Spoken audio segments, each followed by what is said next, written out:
こんにちは、モーリーです。旅は自己投資ということで、今回は石垣島を拠点に合計13日間かけて初めての八重山諸島周遊の旅をしたのですが、総集編完全版として超スペシャル動画をお届けいたします。各離島の美しさを全力で満喫しつつ、グルメも徹底堪能してまいりました。八重山諸島を極めるために役立つ完全保存版の動画になっています。一気に見れたらすごい。ぜひ大画面で何回かに分けて何度もゆっくりご覧くださいませ。それではどうぞ。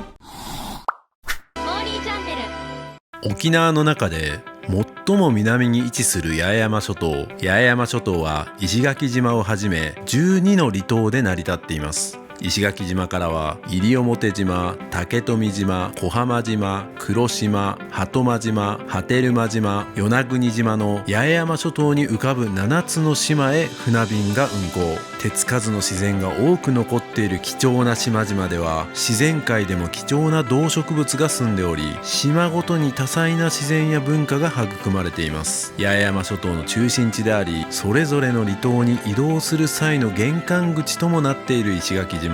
コバルトブルーの海や緑豊かな山の景観に加え、星空の美しさも大きな魅力で、また石垣島は芸能の島としても知られており、八重山民謡や八重山舞踊などこの地域独特の伝統芸能が盛んで、音楽の世界でも人気ミュージシャンを多数輩出しています。温暖な気候と澄み渡る青い海で年中リゾート気分を味わえる石垣島は、幅広い層から非常に人気の高い沖縄有数の観光地です。ベストシーズンは4月から6月と9月から11月。この時期は台風のリスクが低く、気温も穏やかで、海や自然を楽しむのに最適ですが、もちろん大人の穴場旅行としてそれ以外のシーズンでも十分楽しめることをお伝えしておきます。石垣島のアクセスは日本国内のさまざまな空港から直行便も出ており、直行便がなくとも那覇経由で行けるので、初心者でも行きやすい離島です。石垣島から始まる壮大な八重山諸島周遊の旅を一緒に楽しみましょう。さあやってまいりました。神戸空港の海上ターミナルですね。今日はね、石垣島、そして八重山諸島ですねを回ろうと思っておりまして、去年にやった奄美群島周遊の旅、それに引き続いての、僕にとってはかなり大きな旅になります。かなり調べ込んで予定も考えました。ただね、ちょっと天気ね、今のところ良さそうなんですけど、急にどうなるかわからないね、島の天気なんで、それによっては予定大幅に変わりますが、天気であることを祈って楽しい旅にしたいと思います。それでは行ってきます。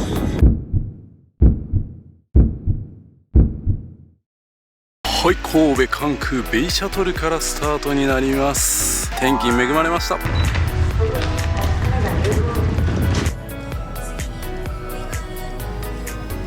坐神户关西季季为30分钟。本日は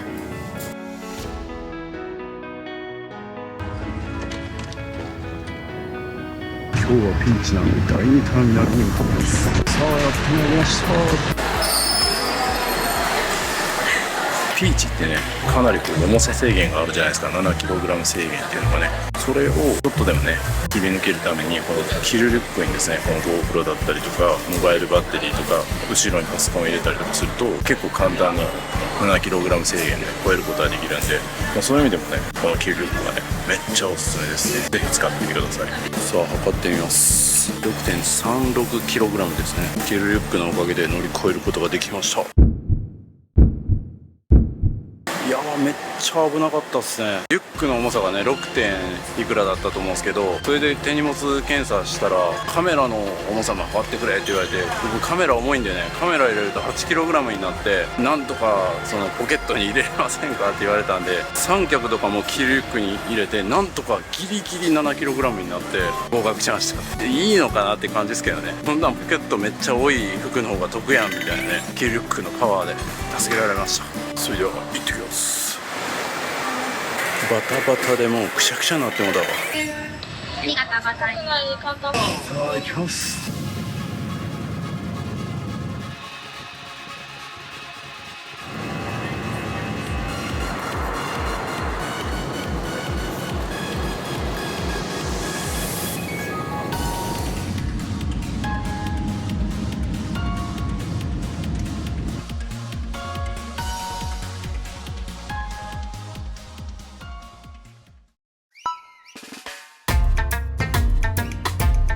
石垣空港に到着しましたね。いや快晴ですね。晴れてよかったです。石垣島というとね沖縄ですから、沖縄に近いものがありますね。さあ到着しましたよ、石垣島。大利通り八重山。結構しっかりした空港ですね。奄美空港とかに比べると全然こちらの空港が大きいですね。大きくて洗練されてますね。それではね、バスで港のねターミナルの方に向かいます。ここから行ったような路線バスかな。パイヌ島石垣空港国内線ですね。ハワイの空港をね沖縄テイストにしたみたいな、なんかそんな雰囲気のある空港ですね。もうね今日は9月27日ということで、本州の方もね秋が近づいてきてだいぶ涼しくなってきてるんですけど、まだまだ石垣島は夏っぽいですね。超暑いとかじゃないですけどね、31度ぐらい耐えられるぐらいの暑さって感じですね。あ、ちょうど書いてるな、あの看板にもフェリーのとこに行くみたいな、石垣島離島ターミナルって書いてますね。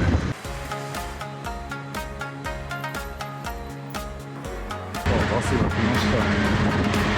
500円のお釣りですね。こちらを入れます。いい感じですね。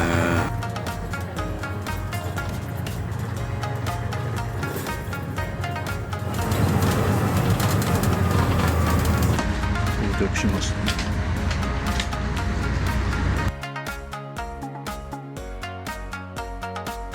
空港からこの離島ターミナルまで30分ぐらいでした。いやもうちょっとしたらね夕日の時間なんで、夕日も撮りに行きたいなと思ったんですけど、今からゲストハウスにチェックインしてからだとちょっともしかしたら間に合わないかもですね。結構風が強いのが気になるな。いや都会ですね石垣島。一回来たことあったけど完全にちょっと忘れちゃってましたね。この辺だけ歩いてたら島ということを忘れるぐらい都会ですね。飲み歩きするには良さそうな店が結構ありますね。楽しみです。石垣島プリン本舗とか琉球新宿とか観光地化が進んでる感じしますね。石垣島ってね思ったより広いんですよ。結構広いんで、本当にちゃんと観光しようと思ったら絶対レンタカーいるんですけど、今回僕はね八重山諸島を回るみたいな旅なんで、ちょっと石垣島に関してはもう飲み歩きだけしようかなと思ってるんですけど、石垣島730という像を見ました。ちょっと隠れたところに書いてますね。730記念碑ということで、沖縄が本土に復帰して6年後の1978年、僕の生まれた年ですねの7月30日に行われた道路交通法の一斉変更の歴史的な日を指してる。ああなるほど、右車線から左車線変わったんですね。いやお店いっぱいあるな。しかもちょっと都会チックなスナックニュー東京とかありますね。ここは沖縄なのに空がいい色やな。やっぱ沖縄に近いな。これだけ広くて観光地化してるとそうなるか。こういう店があって繁華街っぽい感じですね。いや荷物置いたらねちょっと行きたいですね。石垣にゃんこが逃げました。お、買いに行こうか。おお、さあゲストハウスまで歩いてきました。離島フェリーターミナルからね約10分ぐらい歩いたところにあるゲストハウス石垣というところに今日は宿泊することにしております。こうかな、多分ここやな。間違ってました。こっちでした。ゲストハウス石垣、ここですね。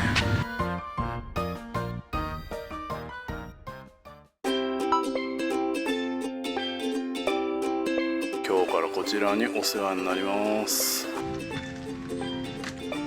こんにちは。こんにちは。よろしくお願いします。よろしくお願いします。アンディです。あ、森です。よろしくお願いします。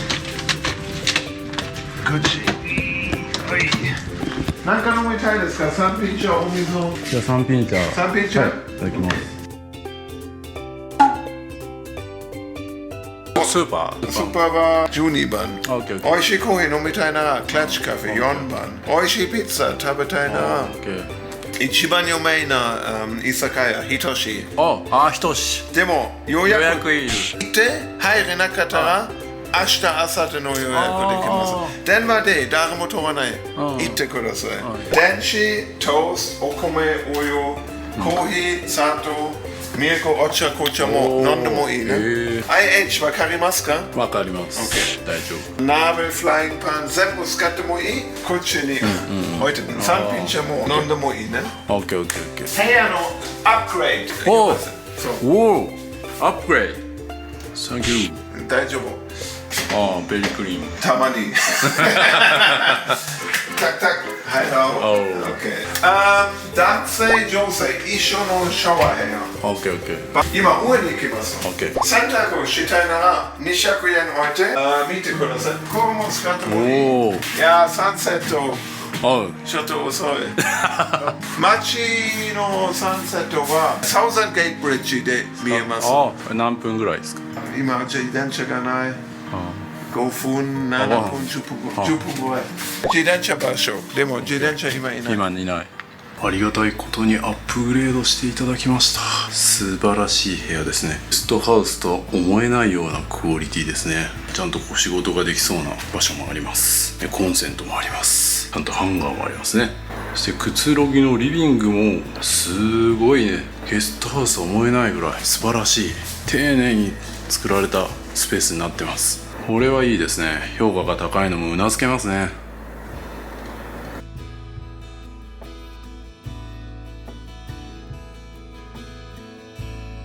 ちょっとゲストハウスで自転車借りたんで散策というかちょっと回ってみたいと思います。日としっていうところがね一番有名ですね。僕が初めて石垣島行った時も日としがおすすめみたいな感じで言われたんですけど、そこはなんか基本予約は受け付けてなくて、入り口に入って何日かの予約を取るみたいな感じなんですけど、今日入れたら入りたいし入れなかったらまた別の機会に入ります。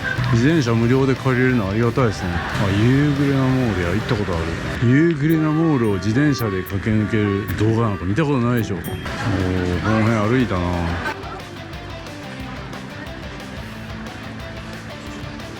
はい、人通り回りました。こんな感じです。なんとなく覚えてるな。ちょっと行き過ぎたかな。調べよう。はい、ここはね石垣島といえばの居酒屋ですね。ひとしマグロ専門居酒屋ということで、ここはね基本予約取れなくて僕も多分今日入れないと思います。だから今日ここに来て明日明後日とかの予約を取るみたいな感じになると思います。でも一人なんでね、もしかしたらいけるかもしれないです。予約で満席となっております。なんてこったわ。しかも人材不足によって座席数を減らして営業しておりますと、なんてこったわ。なんかもう10月いっぱいまで予約が入ってて入れないって言われました。1ヶ月先かよ。残念ながら無理でした。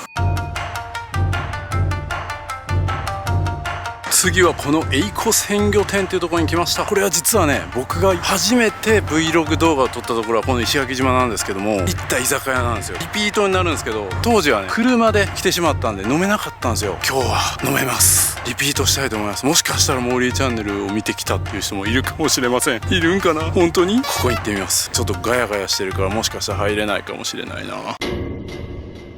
ここも予約でいっぱいかよ。なんだよね。俺のチャンネルのおかげでお客さん増えてんじゃないの。それの本人が来たのに予約で入れないって。ここのひかちゃんっていうところも僕が前に紹介したところで Google 評価 4.4 で僕のレビューもあります。要注目です。美味しいですよ。紹介した店をリピートしようと思ったらもう予約で入れへんってパターン多そうやな。このユーグレナモールのねすぐ近くにパイカジっていうこれですね、島の食べ物やパイカジ、ここも人気店みたいでちょっと行ってみたいと思います。いっぱいっぽいな。厳しいなこれは。いっぱいだわ。無念すぎる。ちゃんと予約しとかないといけないですね。もう8時やけどちょっとこのままだと難民になるな。せめて1軒だけでも行きたいですよね。なんとここも評価良かったのに満席です。いやーちょっとなんか石垣バブルなんかな。どこも行けへんぞこれ。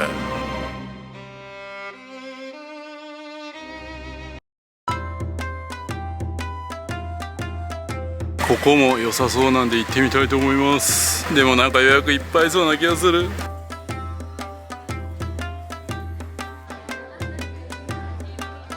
奇跡的に席を取ることができました。ドリンクメニューがこんな感じですね。そして奥でライブするみたいですね。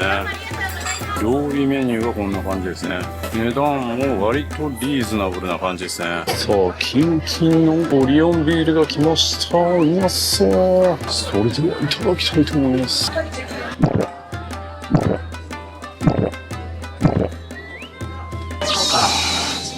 めちゃくちゃうまいな。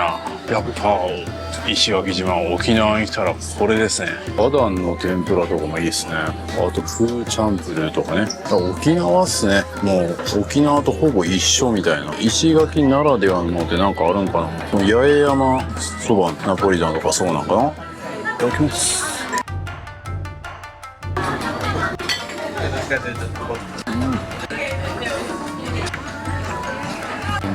青森頼みました。当該にはあんまり出回ってないオモトっていうやつを頼みました。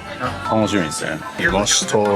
島らっきょうの浅漬け。これで620円なんでちょっとコスパはそんなに良くないかなって感じはしますね。さあそれではねいただきたいと思うんですけど、島らっきょうの浅漬けめちゃくちゃ高価ですよ。そんなに今島らっきょう取れないんですかね。これ沖縄に来たって感じですね。石垣島ですけどなんかやっぱ沖縄なんですね。味付けが沖縄と一緒やろ。そして泡盛オモトの水割りですね。いただきます。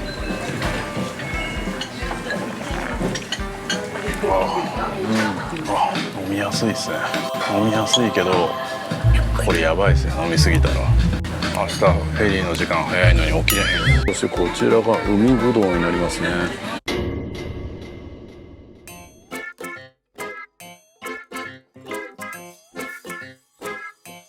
さっき撮ってたやつをスローで撮ってました。こちらがもずく酢ですね。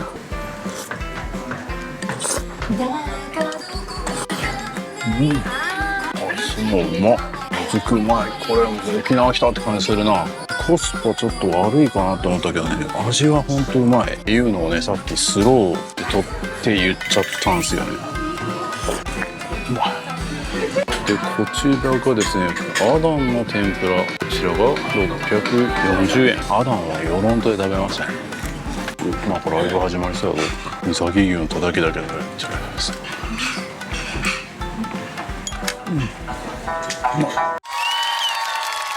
それでは皆さん改めましてこんばんは。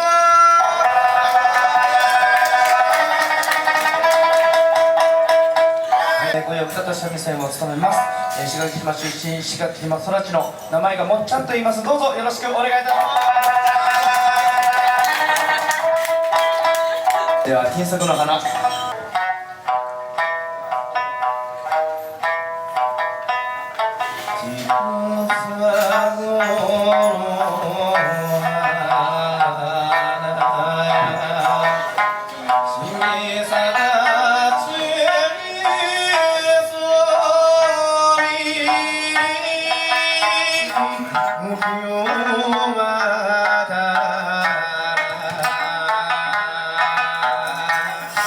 それで石垣楽しい思い出になりますように僕の後に大きな声でよろしくお願いします。いきますよ。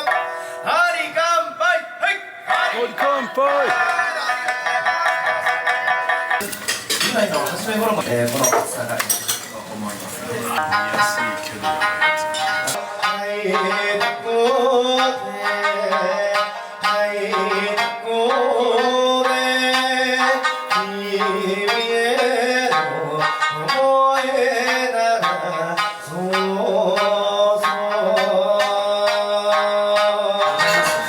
普通の三味線に変えてお届けしていこうかなと思っておりますが、またシーンとなりますので、お待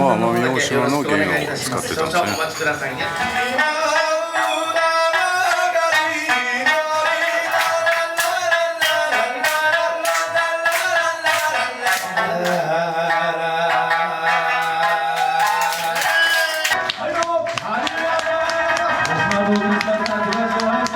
このお客様の中でね、いいんじゃないかなもっちゃんに生ビールをおごって思ってる方がおりましたら、今のねこのテーブルの方にね「はい」と上げていただきましたらね、スタッフがそれを察知してすぐ持ってくるシステムが即時導入されました。よかったらよろしくお願いいたします。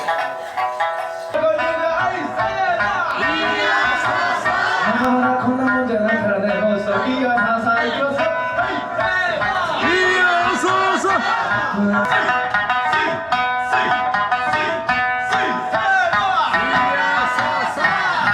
これがしなもそのだから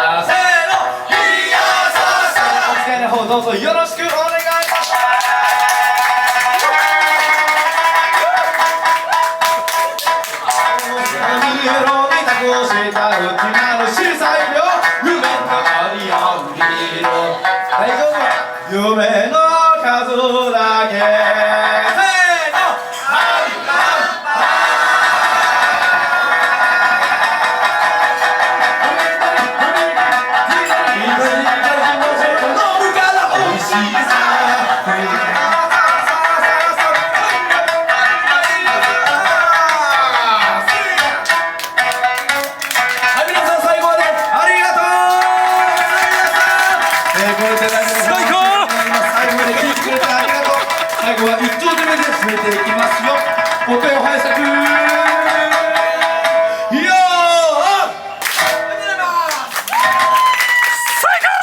いただければなと思います。まずはね、おじしまんのオリンピールからやっていきましょうね。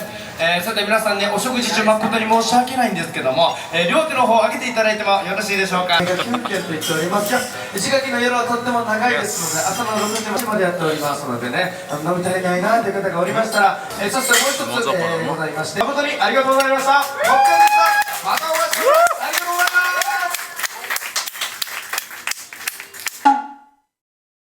楽しかったですね。ちょっとね料理の値段は高めかなと思いますけど、ライブで満足度上消しかなって感じですね。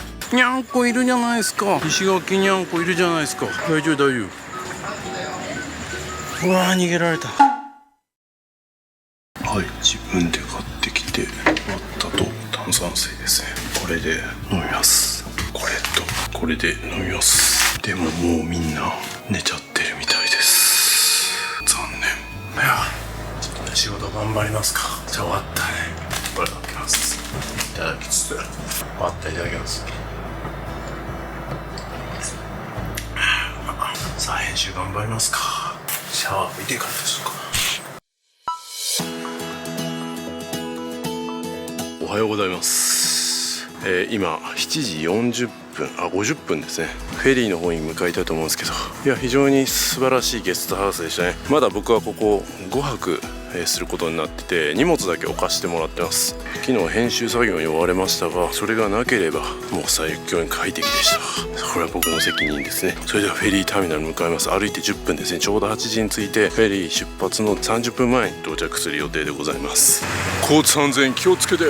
いやーさすが石垣島ですね。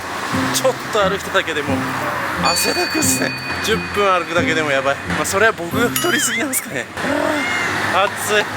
さあフェリーターミナルに到着いたしました。八重山諸島周遊の旅は基本この夕暮れな石垣島離島ターミナルを拠点に行きます。このフェリーターミナルもねかなりタクシーとかも止まってて、ここだけ見ると本当にリゾート地なんだなっていう感じしますね。さあフェリーターミナル入りました。涼しい。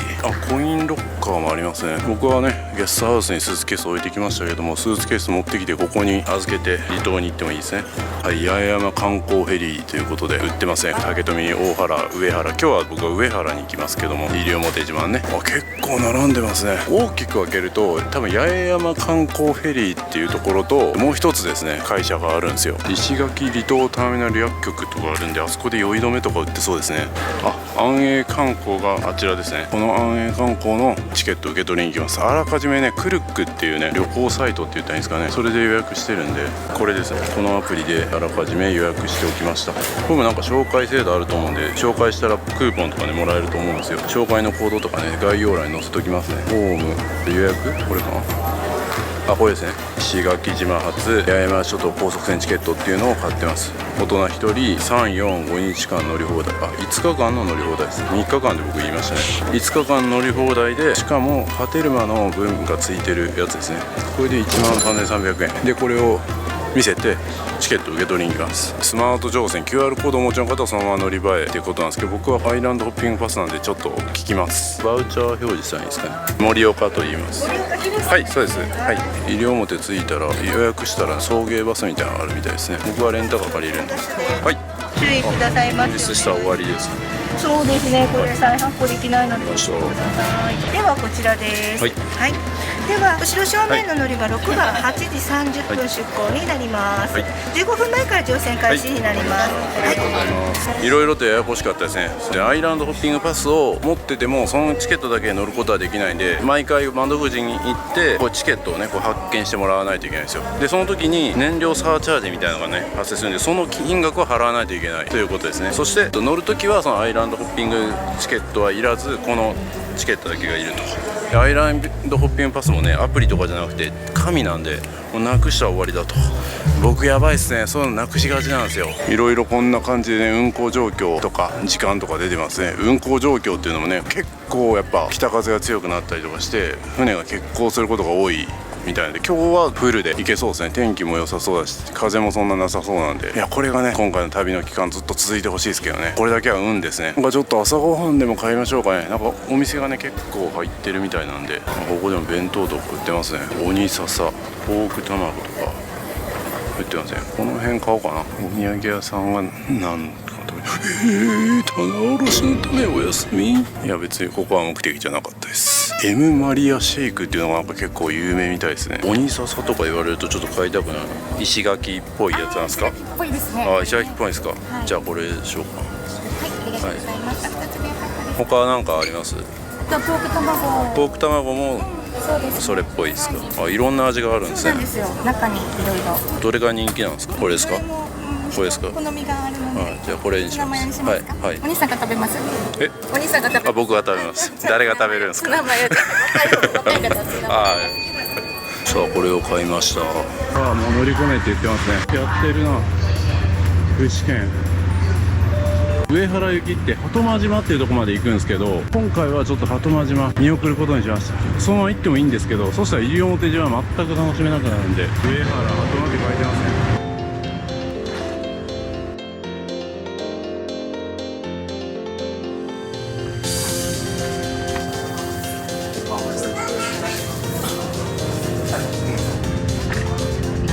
さあ新しい島へね行くこの瞬間が一番ワクワクしますよね。これぞ島旅のね醍醐味だなと思います。飛行機で行くのもね楽でいいんですけど、時間がある時はこうやってあえてフェリーで行くのも旅感味わえていいですよね。まあそもそもね西表島は船でしか行けないんで、船旅をじっくり楽しみましょう。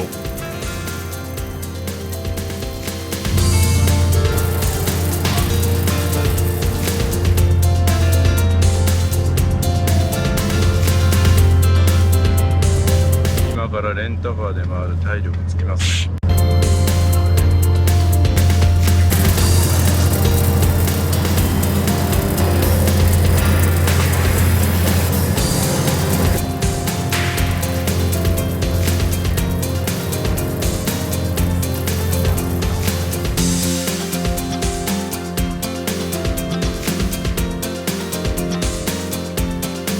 到着ですね。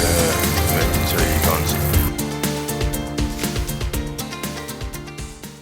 西表島は沖縄本島からおよそ 400km に位置し、八重山郡竹富町に属します。その面積は約280平方キロメートルで、石垣島の約223平方キロメートルよりも大きく、沖縄県の中では沖縄本島に次いで2番目の大きさを誇る八重山諸島最大の島です。産業は観光業を中心に稲作、サトウキビ、パイナップルなどの農業、牛などの牧畜、漁業などがあります。西表島の魅力は秘境と言われる手つかずの大自然です。島の面積の 90% は亜熱帯の原生林が残されていて、それらを源とする川の豊かな流れがマングローブ原生林を育んでいます。西表島のマングローブ分布面積は日本国内比率の約 68% を占めるほど、15種類の国指定天然記念物が生息し、生物学的にも大変貴重な島です。2021年7月、奄美大島、徳之島、沖縄島北部および西表島がユネスコ世界自然遺産に登録されました。西表島は島全体が西表石垣国立公園に指定され、天然記念物の西表ヤマネコやカンムリワシなどの固有種が生息する豊かな自然が特徴です。西表島には空港はなく、島への交通手段は石垣島からの定期船のみです。安永観光と八重山観光フェリーの2社が1日5、6便運航しているので、石垣島から日帰り観光も可能です。ただ西表航路には大原港便と上原港便の2つがあることに注意してください。大原港までは高速船35分、フェリーで45分、上原港までは高速船40分、フェリーで55分です。また面積の大きい西表島では集落やリゾートホテルのある地区同士が離れており、路線バスは1日に 4、5本程度なので、個人旅行で自由に行動するにはレンタカーが必須と言えます。それでは西表島の旅をじっくり見ていきましょう。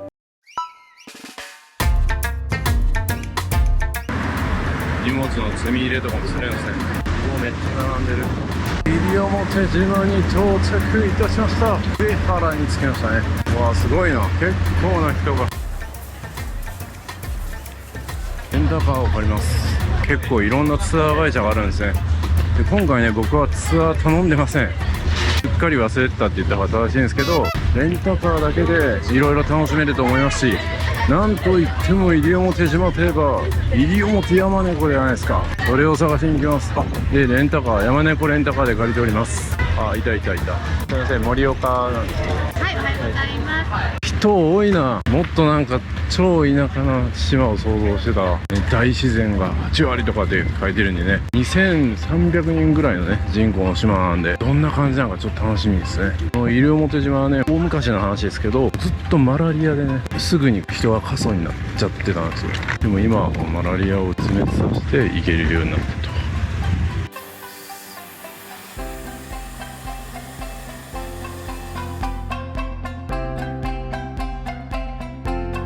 左に行っていただいて1時間くらいで大原港でハイメダの浜ですね。こちらまでしか道路ありませんので、島内一周できませんのでご注意お願いいたします。と給油なんですけれども不要でお願いしております。ガソリン代込みの料金になっております。さあレンタカー借りました。でちゃんとこう充電できるようにこれを持ってきております。はい、ちょっとね今からもうどこ行くか決めてないんですけど、今から調べて白浜こうって言ってたかな、白浜の方行こうかな。左半分行ってその後右半分行ってまだ戻ってくるみたいな、そんな感じで行きたいと思います。それでは行ってきま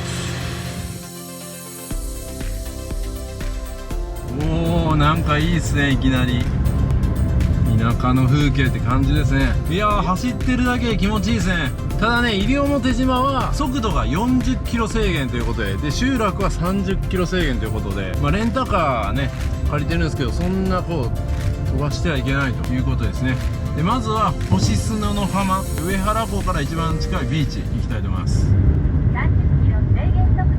言われました。30キロ超えたら怒られました。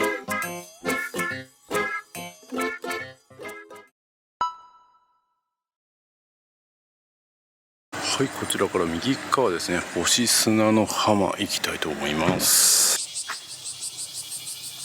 おお、すごい、いきなりジャングル感あるところに来ましたね。西表ヤマネコがいつ出てきてもおかしくないですよ。お、ビーチが見えてきた。おお、綺麗だぞ。綺麗綺麗。なんかまた独特な。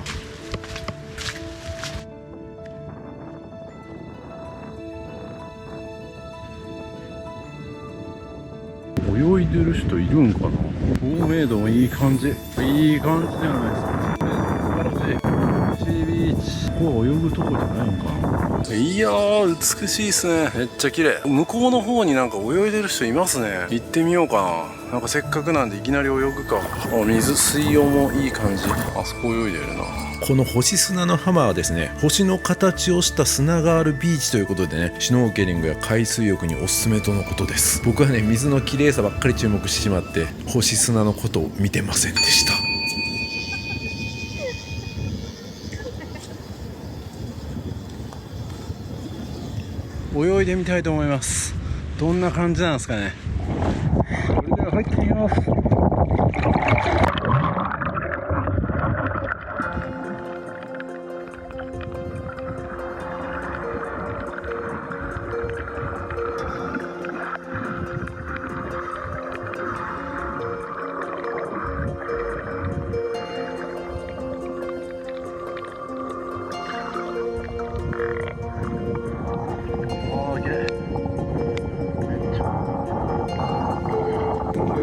また浅くなるんですね。あの辺がなんかちょっと深そうなんで、あそこら辺が良さそうですね。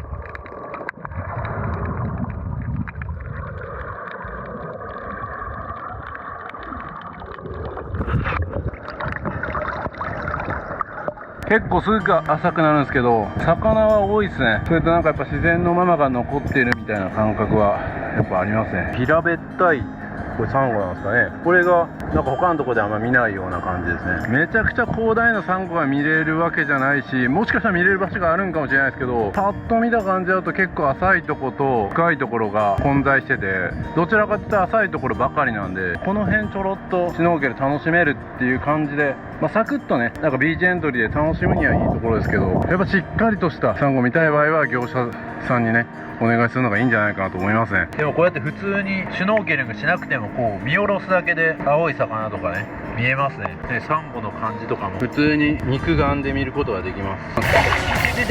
足がね結構デコボコしたところが多いんで、絶対にシューズとか履いた方がいいですね。僕はシューズ履いてますけど、いや美しいですねこの辺。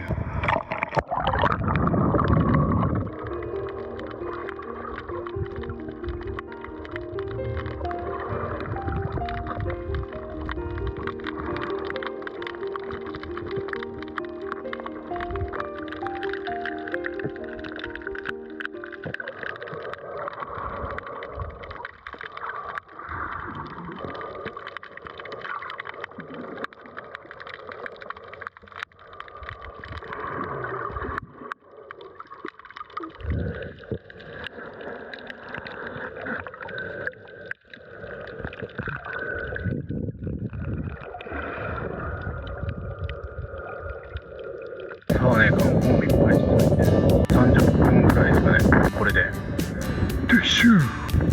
そういえば星砂の浜っていうぐらいあるんですかね。って感じだと見つけられる。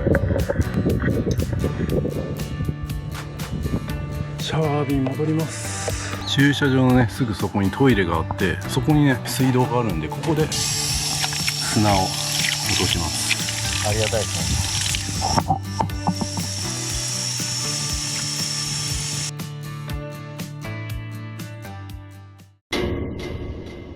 やべえ、車の上に自分のシューズを置きっぱなしだった。拾ってきます。危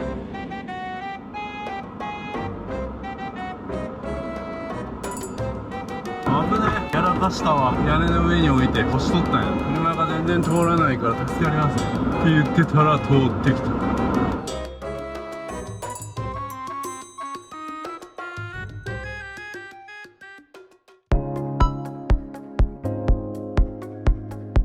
さあやってまいりました。うなり崎公園展望台にやってまいりました。その先にあるのでトレッキングしないといけないとかそういうこともないんで、さっと来れます。すごい絶景っぽい感じがする。ちょうど雲に太陽隠れてるけど、それが出てくればめちゃくちゃ綺麗な景色になりそうですね。楽しみです。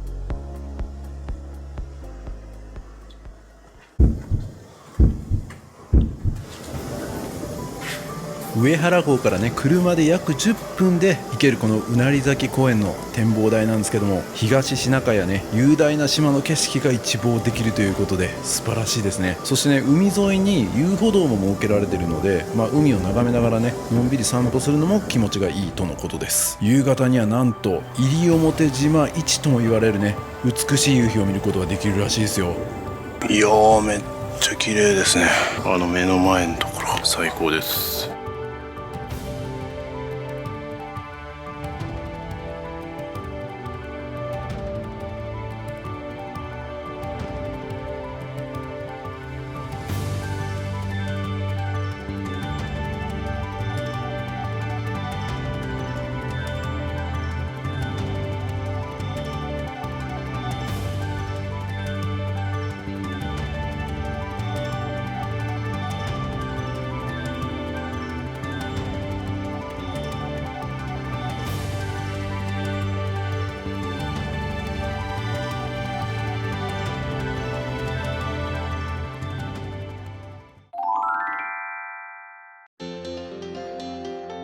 これが川ですね。西表島に流れる川です。ああ、なんか原生林っぽいの生えてるな。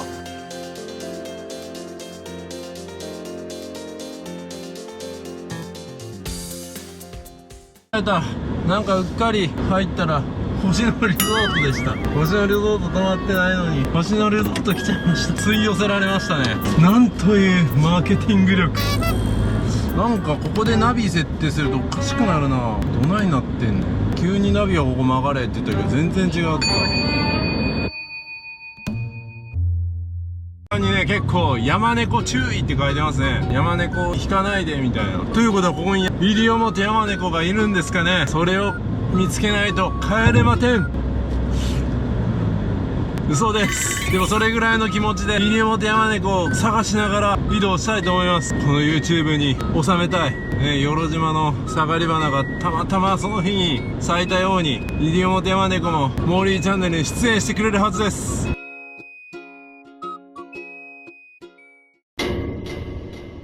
雨みたいなの降ってきたらあんだけ快晴やったのに、今からちょっと移動するから、まあ別に今は降ってもいいんですけど、これが島の天気ですね。浜になるんですかね。ほとんど電波が繋がらなくて、電波がほとんどないんで気をつけないといけないですね。 Google マップもほとんど見れん。何これ、行き止まりやん。多分もうちょっとしたらもう道路も行き止まりやと思うんですよ。この港からちょっと今回行かないですけど、また行けるみたいですね。他の島に、集落に。これちょっとまた今度行ってみたいな。独特なシンプルな港になってますね。あ、シュノーケリングとかもねやるって書いてますね。船浮きか、船浮き丸っていうのが出てますね。1時間に1本とか出てるんか。今からでも行けるかな。時間調べてみよう。急遽船浮き行こうかな。1時半の便がありますね。あと1時間後ぐらいですね。この辺でお昼ご飯もし食べれたら食べて、そのまま船浮き行って3時10分の船で帰ってこれるんで、サクッとダーッと見て浜でちょっと泳ぐだけ泳いで帰ってくるみたいなことしようかな。その船浮きって船でしか行けない場所なんで、もう本当に果てって感じですね。この先にね、七種カフェっていうとこがあるんで、そこでもし、今空いてて食べれたら、ここが七種カフェ空いてるかもしれない。その先学校がある。学校とモニュメントが、あ、これか。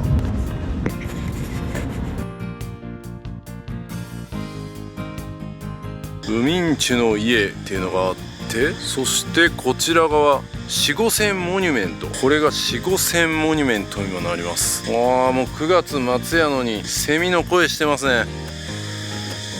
いやー、いい感じ。行こうかな。マジでちょっと行く気になってきた。変な旅になるかもしれないですけどね。そんな1時間で何考えてんねんってなるかもしれないですけど、これも旅ですよね。これも大人の旅。急遽道を変更するというね。あ、そして奥に学校があるな。こんなところに、うわ、すごい、すごい木。白浜小学校があります。まさに西の果てというか、西表島の端っこに学校が。体育館も結構立派っすね。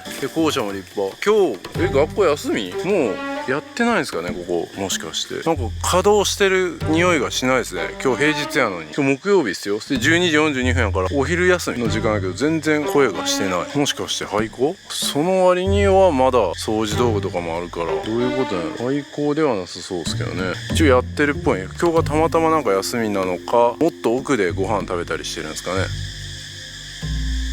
ここも宿ですけど、なんか本当に人がいるのかなっていう感じですね。車は1台ねありますけど、ここでご飯食べようと思ったら、なんとちょっと待ってて、クローズドってなってるな。開いてないんかな。やってるんやったら食べたかったけどな。やってなさそうっすね。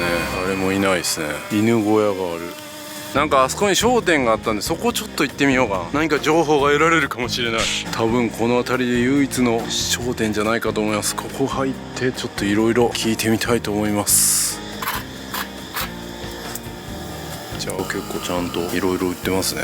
ここでやっぱ買っていった方がいいっていうことで、船浮きもう1時半に行って3時10分に戻るでもそれなりに楽しめるってことなんで、行ってみたいと思います。この辺買いたいと思います。アイスも珍しい。全然見たことないミルクチョコアイスバーとか、ソーダセブンとか、なんか全然ソーダ感ない色ですけど、東食堂ぜんざいバーとか、これは面白いですね。たい焼きアイス。ソーダセブン行ってみようかな。いやーちょっとねランチ行こうかなと思ってたけど、ちょっと急遽予定変更します。船浮行きます。せっかくここまで来て、しかもね10分で行けて1時間半ぐらい楽しんでも海泳いだりとかも全部楽しめるって言ったんで、これは行っとかないといけないですよ。ちょっとねアイス買っちゃったんですけど、この元気クール、これも初めて見ました。ピーナッツが瓶に入ってるのは珍しいということなんで買いました。旅気分味わいますね。あ、しかもねクレジットカード払いとか全部できるんですよ。まさかね絶対現金やろうと思って現金ですよねって聞いたら、いやカードいけますね。逆にこの辺の人はお金を下ろすところがないからカードとかそういう決済の方がいいみたいです。勉強になりますね。ガリガリ君のグレードダウンしたみたいな感じですけど、失礼やな。でもソーダセブンですからね。いただきます。ソーダセブンやな。船浮き行こう。いいですね。全然調べてなくって、その船浮きっていうのも全く知らなかったです。呼び方も分かってなかったですもん。まさかその集落とも知らず。いや本当はね、西表島といえばトレッキングツアーだったりとか、マングローブのツアーだったりとか、あと水牛ですね。由布島の水牛ツアーっていうのがあって、今日も僕その水牛ツアーやろうかなと思ってたんですけど、その水牛ツアーとこの船浮きどっちがいいかというと、僕はもう船浮きでしたね。やっぱり水牛ツアーって観光地化して作られた世界観ですよ。限られた時間でどっちやるかってなると、まあなかなか見れないのはこう船浮きかなということで、船浮き選びたいと思います。でも水牛ツアーがダメっていうことじゃないんでね、水牛ツアー僕も本当は行けたら行きたいんですけど、3時10分戻ってきて3時半が最後の便なんですよ。多分こっから水牛行くところまで20分では行けないんですよ。多分40分ぐらいかかると思うんで、多分間に合わない。間に合わなかったっていうシーンしか撮れないですね。あ、だから戻ってくる水牛を撮ることはできるから、それだけ撮っときましょうかね。多分見れると思うんで。そういう感じです。ちょっとマングローブツアーだけは明日昼から大原からね波照間島に行く予定なんですけど、その波照間島に行く前に9時半からのマングローブツアーがあるので、それは行きたいなと思ってます。だから西表島のね良さを僕なりにお伝えできるかなと思います。この船浮きに行くっていう視点と、このね自然にあふれたところ、そして海も泳ぎましたし、水牛もありますし、夜はもちろん飲み歩きしますんで、この辺りでねモーリーチャンネルらしいこう西表島の旅にできるかなと思います。ご理解ください。おいおいみたいな、西表島といえば行っていいやんけみたいな、そうです。これが大人の穴場旅行です。勉強になりますね。僕も本当に旅毎回勉強です。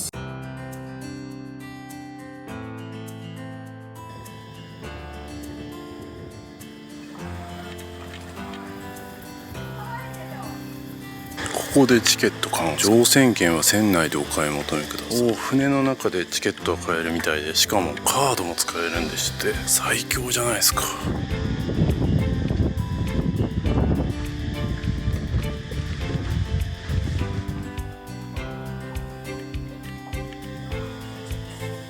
結構綺麗な船ですね。外の席もあります。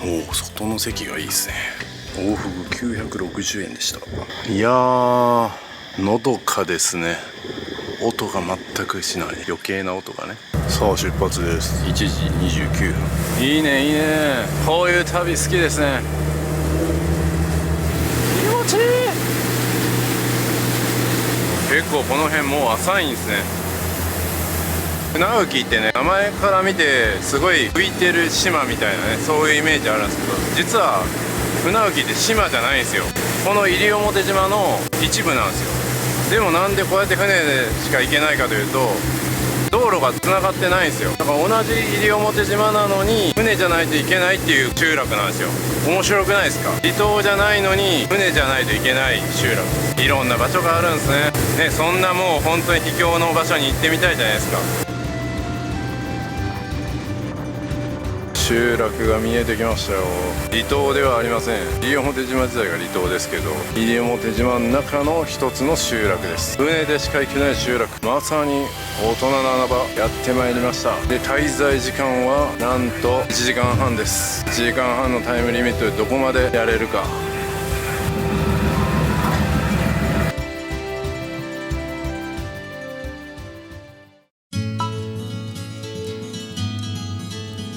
それではねちょっと歩いていきたいと思うんですけど、与論島とか請島を感じさせるような本当に空気感が変わりましたね。西表島でもかなり空気感変わったと思うんですけど、さらにですねここからねちょっと徒歩5分ぐらいで井田の浜っていうところに行きたいんですよ。でそこがめちゃくちゃ綺麗らしいんでね、ちょっと行ってみたいと思います。おー、これもうまそうやな。もう終わっちゃってるか。1時までやな。イノシシカレー船浮きマップ、めちゃくちゃざっくりしたやつやな。あ、小中学校もあるんや。今どこ？今多分ここかな。でこっからまっすぐ行ったら井田の浜あるんですね。あ、こっちの方が分かりやすいですね。西表島全部ですね。そしてさっきこの白浜から船でここの船浮きで、ここにも離島があるんですけどね、こう通っていったんですね。で浅い部分がありましたよね。でここはこんな風になってますね。こう行くみたいですね。民宿もありますね。温水シャワーありますって書いてる。山猫のテラス、一応食事できるとこあるんや。営業中ってなってるな。もし間に合いそうだったら行こう。ここですね。なんと自動販売機もあるじゃないですか。これなりに観光産業はあるっぽいですね。ここ人口何人だったら結構少ないはずですよ。50人やったかな。与論島クラスだったと思います。でも与論島に比べると観光地化すごいですね。船浮き創立100周年。こんななんかジャングルみたいなとこ越えていくんですね。大丈夫かな。ハイビスカスなってね。あ、学校のチャイムが聞こえる。いいですね。人が住んでるんだなって感じしますね。この先が井田の浜。いやー、こんなとこ通っていくんや。結構観光客を受け入れてるんですけど、観光客に対して厳しい感じありません。しょうがないか。これもなんかすごいですね。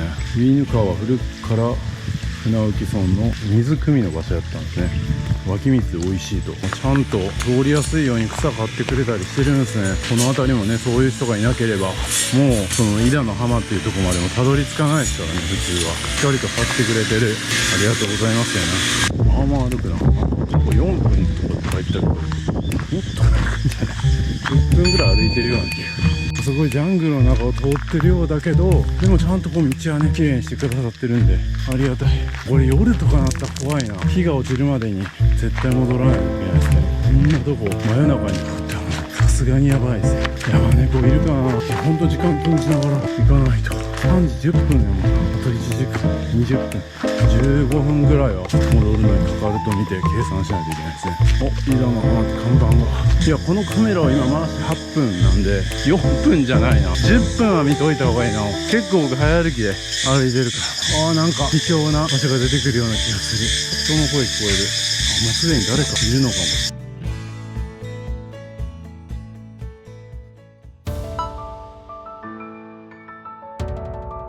なんか良さそう。何人かも泳いでるじゃないですか。めちゃくちゃ普通に観光地化してるやん。すごいわ。確かにめっちゃいい。みんなどっから泳いでんのやろ。あの辺に泳いでるんや。僕も泳いでみましょうかね。30分ぐらい泳いで。綺麗そう。この辺は結構ツアーで来てる人がいるんですね。わあ、透明度もすごいいいっすね。ここだったら裸足とかでも良さそうやけどな。まあ一応履いとくか。早速泳いでみましょ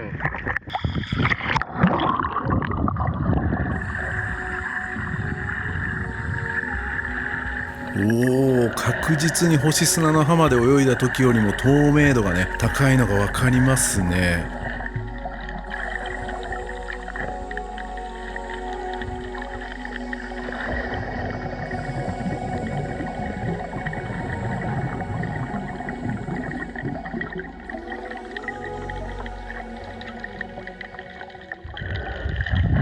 いや、幻想的な青が美しくて、いや本当にねここが大事にされてるんだなっていうのがよくわかります。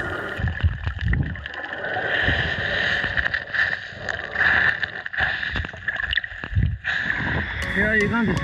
世界レベルのサンゴがあるかっていうと、僕が行ったところでは見つけ出せなかったですけど、危ないものがほとんどないので、子供連れで来て、子供連れと一緒に行く秘境みたいなイメージですごいいいと思う。ほとんど人いないですから。ツアー客はね何人かいるけど、怪我なく安い、透明度も高いですし、結構魚の群れとかもいて楽しみました。いやー、僕のスケジュールだとねもう本当に時間に追われてるんで、もっと奥の方行ったらいいですけど、下手したらね船の時間終わっちゃうんでね、一旦戻ってこれ乾かさないといけないですね。動いてるヤドカリ。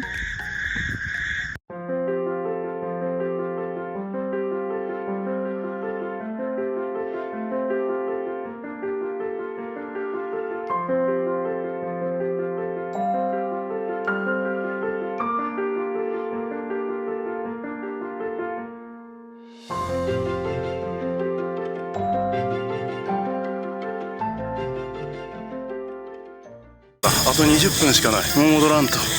いやー、1時間半ぐらいだとね、正直もうちょっと時間欲しかったかなっていう感じですけど、こんな集落があるんだっていうことと、海の美しさを楽しむだけで過ごすんだったらなんとかそこは満喫できるかなと思います。普段なかなかね休みが取れずに1泊2日しかできないっていう方もいらっしゃると思うんで、そういった方にはこう10分でもう一つ集落行ける、船で行ける、旅気分を味わえる、めちゃくちゃいいと思います。はい、船が出る10分前ぐらいにようやく集落の方に戻ってまいりました。あと5分ぐらいはね時間がありそうなんで、集落の方回りたいと思います。郵便ポストもあるんですね。郵便は届くと。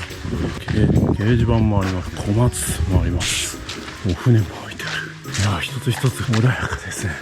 一つ一つの家もゆとりがある感じで、コテージがあるんですね、ここは。いや、ここのカレー屋って結構ビジネスしてる人多いな。カレーにこうシュノーケルも貸してくれてたんや。面白いですね。それぞれの島に本当に特徴があるんですよね。それぞれのこう考え方とかね。ここは本当におよかった。これちょっと見たかったんや。中学校ですね。小中学校。島ではもうおなじみですね。竹富町立船浮小学校、船浮中学校が一緒になっております。ようこそ船浮小中学校へと。おお、笑顔で挨拶、元気な子。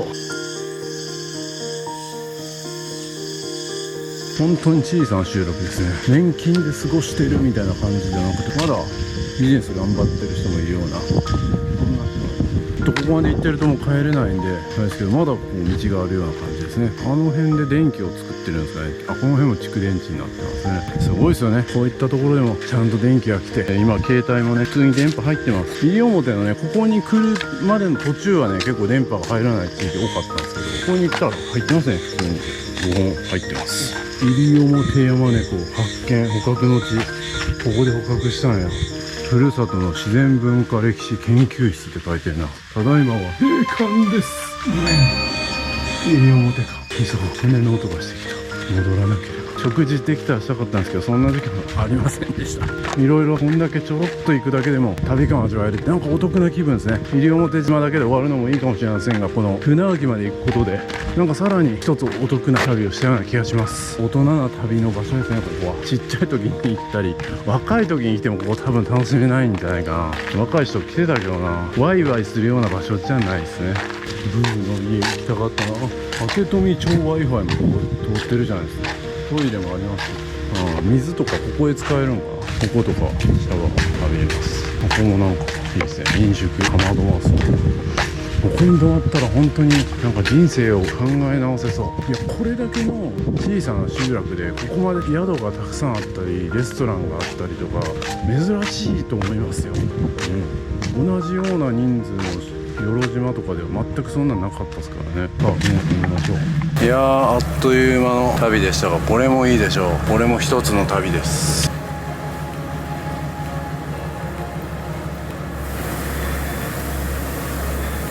ありがとう船浮。もうここから全体像が見えるような感じですね。さっきこの奥何かありそうって言ってたところも、ここから見ると何もなさそうですね。いやー、ここに住んでる人たちは本当にどう思いながらね過ごしてるのか。そしてああやって小中学校がちゃんとあの集落に今あるっていうのがね、教育ってすごいな、日本っていうのはそういうあらゆるところにこう教育が行き届くようになってるんですね。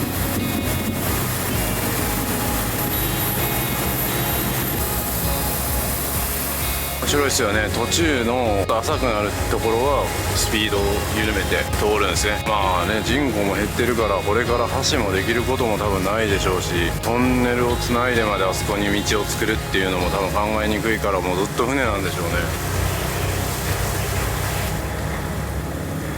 黒猫宅急便じゃなくて山猫宅配なんや。西表島の宅配いいですね。ありがとうございました。それではね、水牛には乗れないですけど、水牛をちょっとでも見たいので急いで行きたいと思います。51分です、ここから。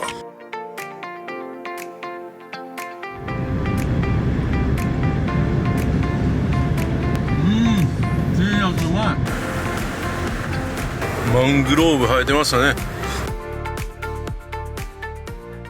さっき亀が歩いてましたね。映ってたかな。タイムラプス中やったからちょっと撮りきれてないかもしれない。亀が歩いてました。さすが西表島。山も美しいですね。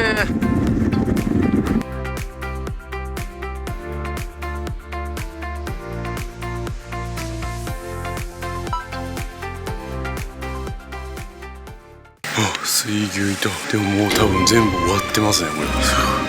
あそこに待機してる最後の一頭が連れて行かれる。見逃した。水牛見れただけよかった。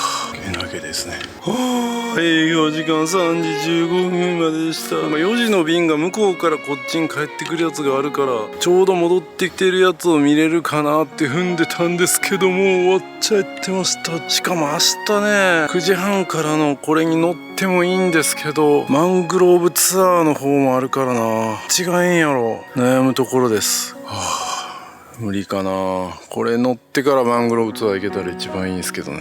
ちょっと相談してみよう。水浴びしてる牛がモーリーチャンネルらしくこういう貴重なシーンだけ押さえておきます。あそこでチケットを買ってあそこを渡るんですね。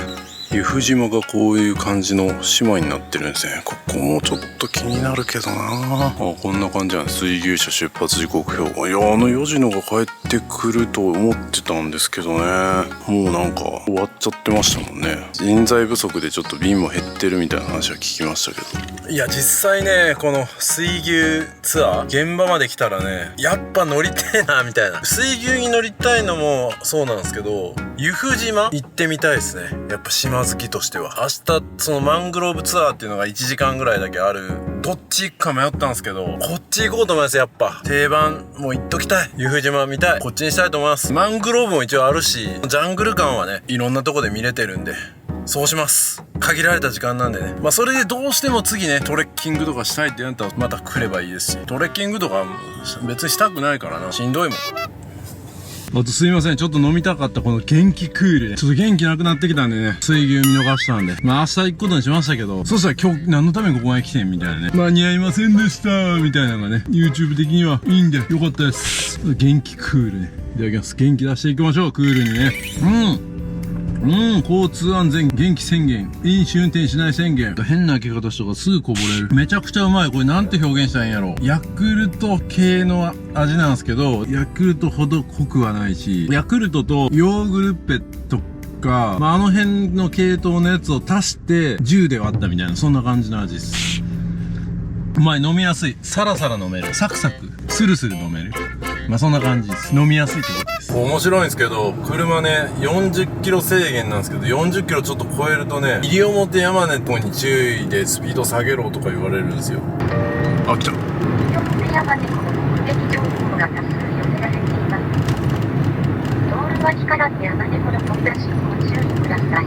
西表山根が多数報告されてると、飛び出し注意って、そこら中にね、山根危険入ってるんですよ。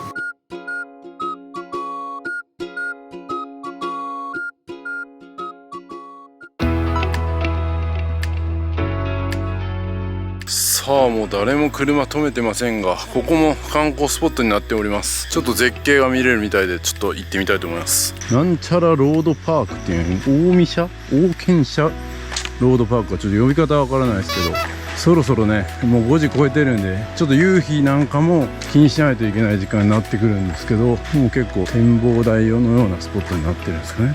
ちょっと川の音が聞こえますね。海も綺麗。川の音は聞こえますけども、ここから見えるんじゃないの？河口が見えるみたいなことを見たんですけど、ここじゃないのか。ちょっと生い茂りすぎて見えてないんかな。なんかここちょっと行けそうですね。これ大丈夫なんか？すげえジャングル感あるけど。おお、なんか水が見える。良さげな感じ。いいじゃないですか。プチ絶景。いいですね。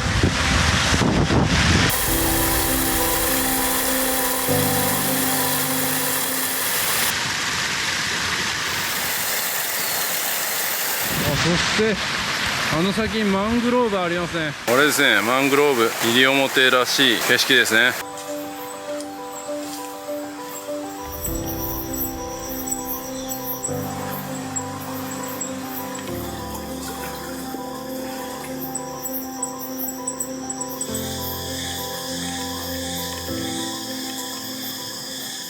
これがマップですね。あ、マングローブの散策できるところもあるんですね。こっちか、こっちがマングローブ散策。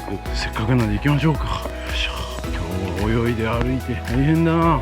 まあでもそんなにめっちゃ歩かないですよ。おお、ほんとや。これは見応えあるな。なかなか西表島らしいというか、すごいな。もう生い茂って、おお、すごっ。これはすごいな。ジャングルやん。うわー、幻想的ですね。まあ、こういったね、マングローブ群をこうカヌーで抜けたりとかっていうツアーはまあ全世界割とありますけど、こうやって歩いて見れるのは意外とないかも。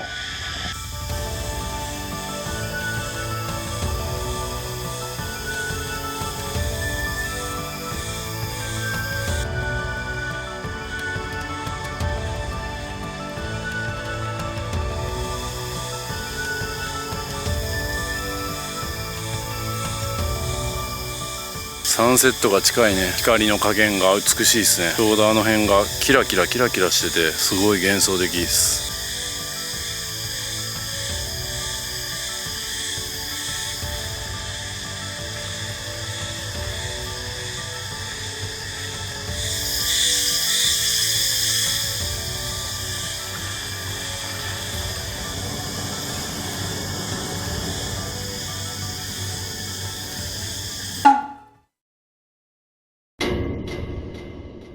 取り損ねたイノシシが普通におったのに、なんでこんな時に撮ってないねん。くそー、西表山猫じゃなくて西表イノシシがおったのに取り損ねた。間に合わんかった。この途中全く電波が入らないんで Google マップが機能しなくて、行きたいところにたどり着けないみたいなことも割とありますね。気をつけないといけない。カメが普通におる。カメが逃げていった。絶対に西表山猫見つけるからな。カメも見つけたし、イノシシもいたし、あとは猫だけや。西表山猫、もう他の観光地行くのをやめました。僕はもう西表山猫見つけてテレビに売り込みます。視力だけはいいんでね。しかしこんな路上を普通にカメが歩いてるとかすごいな。他の島で見たことないな。これ学校ですね。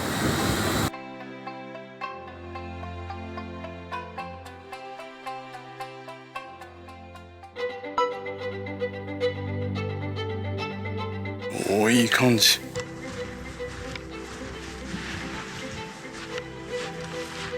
月ヶ浜というところにやってまいりました。ここで夕日見たいと思います。もうすでに美しい夕日が見えそうな予感がしてますね。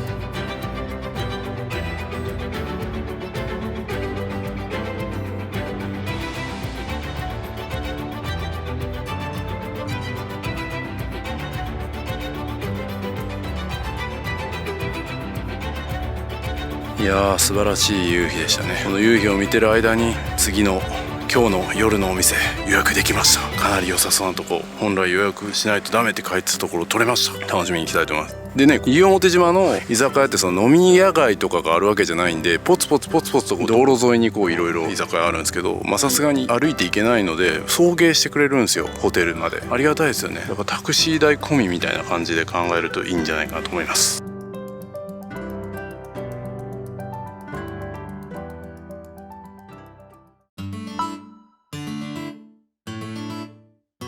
今日泊まるホテルはリゾートイン西表島っていうところなんですけど、こんなとこだったんですね。ここでチェックインか。こんな部屋になっております。リゾートイン西表島さん。評価高いんですよ。確かにこれ西表島に来たような雰囲気じゃないですね。おしゃれです。ツインの部屋が空いてたみたいなんですけど、ツインでかいな。ベッドも一つダブルベッドぐらいの広さあります。そして冷蔵庫もあって、こっちはデスクもあるんですね。こんな感じでライトがねつくんですね。そしてこのような感じになってます。ドライヤーもついてますね。よかった。これも本当に普通にちゃんとしたビジネスホテル並みの清潔感ありますね。まだねオープンして間もないってことなんで新しいですね。なんやかんやバタバタとしててねゆっくりできないですけど素晴らしい部屋です。送迎してもらえるって思って安心してたら、送迎の場所まで歩いて5分ぐらいやった。急げ。しまった。あれやな、待ってくれてる。もう全然待ち合わせ場所わからんやんけって思ったらめっちゃ過ぎとった。行き過ぎてました。無駄に走ってしまった。迎えに来てくれます。 Google マップがねほとんど機能しないんだ。場所がわからなくなる。もう Google 様にね嫌われたらもう生きていけないですね。もう YouTube もそうですからね。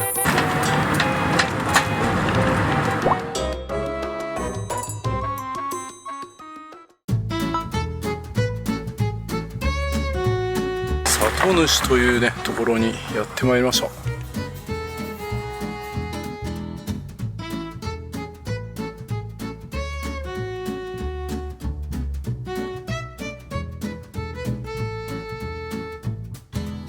ーダーはここに書くんですね。でも食べたかった刺身の盛り合わせがないと。ただ別メニューで代わりはできると。カツオのたたきとかユッケとかができるって言ってましたね。飲み物はこんな感じですね。西表島サングリアとか西表島レモンレーズが気になるな。シーカーサービールとか気になるな。シーカーサービールにしようかな。フォークとかナイフとかこの辺から取るんですね。鳥空のこの辺から泡波もある。シークワーサーのビール来ました。これはうまそうですね。じゃあいただきます。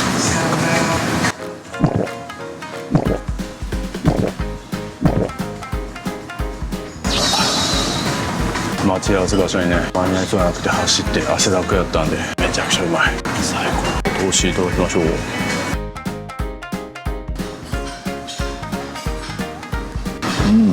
これはこっちの豆腐です。汁も美味しい。ゴーヤそばの彩りサラダです。これもうまそうやな。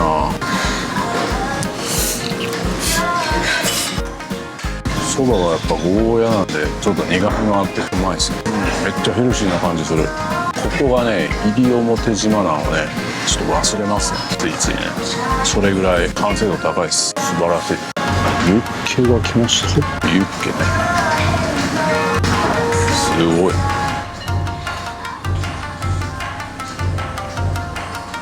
うますぎる。うまっ。ブリ刺しが来ました。なんかサイズすごいなこれ。カメラで伝わるかわからないですけど通常のブリ刺しのなんか倍ぐらいの大きさありますよ。ここら辺で釣れるブリはでかいんですかね。何で比べたら指でわかる？指ぐらいのサイズがある。それでね霜降りブリの刺身。霜降ってますね。霜降りブリの刺身いただきます。ちょっとビールじゃなくて泡盛頼まなあかん。白湯入り飲むか。めちゃくちゃ分厚いからなこれ。半端ないなこれ。ジャングルやな。うわこれやな。西表島に来たって感じするな。ここおすすめですね。逆に西表島感がなさすぎるかもしれないぐらい完成度高い。東京とかにあっても流行るんじゃない。素晴らしい。半端ないな。ありがとうございました。そして月がめっちゃ綺麗。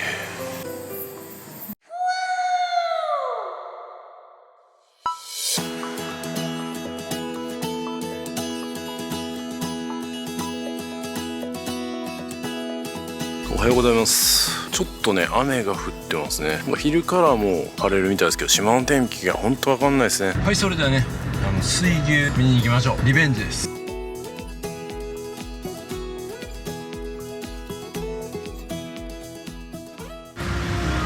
なんか朝のすごい音が聞こえる。出発する前にこのスーパー川光っていうところに来ました。昨日ね時間なくて入れなかったんですけどここでちょっと買い出ししたいと思います。普通のスーパー、本当に普通のスーパー、島通り50円引きとかで売ってる。ポーク卵おにぎり売ってますんで、これ買おうかな。毎日これ食べてる気がする。この辺のお菓子は普通に一緒です。飲んだやつや。2002はビールボン元気。これ昨日食べましたね。塩せんべいとか食べてみたい。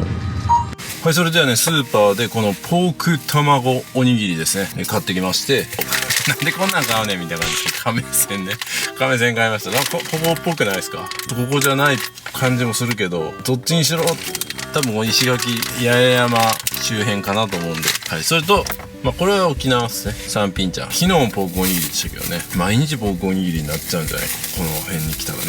いただきます。安定してますね。昨日船に乗る時に食べたやつと違いがちょっとわからんな。向こうのがマヨネーズとかかかってたような気もするな。美味しい。続いて右方向です。急ぎます。 Google ナビが急げと言ってるんで、亀仙1個だけ食べときたいな。これ西表島とかね、多分全部の離島なんですけど、ゴミに結構厳しいので、宿で捨てるかもう持ち帰るかっていう感じになるんで気をつけてくださいね。ゴミ袋とか持ってた方がいいかもしれないですね。亀仙食べます。本州でも売ってますよね、亀仙。亀歩いてましたね。亀を食べる感覚。意外と硬くて素朴な味。なんかもっと甘いのをイメージしてた。砂糖多分一切入ってないですね、これ。めっちゃ素朴。小麦粉、植物油脂、でんぷん、食塩だけなんで、めちゃくちゃオーガニックじゃないですか。オーガニックっていうか、あんま混じりっけないですね。うまい。素朴な味。これで過酷なね、水牛のツアー乗り越えたいと思います。水牛乗るだけだけどな。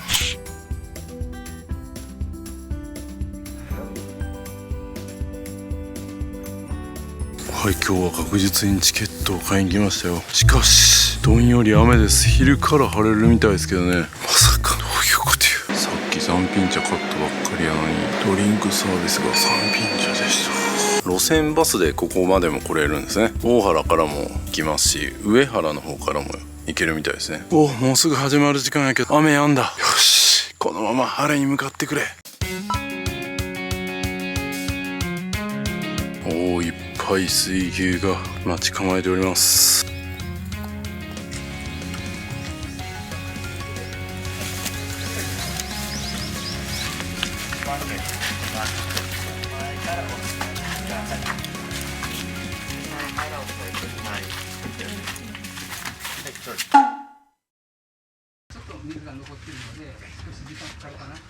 はい、おはようございます。湯布島観光にようこそおいでいただきました。10分から15分の間、水牛のペースに合わせていきますね。15分では最低着くと思います。おい、どこにこのあっちだよ。いいね。これはね、名前は優先。年が15歳。これおじいだから英語も何もわからないからね。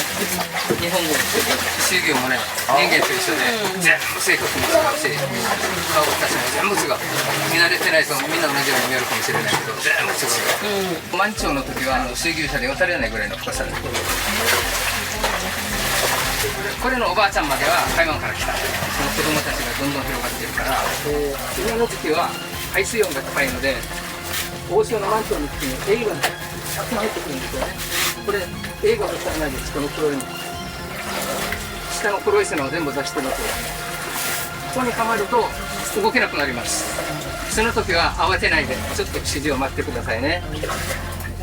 これ相当大きいよ。これこうだったらもう絶対やるせない。よいしょ、ほら歩け歩けよ。またゆっくりやってみます。おしっこしてる。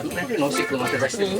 水牛の15歳って言ったら人間だと大体40代の半ばぐらいかな。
から右奥の方を見るとね、大きな池があります。ここにはね、今日仕事休みの水牛、または見習い中のちっちゃい水牛たくさんいます。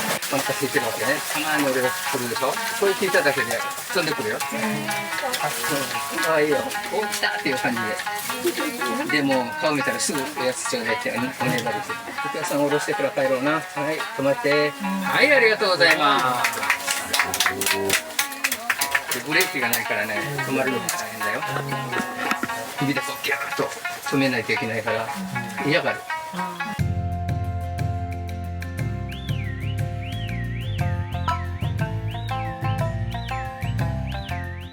はいはいはい、じゃあ行こうか。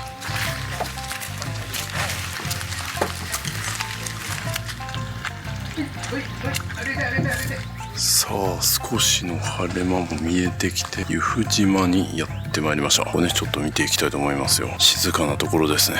こんな感じになってますね。今がここか。こっちからこう行って、さあ、いよいよ歩いてみましょう。触れ合い体験とかもできるんですね。水牛車待合所ってのがありますね。10時半から触れ合い体験できるんで、後でちょっと行きましょうか。ここにいろいろと牛舎っていうんですか、これ。あ、水牛が水浴びしてる。すごい、水牛ってああいう風に過ごすんですね。おお、すごい、水浴びしてる。めっちゃ水浴びしてるやん。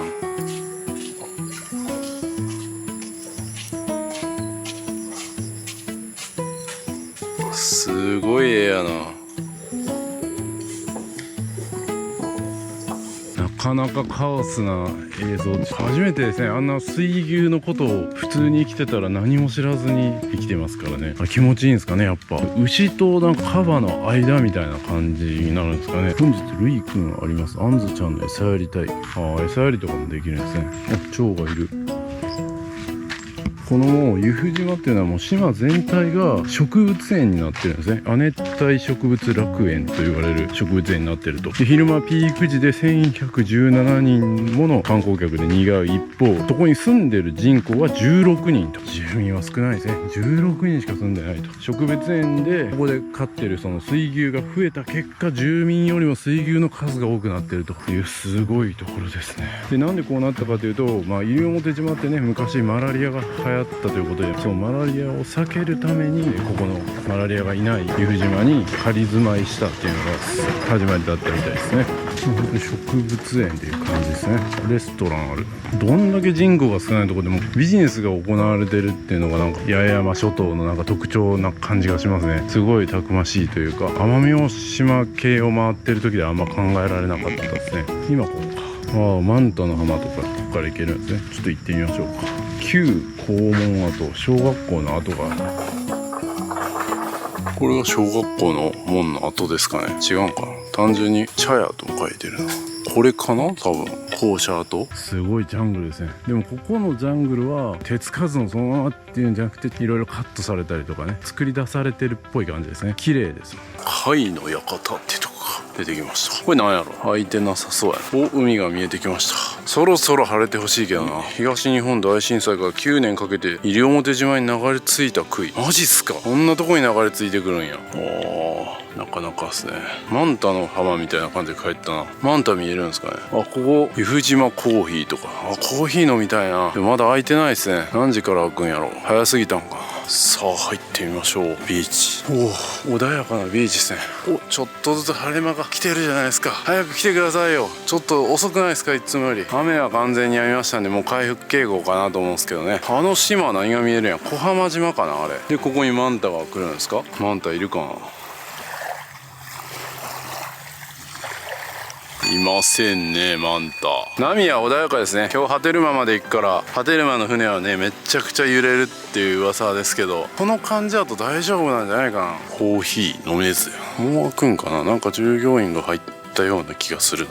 10時から開くみたいな感じかな。本日のケーキ、あ、10時半からオープンなんや。早すぎた。まさか早すぎもダメなんですか。マジっすか。珍しくギリギリじゃなくて45分前ぐらいに着いたんですけど、今度は早すぎてダメなんですか。まあでももうちょっとね、今日は西表島の南側もねあと2時間ありますんで、早いことこう戻っていきたいなと思います。もうこんな感じかな。バリケンっていうフランスガモって言われるんや。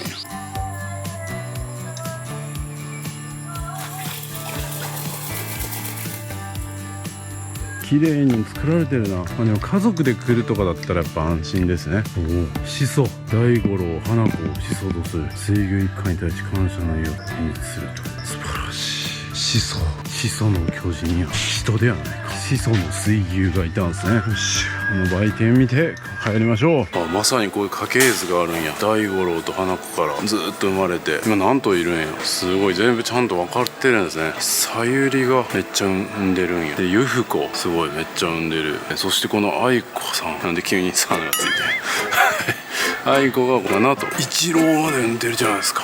マジっすか。大五郎の角牛、まさに始祖の水牛偉大です。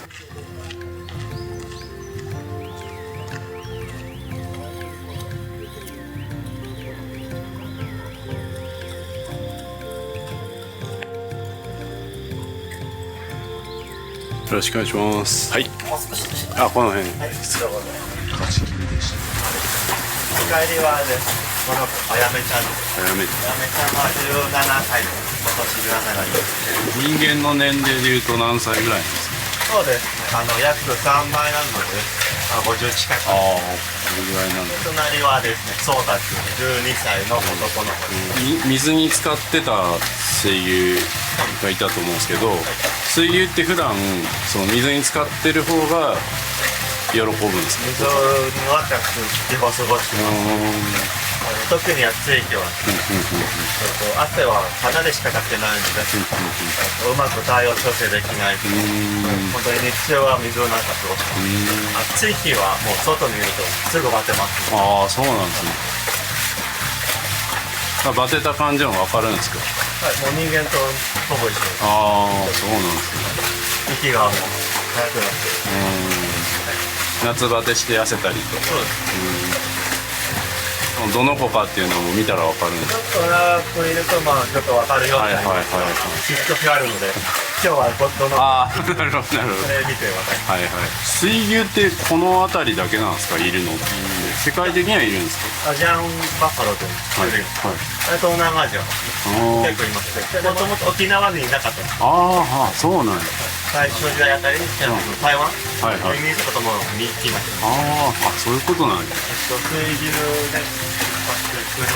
海渡るのが多分日本の中こっちのところに強いから。ダメです。チェックしました。ありがとうございました。僕が戻ってきたらめっちゃ観光客増えてるじゃないですか。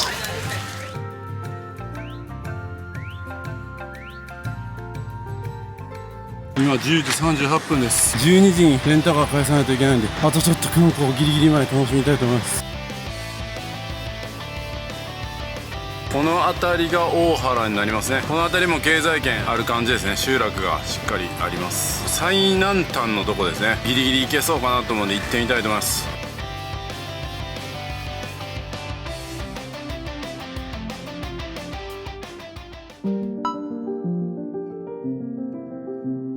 さあやってまいりました。これなんて呼ぶんやろ。棒なんとか石。あ、もう着いたっちゅう。目的地に到着しました。はい。お疲れ様でした。お疲れ様でした。忘却じゃないな。棒なんとか案内板。ちょっと後でわかるでしょう。どっか読み仮名打ってくれたんやないな。ちょっと行きます。現在地からまあまあ歩くんですね。ちょっと急がないと。時間がない。そう。入っていきます。ちょっと暗いな。暗いし足元も結構滑りそう。滑りそうとか滑る。やばいな。両手にカメラ持ってるのに気をつけよう。滑らんよ。ちょっと不気味っすね。この先に何があるのか。この石はね、西表島がねやっぱマラリア被害に遭ってきた、それを忘れさせようみたいな感じじゃないですかね。多分マラリアってね、世界三大疫病、エイズとマラリアとあと1個何でしたっけ、結核かな。で多くの方がねそれで亡くなって66万人ぐらい。もうすいません、全部情報変えてください。覚えきれません。川から来るんですよね、このマラリアっていうのは。人を一番殺してるものって何かっていうと川なんですよね。そのライオンとかワニとかカバとかそういうのじゃなくて川なんですよ。先日もなんかタイに行ってデング熱かかったみたいな話聞いたりもしますし、アマゾンとかでも結構あるですよね。そのマラリアになっても死んでしまうみたいな。だからもう絶対に川だけには刺されてはいけないって言うけど、川なんてねなかなか防ぎようないじゃないですか。西表島はねそのマラリアはもう撲滅したとは言ってますけど、実際信じるしかないって感じですね。おおすごい。なんかこ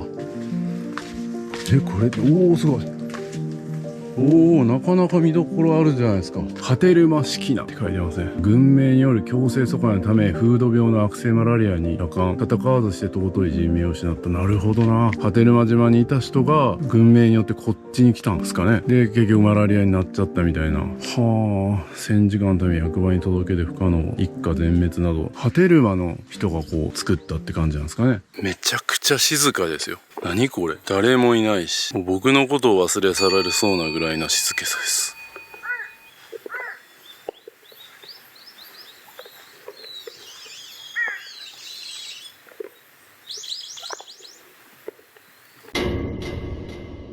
この石に乗ったらめっちゃ滑る。危ない。マジで忘れられる人になる。こんなとこで滑って死んだら。すごいなこれ。蜂の巣みたいな。いや、いろんなことをね考えさせられるとこですし、景勝地というか景色を見るためだけに来るのもありだし、この穏やかな水の揺らめき、これを感じる場所としてもいいですね。で、雨が降った後やから結構荒れてそうな感じするんですけど、結構穏やかですね。で、多分晴れてるともっと綺麗だと思います。だんだん晴れになってきてるんですけどね。はい、というわけで戻ります。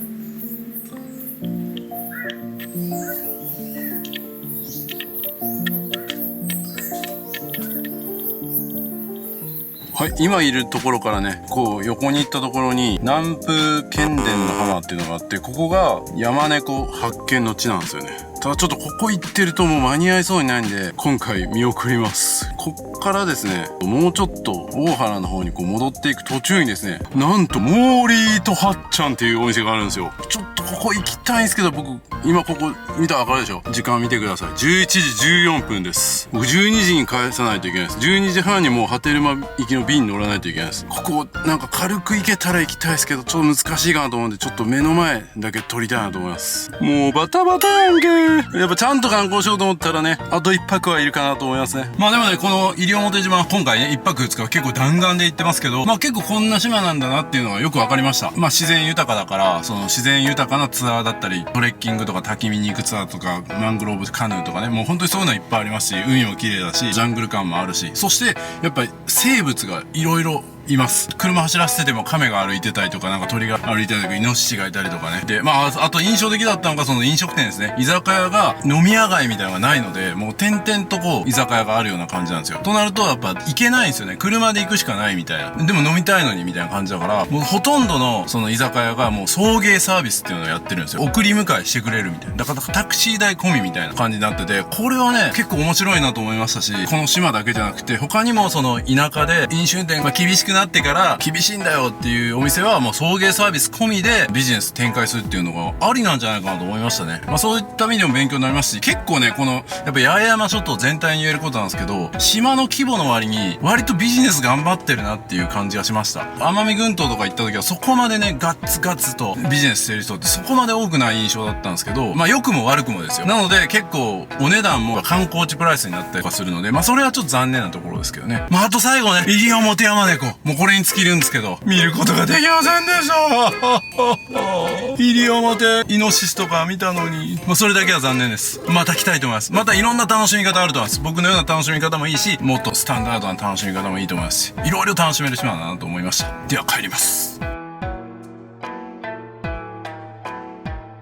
この辺にモーリーとはっちゃんっていうお店があるっぽいんですけどね。どこやろう。あ、これや。これですね、モーリーとはっちゃん。しかも奥の方見るとなんと満席じゃないですか。本当にずっと会ってるだけじゃん。僕の YouTube も満席であってほしいですね、この動画。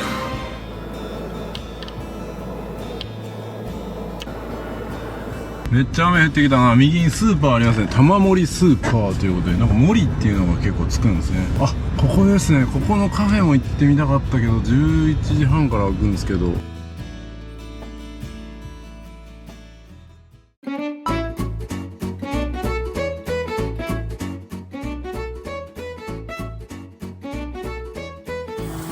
ミルクティーおすすめですか？じゃあミルクティーでちょっとすぐにできるやつということで紅茶セットにしました。ちゃんとレンタカー数返さないといけないって言ったら分かってくださいました。いい雰囲気の場所ですね。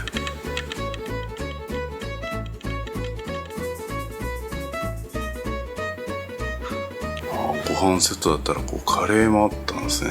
まあでも時間ないですからね。ぜんざいとかおまかせとかもあるんですね。来ました。ミルクティーとシフォンケーキ。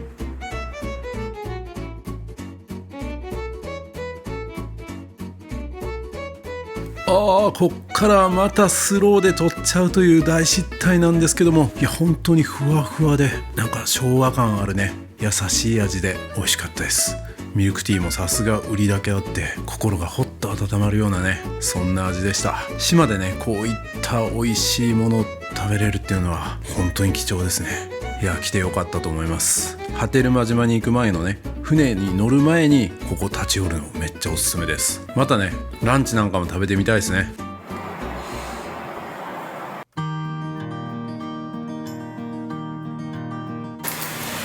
すごい山猫になってる。これは雨が止まないってことは穏やかに行けると思った波照間の船が荒れるということか。そんな取れ高を作ろうとしてるんですね、神様は。ってまいりました。ここからね波照間に行けるんですよ。結構ね多分この順路使ってない人多いんじゃないかなと思います。そうすることでね波照間まで行くのに、波照間って今飛行機で行けないんですよ。船で行くしかないんですけど、どうしてもこう荒れる船っていうことで乗りづらいですよね。でもこの大原から乗るとちょっとでもね船の時間短くなるんで酔う可能性低いかなと思ってちょっと実際に僕も試してみます。であんだけ晴れてたんでねめっちゃ穏やかな航海になるかなと思ったんですけど、雨が降ってきたんで、もしかして YouTube の撮れ高神様が期待してるのか。ここでフェリーのチケットを買いますというか受け取りに行きます。これですね。すいません、波照間行きのやつ予約してた森岡です。こっちだけでいいんですよね。はい、これはもう見せなくていい。はい、今日って揺れそうな感じですか？揺れると思います。今日揺れると思います。恐ろしい。山猫商店、酔い止め持ってくるの忘れたんですよね。大丈夫かな。船に酔うことほとんどないですけど、すごい元気クールサイダーとかみんな結構買い出ししてますね。全く何も買い出ししてないけど大丈夫かな。この亀見たな。これも見たぞ。これも結構歩いてたな。これだけ見ませんでしたね。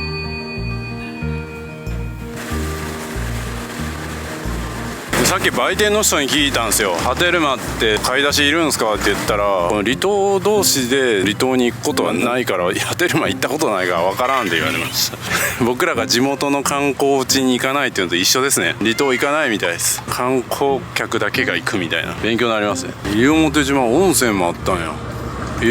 見逃したな。入りかじ。多分これで波照間に行きます。揺れんなよ。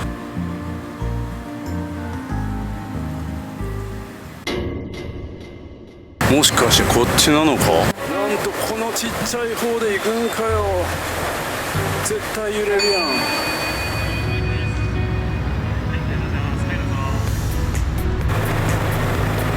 中がおすすめとのことですが、なんかいっぱいそうやから外にするか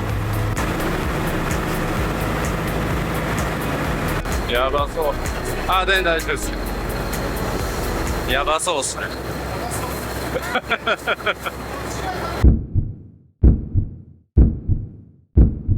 今日って揺れそうな感じですか？揺れると思います。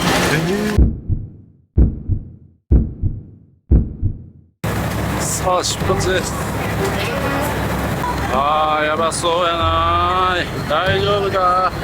そう出発です。悪夢の旅になるのか。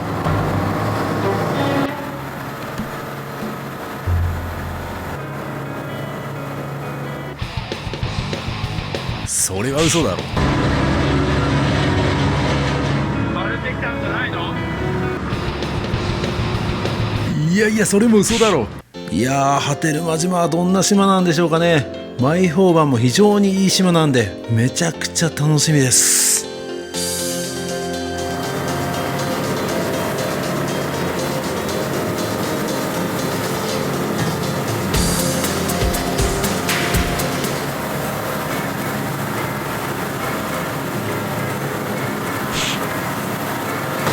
ょっとずつ入れてきましたね。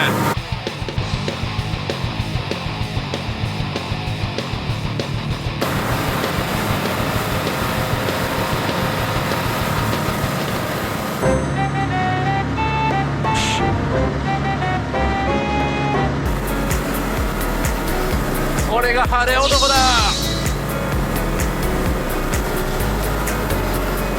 波照間島が見えてきました。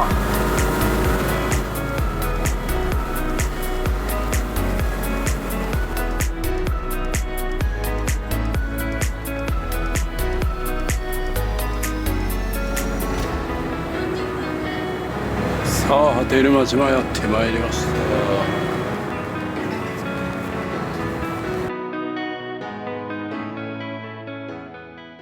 沖縄波照間島は八重山諸島に位置する人口約430人の島、有人島としては日本最南端になります。島の周囲は約 15km の小さな島で、果てのうるまの島が名前の由来となったと言われています。波照間島の魅力は何といっても美しい自然にあります。ビーチは八重山諸島の中でも指折りの美しさで、青く美しい輝きを放つことから波照間ブルーとも呼ばれます。天体観測のために波照間島を訪れる人がいるほど、日本でも最も多くの星を見ることができる島です。特に12月から6月には南十字星が観測できる数少ない離島の一つ、頭上に満天の星空が輝く天然のプラネタリウムは圧巻と感動の光景です。ただ自然を楽しみ、何もしないことを楽しめる貴重な島。島内の移動手段は公共のバスやタクシーがなく、主な移動手段はレンタサイクルやレンタバイクになります。波照間島へのアクセスは西表島からの船がメインになりますが、途中から外洋に出るため波が高く、揺れが激しくなることが多いです。船酔いしやすい方は酔い止め薬の準備をお勧めします。嬉しいニュースもあり、2008年11月から途絶えていた波照間航空路線が先日再開しました。第一航空株式会社が石垣島を拠点に波照間島と多良間島の2路線の運航を開始。15年2ヶ月ぶりの路線再開となり、船が苦手な方は注目です。それでは波照間島の旅を一緒に楽しみましょう。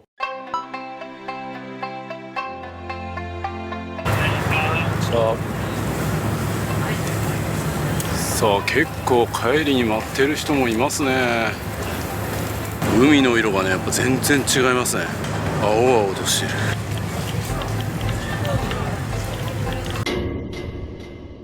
しまった、レンタサイクル借りようと思いながら手配してなかった。ちょっと交渉しよう。レンタサイクルやってるんですか。ああ、いないと回れないよ。そうなんですよ、忘れてました。バイクかはい、電動がおすすめ。3時間でか、1日借りたいんですけどね。レンタサイクルここで借りましょうかね。1日1000円。電動自転車だと3時間になるんですね。明日の4時半の便かなんかあるじゃないですか。あれにして帰ろうかなと思ってるんですけど、それまでできれば借りたいんですけど。プラスはい、100円。あ、全然いいですけど。じゃあどうしたらいいんですかこれ。乗ってください。あ、ここに乗るんですか。あ、なるほど。早速借りましょう。お願いします。皆さん波照間は初めてですか。初めてです。初めてです。初めてですね。はい、行きましょう。波照間島は日本の最南端にある有人島です。人口は500名を切り、現在430名ほど、世帯数は200世帯ぐらいです。外周がだいたい15キロでちっちゃい島なので、自転車を借りる際は鍵は絶対かけないでください。誰も盗まないし持っていく場所がないです。鍵を抜いてしまって海や砂浜でなくす方が大変多いので、そっちの方が鍵作るまで電動自転車とか動かない方が困るので、もう鍵は抜かないです。で、西浜荘こちらです。港から歩いて2分なので返しやすいと思います。島から出たことのないおじいがコツコツ一人で建てました。出たことないですか？住所ずっとここだよ。すごいっすね。名物おじいなので対応も楽しんでください。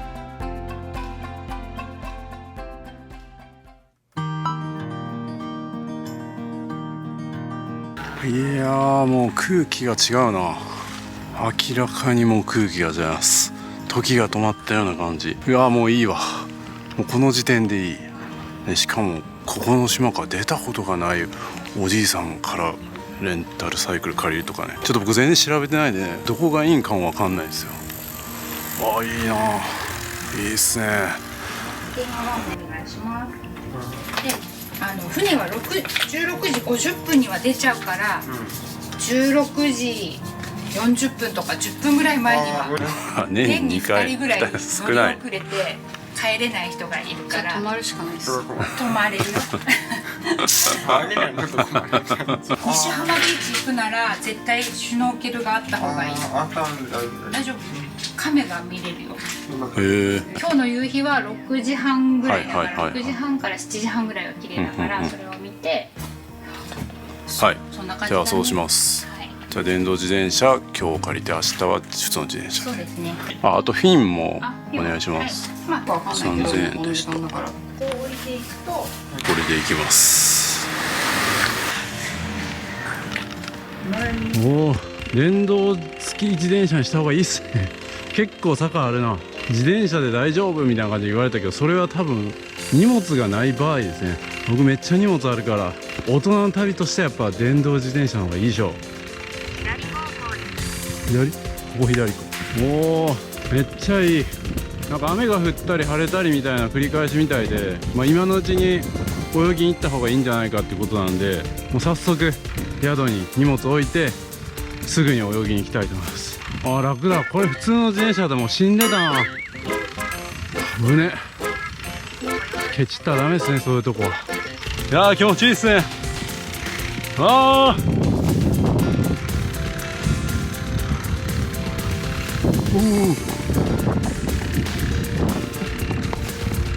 いやー、いや、初出る馬いいわ。これはいい。もう空気感が違うな。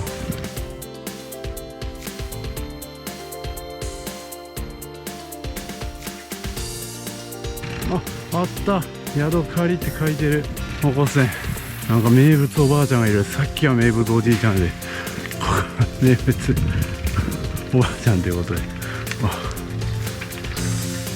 ました。いるんかな、ちょっと気になる。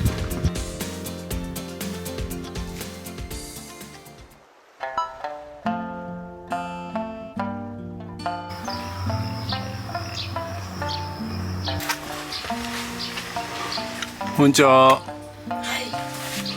あ、こんにちは。いつもりでした。天気良くなったね。朝は雨だったけど。あ、そうなんですか。やっぱ良くなったんですね。うん、すごい雨だった。なんか今のうちになんか泳ぎに行った方がいいって言われて。そうだよね。はい。そう、ビーチにしか泳げない。はいはい。みんな遊泳禁止。ああ、なるほど。わかりました。じゃあ部屋行きますか。はい。あ、部屋は離れてるんですよ。お母さんずっとこちらに住まれてるんですか。へえ。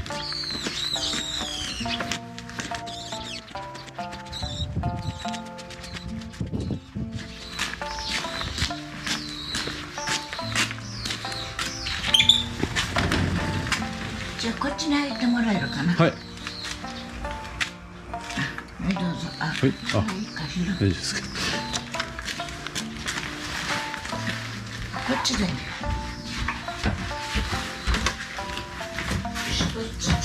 こっちはね、はい、雨が降るから戸が開けられないんですよ。もう雨が入っちゃうからね、立てるよ。ああ、そういうことか。ちゃってはいはいはい。あ、そうか、エアコンが有料なんや。これ扇風機もないんですか？扇風機はあるんですか？扇風機はもうあったかな。クーラーはあるよ。はい。お金いるんですよね。お金いるんですよ。はい。これ持って行ってください。はい。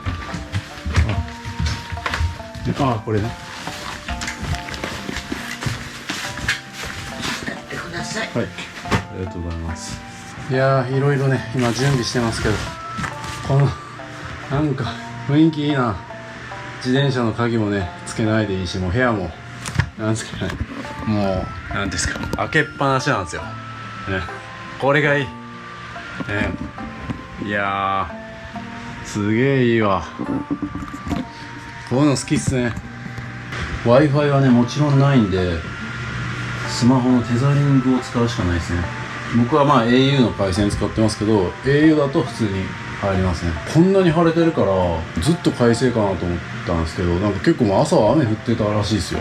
素晴らしいですね。奇跡。さあ、それではね、西浜の方に天気がいい地に向かいたいと思います。完全武装です。荷物もバッチリ入って行きたいと思います。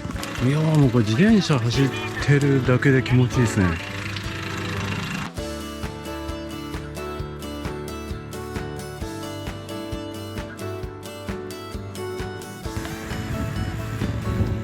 おー、気持ちいい。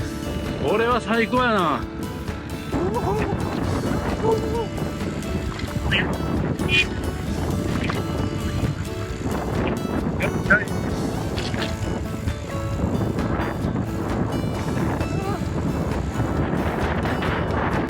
これは人生最高。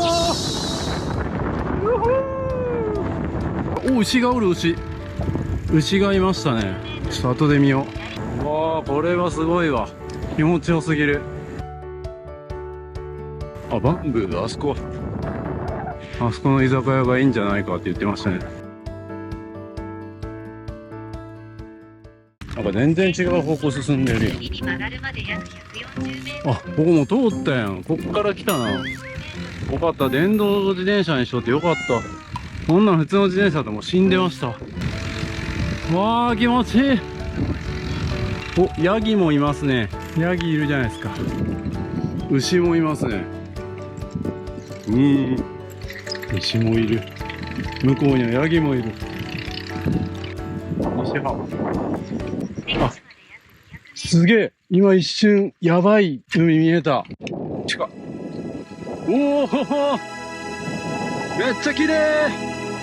うわ、めっちゃすっげえ。やった。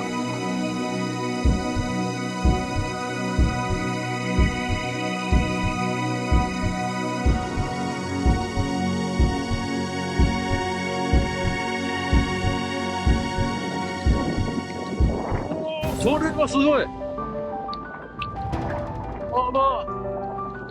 これはすごいわ。半端ない。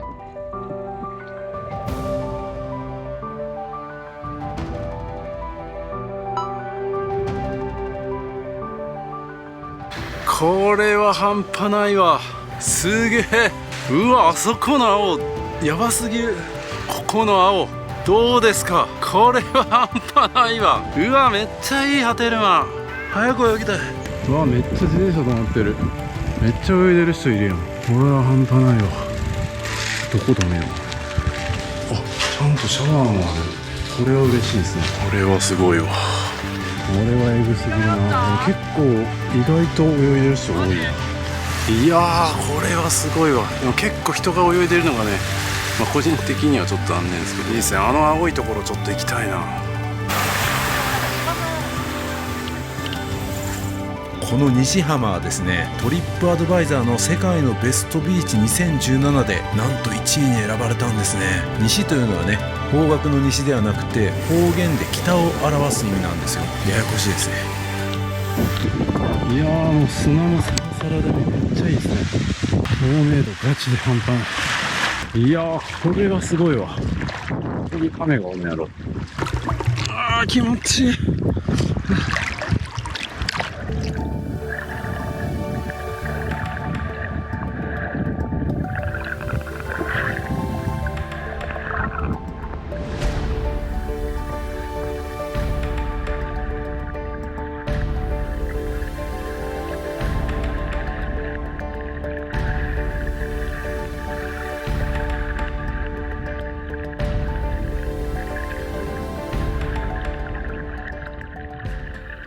いやーめっちゃね浅いとこが続くんで、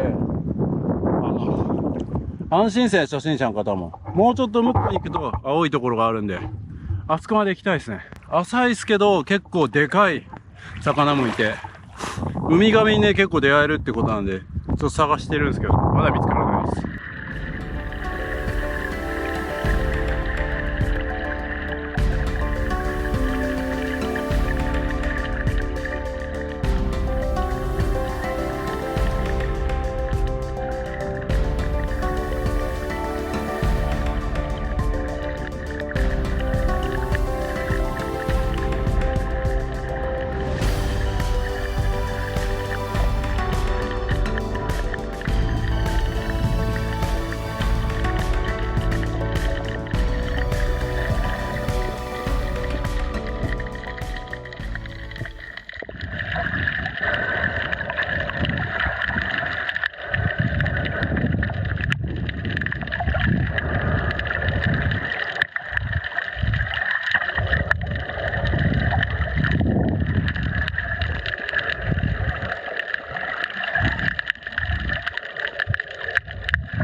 そういえばですね、この西浜なんですけども、国内外からのね観光客がやっぱ増加してることで、サンゴ礁を傷つけたりウミガメに無理やり触ろうとしたりとね、マナー違反がね目につくことも増えたらしいですよ。このね素晴らしい景観を維持するためにも、この動画を見てくださってる皆様はそのようなことがないように僕の方からもお願いしたいと思います。この日本一、いや世界一とも言えるようなこの素晴らしいね海を皆さんの力でも守っていければと思います。そんなことも教えてくれるんですね。この波照間島の西浜はまさに旅立ちご当地ですね。どうですか皆さん、もうこの景色を見て実際に自分でも潜ってみたいと思いませんか？いつか行きたいと思ってたらなかなか行けないもんです。行きたいと思ったらすぐに計画して行く準備をしてみましょう。その一歩がもしかしたら皆さんの人生を変えることになるかもしれません。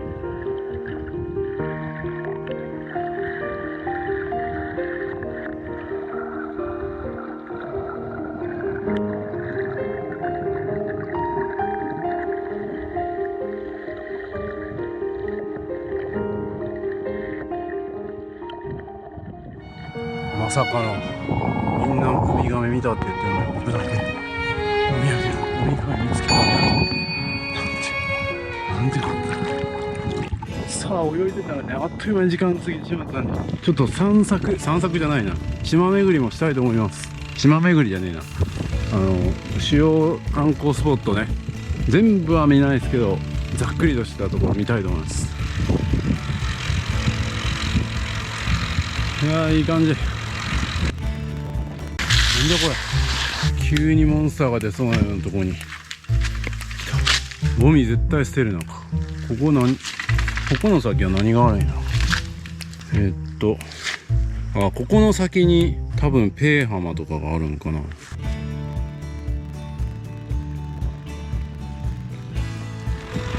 車両新宿とかもかっけえ。モンスターがいそうなとこあった。あそこはペー浜に行くとこかな。重旅さん行ってたな。おお、急な坂。お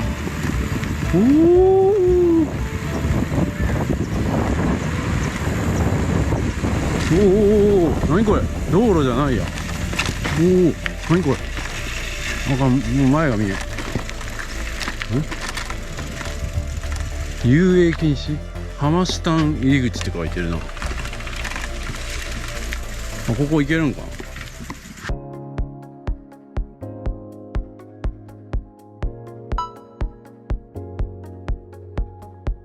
浜下群落というところを発見したので入ってみたいと思います。いやー、ホテルも今のところ割と理想に近いぞ。おお、これどっち行ったんや。浜下群落竹富町指定天然記念物。浜下はみそはぎ科の常緑香木、和名を水岩皮、波照間島の方言でスパニコッチと言われています。ちょっとこれ全然見えへんやん、葉っぱで。ちょっとどけよう。よし、こういうのも島らしくていいっすね。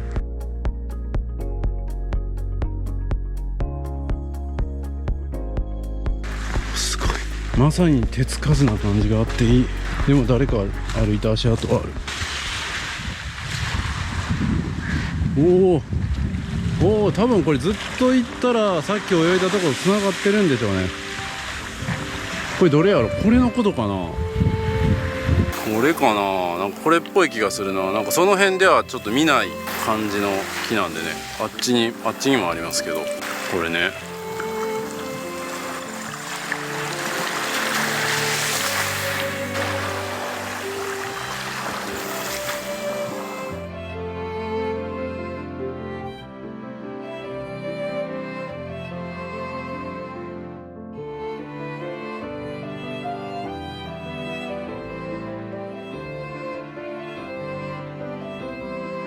いや、美しいですね。ついつい時間忘れてじっとしてしまう。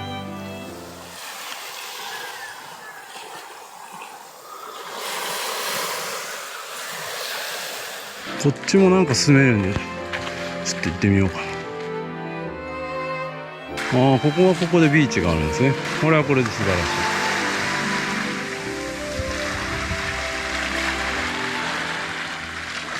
しい。もう一つね、ちょっとビーチ行きたいんですけど、村ピナの浜っていうビーチ。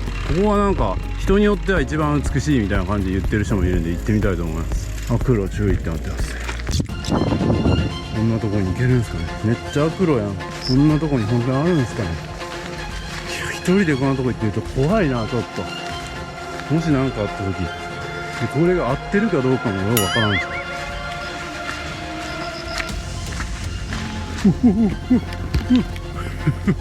怖っ。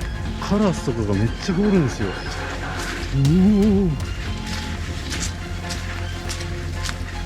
こういう荷物も置きっぱなしで行ってますからね。でもなんかちょっとビーチの音がしてきた。ビーチの音とか海の音。なんかいい感じだぞ。サンゴが。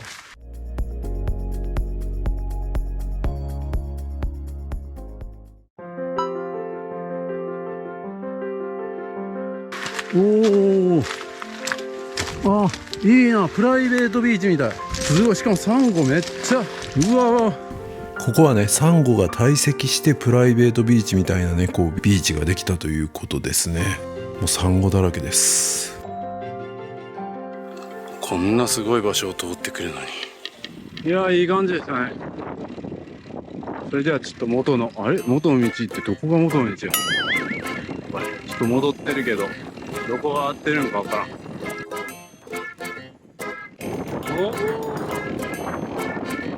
気持ちいい。誰や普通の自転車でも回れるって言ったらきついな。これ普通の自転車やったら。荷物なしやったらいいけど。ちょっとなんかどんよりした雲見えてきたな。早めに海泳いとって正解でしたね。君最高。最高すぎる。景色が誰もいねえ。この辺りなんか展望台みたいなこと書いてるんですけどね。どこなんやろ。ここから行くんかな。泥の道に。いや泥が危ねえ。滑る。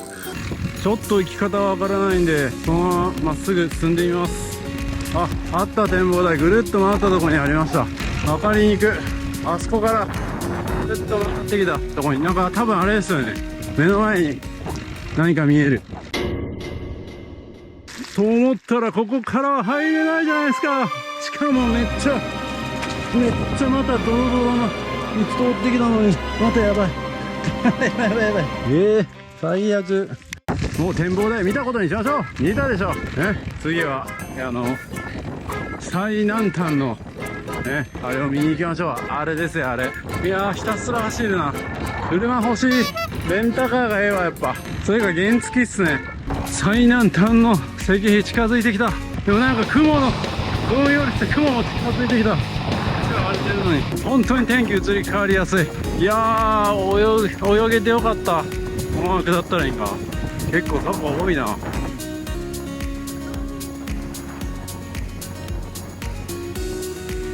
どっちやこっちかな。なんかありそうな感じの雰囲気だが、ここじゃない？あれ、なんか違うな。ちょっとちゃんと見よう。全然ここじゃない。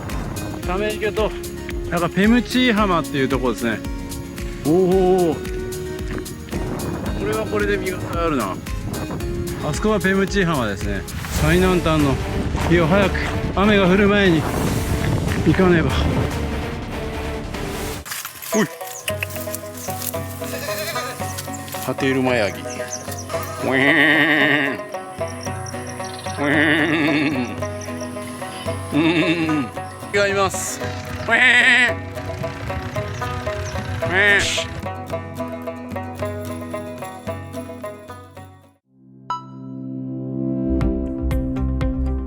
さあ、やってまいりました。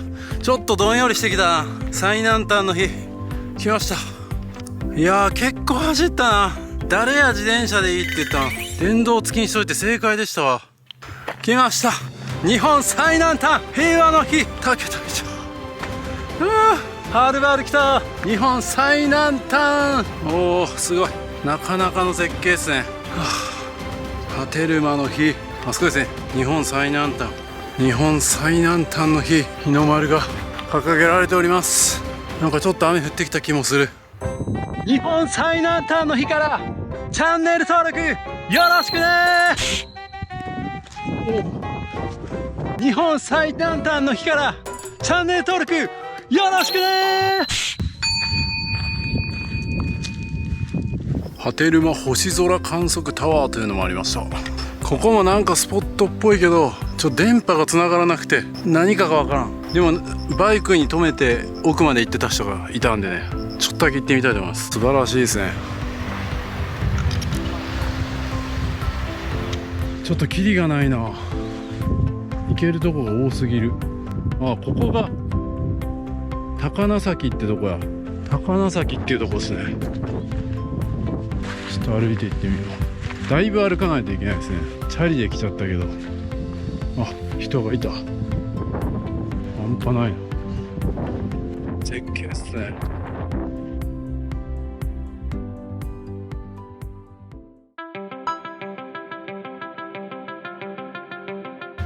この高名崎はですね、日本最南端の岬とも言われているみたいですよ。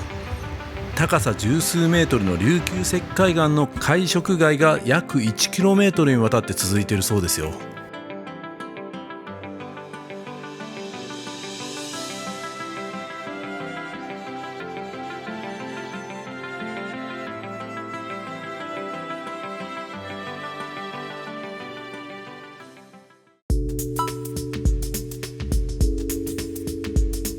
今は使われてない空港がありますね。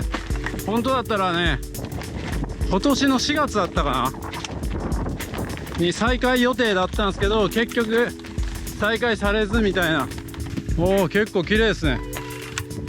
おお、空港綺麗。また飛行機がね出るようになったら飛行機乗ってきたいっすよね。いつ再開するんやろ。楽しみに待ってます。いや、ここはまた来たいな。飛行機でも、船も良かったけどな。あれが空港の管制塔ですかね。管制塔、あ、書いてる。鳩間空港。鳩間、鳩間じゃねえな、波照間空港。あ、入れるじゃないですか、ここまで。おお、波照間空港、いい感じですね。ちょっと入っていいんかな。車止まってるな。波照間空港ありましたよ。楽しみですね。よいしょ。ない。泳いで。連日泳いだり走ったり大変です。いやでも車がいいっす。車が原付き。自転車しんどい。大人ではない。もう20代までですわ。普通の自転車はマジでやめといた方がいいですね。特に45歳以上の方。おとなしく電動自転車か、まあ原付か、もしくは車でお願いします。こ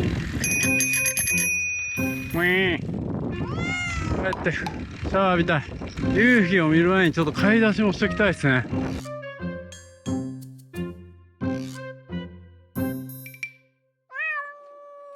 やっと集落っぽいとこ戻ってきたな。これ夕日見れるんかな。結構怪しい。お弁当小さいさかいひまわりとか書いてるな。ちょっとこれ看板大事ですね。ビジネスで。ちょい飲みをひとりさんは大歓迎。いいっすね。あ、雨降ってきた。やばいやばいやばい。雨降ってきた。あんなに晴れてたのに泳いでた時は。あ、降ってきた降ってきた。すごい全然わからん店が。さっき書いてたけど。なんか商店っぽいのあるぞ。鳴友売店である。ここちょっと行ってみようかな。故障しています。自動販売機。ちょっと水着で来ちゃったんで一旦着替えてから行きます。お、にゃんこいるじゃないですか。ハテルマにゃんこ。ちょっと丸々としてるんじゃねえの。おいおいおい。西表ヤマネコは見つからなかったけど、ハテルマヤマネコ見つけたんじゃねえの。おお、いましたね、にゃんこ。全然位置関係。お、またよ。俺尻尾長いぞ。西表ヤマネコちゃん。あ、上にもおるやん。めっちゃおるやん。ああ、いいなぁ。のどかな風景や。うわー、これはちょっと2泊したかったな。なんか場所とか把握するのに時間かかりそう。さっきもお店肩の通りに行ったけど見つけられませんでしたね。この辺は本当に結構集落があるな。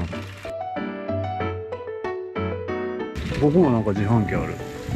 ここも売店ですね。南売店って書いてる。8時半までやってるんですね。ここなんかちょっと公園っぽいのありますね。位置関係がわからん。やっぱもう Google マップ見ないと全くもわかんないですね。でも電波結構通じないから勘で行くしかない。ここはなんかブトゥーマレーオーシャンズ。あ、これ多分もう近いですね。港の近くか。なんかオーシャンズ近くにあった気がする。やっと一周してきたんですね、これで。ここもなんか休んでる。なんでやねん。お店はもう行ってみないとわからないみたいな感じで言ってたんで。子供の声が聞こえる。子供がいるじゃないですか。星空さ。お、子供がいる。ここ学校？あ、学校か、ここ。学校や、ここ。いいっすね、なんか。売店がある。売店多いの？学校やな。すごい、ちゃんと学校があるんや。ハテルマ中学校、小学校ですね。もう定番になってきたな。子供入れた安心する。あ、そして郵便局もありますね。郵便局ってすごいですね。なんかどこに行ってもある。しかもなんかちょっと綺麗やしな。未来に向かって突き進む。夢に向かって歩き出そう。諸突猛進。未来に向かって突き進んでますか？言ってますよ。いいな。集落面白いですね。巡るの。お、にゃんこいるじゃないですか。ここはにゃんこ多いな。あ、テルマにゃんこ。自販機多いな。やっぱりなんか沖縄系はちょっとやっぱビジネスしっかりしますね。ここもなんかあれですね。民宿も多い。自販機も多い。ちょっとマジで今どこにおるかわからん。ちょっと再確認しよう。危ない危ない。猫が危ない。危ない。俺には逃げるんかい。車には逃げへんのに。宿はもうちょっとまだ先でした。結構なんか集落ある気がするな。しかも走りすぎたんかもう 30% しかパワーないぞ。おお、なんかダムもあるんや。しっかりしてるな。あれ何人住んでない？200人ぐらいって言ってませんでしたっけね、住んでたの。それでこんなにそうあ、僕の聞き間違いか。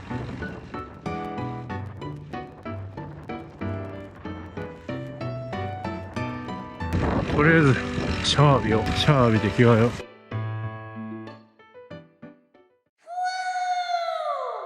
はい、洗濯もね200円やったかなでできますし、ちゃんと水道もあるんで足を洗うことができました。ありがたいですね。通り雨かな。雨が降ってきました。夕日見えるんかなこれ。2時や2時。美しい。おお、びっくりした。パトカーが。アルコールの分散には時間がかかります。たとえ前日警察です。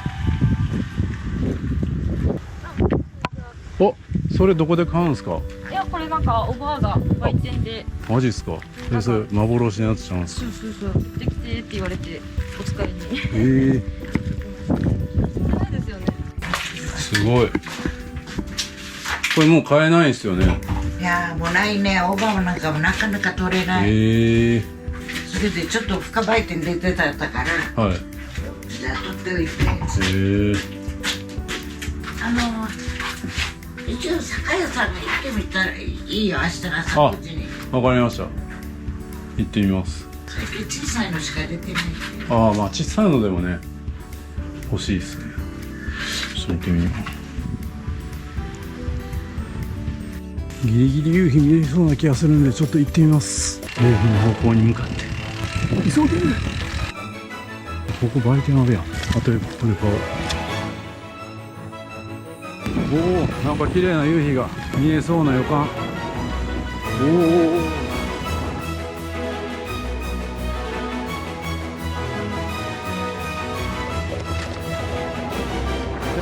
行ってみよう。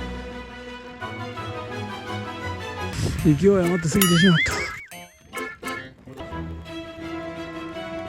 あれや、もうみんな来てる。夕日を見に半端ないな。ああ、ドローン持ってきてもよかったな。あ、でも、おお、ちょうどいい夕日が。おお間に合った。無理かなって思ったけどね。まあでもいい感じなんじゃないですか。あれはあれで。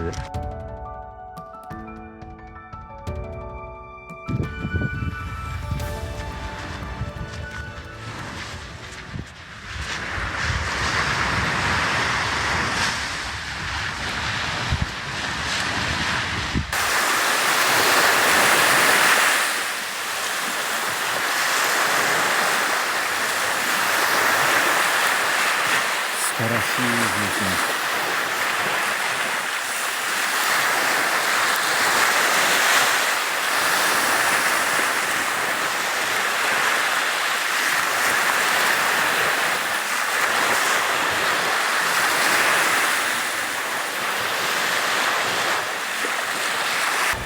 ずっと雨になってもおかしくなかったですけどね。終わってみればすごくいい感じにね、ドラマティックに、まるで人生のように彩ってくれました。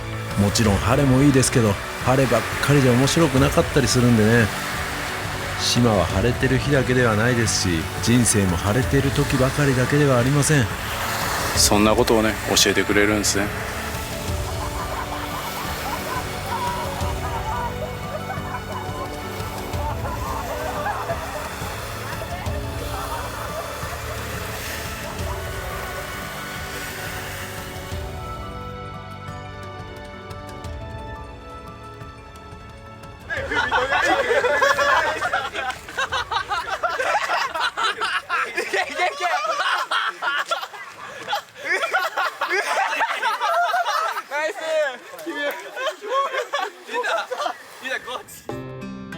もう反対側が赤く焼けてきてますね。居酒屋バンブーね、この後行きますけど、歩いて行けるんかな。宿から遠くないかな。生ビールって旗見えます。あ、ここですね、バンブー。この後ね行きたいと思います。あと1時間後ですね。その前に売店で飲み直しのためのねお酒とか買っときましょう。牛もヤギもいる。まあまあでも歩くな。15分ぐらいは歩きそう。多分帰りはちょっと送ってもらいたいですね。行きはいいとして。あ、なんか道間違えたかも。こっちじゃ帰れない。いい加減道覚えろやって話です。こっちでした。どっちから来たっけ。いや、こっちな気がする。これ大変やな、歩いていくの。完全に道を間違えた。くそー。そうか。そうか。違うな。あれどこや。マジ遠いな、居酒屋。めっちゃ暗いし。これややこしいな。Google がなかったら覚えられへんな。まるで大迷路みたいにね言ってますけど、実はめっちゃ簡単に行けます。ここバイで行くと思ったよ。全然方向感覚がわからん。ここがバイ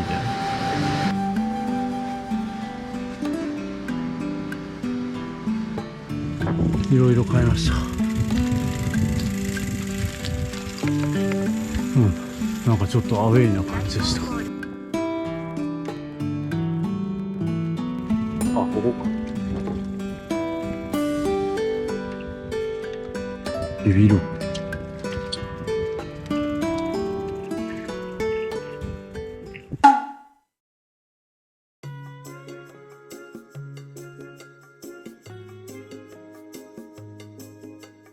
来ました。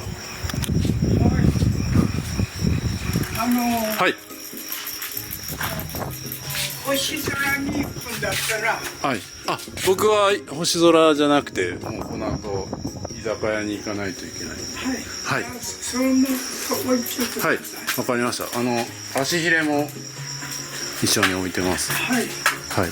ちょうどパワーゼロになります。はい。ありがとうございます。はい。ありがとうございます。足入れは。はい。ここに。はい。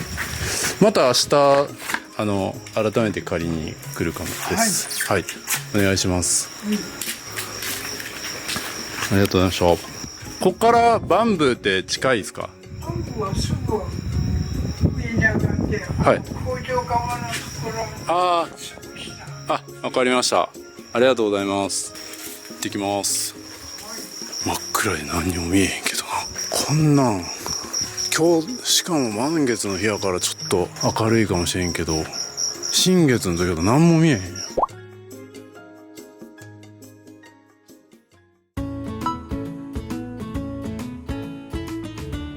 居酒屋バンブーやってきました。いや嬉しいですね、居酒屋があるってこんな島に。さっき海の中で撮ってもらった人が後で一緒に飲みましょうと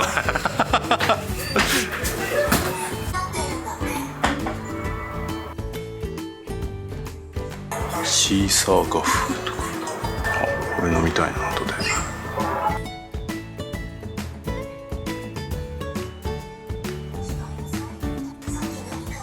さあシーサーガフ来ました。いただきます。貴重なお酒ですね。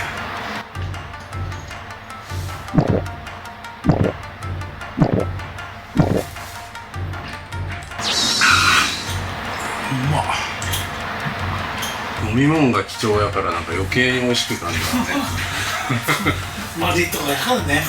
なかなか手に入れられない。それではいただきます。投資。オクラとこれは大根、豆腐、あっさりしてて美味しいですね。暑い時に合う。こちらカジキですね。カジキの刺身とハラゴです。ハラゴの刺身、石垣で採れたものですね。刺身ですね。いただきます。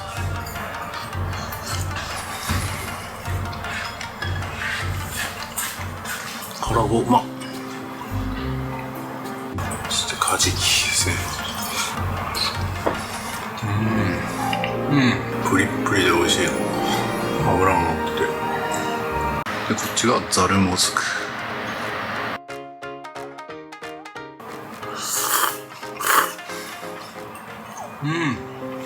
あっさりして美味美味しい。あっさりだけど結構やっぱちゃんと味もあって、これは無限に食べれるやつやな。美味しいですね。島豆腐の麻婆豆腐ですね。すごいボリューミー。ちょっと一人では多いぐらいのボリュームあります。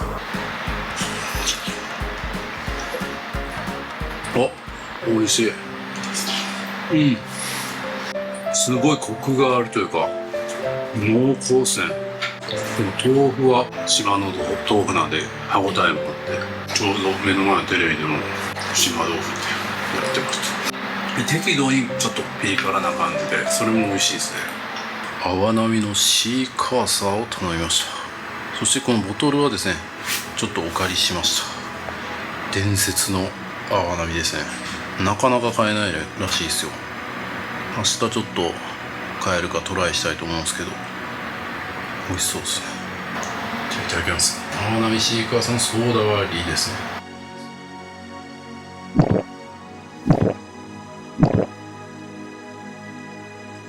すごい。スキッとしてるけど、なんかやっぱ後味がかすかにこう青森、飲みやすい青森ですね。独特な、美味しいですけどなんか表現しにくい味が。泡波は何が違うんですか、他の青森と。香りがいい。香り、シーカーサー入れてる。シーカーサーもいいけど、本当香りがいいけど飲みやすい。でもロックで少し飲んだ方が匂い感じられる。次ロックで飲みます。普通のお酒だけど、当てるものお水で割るから美味しい。なるほど。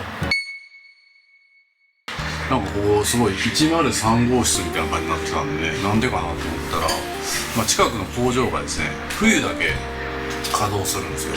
サトウキビを取ったりとかで、夏は多分観光客が増えるんで居酒屋として活動してると。で冬はそのサトウキビを取る工場の、宿舎みたいな感じですか。面白いですね、島ならでは。次は泡波ロックをいただきます。いただきます。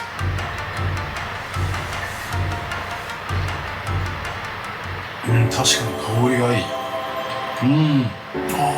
すごい後味も突き抜けてくる。最高ですね。こののんびりした感じいいですね。なんかもう11時ぐらいまで飲んでる感じするけど、まだ9時になってます。いやー、もう波照間島にね、なんか100回以上来てるっていう人と同じ部屋だったんで、ずっと話してました。よかったです。お、にゃんこ。ここのにゃんこか。どうしよう。よしよしよし。波照間にゃんこ慣れてんな。食べ物はもうないよ。よいし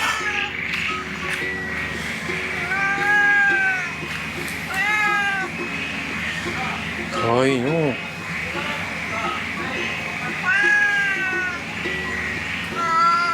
私は帰りますわ。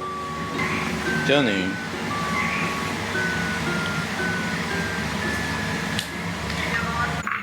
月は綺麗ですね。ここが中秋の名月。中秋の名月。これが中秋の名月だ。カエルの合唱がすごい。一緒に飲んでた人多分月を見て行っちゃいましたね。どこ行ったんやろ。一人でどっか行っちゃった。僕も帰りますか。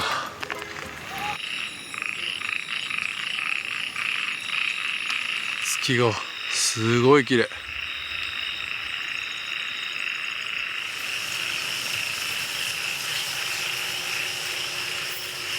街灯一つない。月明かりだけを頼りにやってまいりました。なんかあそこ街灯あるな。びっくりした。カラスや。びっくりした。食べ過ぎてお腹が痛い。早く宿に戻ってトイレ行かねば。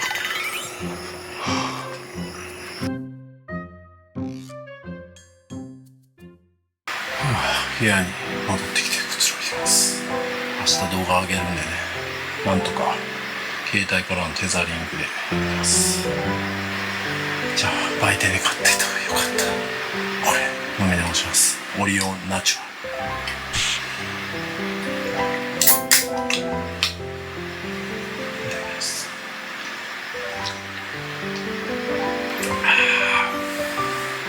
すっきりする。最高。ね、混みましたね、この島。疲れたらここにまた来たい。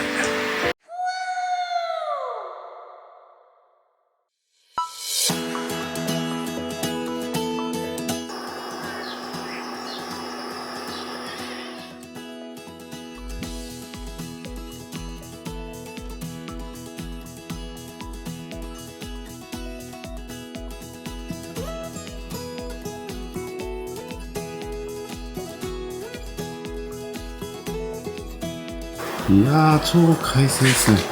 なんかもう台風がね、ちょっと来週発生しそうで、ちょうど僕の旅の最後の与那国島に行く日に台風が来そうな感じなんで、ちょっとどうなることかなと思ってるんですけど、まあなんとかね、それてくれないかなと。はい。まあでも近いんでね、それそうにないですけど、まあでも今こうやってね、雨予報でもこうやって晴れてくれてるんで、信じたいと思います。どうぞ。ありがとうございます。いただきます。バンボは何食べた？刺身と麻婆豆腐、なんか100回ぐらい波照間に来てるっていう人が同じ部屋あって、100回ぐらい100回ぐらい来てるって言ってました。なんか好きみたいですね。昨日かその月をここで見たくてわざわざここに来たらしくて。いただきます。ありがとうございます。食べて。はい、はい、またお金払うんでシャワーだけ浴びさせてもらって。帰りのシャワーはね、ちょっともらってます。もちろん払うんで。今から泳ぐ。そうです。昨日ね、亀見なかったんですよ。あっちに自転車があるよ。あ、借りていいっすか？使ったらいい。ありがとうございます。2台あるから、はいはい。ギア付きのがいいはず。はい。空気とブレーキ効くか効かない。はい。確かめて乗って。わかりました。使っていいよ。ありがとうございます。ふちゃぎといってね、15夜にね、備えるの。それはこの波照間でやることなんですか？いや、みんな。もう美味しい。素朴で美味しいですね。これもどっか売店が作ってあるんですか？いや、注文するの、石垣。石垣に注文するんですか？その時期にだけ作るの。来週台風発生したしですね。そんなにめっちゃ強いやつではないですね。強い台風ではないんだけど、うちは台風だから。波が高くて船がもう4、5日ぐらい出なくて。それなんで。それが大変ですね。波が高いんじゃないかな。いやでもこういう雰囲気いいっすよやっぱ。ちょっとね、家も古いし、古いお家で。やっぱりね、僕もそのおじいちゃんおばあちゃんも他界してますけど、なんかそのおじいちゃんおばあちゃんの家にちょっと帰ってきたみたいな。みんながそういうね。そうなんかそういう感じありますね。私はもうみんなと喋る。だからゆうべお兄さんと喋りたいなと思って、待っていたんだけども、10時まで待っても来なかったからちょうどね10時ぐらいに帰ってきたんですよ。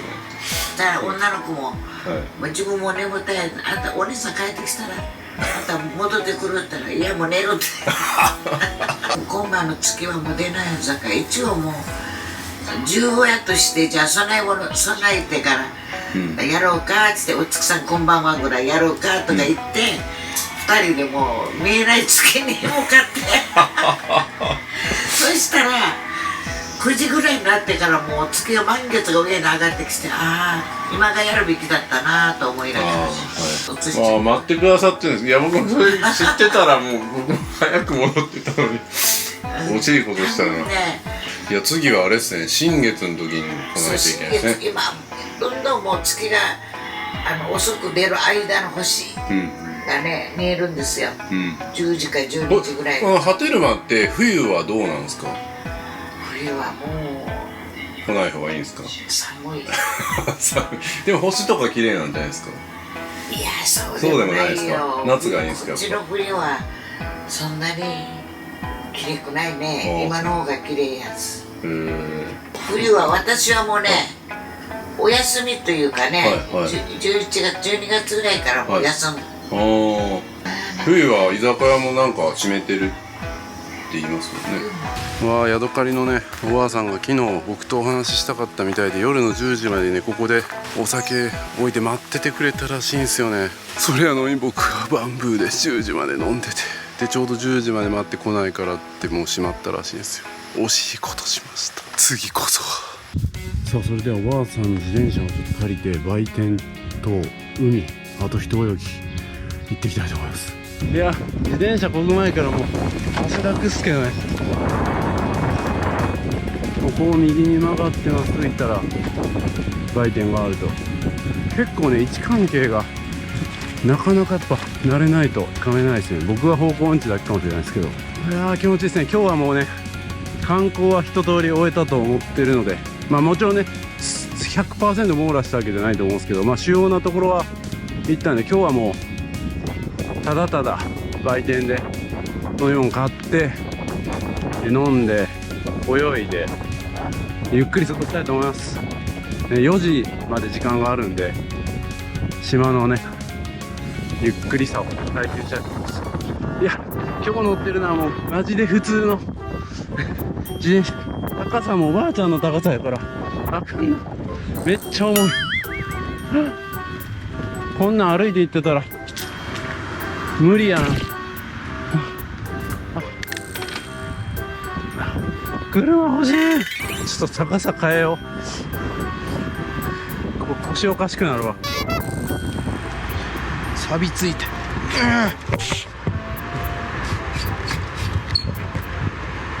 よし、だいぶ安心になった。これ海行く時も行きはええけど帰りやばいな、坂。まあでも最悪歩いて帰れる距離なんで押して帰りたい。いやー、悲劇が起こるとは知らずみたいな感じですね。台風が近づいてるってことは。いや、初めてかもしれないですね、こんな台風の。まあなんか台風でもしかしたらダメになるかもみたいなのもあったけど、何やかんやでうまくいってるんで、まあ今回も大丈夫だと思うんですけど、ね、不安ですね。結構直撃っぽい感じもするんで、夜中にね。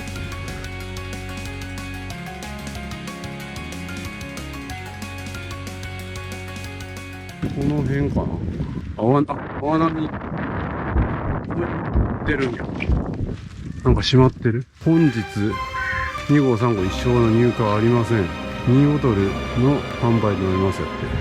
あ、しかし誠に勝手ながら午後のみの営業となりますよとか、午後行くか。なんてこった今日土曜日だった。なんかしっかりした集落みたいな感じ。エネオスがある、あんなとこに。そしてそらそう、あ、ここ行きたいな。ここ来たな。学校や。この辺になんかあったな、売店。あ、ここや。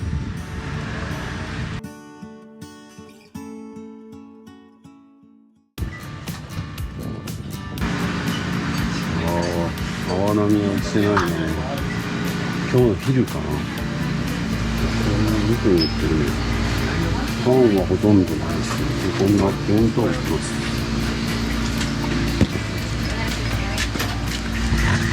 もう売ってる。泡波のミニボトルを買うことにしました。この辺の集落を通って帰りましょうかね。いや、さっきのねスーパーでまた昨日の若者と会って、はい、YouTube 見てくださいました、見ましたみたいな感じでね、ありがたいですね。で一旦このお土産置きに行くか。しかしね、こう瓶で買ったけどピーチとかで買えると重さとかね結構影響してくるんで、そこら辺注意ですね。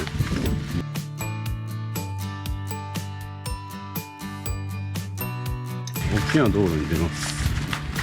結構宿あるな。ダイビングサービスっての書いてる。まだまだ奥が深そうですね。あれ、こんなとこ通ってきたかな。なんかすぐ道に迷うな。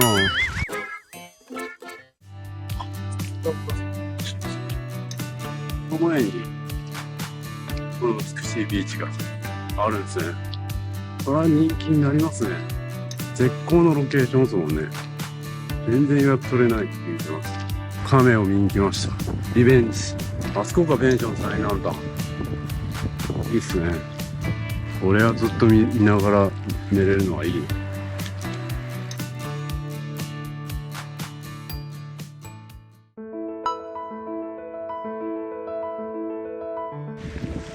今日も素晴らしいですね、これは。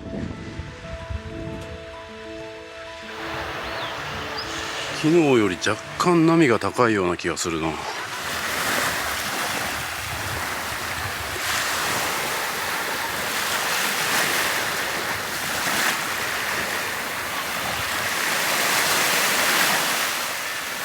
それでは今日も泳ぎたいと思います。亀を見つけるぞ。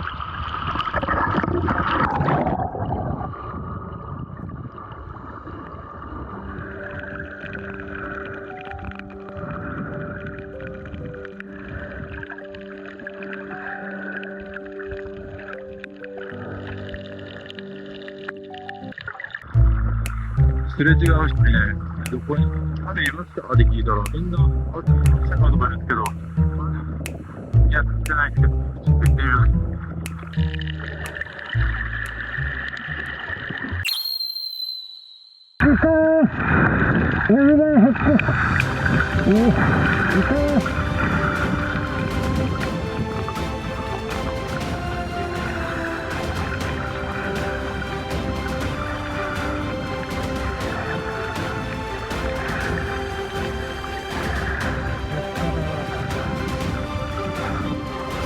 いやー、やっぱりウミガメに出会うと嬉しいですね。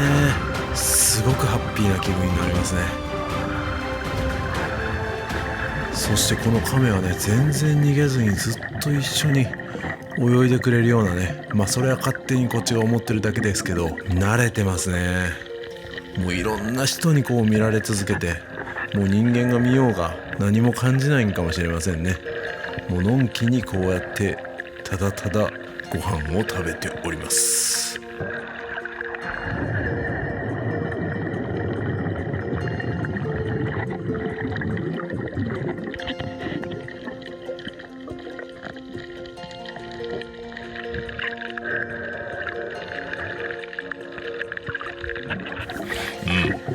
美味しいの。どけどけどけ。もうそこも食べたいんやからな。一緒に泳ぐこともできました。これは最高の体験ですね。いやー、夢中になってね、ウミガメと一緒にいたらあっという間に時間が過ぎてしまいます。時間のことを忘れてしまいますね。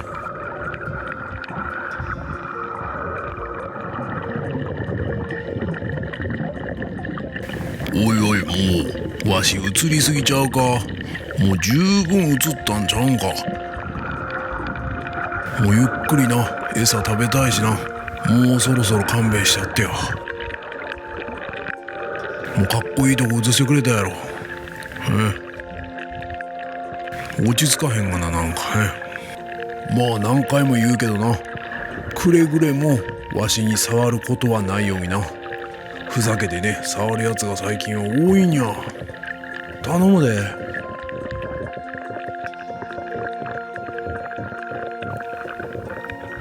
ありがとう。いやいや、長いわ、ほんまに。世界最長ちゃうか、こんだけ映したの。いや、綺麗やけど、めっちゃゆっくりと撮影させてください。いや、もう出会えないかと思ったけど、いけますね。それでも思い残すことがない。最高です。多すぎる。最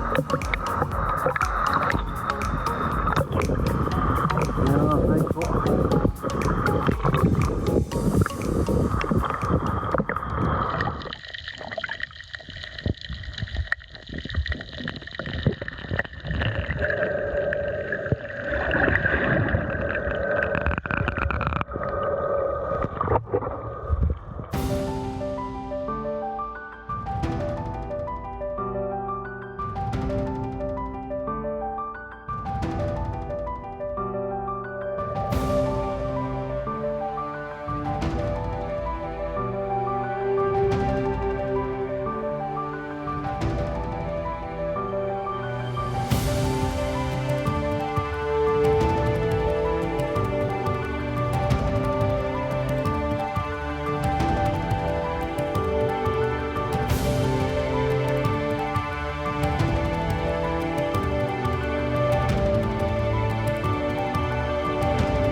さあ一旦宿に戻ります。押して歩かんと無理。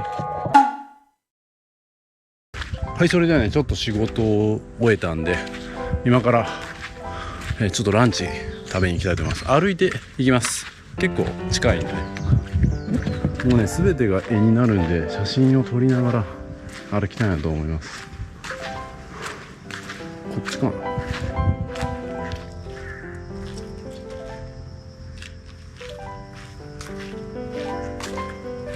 いいっすね、この公園みたいなのも。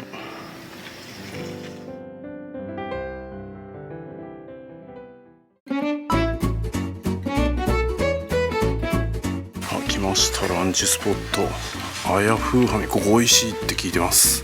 フリー Wi-Fi もあるじゃないですか。島野菜カレーとかうまそう。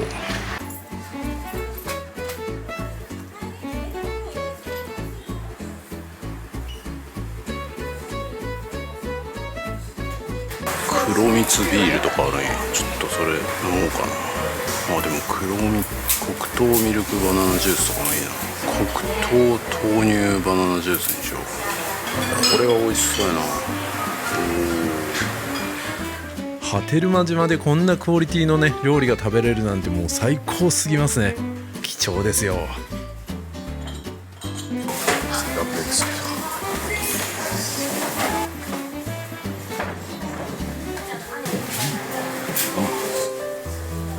まっ。優しい味ですね。ヘルシーな味。どんどんお客さん来る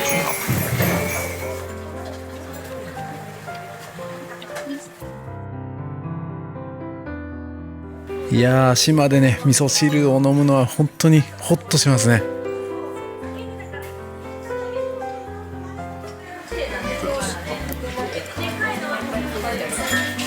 波照間島産のちきびと西表産の姉妹松で。めっ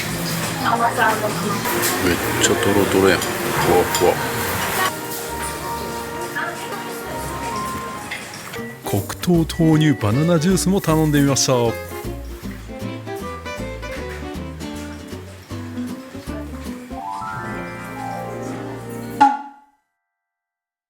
やー、美味しかったですね。貴重ですね、この島で。もう一つね、かき氷が食べられるとこ行きたいんですけど、なんかちょっと最近閉まってるって聞いてるんですけど、一応見に行きます。あ、ここか。パーラーミンピカさん。ミンピカって書いてる。臨時休業なんでやねん。モンパの木って書いてるな。これなんなんやろ。最後にもう一回ビーチまで歩いて、ビーチ拝んでから戻って、ヤドカリさんでシャワー浴びて帰れますかね。今日はゆっくりします。草ちゃんと食べなあかんのちゃうか。休みすぎちゃう。暑いか。ちょっと暑いな。ちょっと暑い。いや、いいですね。あそこ行きたいな。どうやって行くんやろ。ちょっと探してみるか。工場っぽいな。はい、歩いて港の方までちょっとやってきました。あれがターミナルですね。港着いたところにはトイレがありますね。あそこだな。あそこどうやって行ってるんやろ。この辺ですね。この辺から行けそうです。こんなとこ登るんや。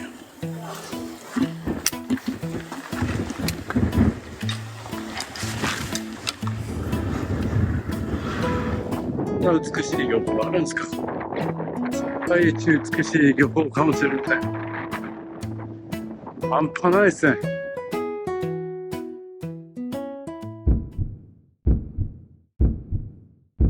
これはすごい。これは絶景だ。これは素晴らしいですね。はあ。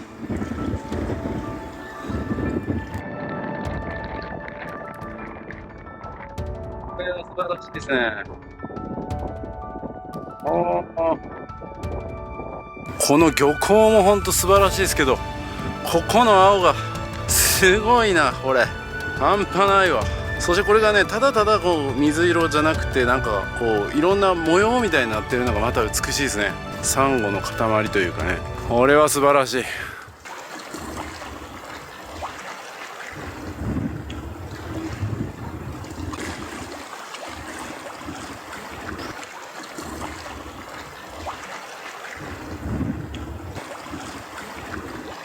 休憩と喉乾いたんで何か買いますかね。ホテルマラムネ買いました。美味しそう。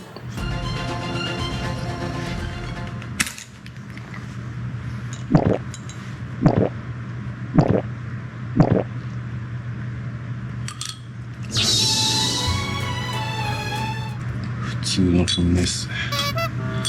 普通のラムネです。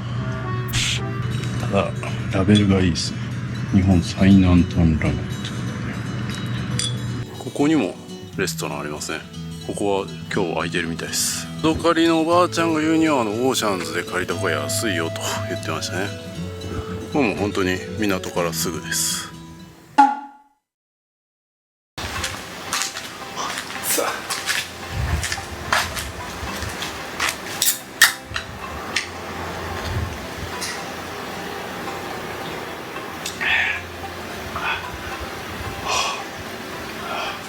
あまりにも汗かいたんでシャワー300円で浴びさせてもらってから帰ります。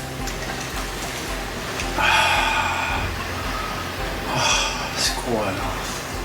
シャワーはこんな感じですよ。普段ね高級ホテルなんかも僕の動画で出してるんで、僕の視聴者さんはちょっと苦手っていう人もいると思うんですよ。そういった方はねこの宿はちょっと厳しいかなと思うんですけど、こういうのが好きだっていう方はすごいいいと思います。ヤドカリさんを後にして帰ります。いやー、ホテルマジャン最高だったな。これはもうまた来たいですね。最高。せっかくシャワー浴びたのにちょっと歩くだけでもう汗だくよ。これ8月とか7月とかどうなるの。やばい。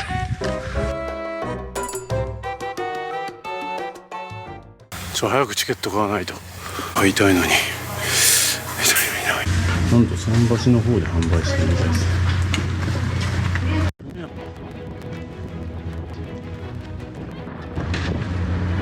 今タイヤ持ってるし、すみません、チケット買いたいんですけど、いなかったんで、ただいましかよ、こっち行けって言われたからこっち来たのに、また戻ってるって、あと15分。こちらがチケットで、これで向かいます。ギリギリ間に合った。ピッテよりちょっと奥ですね。相島。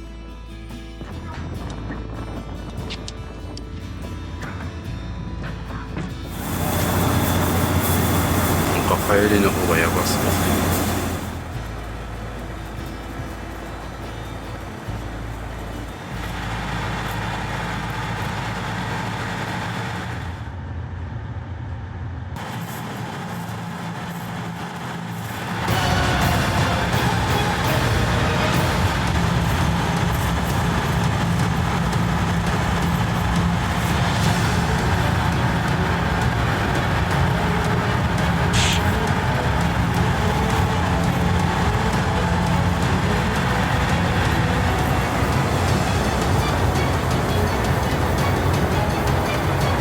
帰りはちょっと揺れましたが、それでも問題なく到着しました。綺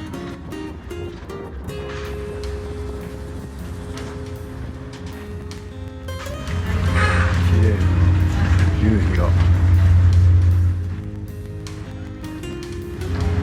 車から見るとも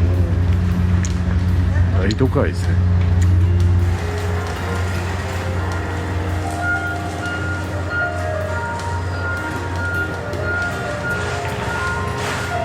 いやー、石垣は都会だ。なんか安心しますね。ネットも早いし、早くゲストハウス戻って洗濯したい。シャワー。これで向かいます。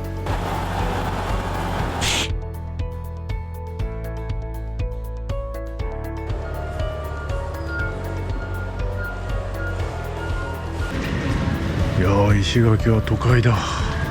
なんか安心しますね。ネットも早いし、早くゲストハウス戻って洗濯したい。シャワー浴びたい。お肉食べたいな。ゲストハウスの近くのこの焼き鳥屋さん行こうかな。美味しいって言ってたしな。さあ3日ぶりに戻ってまいりました。ゲストハウス、ここに荷物置きっぱなしです。今日の部屋はこんな感じの個室ですね。飲み歩きやっていきますよ。ちょっとね魚料理がめっちゃ続いたんで、もう肉食べたいなと思って、今日は石垣牛食べに行きます。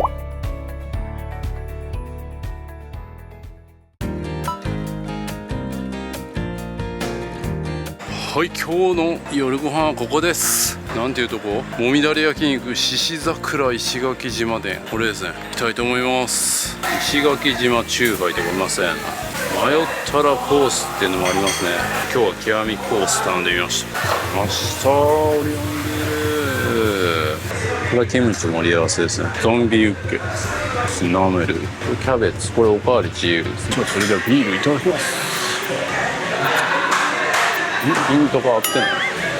どうしたの？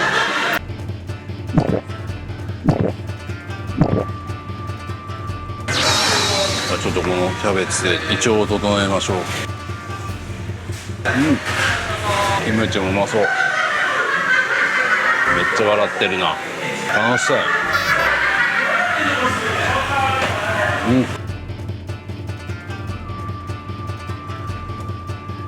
ゾンビユッケうまい。何がゾンビなの？ゾンビになってしまうぐらいうまいってことなのかな。説明あるんかな。トンビユッケか。ゾンビユッケって聞いとったけど、トンビユッケでした。間違えました。おかしいやんさ。ゾンビなわけないやん。トンビの炙りユッケと書いてるわ。トンビのやつ調べてるわ。なんか石垣牛の部位なんですかね。トンビユッケのトンビってその肩の部分を唐辛子って言ったりトンビって言ったりするみたいですね。塩だれでタンとか来ましたね。三味寿司のシャトーブリアンです。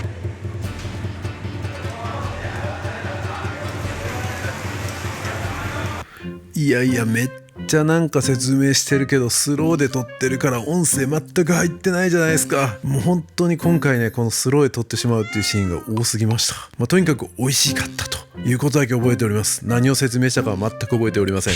それではこのお店が提唱するオンザライス行ってみたいと思います。これは絶対うまいやつですね。うわ、こうやってアフレコしながらもめちゃくちゃよだれが出ます。いただきます。うわ、これはもう最高ですね。これが骨付きジャンボカルビですね。でこれが石垣牛の5秒焼きトンビで、これがツナ缶チーズでサンチュ。これが焼けたらここにこれとこれを混ぜて食べると美味しいと。食べてみよう。うまい。丁寧に作られてるって感じですね。正直極めコースですからね。美味しくないと困りますけど、めっちゃ楽しそうやな。これ肉の部位がよくわからないっていうのだけがあれですね。紙で書いといてくれたらその時に聞いても僕みたいな酔っ払いは絶対覚えてないですからね。パインチューハイ頼みました。甘さも程よくてうまい。食べてみましょう。ミディアムレアみたいな感じでシャトーブリアンいただきます。とろけますね。こ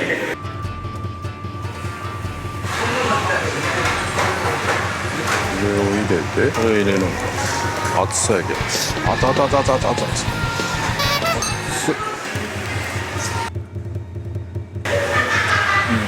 味はうまいけど、パンチが2枚なんと熱すぎる。これで合ってんのかな。合ってんのかもわからん。味はね、もう間違いなく美味しいです。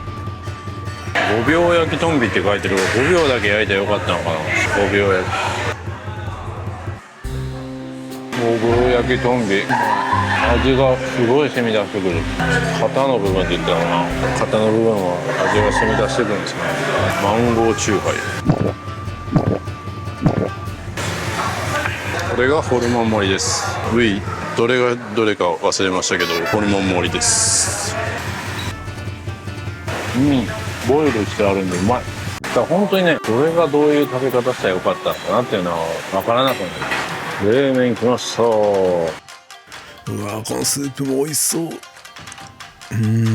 冷麺最高ですね。焼肉の後は冷麺です。さあ、宿に帰ってきてコンビニで買ったチンスコーアイスを食べたいと思います。またスローで撮っちゃってて音声入ってないという失態です。いやーもうみんな寝てしまってたんですけど、こっそり食べるアイスが背徳感あってさらに美味しく感じることができました。結局ゲストハウスにいるのに全然みんなと出会ってないっす。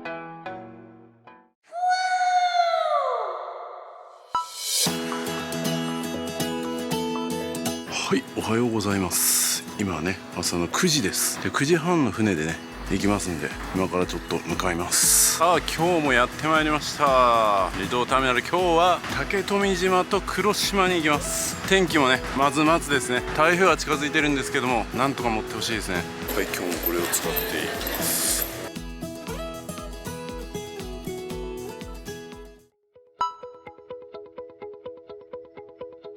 はい、おはようございます。今はね朝の9時です。で9時半の船でね行きますんで、今からちょっと向かいます。今日もやってまいりました。離島ターミナル、今日は竹富島と黒島に行きます。天気もねまずまずですね。台風は近づいてるんですけども、なんとか持ってほしいですね。はい、今日もこれを使っていきます。あ、9時半の9時半もいっぱいになっちゃって。そうなんですか。そうですね、10時半もあ、そうなんですか。わかりました。大丈夫です。はい。なんと竹富島の9時半のがもう満席らしいですね。今日日曜日やもんな。マジか。信じられん。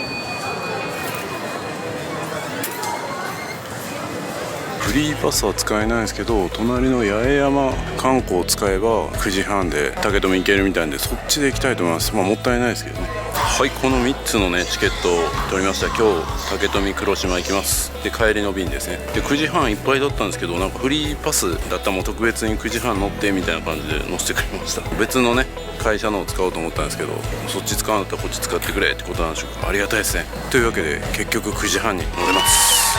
竹富島7番8番ですね。あれかな、結構小さいですね。さあ今回はどんな旅になりますかね。楽しみですね。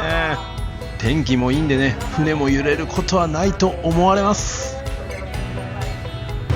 よかった乗れて、どうなることかと思いましたけど、これですね、安永号、安永観光の船ですね。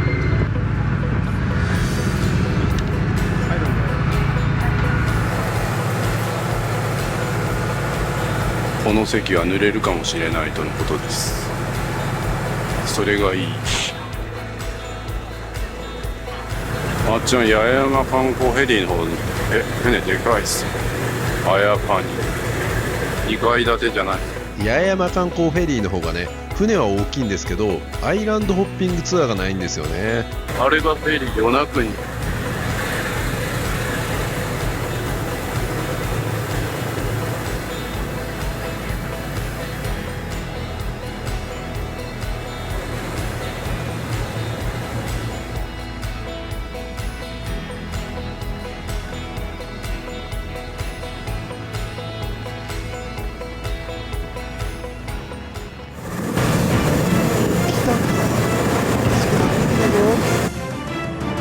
これは水がめっちゃかかってて半端ない。最悪やもうこれなんやね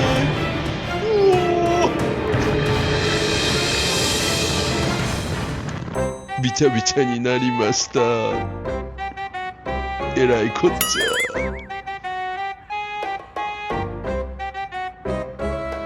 ゃ。それでは竹富島に到着いたしました。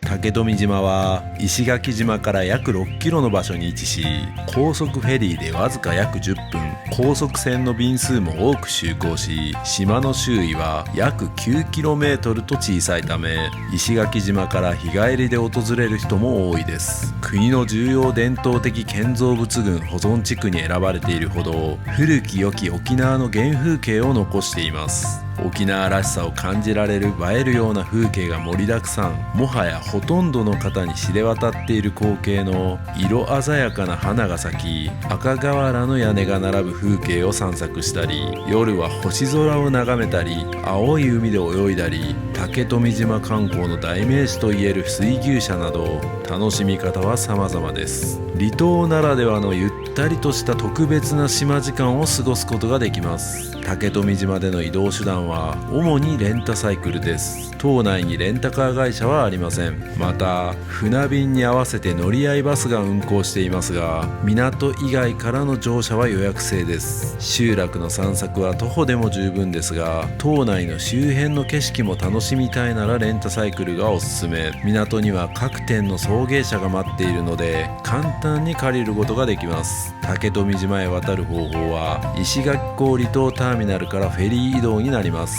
石垣島から竹富島へは2社が定期便を運航しています。便数は多いものの夏場のピークシーズンは混み合うこともあるため予約をしておいた方が安心です。それでは竹富島の原風景を今から一緒に楽しみましょう。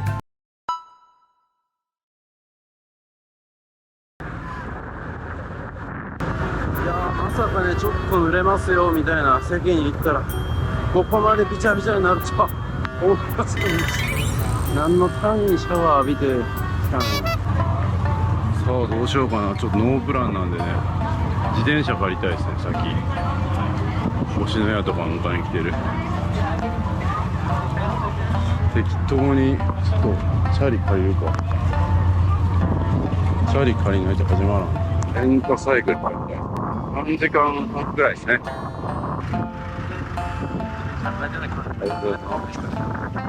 はい。あ、これ借りるとこ行く。はい。ありがとうございます。まあまあ高めですね。風景ですね。赤瓦に白砂道の風景が広がります。で、竹富島なんですけども、できるだけ集落内も車が走らないようにしております。で、観光船や安全のためと言われておりますね。皆様にお願い事がございまして、竹富島ビーチ以外にもワンダや水着展示されているんですね。さあ流れるままにレンタサイクルを借りまして、今から出発したいと思います。それでは出発したいと思います。ご飯食べるとこも土日はね結構閉まってるみたいで、もう普通に紹介されたとこねちょっと行きたいなと思います。多分ね、一回行った時に普通の自転車で全然大丈夫やった記憶があるんですよね。ここを左に曲がれば集落って書いてるけど、森みたいなとこ入るやん。ちょっと違うな。ちょっと戻ろう。舗装されてないところを自転車やったらねないですね。あんま覚えてないな。普通はねなんか水牛とか乗ると思うんですけど、なんかそれもちょっとね今回見送ろうかなと思います。これ学校ですね。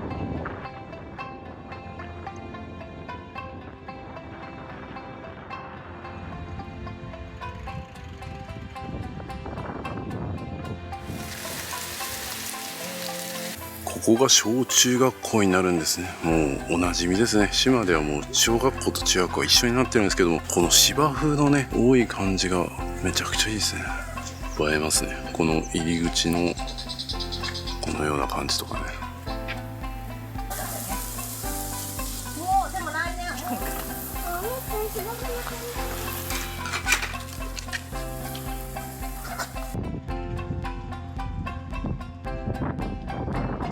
ここ来たことあるな。何具っていうお店記憶にあるな。2枚、あ、郵便局。おしゃれですね。綺麗にさ作られてるな。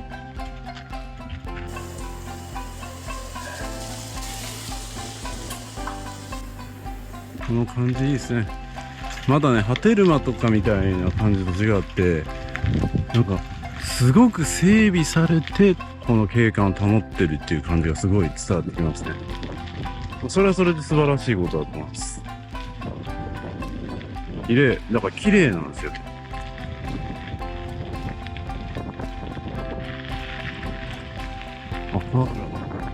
なんとかやちょっと行きたいなと思ったんですけどね。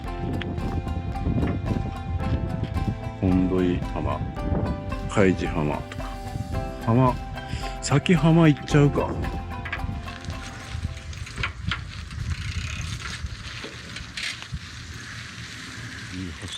おお、水牛車が見えてまいりました。竹富島といえばこの風景ですね。竹富島に行ったらね、これを乗る方がほとんどだと思うんですけども、僕は今回あえてこれを乗らずに過ごしたいと思います。あれに乗った映像はね、前の動画でもあります。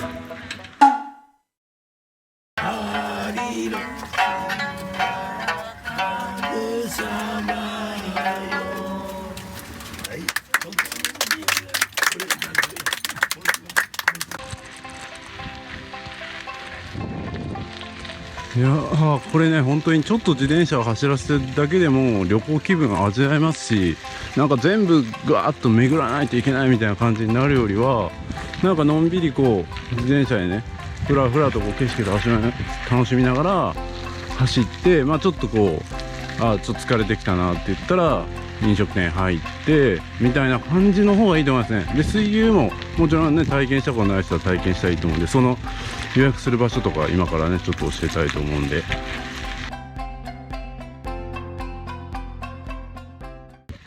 こですね、この新田観光さんで、予約する感じになります。それではちょっと西桟橋の方に向かってみたいと思います。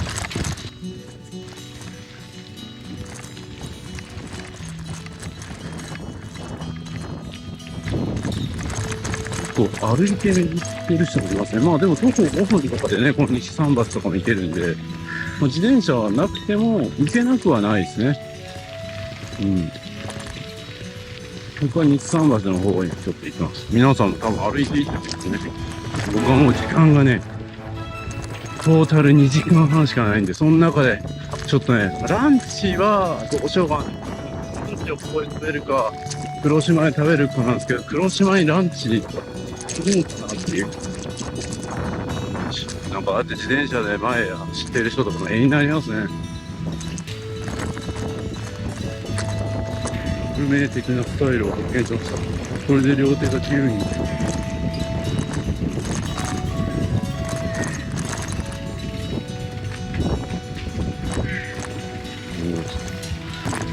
こに止めると。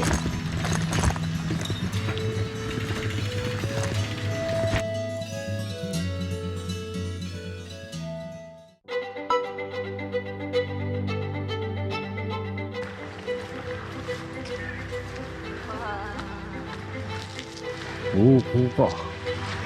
素晴らしい。ちょうど僕がここに来た瞬間に晴れてきた。素晴らしいですね。西桟橋というね、名前の通り海に向かって西に伸びる橋になっておりますので、夕日の名所でもあるんですね。美しいサンセットがね、望める人気スポットになっております。2005年には国の有形文化財にも登録されております。ドラマとかでも使われてる、そういうとこですね。全長は約105メートル、幅は約2メートルの石造りの桟橋ですね。昔はね、竹富島ではなかなか農作ができなかったので、西表島までね、農耕するためにここから向かってたそうですよ。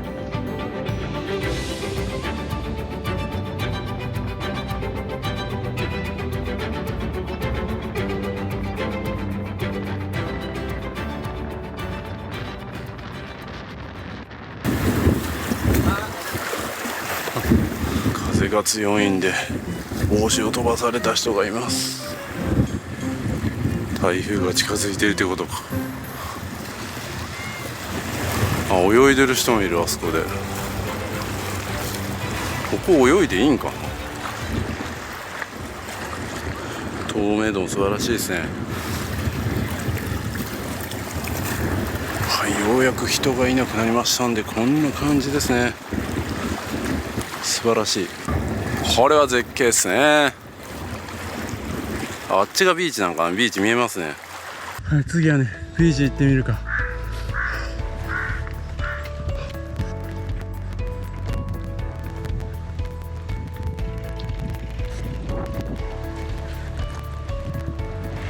うわー、気持ちいい。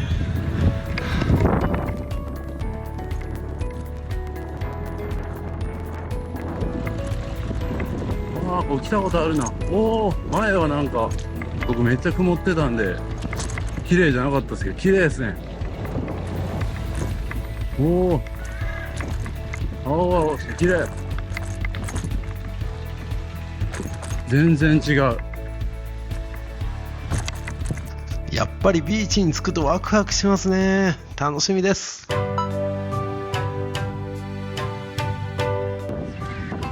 できました。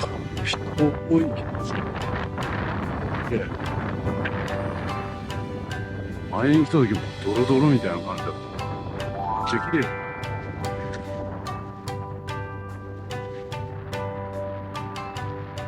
これがコンドイビーチです。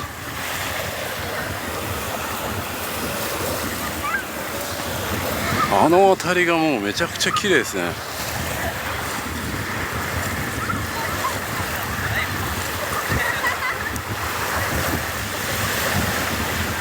これは普通に泳ぎたくなる海ですね。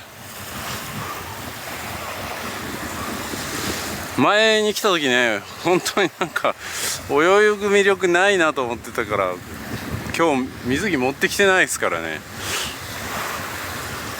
まあでも時間もないですからね。また今度ゆっくり来て泳いでみたいと思いますね、ここ。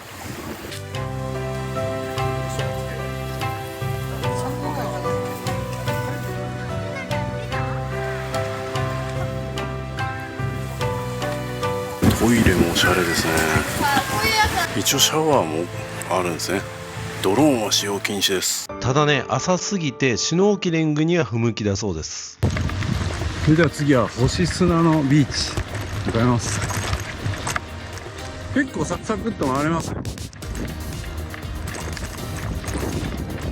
めちゃくちゃな日程かと思ったけど、全く無謀、何も見れないとかではない。あと1時間15分です。普通はこんなビーチたくさん巡る必要ないですからね。急いでるからみんなごぼう抜きや。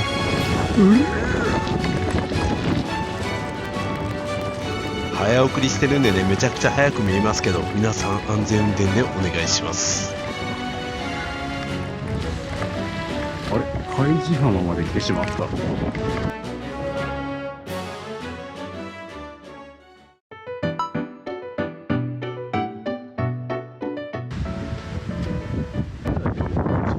あるっていうので知られてるんですね。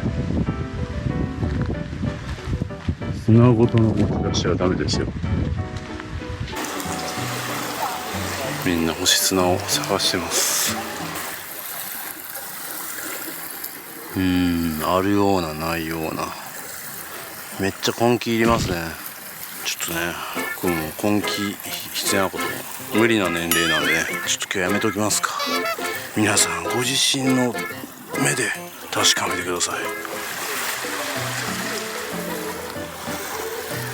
崩れとかで来るとね、なんかこう星砂を探すっていうのも一つのイベントになりますからいいですよね。カップルとかでね、星砂一緒に探そうみたいなね、そんな人生を送りたかったですね。もうそんな星砂を探してね、星のようにキラキラするような年齢じゃなくなっちゃいました。ミニャンコがいるじゃないですか。どこへ行っても猫は癒しですな。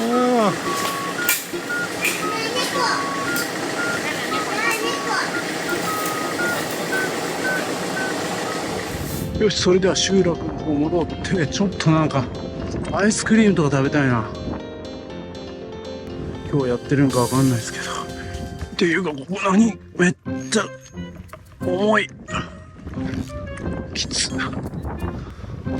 坂が多い方を選んでしまった。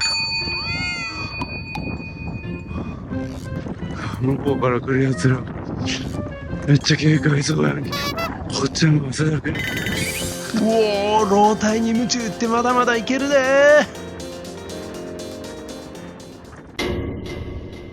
ー。で、反対行ってた。まさや。これナビの罠だよ。おかしいと思ったんやな。またビーチの方行く。急いだんないやろ。どんどん体力が奪われていく。マジでこの八重山諸島の旅、足腰が鍛えられる。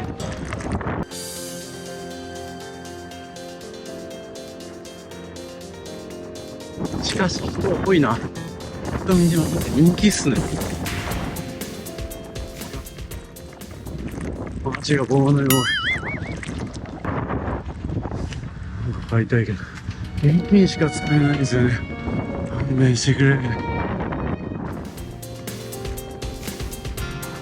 確かに短時間でサクッと回れるぐらいなんで、ここに時間出てましたら結構時間ない。このまさに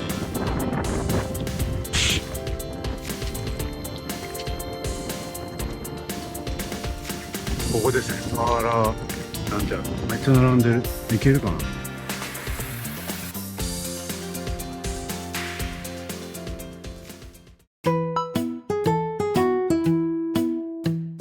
さあやってまいりました。パーラー元寿。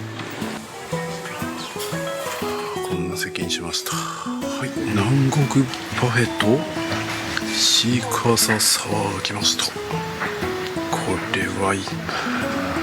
汗かいたから癒されるな。ちょっといただきます。暑かった。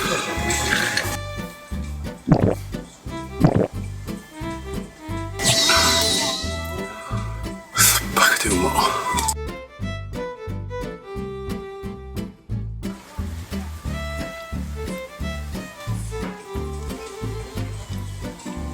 キンキンに冷えててうまっ。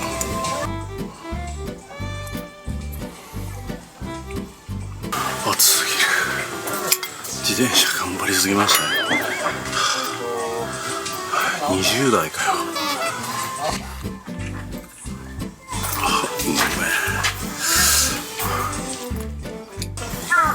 今11時25分。あと1時間後にはもう黒島に向かう船に乗ります。で30分前に自転車を返すんで、あとあ、まだ結構あるやん。まだ1時間20分ありました。なんかあと30分ぐらいのつもりやったの。水牛乗れてたな。ちょっともうちょっと水牛取りに行きますかね。いやー、もう飲み物飲んでめっちゃ回復しました。しかもめっちゃ晴れてるじゃないですか。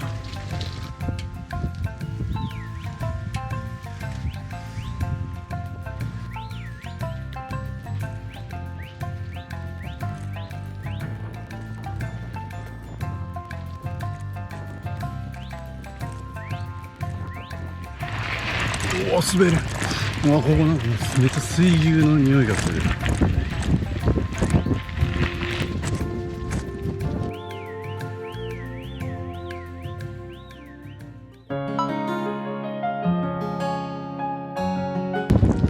ここがなんか塔ですね。こちらが塔になってて、あそこに展望台がありますね。100円で登れるみたいです。串パイン売り切れ。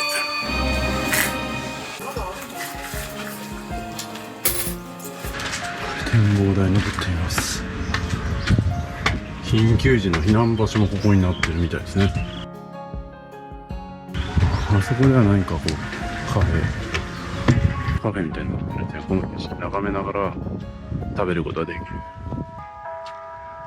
どっかの工場、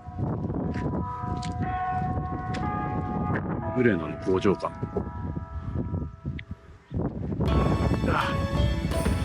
来たー。美しい。素晴らしいですね。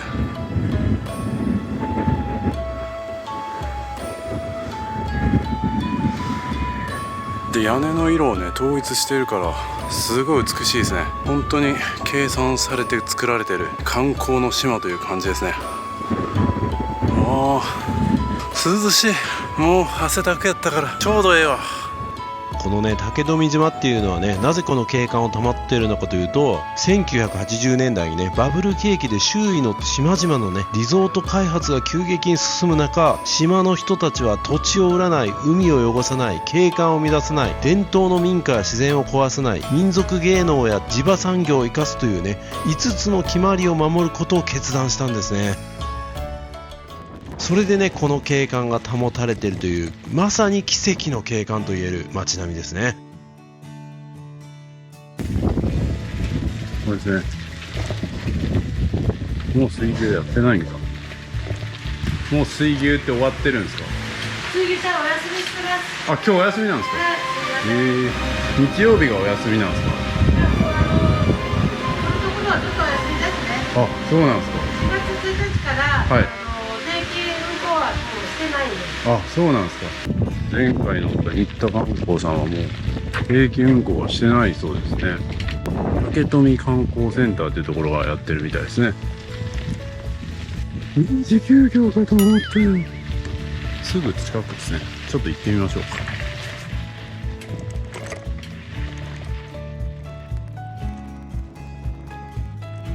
ここは売店ですね。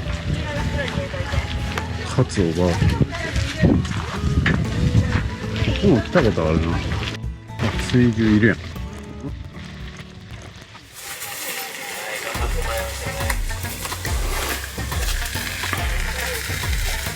歩いた方が余裕で早いんですけど歩いたらね、もう10分ぐらいで回れるそうです。できる時はこれを大体20分から30分ぐらいですね、ゆっくり回ってます。楽しそう。乗った気になったな。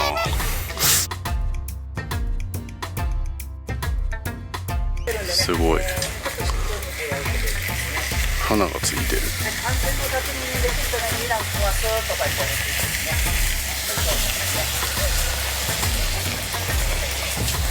ということは今もう三味線を弾きながら水牛に乗れるやつは定期便はやってないんですね。どっかに申し込まないとできないみたいな、そんな感じなのかもしれないですね。はい、ぜひ水牛乗りたい方はここで予約しましょう。それではね、ちょっと時間余ったんで、やっぱ気になってるところがもう一つあって、竹富島といえば星のや竹富島、ここねちょっと行ってみたいと思います。僕の視聴者さんはホテルとかね気にされている方もいらっしゃると思うんで、竹富島といえば、ね、行ってみたい。ちょっとね星のやだけ離れてるんですけど、離れてますが自転車使えば5分ぐらいで行けます。しかし人多いな。うわ、これ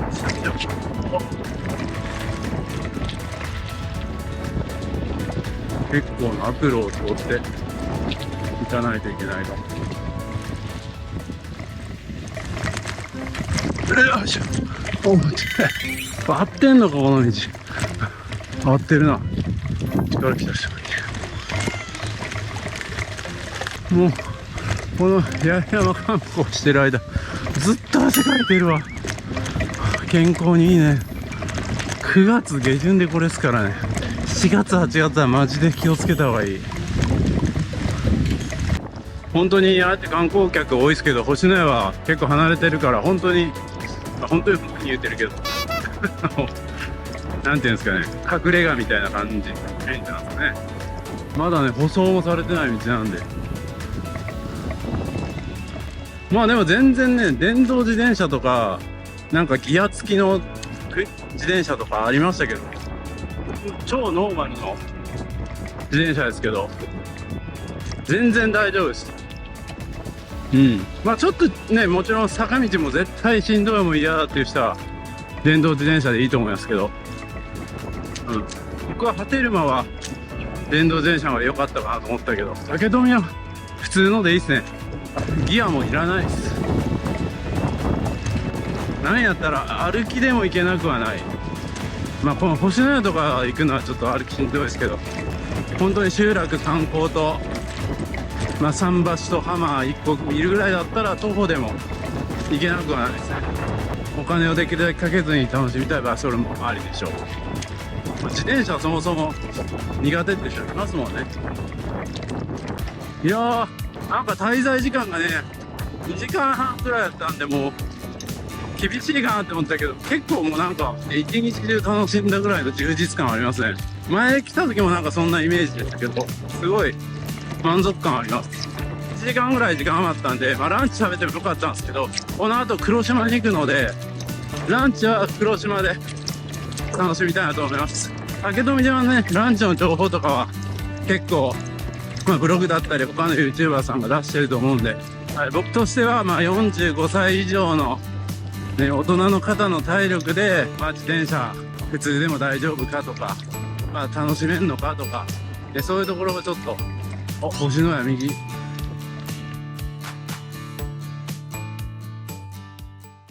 入っていいんかな、入ったらあかんかな、勝手に。ここ星のやですね。この先私有地につきご宿泊以外の方立ち入りをご遠慮くださいってことで、ここまでです。全然何も見れんかった、本当に。一応行ってみるか、ビーチ。ね、そこだけ見て、もう今日の旅は終わりにしましょう。では、その途中にありました。せっかくここまで来たんで、ビーチまで行って、戻って自転車返します。いや、楽しかった。しかも天気良くてよかったな。台風がね、実は発生して、しかも台風の名前、子犬っていう名前で、子犬にやられるんか、みたいな、ね、感じを思ってましたけど、なんとか天気、快晴。前回来た時はね、曇ってたんで、前とは違う快晴なところを撮れてよかったよ。結構遠いな。合ってる？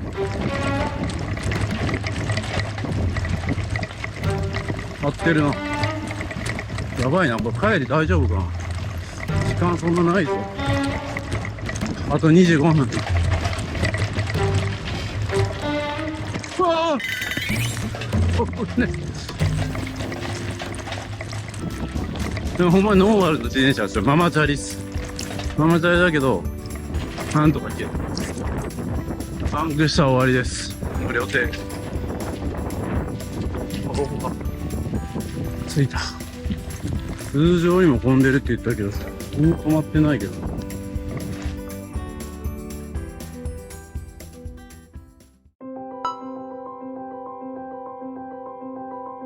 はい、IR 浜と蝶の道ということでね、蝶の道も多いですね。機械島もそうでしたね。ちょっと行ってみます。こんな感じになってますね。素晴らしい。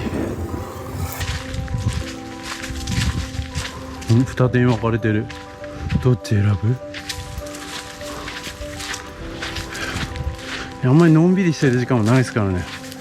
サクッとサクッと。ビーチだ、ビーチ。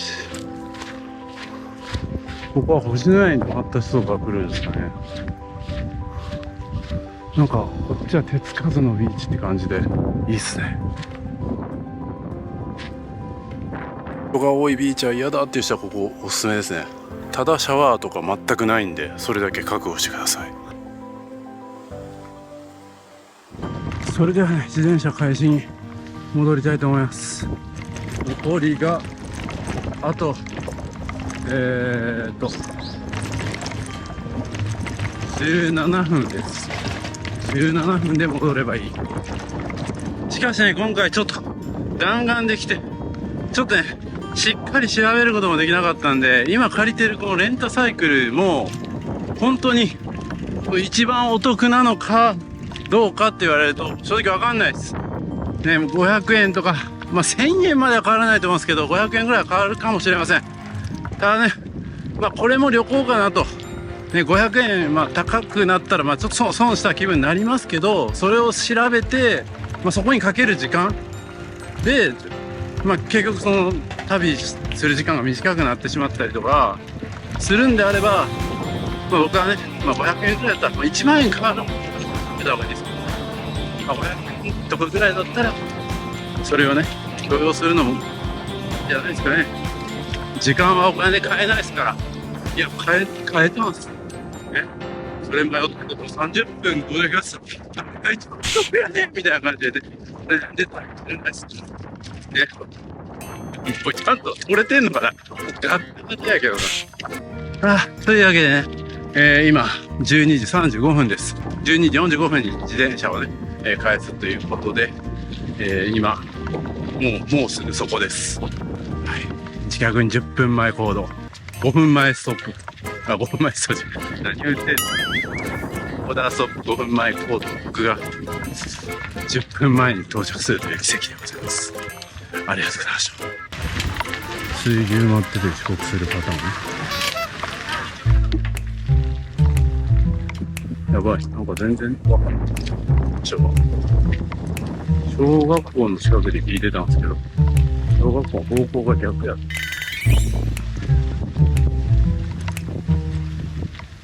急がね。あと7分か。結局ボロボロになるのか。おいおい、なんでこんな自転車で渋滞してんねん。早く行ってくれー。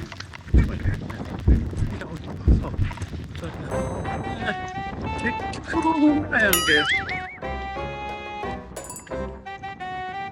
本当にね、結構ね、地形が特殊で似たような景色が並ぶんで、結構迷います。それだけお気をつけください。まあどこでもやんけみたいな。なんとか自転車返しまして港まで送ってもらいました。汗だくドリンクうまい。港に戻ってまいりました。いや、なんかこの島はね、家族連れとカップル多かったですし、なぜか男のカップルも多かった気がする。女性の一人旅が他の島に比べてなんか少なかったように感じました。この謎を誰か解明してください。ここ使う場合は入湯料ここでとか出ようとしたら、いや、これじゃないですか。本物かな。本物っすね。さあ、それでは次は黒島の方に向かいたいと思います。観光フェリーで石垣に帰る人が多いんですね。僕みたいにここから黒島に行く人は何人いるんでしょうか。あれは安永観光なんで、僕が乗る船ですかね、多分。今みんな待ってるのは八重山観光フェリーの方ですね。でも右側って言われたんでね、違うかもしれない。あれじゃなさそうな気がするな。ほぼほぼ並んでるのが八重山観光フェリーなんですけどね。でも安永観光の船がそちら方向に入っていってますけど、一緒になってしまった。これですね、インド川湾。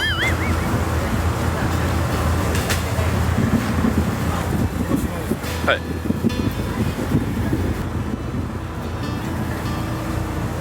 っていうか俺だけ？僕だけかな。あ、中にいるわ。また水浸しになる可能性ありますけど、ここに座ります。また濡れてもいい場所に陣取ります。僕だけです。そのみたいに竹富から黒島に行く人ってめっちゃ珍しいんですね。直接石垣から黒島に行く人はいるっぽいけどね。やっぱ八重山観光ヘリの方がめちゃくちゃでかいですね。じゃあこのレアなケース皆さんも使ってください。濡れてもいい格好に変身しました。これで濡れてもいいわ。ありがとう竹富島、ありがとう、最高だったね。俺しか乗ってないけど。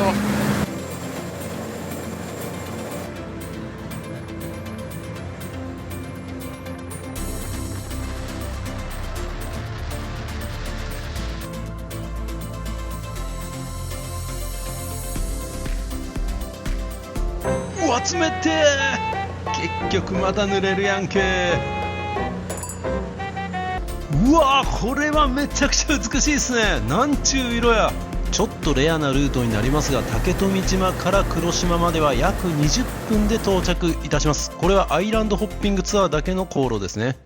黒島は沖縄県八重山諸島にある牛の牧畜が盛んで牛の島として知られます。のどかな牧場の風景が島中に広がる放牧の島。人口約200人に対して牛の数は3000頭を超えます。黒島で1年ほど育てられた子牛の多くは全国のブランド牛産地で育てられ、石垣牛をはじめとするブランド牛として出荷されます。人口よりも放牧されている牛の数の方が多いい島、それが黒島です。そんな牛だらけの島ですが、南国の島のため美しい海に囲まれており、牧畜と水産が近くで共存する珍しい島。年に一度牛祭りがあるほどの牛三昧。黒島は島の形がハート型なので、ハートアイランドという愛称で親しまれています。黒島へのアクセスには石垣島から1日数本フェリーが出ています。島内の移動は徒歩か自転車で移動できます。島は比較的小さく、徒歩だと2時間半程度で一周することができます。それでは時間の流れが変わる黒島の旅を一緒に楽しみましょう。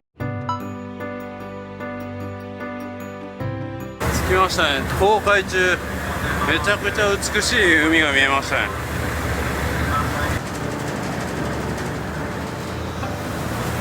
竹富島は人気あったのに、この黒島はあんまりいないですね、人が。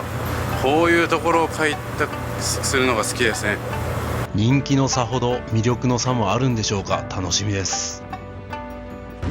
手前に早速自転車借りましょうかね。レンタサイクルやってる、ちゃんと営業してますね。どっちがいいや、どっち選んだらいいか分からへんけど、電動自転車が今日の石垣に帰る便まで借りたいんですけど、でいくらですか？はい、じゃあ電動で行きます。はいはい。じゃあ他の島も回られてる？そうですね、まだ西表と波照間と竹富で黒島で、明日小浜行って、その次、与那国に行く予定なんですけど、ちょっと台風がねどうなのかなみたいな。レンタサイクル業者の方と喋ってるだけでも島の空気感があっていいですね。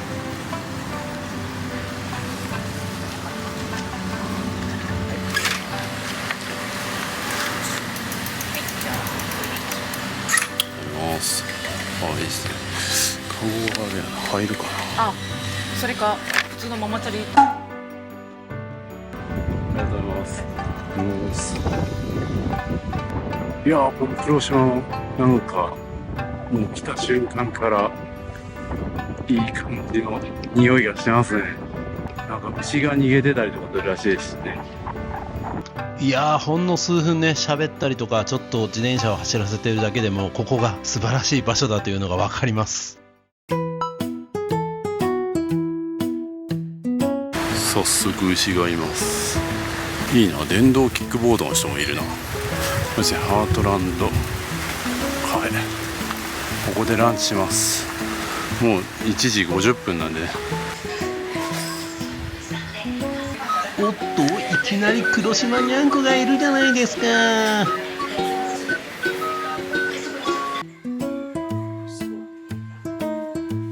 それではいただきます。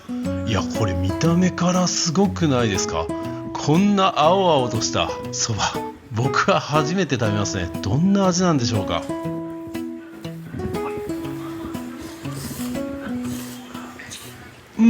美味しい。アーサー、つまりね、青さが効いてて美味しいですね。見た目から絶対うまそうなラフテーですね。うまい。さすが沖縄ですね。そしたら次は島唐辛子も入れてみましょう。ちょっと入れるつもりが、結構入れちゃったな。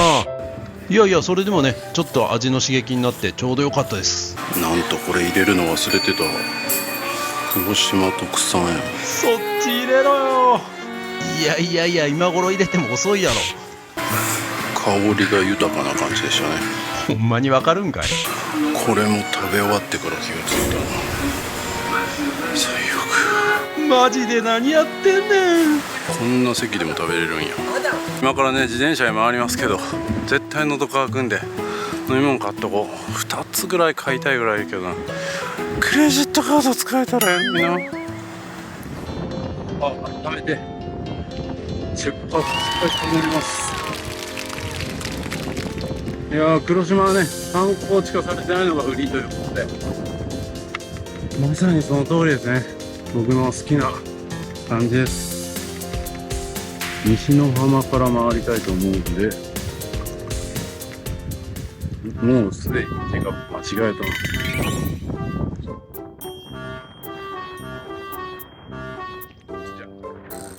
それではね、気を取り直していきたいと思います。またナビがおかしいパターンや。こっちじゃなかった。何回やるの。いやマジでそのパターンもうええって。ここか。ここを曲がるんや。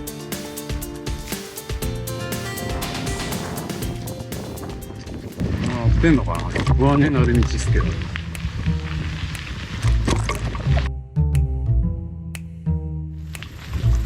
おい、さらになんか過酷そうな道になってるけど、マジで合ってんのこれ。ちょっと待って、あれ一応調べたけど合ってるな。この辺が西の浜に行くみたい。どこまでが自転車で行けて、どこまでが歩きがいいのかがわからん。さっき電動キックボードで行ってた方いらっしゃいましたけど、このとこ電動キックボード行けないんじゃないか。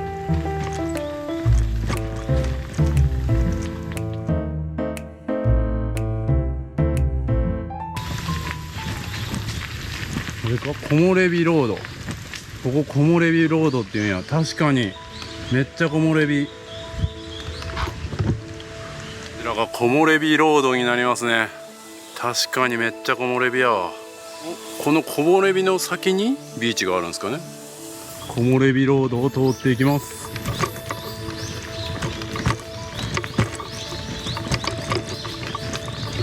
涼しい、ここだけ。あ、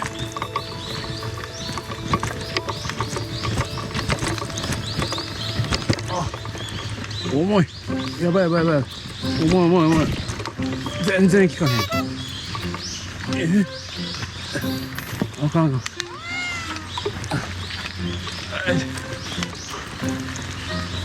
電動をもってしても重い。おお、ああ来た。ああ、遊泳禁止。うわあ、危ねえ。置いとくか。もはや正しい観光をしているのかも分かりませんが、楽しみです。さあ、遊泳できる場所ではないですけど、ビーチがあります。さあ、どんな感じですかね。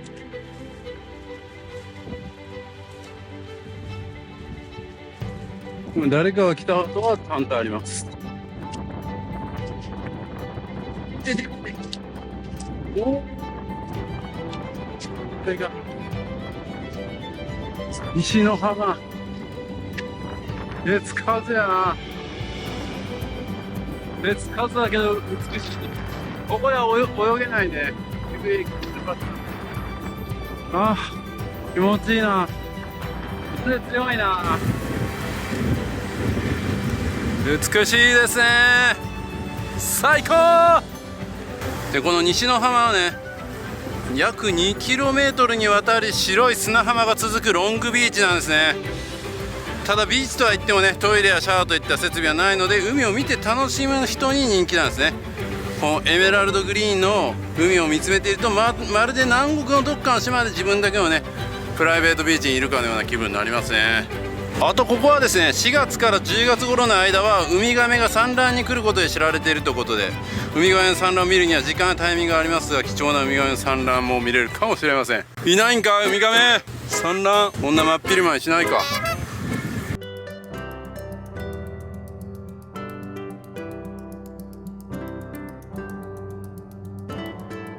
さあ帰りましょうか。帰りましょうね。次のスポットに行きましょう。普通に都会の感覚で言うと、ここ通っていい道なみたいな感じですけど、ね、自転車借りたとこの人もここのルートがいいみたいな感じで言ってたんで、まさかこんなジャングル道通るみたいな情報なかったぞ。本当にここ合ってる？キノコ岩があるはずなんですけど、これもう道じゃないやん。怪我するわ。おお、危な。マジか。うお、いててて。すげえ、道じゃないやんこれ。おお、すごい。いててて。なんとか通れるって感じですね。すごい誰もカットしてない。おお、うわこれトゲトゲのやつや。うわ危ねえ。バラみたいなのが生えてるわけじゃないんでね、なんかこう、一応通れますけど、すごいな。もっと観光客が増えればそんなこともないと思うんですけどね。ここを行ってる人があまりにも少ないんでしょうか。うわーこれトゲトゲやん。俺半袖やで。痛い痛い痛いちょっとこれ長袖着た方がいいかもな。一応持ってきてるんですよ。いってこれ絶対痛いやん。これほんま合ってんのかな。このまま帰れなくなっても連絡先とかわからんぞ。いてててててて。おおおお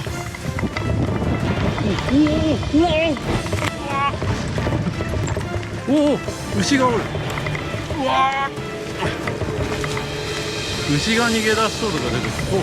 俺が逃げ出してるみたいな。いってて待ってるんかな。牛おる。牛がいます。もっといるんでしょうね。牛と何あれ、アヒルなんか一緒に戯れてる。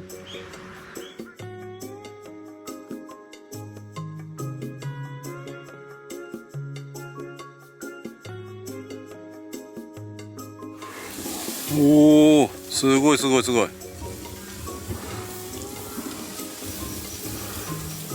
めっちゃ穴掘ってるやん。おお、穴掘ってる。トイレでもするんかな。おお、めっちゃ見られてる。怖いな、角とか。向こうもね、なんであんな鳥と一緒にいるんやろう。ここだけ見るとめっちゃのどかなんですけど、目の前の道は全然のどかじゃないんですよね。まだ次の行き先まで半分も進んでないとこんな痛いの進むで、半袖半ズボンで来るとこじゃないな。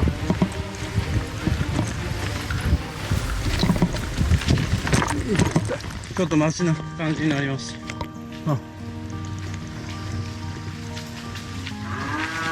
おお、牛が飼われている。おお、牛くせ。すみません。おお、怒ってる怒ってる。めっちゃ怒ってる。何もしないよ。殺されるのかと思った。ありがとうございました。ありがとうございました。おお。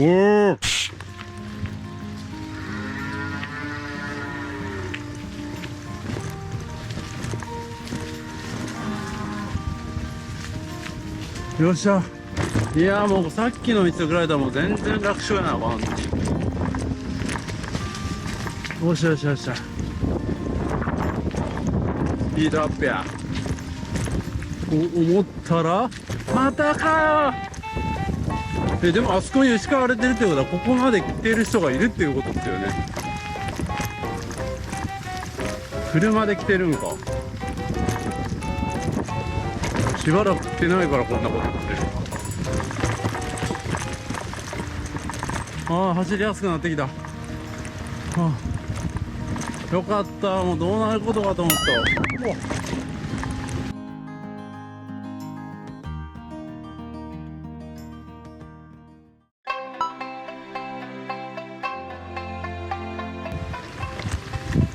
お、なんか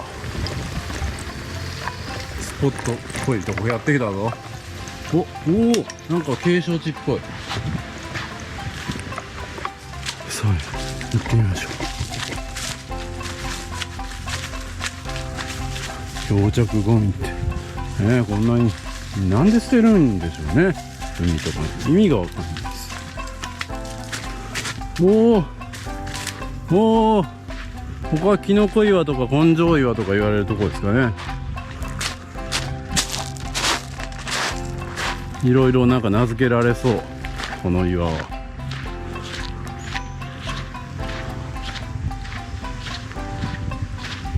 見応えありますね。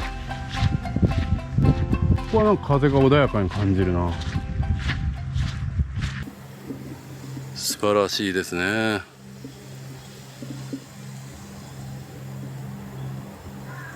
全然人の声とか全くしないですよ。誰も来ない。あんなに石垣島とかバブルみたいにね人がいたのに、全然こんな人いないとは。なんで来ないの？人が行ったことあるとこしか行きたくないですかね。大丈夫です。もう僕はここ来ました。安心して来てください。人気になってしまったらこんな穴場感味わえませんよ。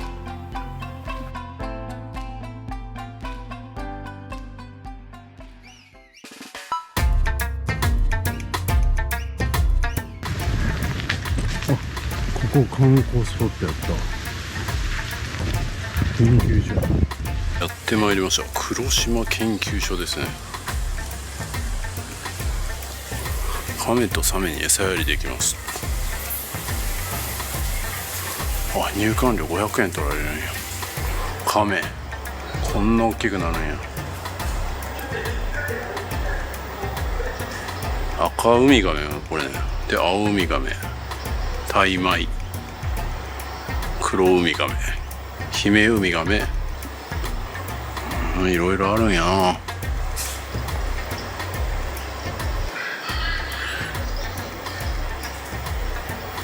ウミガメを取ったりする方法があるんやね。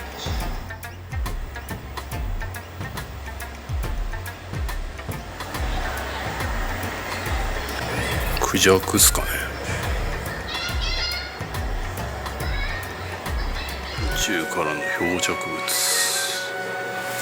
カメが飼われている。めっちゃ結構でかくなってる。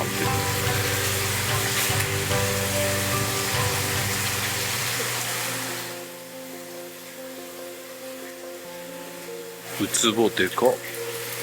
ゴマモンガラでかいな。ウニやウニ。シャコガイとか。あ、カクレクマノミまでおる。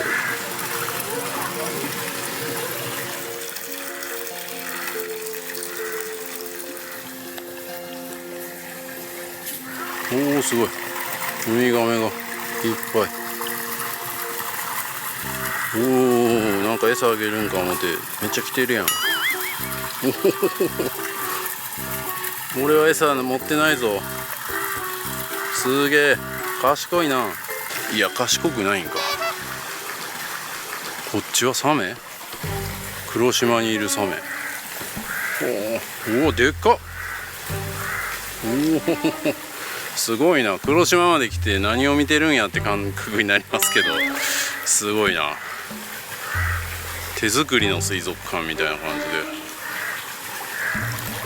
大きなね水族館やったらここに手入れて事故とかも起こるんで、こんな見せ方しないんでしょうけど、黒島なんでありです。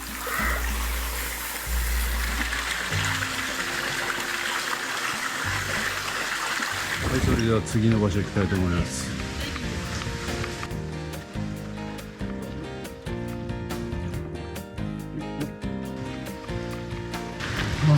のどかだな。ここ道良くなった。まあ普通に考えたらここの道良くないですけどね。さっきのに比べると全然。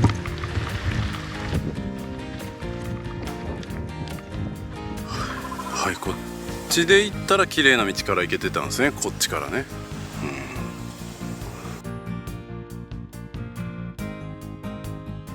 ここは当時の役所跡なんですね。八重山群島が薩摩藩の支配下に置かれてた時代に、八重山群島の総元締めである蔵元の末端機関として当時の黒島を統治するために置かれた役所だということですね。いやー、めっちゃ道良くなったやん。さっきまでの何やったんやろ。間違いやった。こっちが中本海岸って書いてますね。まっすぐかな。どっちや。こっちなのか。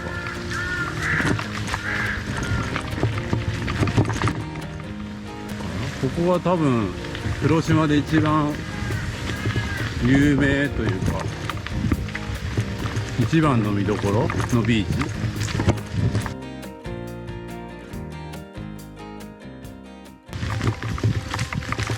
おー、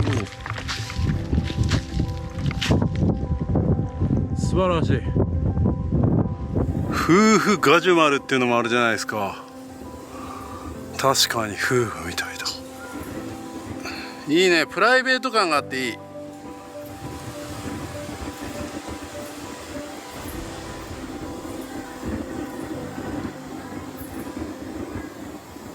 すいません、ここ中本海岸じゃありませんでした。なんか一番の見どころなはずなのに普通だなと思ってたんですよ。ここはこの夫婦ガジュマルが売りの場所で、夫婦ガジュマルと夫婦ヤラブがあります。力強い結束を感じますね。ああ、なんちゅう綺麗な道や。最高。最初からこうやってほしかった。もう絶望を感じてました。もうずっとこれみたいな。普通こうですよね。ヤギが口で。ここ何にも看板ない。いや、ここも遊泳禁止って書いてるけど。あ、でもここ人が多いからそれっぽい。自販機もあるし。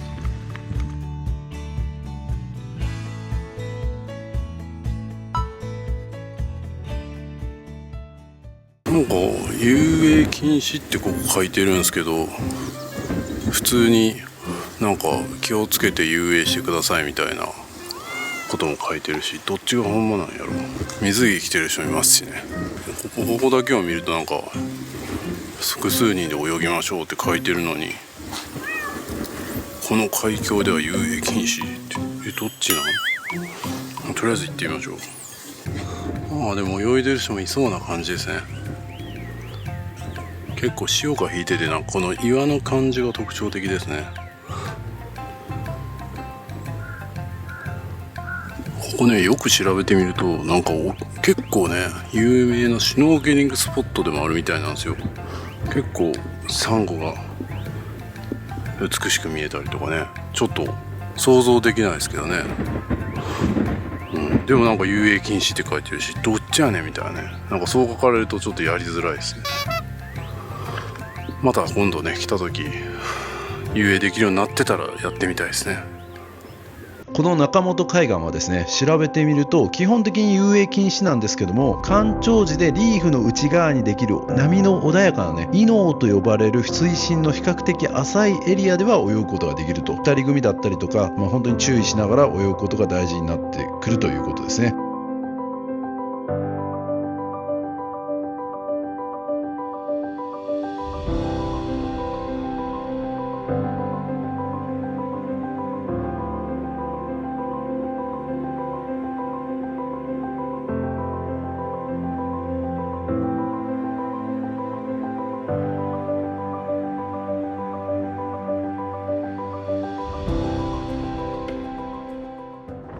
それでは次は集落の方に行きましょう。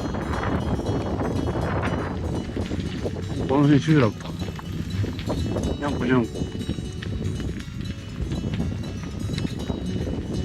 絶品を10回以上できるように。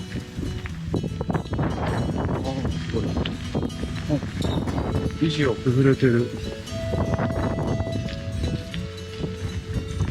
次に行こうと思ってる集落はですね、東に筋と書いて上がり筋集落というんですね。サンゴのね石垣が積まれていたりと、かなりね風情がありそうなんで楽しみです。集落からねちょっと離れたとこでこんなに牛が飼われていて、もうこれぞ黒島の景色って感じですね。癒されます。学校が見えてきた。中学、小中学校やな。小中学校です。黒島小中学校ですね。いやーすごいな、日本の教育は。こんなね島でもしっかりとした校舎が建って、芝生のね、なんかいいっすね。芝生のトラックも、ここもすごい絵になる道ですね。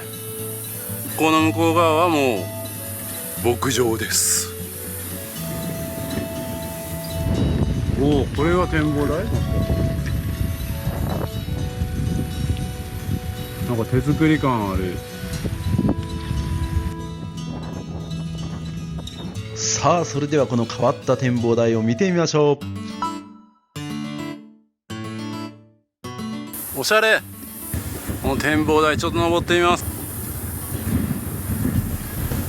なんかいい感じですね。手作りみたい。なんか粘土で作ったみたいなね。意外と低く見えたね。結構声が響く。おお、ここでいろいろ見れますね。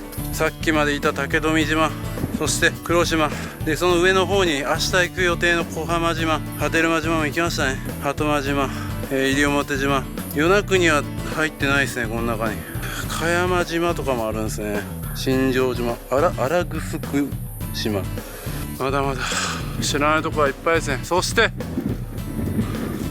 ここから眺める景色が、どこにも牛がいる。あそこにもいる、そこにもいる。わかります？そこにもいる牛。そして学校がありまして、でこちら側ですね。こちら側にも牛がいる。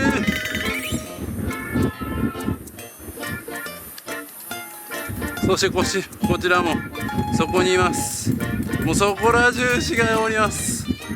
素晴らしい。そしてこの牛がですね、もう日本全国のなんちゃら牛みたいなねものになっていくんですね。いろいろ複雑な気持ちはありますけども、ここの島はそういうことで生計を立てている島ということで、これも一つ考えさせられますね。一つ一つの島に自分たちがご飯食べていくために必要な産業があって素晴らしい。みんな生きてる。それではちょっと集落の方行って休憩してから最後に桟橋見て帰ろうかなと思います。さあそれでは集落の方にやってまいりました。はい、こちら集落までやってきました。これは郵便局ですね。綺麗な郵便局。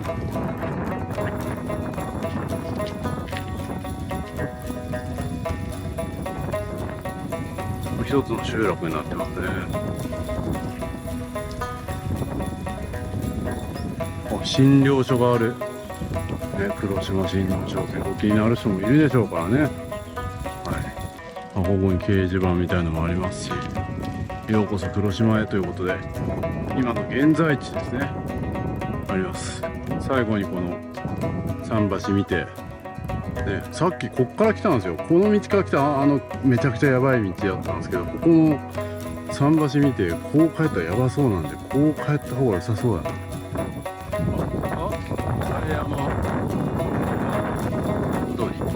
金王流ゆかりの地ってなってますね。にゃんこ、しかも2匹カップルやん。おいおいおい、夫婦のガジュマルとかがあったりするから、猫も夫婦かい。イチャつきすぎやろ。見てるで俺。仲よろしいの。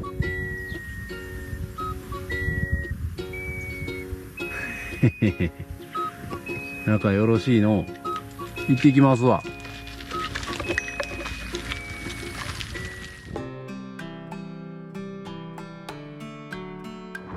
なんか営業中ってなってね。多摩商店、大商店ですね。商店もあるんですね。日用雑貨、癒やし物。なんか買いたいけどな。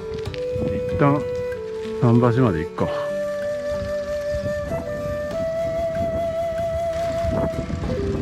あとやばそうな道、どっちやどっちや。こっちで合ってんのかな。ここにもカフェあるな。ちょっと桟橋行ってからカフェ寄ろう。牛もいますね。この先が生桟橋ですね。またなんかちょっと雰囲気暗い感じになってきましたけど、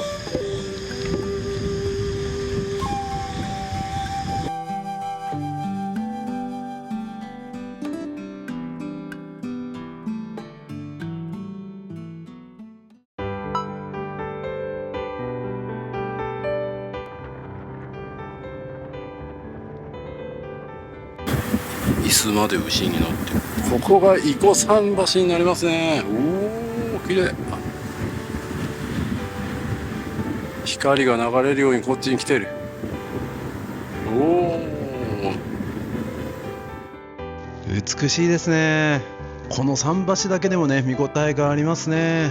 竹富島にもね、桟橋はありましたけども、こちらの桟橋の方がね、めちゃくちゃ長いですし、人もいないということで素晴らしいスポットですね。このね、伊古桟橋は全長354メートルあるみたいですね。平成17年、2005年には国の有形文化財に登録されていると。かつては船着き場として使われていたんですけども、今は使われてないと。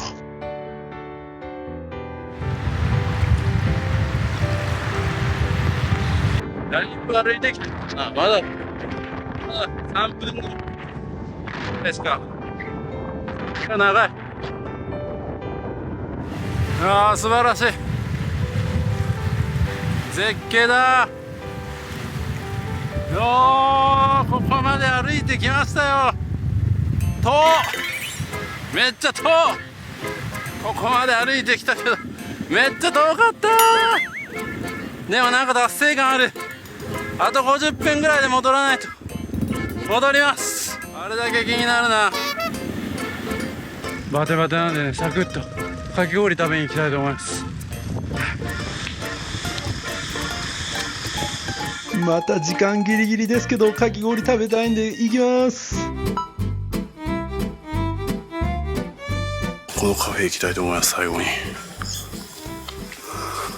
こうやっためっちゃオーケストラ鳴ってます。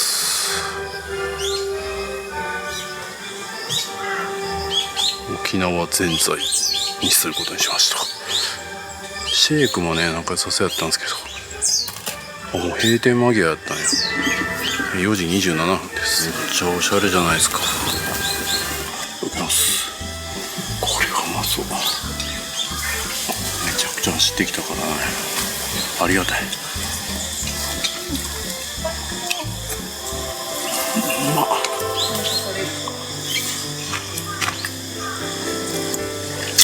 うまっ。癒されるな。黒島やけど完全にホワイトですね。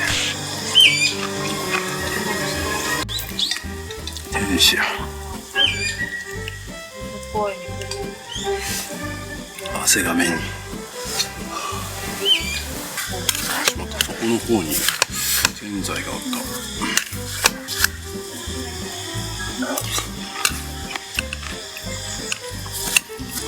た。多分ね、桟橋5キロぐらいあったんでね、それぐらい歩いたらもうかき氷食べないとやってられないですね。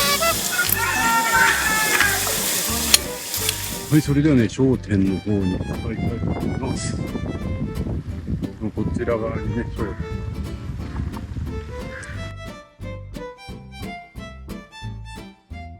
はい、それでは最後にこの多摩商店ね、見てみたいと思います。ちょっと撮らせてもらえるかわかんないですけど、なんか買いたいと思います。いや、シーカーさんのね、飲み物買いました。いいっすね。ここで飲んでも、ここでゴミも捨てていいっていうことで、ありがたいですね。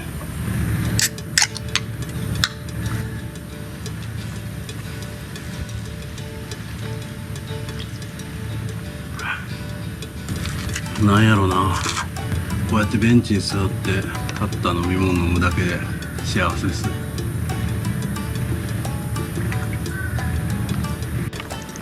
今島の子たちがバーッと来て、なんかいい感じですね。それでは港の方に戻りましょうかね。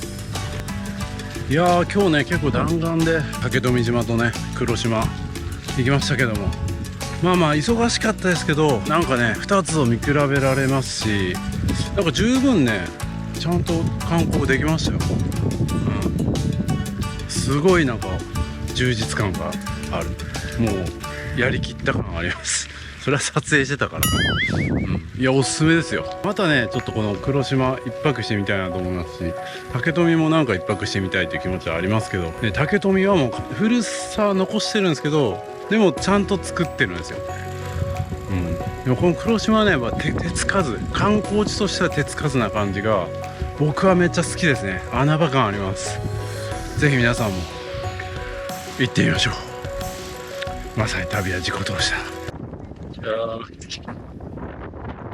いいですね。ポイントがあって。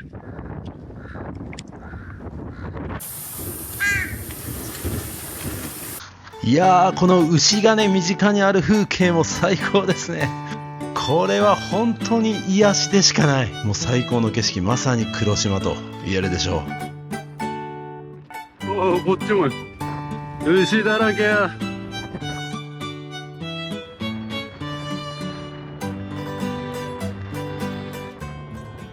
また仲のいい猫がいるんですね。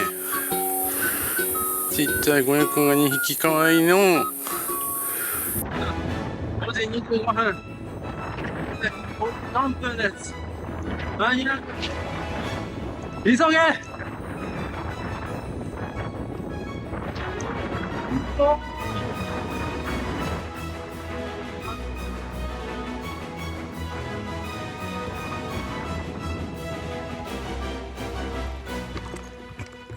いやー、なんやかんやでまた間に合いました。ありがとうございます。見ましたね。このまま生き続ける。いや、そうなんです。全部この道やったらこれでやばいな。って言ったのに。そう、違うかったらと。そうそうそ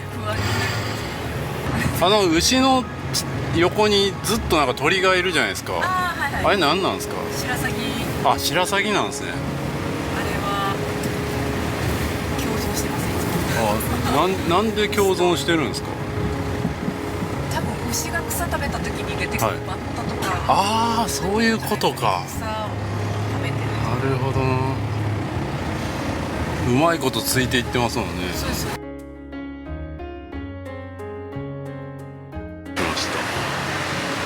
少しだけですがお土産も売ってますね。いやー、ちょっとのね間だけでしたけども、いや本当に充実した癒しの旅になりました。いや、ここ行かないってどういうことなのって感じですよ。皆さんぜひね、竹富島行くんだったらこの黒島も行ってください。最高です。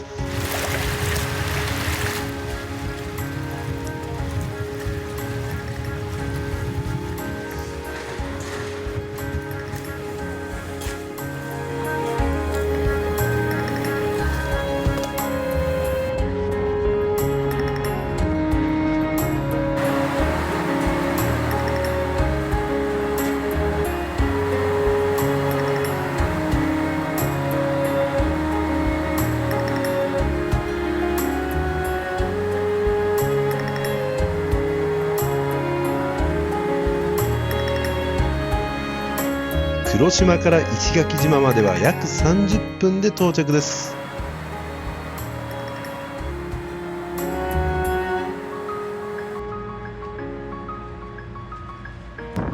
前に着きましたね。いや早かった。さあ、石垣島到着しました。いや、あっという間ですね。で、石垣島やっぱなんか都会っすね。で、今日はねゲストハウス最後の日になるんですよ、宿泊するの。明日からはベッセルホテルの方に、あそこに見えてるベッセルホテルですねの方に泊まるんですけども、今日月ハウス最後なんで、宿に泊まってる人たちにちょっと居酒屋誘われまして、はい、それ楽しみたいと思います。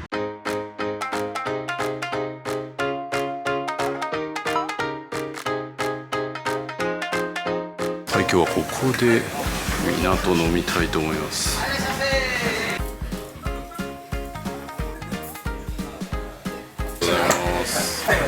はい、うまいな。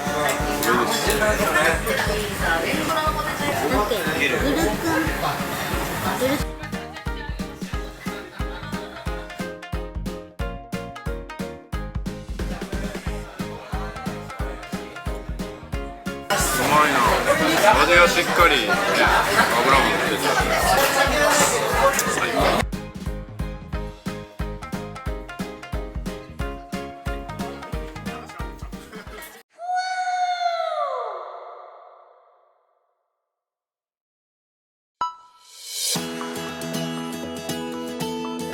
はい、今日も港にやってまいりました。台風の影響でね、ちょっと風が強いんですけど、晴れは晴れです。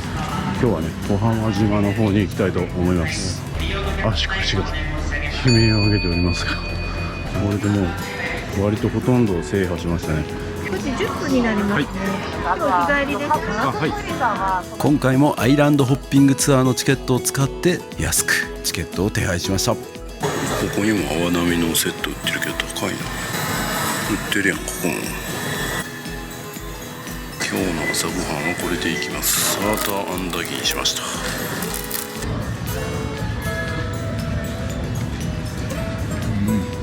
口の中の水分持っていかれるんだ。甘くてうまい。うまい。さあ今日はどんな旅になるでしょうかね。5番乗り場から来ます。牛毛さん行ってまいります。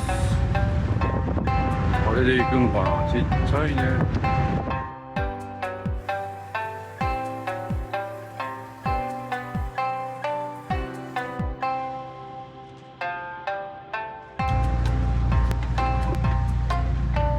さあ小浜島へ向けて出発したいと思います。今回は揺れずに行きますかね。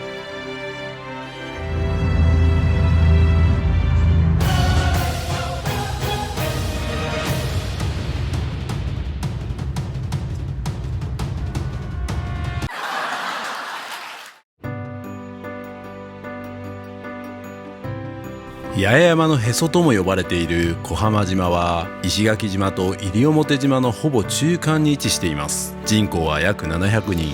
島の中心に地元の人が暮らす集落があり、今も昔ながらの沖縄の家や道が残されています。小浜島周辺の海は石西礁湖というサンゴ礁地帯が広がり、その規模は国内最大です。島の周囲は約 16.5km で自転車で主要スポットを巡れるほどの大きさですが、その中に美しい海、マングローブ林やサトウキビ畑などが広がっています。亜熱帯気候の小浜島では冬でも最高気温の平均は約22度前後で10度を下回ることもなく、年間を通じて温暖です。小浜島へのアクセスは石垣島の石垣港離島ターミナルからのみ高速船フェリーでアクセスできます。所要時間は高速船で約25分。小浜島には路線バスやタクシーがないため、移動手段はレンタカーやレンタバイク、レンタルサイクルのみとなります。それでは時間の流れが変わる小浜島の旅を一緒に楽しみましょう。さあ大きな揺れもなく到着いたしました。もう到着した瞬間から空気が違いますね。いやー、小浜島来ましたけど風が結構えぐいですね。雨はねなんかもうほとんど降ってないですけど、晴れ間もちょっと見えかけてるんですけど、この風レンタサイクルどうやろうな車の方がいいんかなって感じですね。それと明日ね与那国行くんですけど、これどうしようかなって感じですね。港のすぐ近くにねこうレンタカー屋さんは結構ありますね。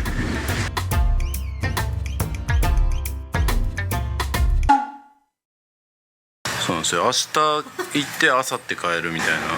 で明後日の帰りは飛行機今取ってるんですけど、明後日は無理じゃないこれ。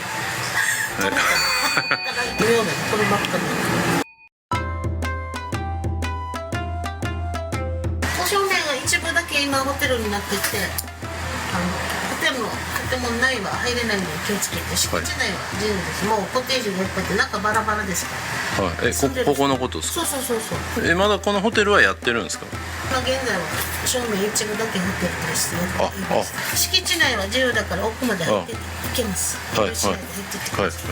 わかりました。2個目のカーブから下って入るとマングローブも間近に見えますね。中心部が集落ですね。街中の商店とか職場をねお昼やってるところが何度かあります。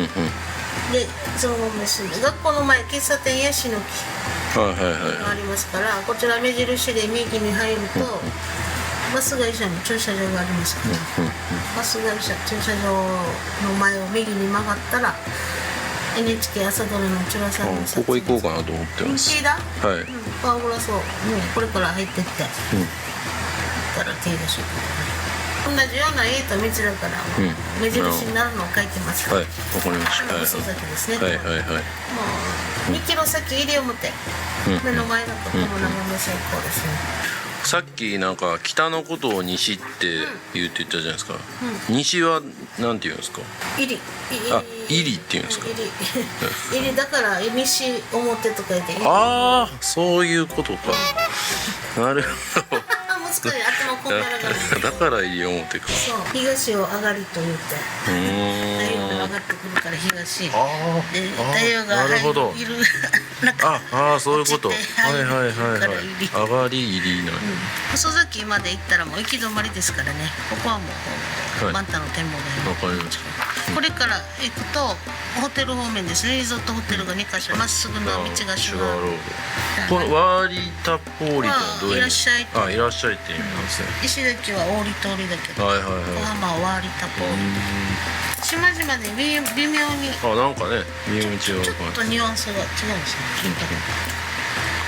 ありがとうございます。はい、そんなバイクね、乗り慣れてるわけじゃないですけど、バイクにします。バイクはですね、僕は日本では乗ったことがなくて、タイのクラビっていうところでね1回乗っただけなんですけど、なんとかなるでしょうか。ちょっと怖いですけどね。あ、でも乗ってみるとめちゃくちゃ簡単ですね。そんなにややこしいこともない。一瞬で慣れました。気持ちいいですね。今まで自転車で汗だくで行ってたからね、楽ちんです。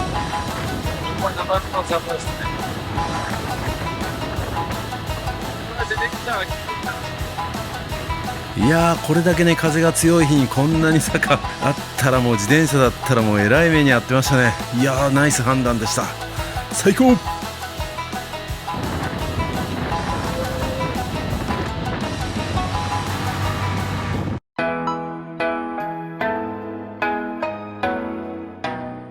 さあ、原付でねちょっと楽した後にまためっちゃ登らないといけないらしいです。ここはチュラさんのなんか舞台、ね、上がっていきたいと思います。すごい、マジか。あ、やっぱヘルメットかぶったまま来てしまった。これ登れんか、やべえ。なかなかですねこれ。うわ、えぐ。俺はなんで何が大人の穴場旅行やねん。こんなんも大人が登るとこじゃない。エスカレーターつけてくれ、エレベーターつけてくれ。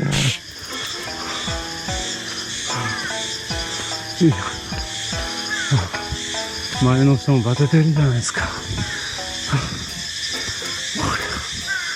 俺はやばいぞ。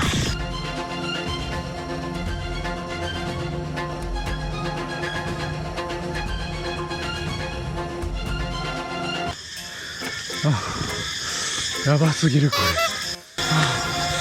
あ、ゴールがちょっと見えてきた。これはしんどい。天気が回復してる。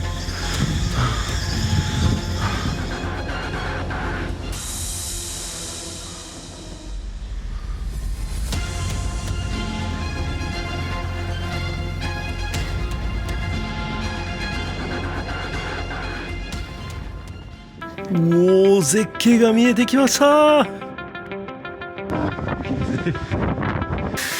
これは絶景だわ。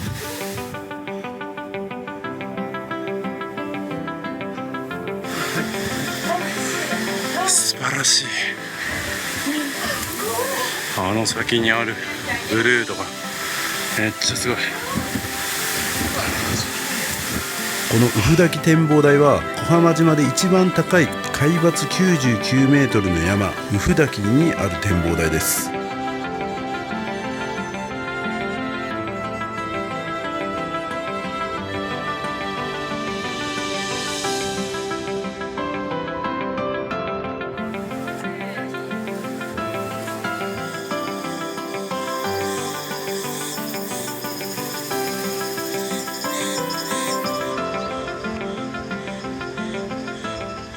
何気なくある気がすごい。あれ、今調べてるともしかして上にチュラさんの火があったんかな。見当たらんかったぞ。もうこれ写真やな。写真でごまかそう。見逃した。くそ、もう一回あんなとこ登れへんわ。もうこうかな。見つけた、ここや。ここが多分チュラさんのやつや。またこれ登るんか。いや、見つけてしまったらもう行くしかないな。ああ、ふくらはぎが痛い。ふくらはぎじゃない、太ももが痛い。本当にあるんかな。さっきよりはなんかバイクでちょっと坂登ってきたからマシな気がするんやけどな。あ、もうしんどい。暑すぎる。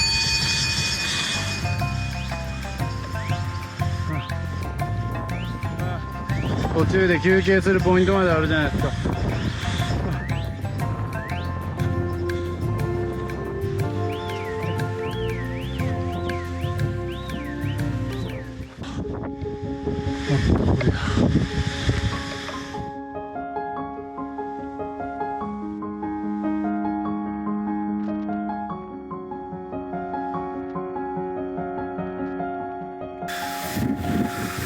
来た、ありました、チュラさん。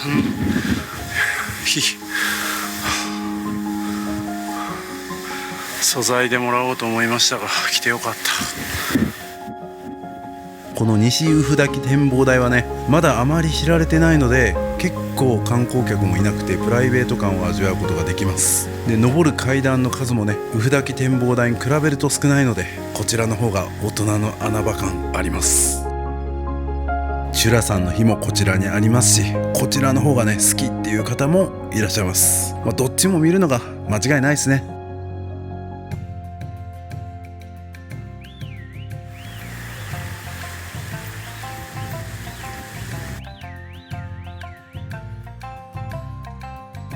さあ、それでは天気のいいうちにコーラルビーチに行きたいと思います。このまままっすぐか。違うかった。全然違う。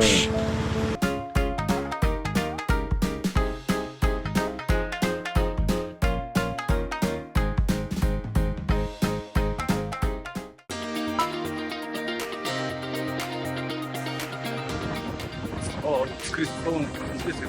風強いですけどね。こんだけ風が強くてもどれぐらい綺麗なのか。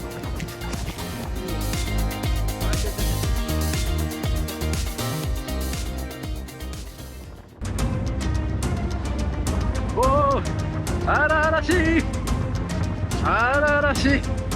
これは多分でも綺麗ですね、絶対。今日はこんな感じなんでね。もうちょっとしたら晴れ間が出てくるかもですね。でも十分この天気でこの美しさなんでめちゃ良さそうですね。ここ結構こじんまりもしてるしいい感じです。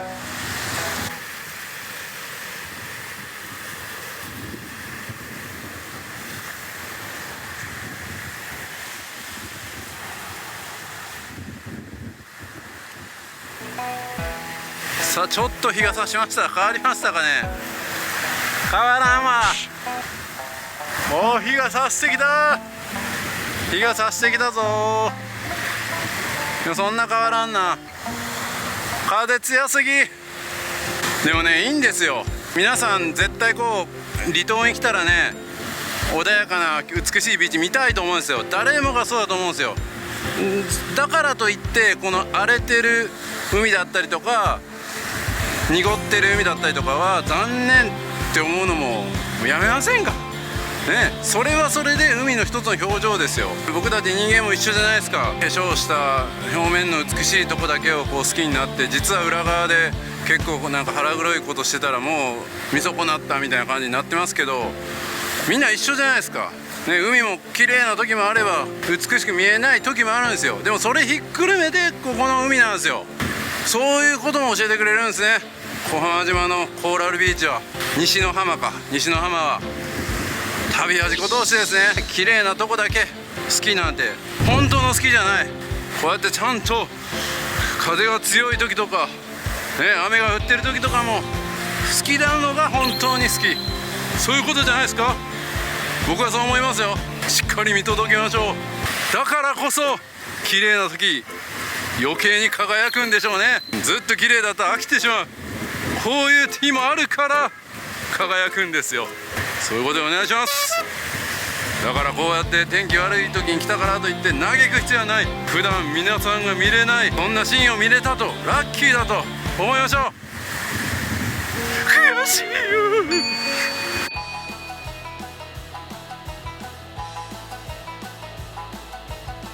牛もいますね。牛もヤギもいましたしね。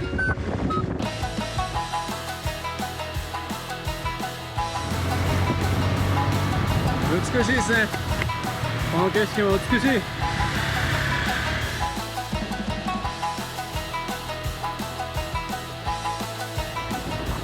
これは自転車の人きついな、帰り。やっぱ原付がいいっすね、ここ。ノーマルのチャリは絶対ありえないですね。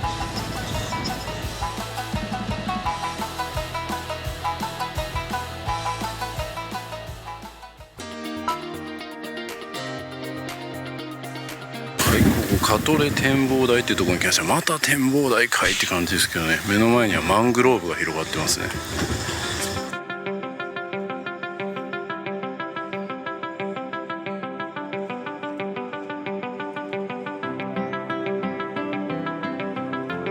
壮大ですね。さあまたここ登りましょうか。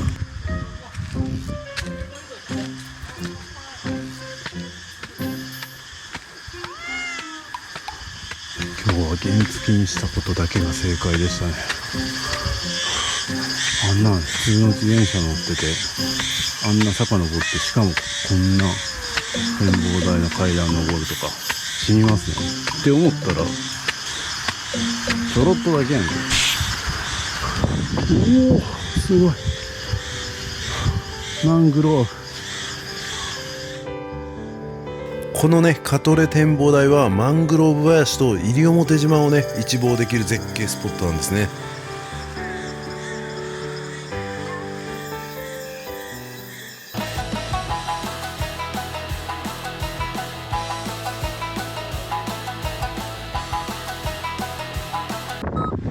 また牛が今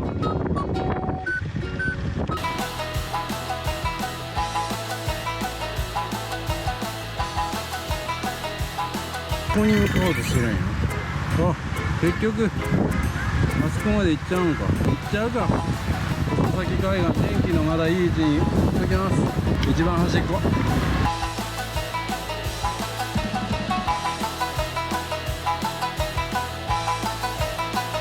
こら辺から集落が始まるね。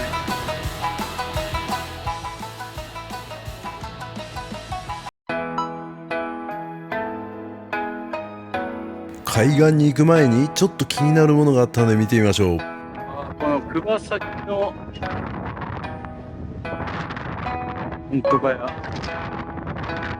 こでもご飯が食べれます。僕はねちょっともう一つの集落で食べようかなと思ってるんで、桑崎集落でもご飯が食べられたりしてるっていうことをお伝えしておきます。あ、なんかね情報を見ると今食堂やってないみたいですね。小浜島産のもずくの販売とクリームソーダのドリンクを販売してほしいと。あったら食べてほしいのがイカ。柔らかくて旨味たっぷりって書いてますね。イカあるんか。そんなんやったらイカ食べたくなる。ここも入っていけるかな。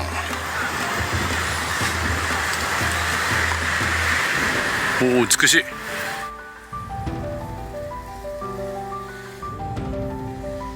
ここのビーチも美しいですね。外国人の方が来ていらっしゃいますね。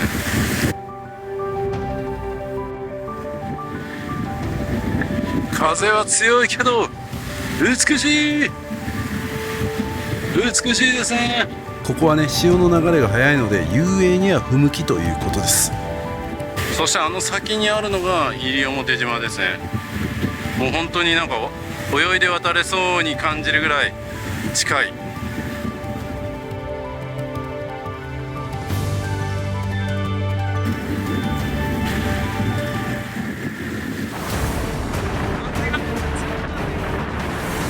やばっ。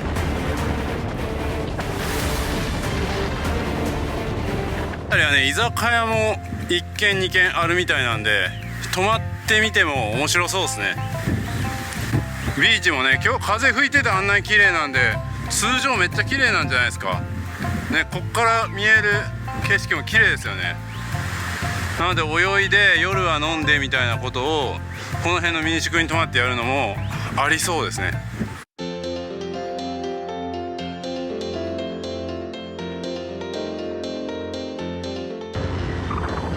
民主公園マンタ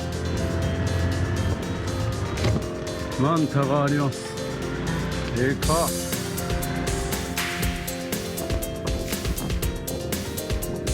これだけといえばこれだけですが、すごいね。これぐらいなんかでかいんですよね、エイって本当に。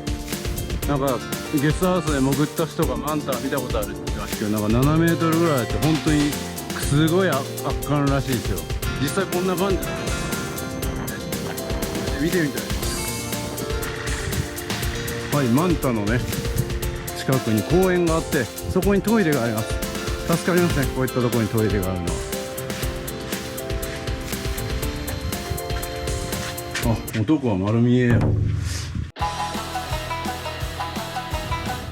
ょっと集落走ってる。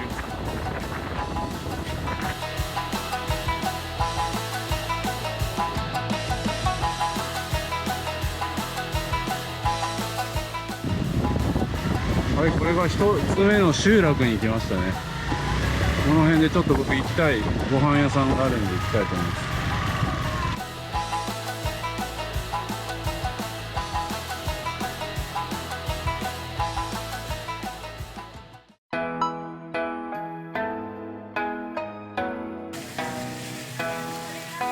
2時間しか空いてないですね。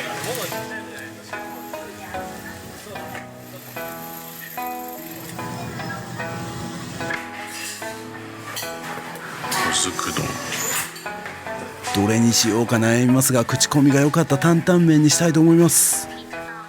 ティーダの担々麺きた。もうビジュアルからめちゃくちゃうまそうやんけ。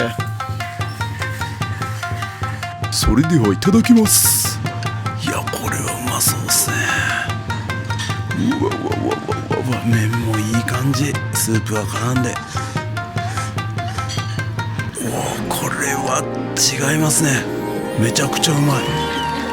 島でこんなうまい担々麺が食べれるなんて本当に驚きです。スープもね、本格的な担々麺、どっかで修行してきたのかなって思うようなうまい味です。特製ホワジャオパウダーも入れてみたいと思います。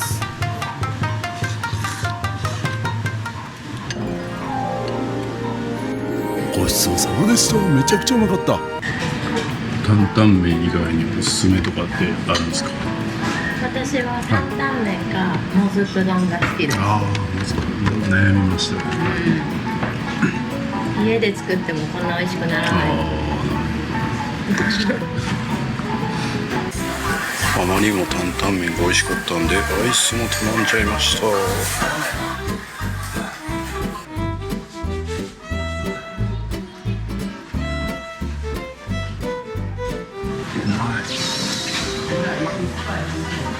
サトウキビのシロップがうまい。す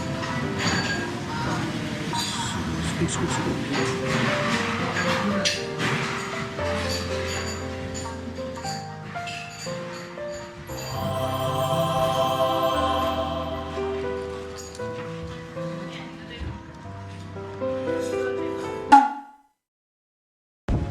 ちょっと雨が降ってきましたが、この辺の集落散策します。この辺はね、宿も結構ありますし、居酒屋もね、結構5、6軒以上あるんじゃないかな。泊まったらまた面白そうですね。浜島、学校がない。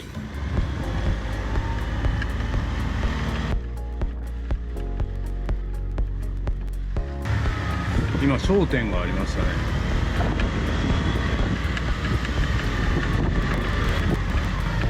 ここは子育て支援センターで学校ではない。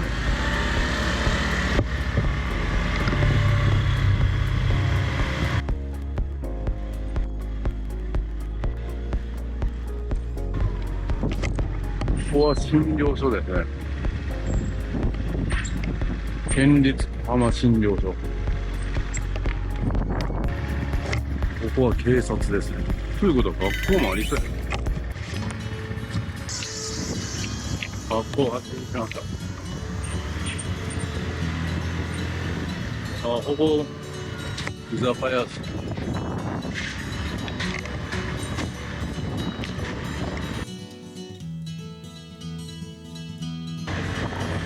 また同じとこ通りますけど、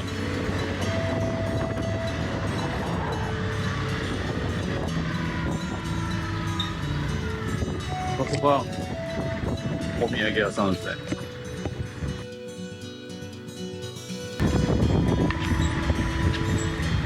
閉まってますけどお店ですね。ランチ食べれるとこです。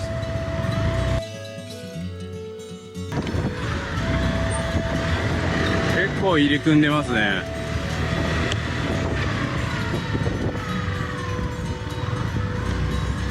この辺に小学校が、公民館がある。公民館もあるし、公民館あるし、結構新しいような家もありますね。星野リゾートとかハイムル節で働いてる従業員とかが移住してきてくるんですかね。商店。ここにも商店がある。郵便局。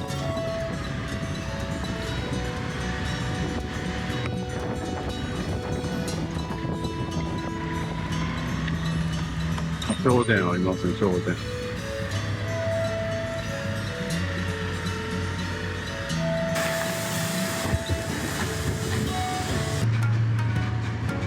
広いスーパーです。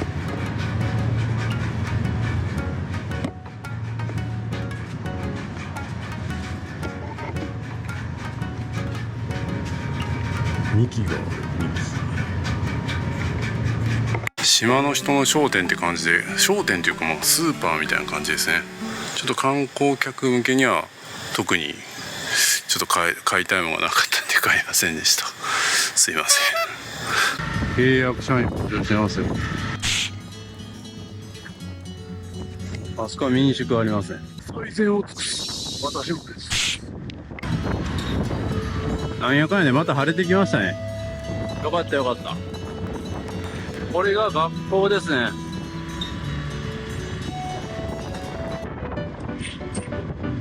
これは小中学校。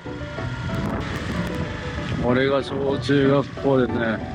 小浜小学校中学校。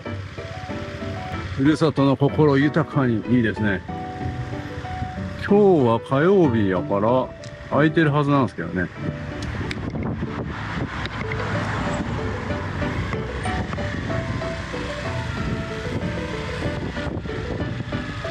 運動場も広い。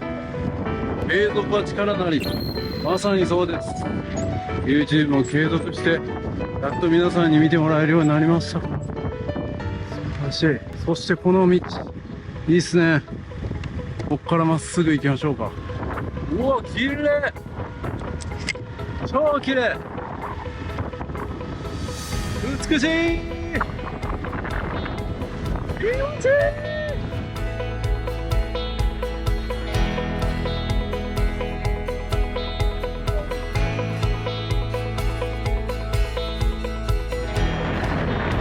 なんやねん、さっきの雨。もう雲一つなくなったやんけ。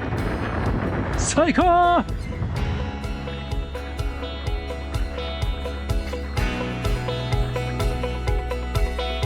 これが島の天気ですね。だから最後まで諦めてはいけない。そんなことも教えてくれるんですね。まさに旅は自己投資です。ここはカフェですね。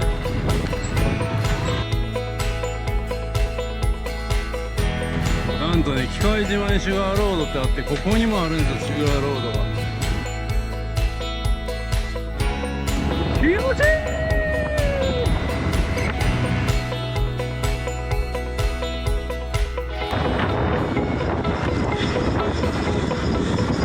ここ。玉ねぎ畑じゃないわ。これ何や。西表国立公園小浜園地。焼肉屋さんがあるとこか。すごいな、急にまた夏みたいな晴れてきた。ここのビーチもすごそう。も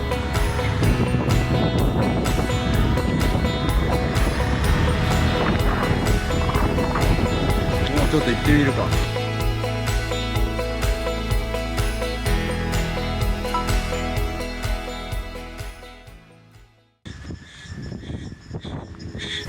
美しい。最新の GoPro の HDR 撮影が効いてます。ここもね、チュラさんの舞台としても有名で、聖地巡礼で訪れる方も多いそうですよ。おお、こんな風の中やってんの。すげえ、逆にかかってる感じ。このトゥマールビーチもね、手つかずの自然が残った美しいビーチなんですね。お、これはすごいな。広っ。めっちゃ広いビーチ。これ風で分かったらめっちゃ綺麗なんじゃない。美しい。こちらの海はね、遠浅のビーチであるためにね、シュノーケリングやダイビングよりも子供とね、水遊びをしたりとかするのに最適なビーチですね。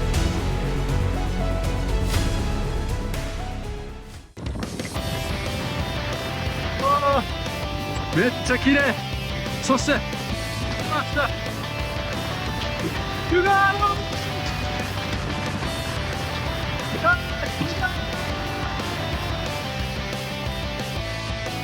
さあ、君の道、機械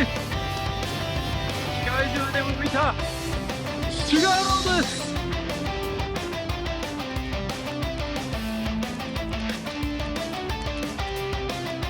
シュガーロードですね。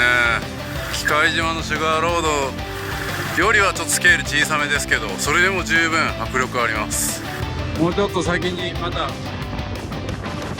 ダニーの一本があって、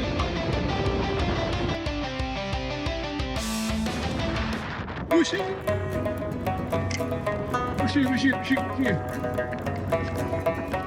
います。で、素晴らしい。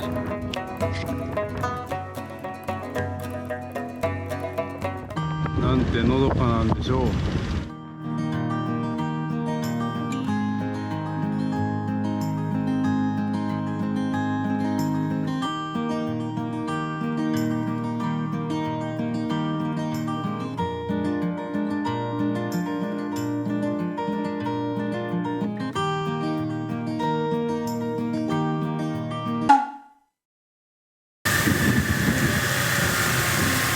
これかな。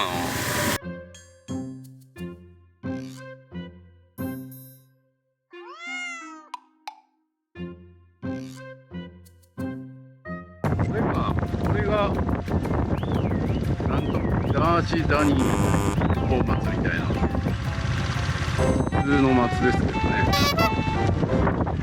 いやー、この景色が一番なんかこの小浜島で好きな景色かも。小浜島のなんか優秀なこう海の綺麗さとのどかさが出てますね。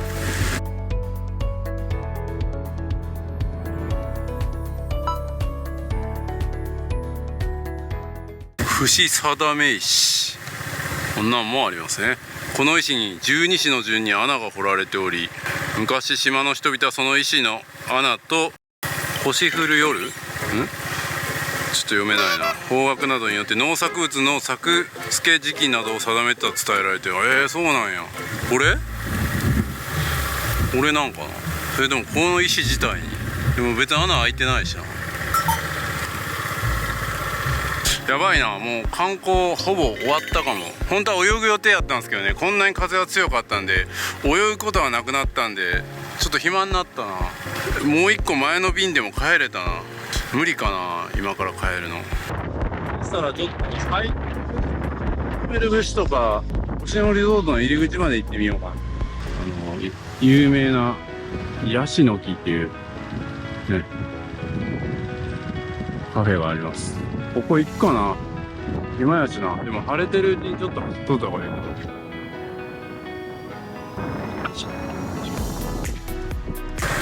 ここも居酒屋ですね。そして居酒屋降りると、うわーこれは絶景。これカメラでうまく映ってるんかな。すげえ。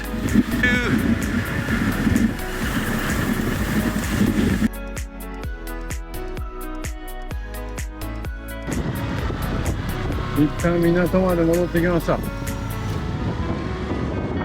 おお、美しい。美しいね。透明度も高い。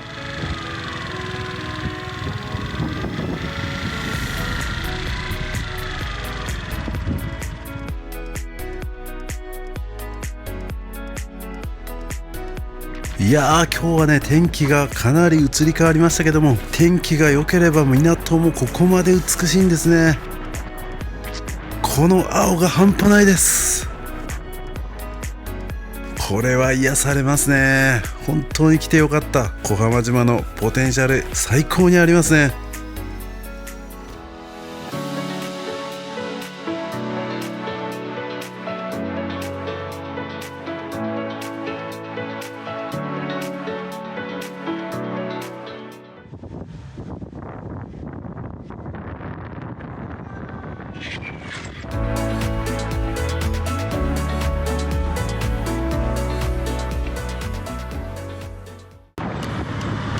もうここが星野リゾート溝のあれ。僕は入れませんけどね。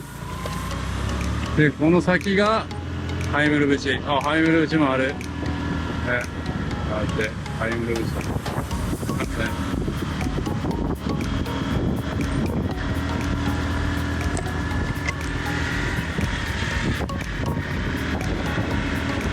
ハイムル淵ありますね。ゴルフコースなんかもあります。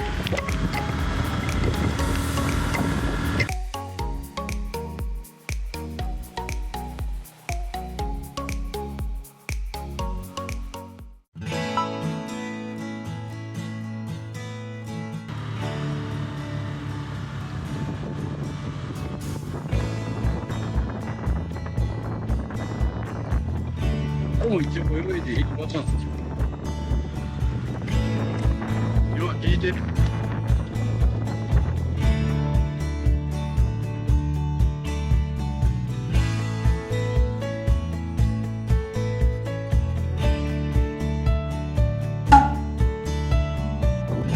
いや、多分運賃だったら夕方までかかってたと思うんですけどね、バイクだと楽だし、一瞬で終わりましたね。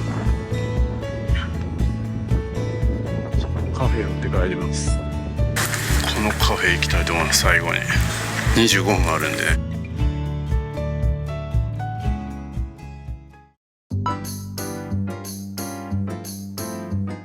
お腹はそこまで空いてないのでビールだけいただきたいと思います。石垣島地ビールうまそうですね。この景色で飲めます。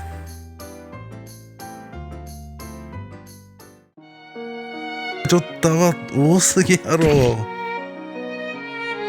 完全に失敗です。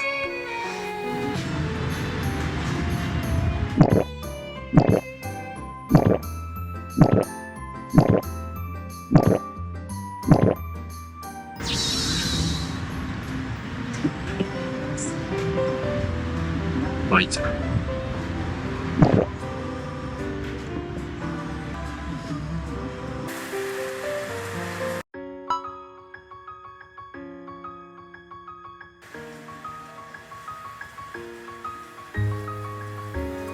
相変わらず八重山観光フェリーの方がでかいですね。ハイムル節のバスも来てます。竹富経由の方が行きますね。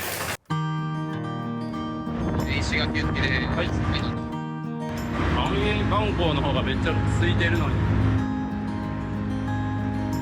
めっちゃ濡れてるな。ここ乗らない方が良さそうや。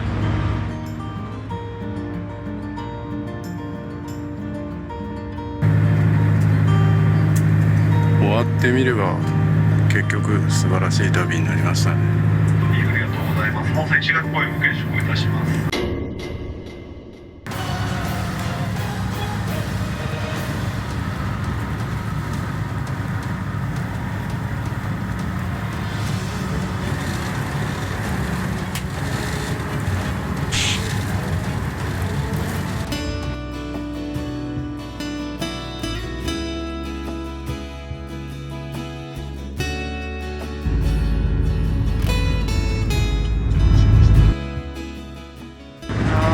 あっという間でしたね。石垣島の方はね、風もそんな強くないんですけどね、今連絡が入りまして、あさっての朝にね、与那国島でシュノーケルする予定やったんですけど、船出しそうにないからちょっとキャンセルしようかなっていう風になりまして、このね天気見ると全然大丈夫そうなんですけどね。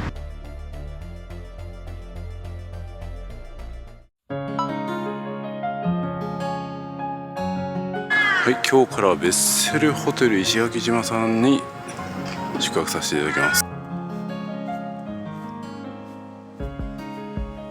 はい、ウェルカムドリンクということで、南の島のデトックスウォーターパインシーカーサ3品茶無料です。嬉しいですね。そしてなんとフリーアイスキャンディー、おー嬉しい。アイス食べれる。ちょうど食べたかった。で無料のアメニティは自分でこう取ってもう部屋に持っていくタイプですね。この辺りはベッセルホテルさんではおなじみのものになっております。廊下もね清潔感ある感じでいいですね。今日はアップグレードしていただきまして、ツインの部屋になっております。さあ部屋に入りました。広々としてますね。ちょっと窓も開けましょうか。はい、窓を開けさせていただきました。うわ、めっちゃいい感じですね。開放感があるし広いですよ。かなりベッドも一つ一つがなんかダブルベッドぐらいのサイズあって2つあるんで快適ですね。そしてちょっと仕事もねしたいなと思ってたんでデスクがあります。2人できるような感じになってますね。ありがたいですしテレビもあります。館内着もありますね。ちょっとなんかやっぱ沖縄らしい館内着もあるようになってます。ハンガーとかね、洗濯したりしますもんね。この辺り鏡がありまして、ケーブルですね。これもベッセルホテルさんグループおなじみですね。充電器安心です。ハンガーがオープンなタイプのハンガーになっておりますね。そしてこのハンガーの下に空気清浄機だったりとかグラスだったりとかいろいろありますね。そして冷蔵庫もあります。冷蔵庫は電源をつけるタイプですね。ベッドサイドには嬉しい電源とスイッチですね。電気が消せるようになっております。これ何気に嬉しいですよね。 USB もついてます。オープンな感じで洗面台がありますね。鏡も広々ですね。はい、ティッシュタオルがありましてドライヤーもあります。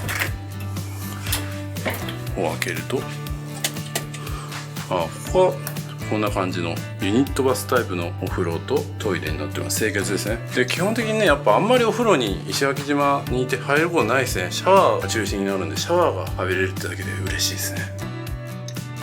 台風がはい、こちら自販機コーナーとランドリーコーナーになってますね。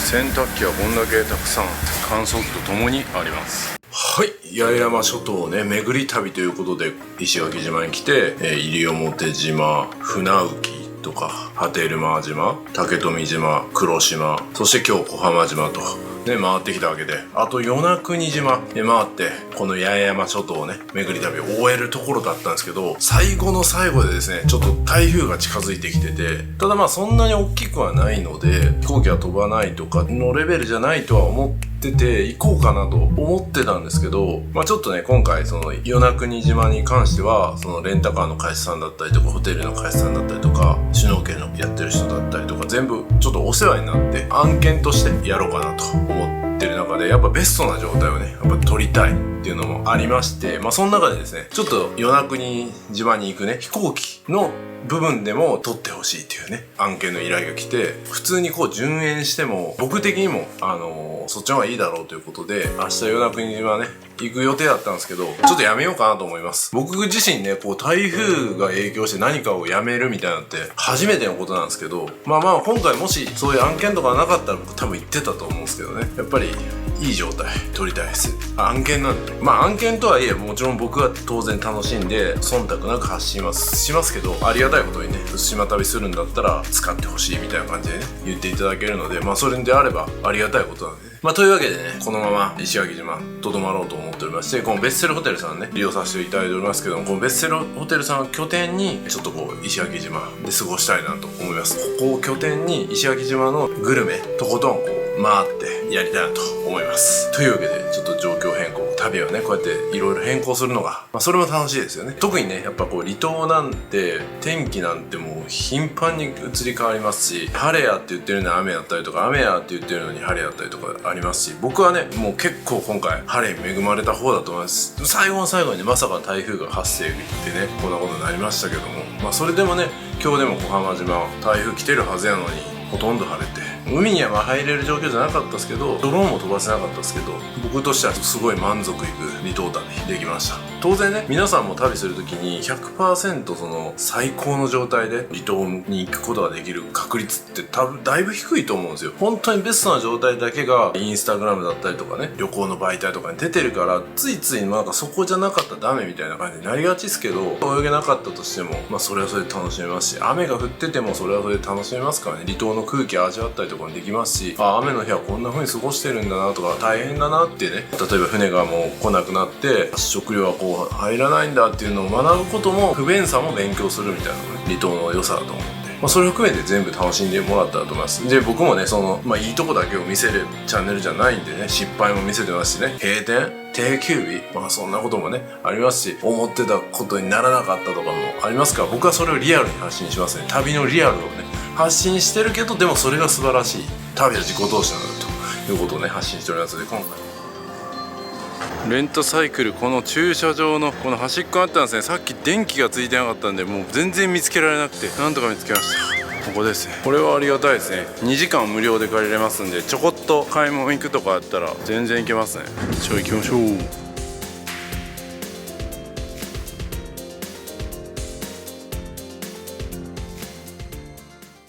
今営業中になっててうまそうなテイクアウトの店わざわざ来たのに休業やんけ。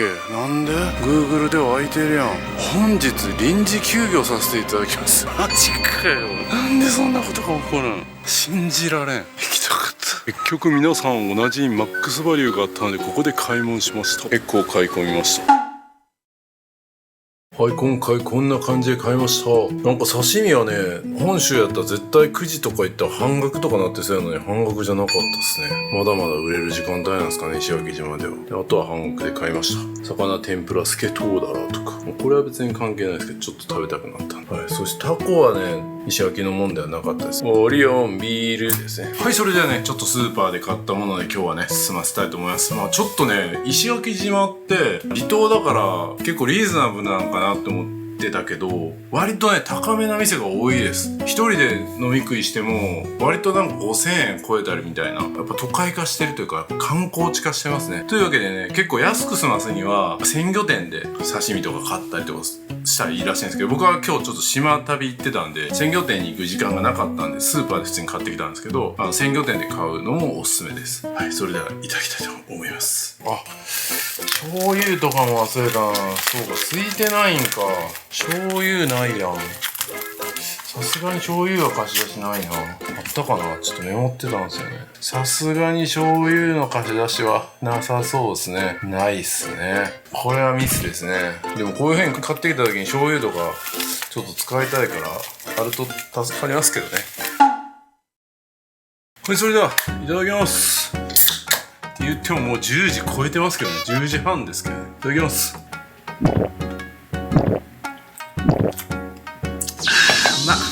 いただきましょうかね。どんだけ違うんすかね。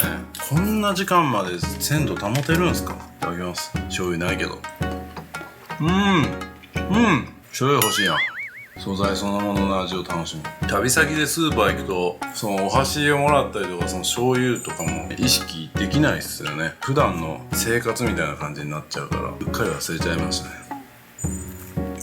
うまいな。うまい。居酒屋で食べたりした方がうまいですけど、こうやって部屋でね、ゆっくりホテルの部屋でリラックスしながら食べれるのもいいっすよ。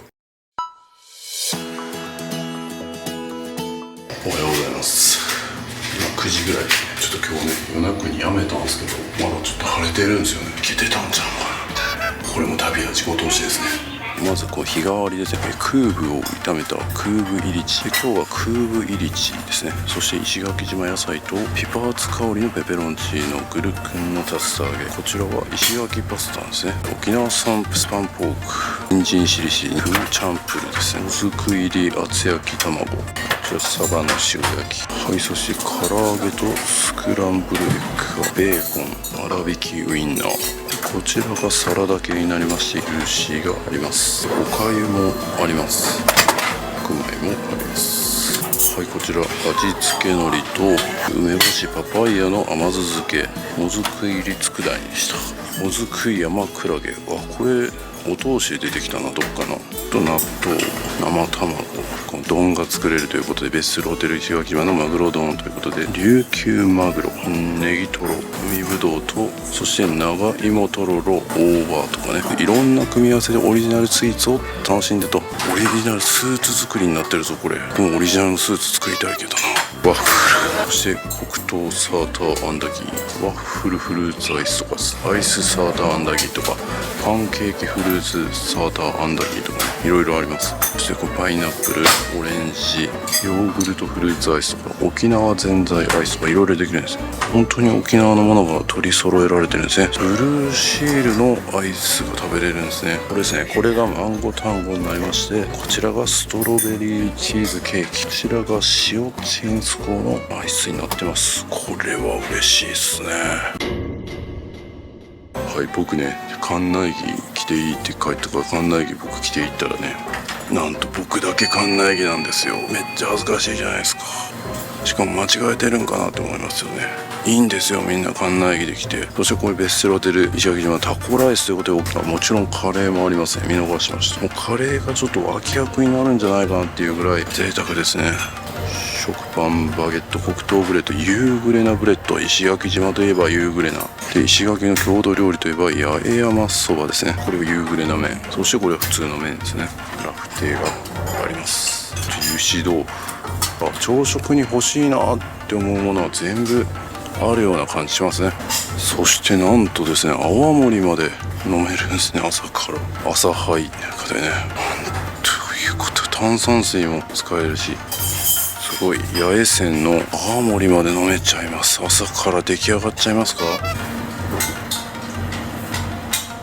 そして三品茶、パイナップルジュース、マリーブ昨日僕買っちゃったな。ここへ飲めるんかい。それやったら買わへんかったのに、なんやねん。はい、今日はこんな感じで撮ってきました。沖縄満載ですね。そして泡盛を取ってきましたよ。はい、デザートも取ってきました。こんな感じですね。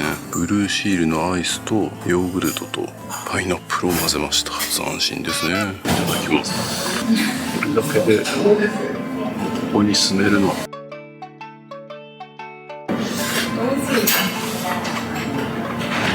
沖縄石垣のね、なんか独特の苦味もあって、サラダもうまい。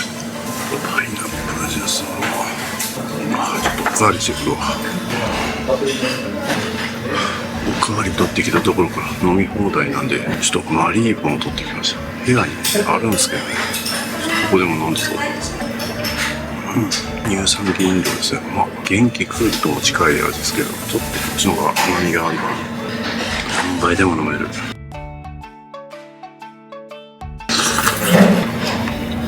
ペアルックのカップルとかね、いていいっすね。もはや石垣はリゾートですね。そうこうしてる間にもう僕だけになってしまいます。もう終わりですからね。い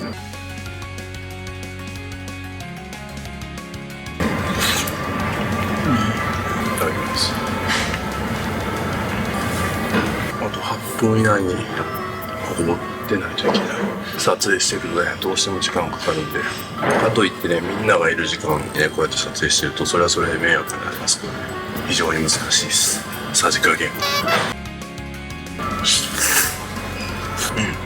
甘さの味が、海藻のね、味がしっかり出て、で油脂豆腐と大急ぎで食べてしまいました。なんでこういつもギリギリになるんでしょうね。本当にね、炭酸割りうまいな、泡盛。朝泡盛。朝盛り。朝氷、うまっ。でその後にデザート食べるっていうね、なかなかの組み合わせです。そしてブルーシーライス、これもっと食べたかったな。明日早く来よう。全然晴れてるけどな、外。それと石垣島回ろうかな、レンタカー借りて。お守り飛んでしまった。最悪。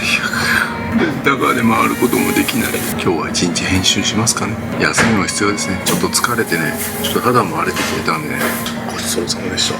完食っていうか、もっと食べたかったな。15分そうですね。いやいや、風で全然聞こえへんけど、結局カードリーダーここには売ってなくて、もう少し行ったところのエディオンで買えということでした。エディオン着いた。もう汗だくです。あるかな。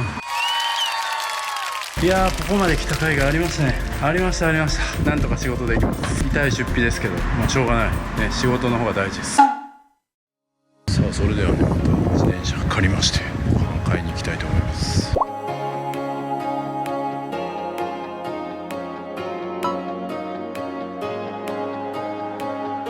はい、それではね、ちょっと違うって点数良かった刺身天ぷら12銭っていうところに来ました。ここで刺身買いたいと思います。台風やのに刺身あるんですね。なんてたくましい。いっぱいやるときに取ればいいのに。いや、そうなんですよ。本当に台風で僕だけで。いや、僕も今日本当は夜中に行く予定やったんです。でしょ？じゃなかったでしょ？そう。天ぷら食べるのか？天ぷらもあるんですか？天ぷら魚だったらすぐできるよ。あ、じゃあそれもお願いします。一人？一人です。200円分ぐらい作ろうか？はい、お願いします。今日はマグロはもう入ってこなかったんですか？2、3日量にいかないからさ。ああ、そうか。ごめんね、もう魚なくて。いやいや、全然。いい映像も提供できなくて。いやいや、こういうお店があるっていうことをね、知ってもらえると。やばいやばい。せっかく揚げ物あげてもらったのに、雨が降ってきた。ていうかさ、あの店どこやねん。やばい、めっちゃ雨降ってきた。通り雨や。コンビニの下に避難です。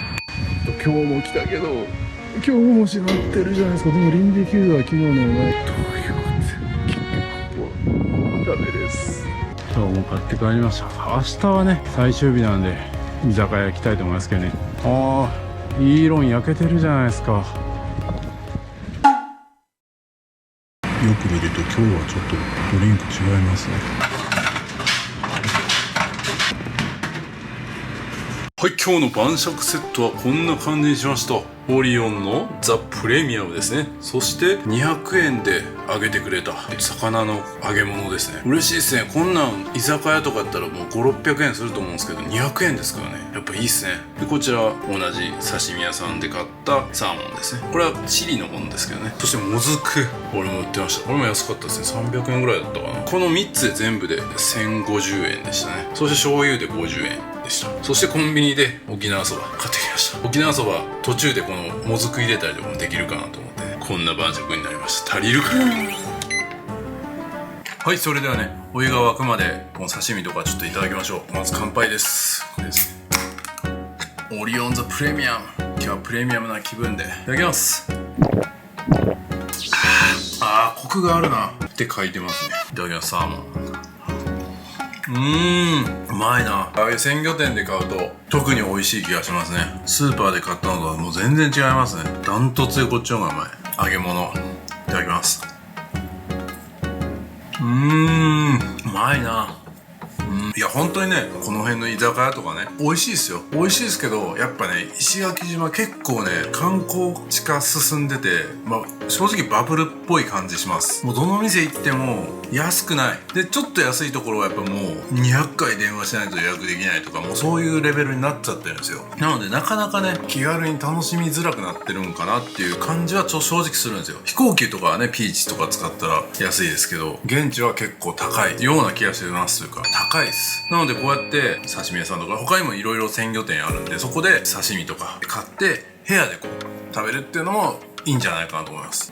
この割ったね、割ったの割れるやつ持ってきてるんで、それと、炭酸水あるんで、これで割ったら美味しいかなみたいな。そういうことで割ったっていう名前なのかな。で、あと紹介しなかったけど、このマリブね、今日朝食でありました。それも買いました。あともずくいただこう。贅沢ですね、このもずく300円安い。これもこんなボリュームでもし居酒屋で頼んだらもう980円とかしますよ、絶対。うまそう。塩が効いててうまっ。居酒屋このまま出してんじゃん。さあ沸きましたね。ピリッピリッピリッピリッみたいな感じですね。沖縄そば、もう説明書わずに多分予想で作ります。よし、これで5分待ちます。さあ出来上がりましたね。はい、それではいただきます。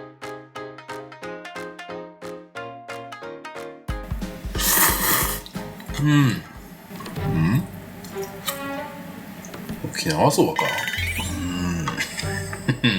ベッセルさんの朝ごはんの沖縄そばの方が全然うまかったな。これもずくを入れると美味しくなるんじゃないですかね。もずく入れてみます。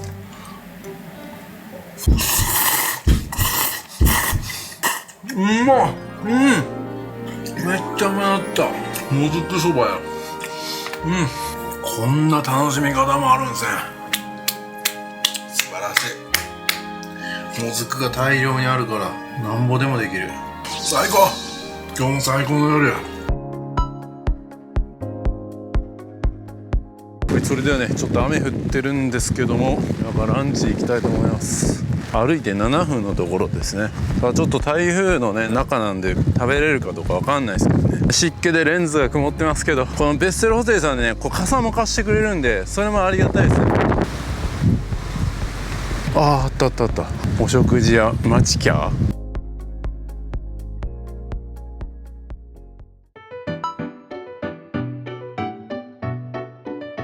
食べに来ました。開いてる。よかった。旅行してきた人におすすめ。やっぱね、内地の旅行の方はそば類でソーキそば、牛そばを主に食べるんですよ。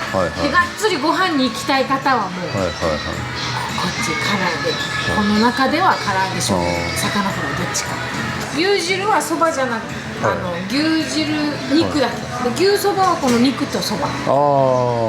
でも両方とも全部切れちゃった。どっちも切れたんですか。観光さんが来て。そういうことですか。そうか、切れたんか。ごめんなさい。今日早い時間にもオープンと同時に前に立ってて。そうなんですか。人気店なんですね。セルフでコーヒーとティーもついてくる。美味しそう。美味しそうですね。やっぱり沖縄石垣島といえばこのそばは外せないですよね。刺身もついてました。またスローで撮って音声取れてなかったんで解説したいと思うんですけども、この見た目から美味しそうですよね。なんかね、もう本当に家庭でいただくようなホッとする、そんな味でした。いや、なんかこうやって旅ずっとしてるとなかなかね、そのホッと息つける間がないんですけど、ここで過ごしてるとそんな気分を味わいましたね。いや、本当に美味しかったです。お店の居心地なんかもね、非常に良かったですね。それもなんかこの石垣島でグルメを楽しむ素晴らしさなんだなと思いました。ジューシーと、沖縄そば。いや、絶対やっぱり沖縄来たり石垣島来たら食べたくなりますよね。このお店おすすめです。本当に評価高いだけありますね。最高でした。ご飯はね、おかわり自由ですし、セルフでね、こうやってコーヒーがついてくるのも嬉しいサービスですよね。いやー、なんか本当にホッとします。夜もやってるんですね、こんな感じで。リーズナブルやね。仕切り状態とかした時にはもう、三振太鼓笛持ってきてもどんたらばる。そうなんですか。それは面白そうですね。もう楽しいです。これは夜もおすすめですね。これ映ってもいいですか。大丈夫。大丈夫です。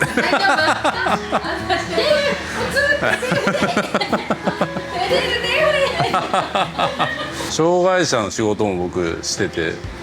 そうなんですよ。大阪で僕が代表じゃないですけど、一緒に障害者の方に YouTube の編集とかをこう作業所でやってもらうみたいな。ちょっとパソコン興味あるとか YouTube やってみたいとかっていう人に今やり始めたばっかりみたいな。僕も結構コンセプトがまだ知られてない島にスポットライト当てるみたいな感じで、いろんな人それぞれ能力持ってるじゃないですか、その障害持ってても。そこになんかこうスポットライト当てたいみたいなのがもともとあったので、同級生にちょっと知的障害の子がいるんだけども、パソコンに興味がない、パソコンの何かで賞を取って、そうそう、だからそういう人の方がすごい集中力で、なんかすごい一つのことに長けてたりするんですよね。テル大阪行くYouTube やるありがとうございます、じゃあちょっとまた後半は来ます。はい、ここも来ます。はい、気をつけて。ありがとうございます。ありがとうございました。ありがとうございました。素晴らしいお店でしたね。小浜島ね、ちょうど行ったばっかりだったんで、小浜島の方がやられているとのことで、ぜひ今度は泊まってくださいと、ね、泊まりたいと思います。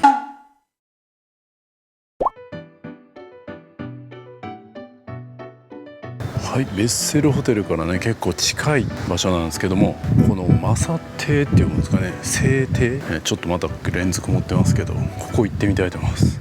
こちらのお店では波照間島へ飲んだ泡波を飲むことができました。ちょっと撮影に関してはね厳しかったので、ダイジェスト的にお届けしたいと思います。台風の影響があるのにこれだけのね寿司をいただけるのは嬉しいですね。いやー美味しかったですね。最高でした。でこんだけなんか飲んで食べた感じするんですけど、3700円ぐらいの会計だったんでお得でしたね。いや天ぷらも美味しかったし、寿司も美味しかった。いやこれね、台風なくてネタがいっぱいある時だったらもっと美味しいもの食べれると思うんでおすすめです。ちょっと撮影はねできなかったですけど、おすすめなお店だったと思います。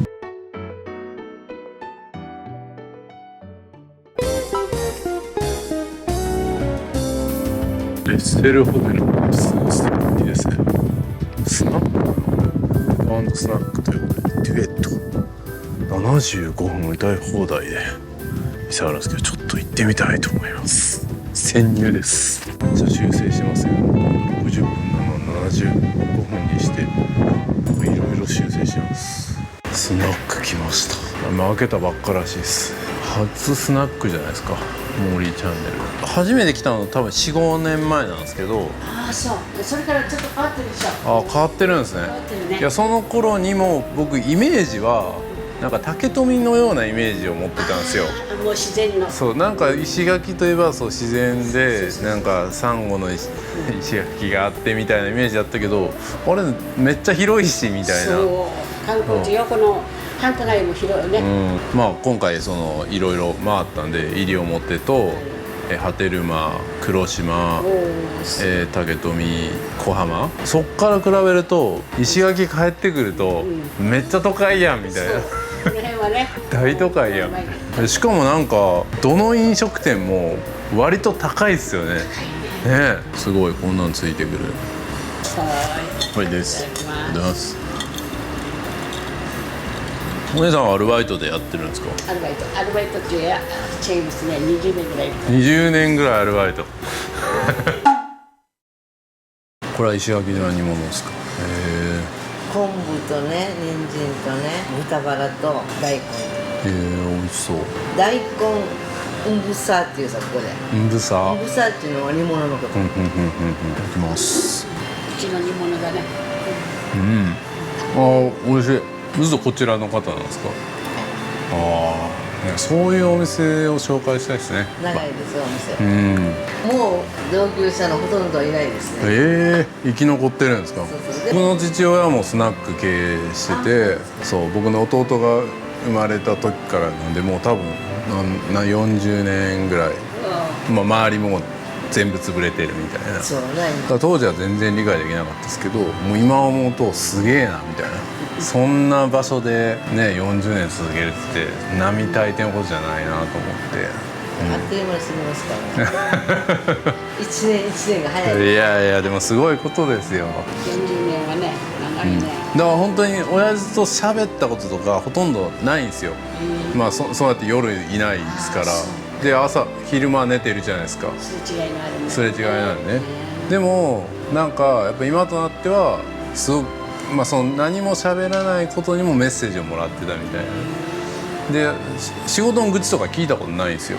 もう正月だろうが連休だろうが店を開けるみたいな感じでやっぱ行ってたからの方が稼ぎ時ですからね。だからそれがやっぱ僕も今の自分のその例えば YouTube とかでも休みないわけじゃないですか。だからそれに多分つながってると思う。そうそう、別に教えられたわけじゃないですけどね。そうなんかもう仕事はこうだって教えられたことはないけど、いやそうだけどでもやっぱ今の自分があるのはなんかそういうね背中を見てきたんかなみたいな感じで思ったりするわけです。やっぱ普通に一つの商売をねやっぱそんだけ長くやるってなかなか大変だと思うんですよ。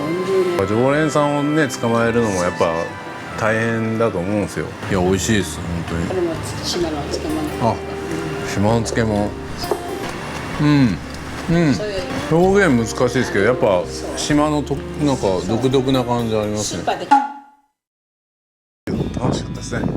まあ地元の方がやってるお店を応援したいですね。結構ね本州内地の方がね来て商売されてる方が多いんですけど、僕は地元の方にというわけでホテルに戻ります。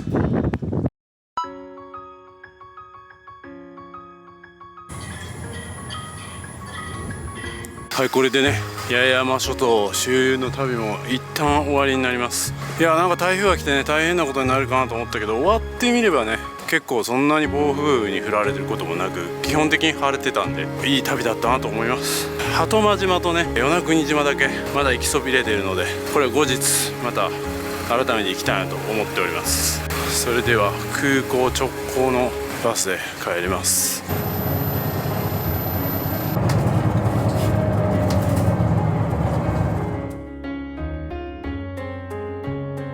で参りました。お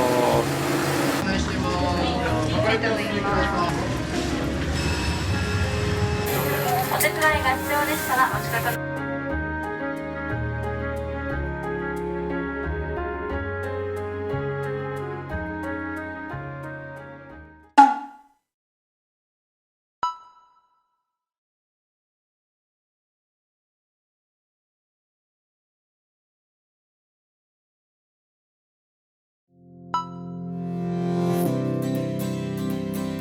はい、おはようございます。今私はですね関西国際空港に来ております。関西国際空港からね今日は那覇経由で与那国島まで行きたいと思います。沖縄那覇で乗り継いで与那国島まで向かいます。電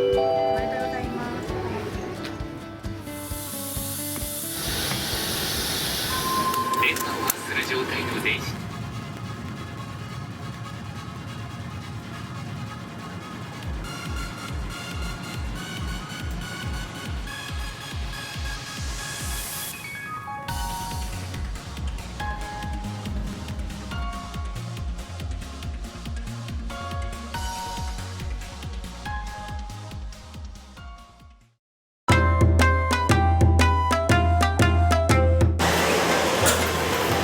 那覇空港もね結構栄えてますよね。与那国行きの飛行機は28番でバスラウンジを経由していく形になりますね。あそこから沖永良部とか与那国とか行くようになってるんですね。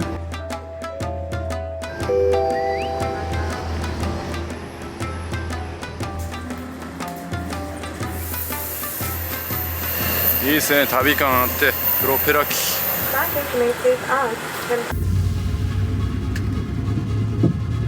必要の際は袋を破いて取り出します。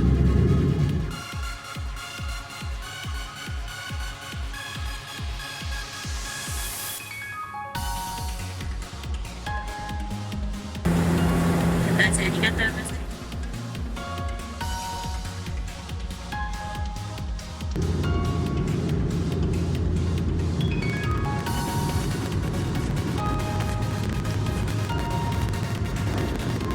約1時間25分で与那国島に到着になります。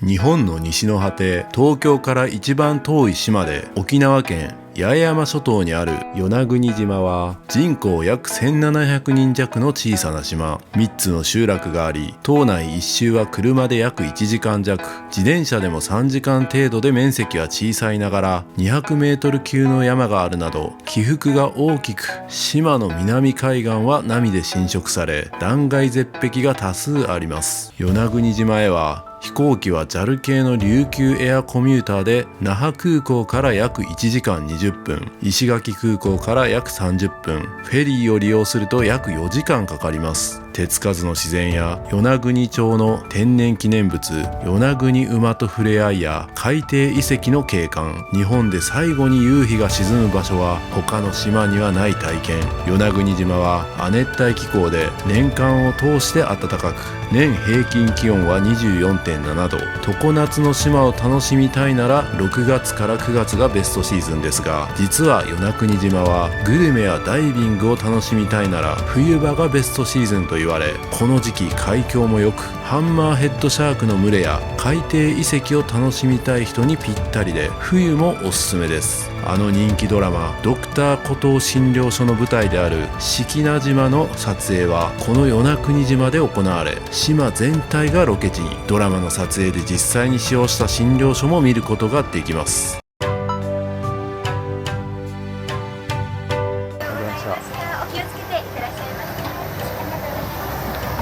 いやー、到着しましたね。与那国島、初めての与那国島ですね。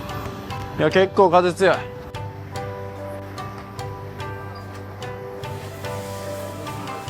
リードナンチマドクターコトーの診療所ですね。ドクターコトー診療所のポスターがいっぱいある。かっこええな。将来はこんな感じで YouTuber やりたいな。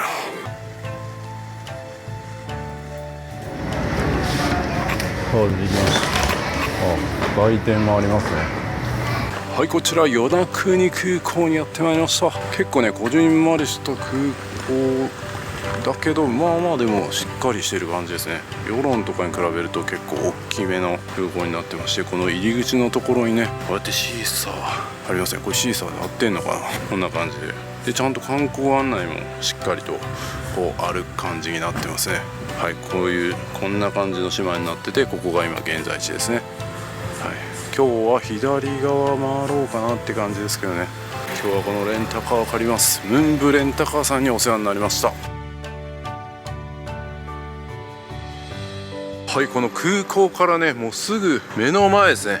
ここに宿泊させていただきます。このムンブレンタカーさんがこのホテルもやられているそうで、今回ご提供いただきました。楽しみですね。はい、こんにちは、森です。旅は自己投資ということで、ただいま与那国島やってまいりました。今日からね3日間いるんですけど、全部晴れそうでよかったです。昨日まで雨降ってたらしいんでね、晴れに恵まれそうな感じです。楽しみです。それではね、早速今2時20分ぐらいなんですけど、ランチね行きたいと思います。この時間にランチ空いてるとかなり少ないと思うんですけど、行ってみたいと思います。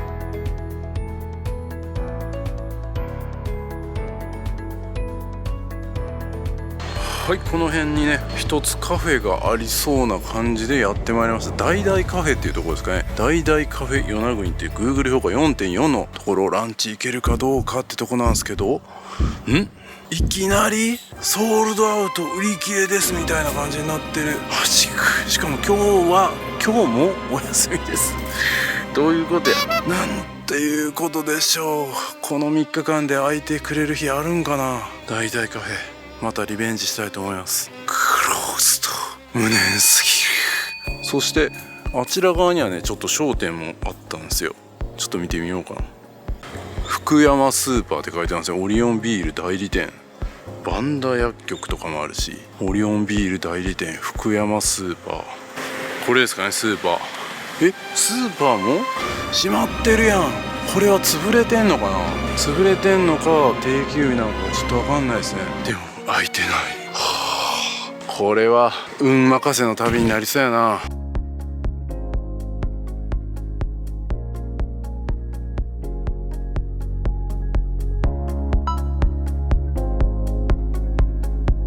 さあやってまいりました。手作りパン&カフェパネスというところですね。ここは無事に開いておりました。ありがたいですね、この時間に開いてるのは。パネス半端ねえっすね。パ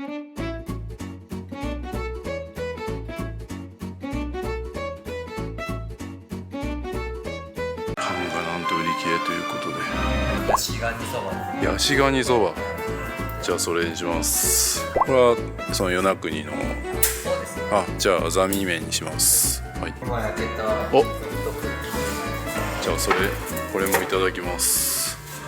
長麺ソースのジー、めちゃくちゃうまそうですね。濃厚そう。さあ来ました、ヤシガニですね。ヤシガニだし汁そば、いただきます。これはうまい。なんか北海道にエビそばありますけど、あれをヤシガニにした感じですね。麺はあざみ麺っていうね、あざみそを練り込んだやつなんですけど、ちょっと太麺でしっかりコシがありますけど、あざみが入ってるみたいな感じの味わいはそこまで感じないですけどね。それよりもこのヤシガニの出汁がうますぎて、この出汁はうまいわ。絶品。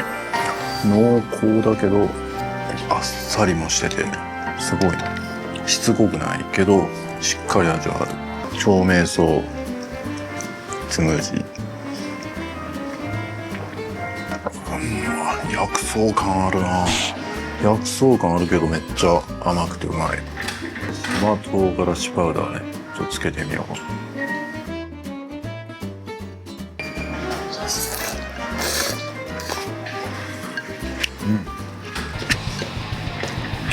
いいですね。なんかずっと唐辛子パウダーがどっかに入ったこと先生に見てもらわなあかん。リンゴとくるみのケーキもありました。結構お値段は都会並みの値段ですね。ちょっとなんかスコールが来そうな感じなんで、今のうちに室内の観光スポットちょっと巡りたいなと思います。ここにも商店あるやん。ちょっと商店寄ろうかな。ちょっとね、サンダル忘れたんでサンダルも買いたい。さあ、正江商店というところでちょっと買い出ししたいなと思います。中はちょっとね取らないんで。いやー、サンダル持ってくるの忘れたんで700円でサンダル買いました。100均でもありそうな感じなんで、これちょっと坂とか上がってる時ブチッとかでちぎれないかなと思うんですけど、今日明日ぐらいなんでこれでいきたいと思います。そしてちょっとさっきのねお店でちょっと足りなかったんで、ジューシーおにぎり100円買いました。これそれでいただきます。ジューシー。忘れてました。ここは沖縄でしたね。ジューシーうまいですね。最高。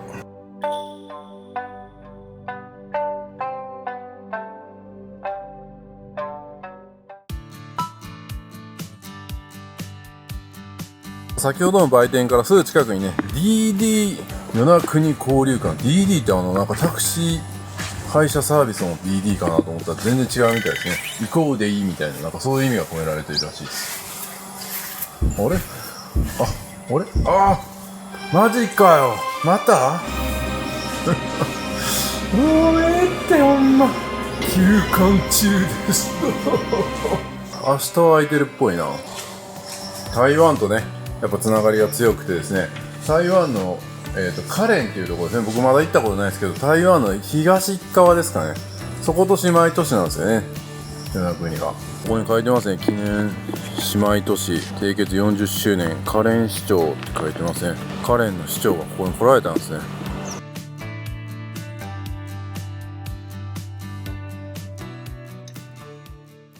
国指定与那国鳥獣保護区ということで、マヤミハビル館っていうところにやってきました。ここになんか日本一のガがいるみたいな。っていうか開いてんのかなこれ。またなんかちょっと嫌な予感がするけどね。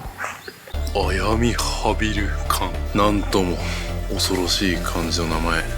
おお、ここにガが土足禁止。休館日？でも今日違うやんな、休館日と。4時までや。今4時2分や。もう終わってた。最悪や、2分オーバーでした。こんなことある普通。また出直します。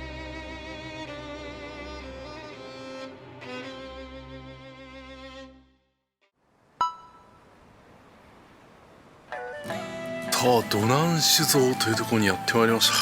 ここでね、この与那国でしか作られてないお酒ですね。花酒、花って言ったらもう始まりっていう意味らしいんですけど、そのお酒だから多分奄美大島の花々って乾杯するんですかね。こんな感じでお酒が飾られてますね。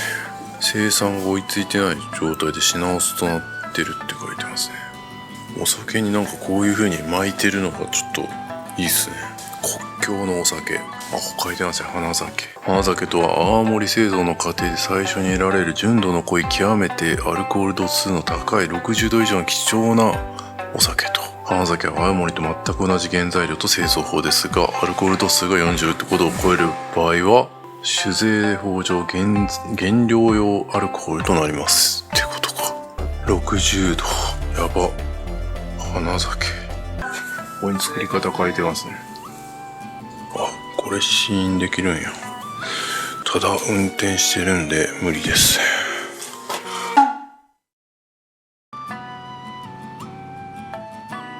もうにゃんこがゆっくりやのう。こっちのにゃんこは子供たちに教えるための信号かもしれないですね。世論とかそんな感じだったんでね。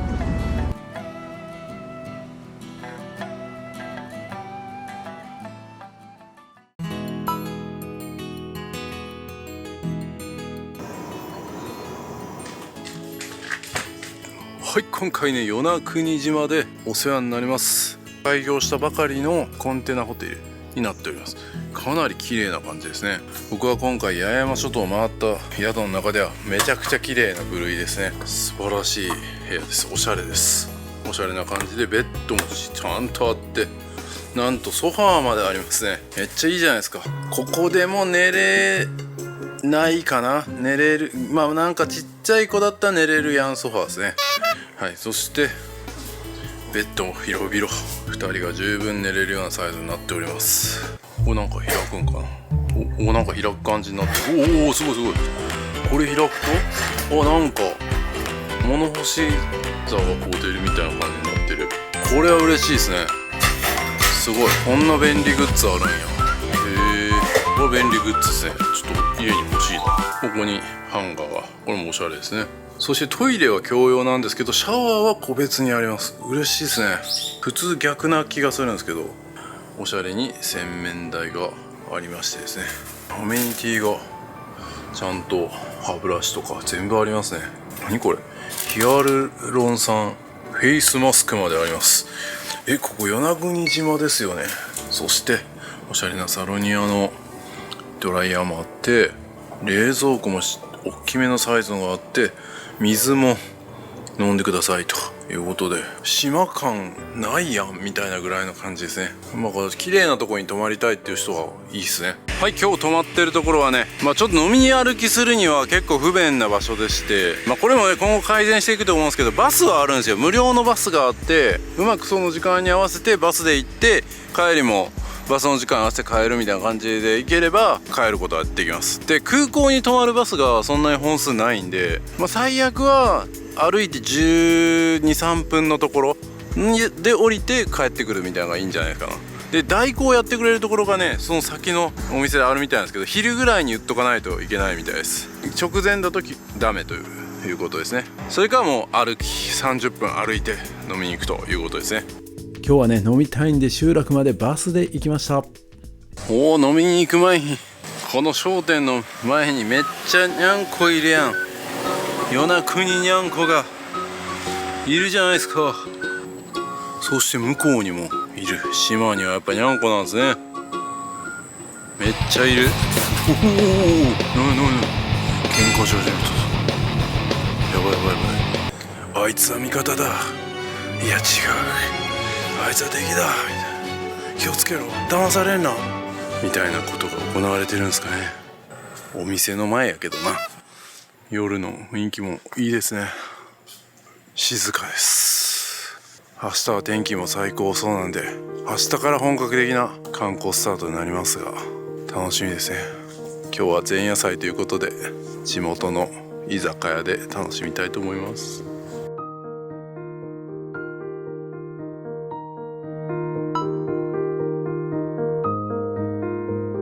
さあ今日はこのお店ですね。居酒屋というか居所屋っていうんですかね。ドゥーライです。ドゥーライオリオン生頼みました。後で花酒飲みたいですね。生きて帰れるんかわかんないですけ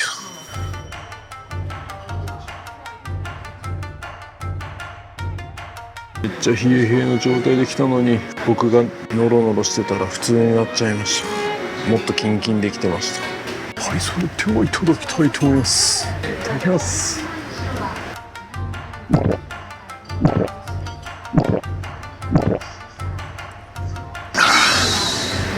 まっ。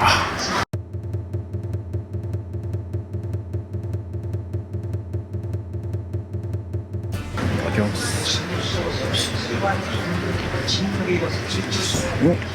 さすがカジキマグロ。あかん、足りんこれ。島豆腐の揚げ出し、うまそう。うまっ。で歯ごたえもプリップリでもちもちでうまい。やっぱ絶景から島を始めてもいいけど、こういう居酒屋からね島が始まったって感じるのもいいですね。これはやばいやつ来ました。60度です。こんな度数のものを飲んだことがありません。じゃあちょっと初めての花酒いただきます。ちゃんとねやっぱ水もつけてくれてるんですよ。危険ですからね。これは一体どんな味なんでしょうか。これはすごい。これは飲み物なのか。いただきます。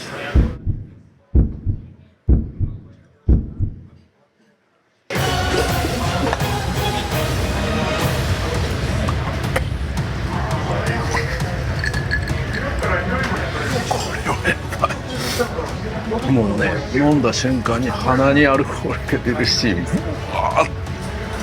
れはやばいですね。これはもうちょっとお酒苦手な人は絶対控えた方がいいぐらいの。一瞬できます。うわ、一瞬で酔っ払ってきた。さすがの僕ももう一瞬で酔っ払う。これ一瞬でブワーってきた。もうね、これね、こう同時に飲まないといけない。もう唇につけただけでもめっちゃなんかこ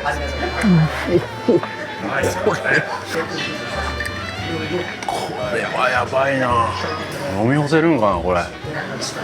ちょっとこれ明日の朝までかかりそうですねこれ。そういう意味ではめっちゃお得っすね。この量っすけど、これ多分ビールに換算すると20リットルぐらい相当ありそうですねこれ。でもこれはねやっぱここでしか楽しめないんで一回試しといた方がいいですね。飲み干せなくても。すごいこれ。周りの人もね試してる人いますけど、飲んだ瞬間に咳き込んでます。これを普通に毎日飲んでる人がいるんですかね。相当っすよ。いやそれこそもうドクターコトーに見てもらった方がいいです。で花酒飲み方あるんか。もう花酒飲み方っていうのは調べられる状態じゃないぐらいになってますけどね。冷蔵庫でよく冷やした花酒をとろっとした状態でおちょこに注ぎ、ショットグラスに氷を1個入れて氷のかけらの上から花酒を注ぎ 2,3 回かけまで4分後に薄青白く色を変化するの試しながらゆっくり返すっていう全然違うよ。原液やね。ほぼ氷だけなんでこれにちょっとだけやってみます。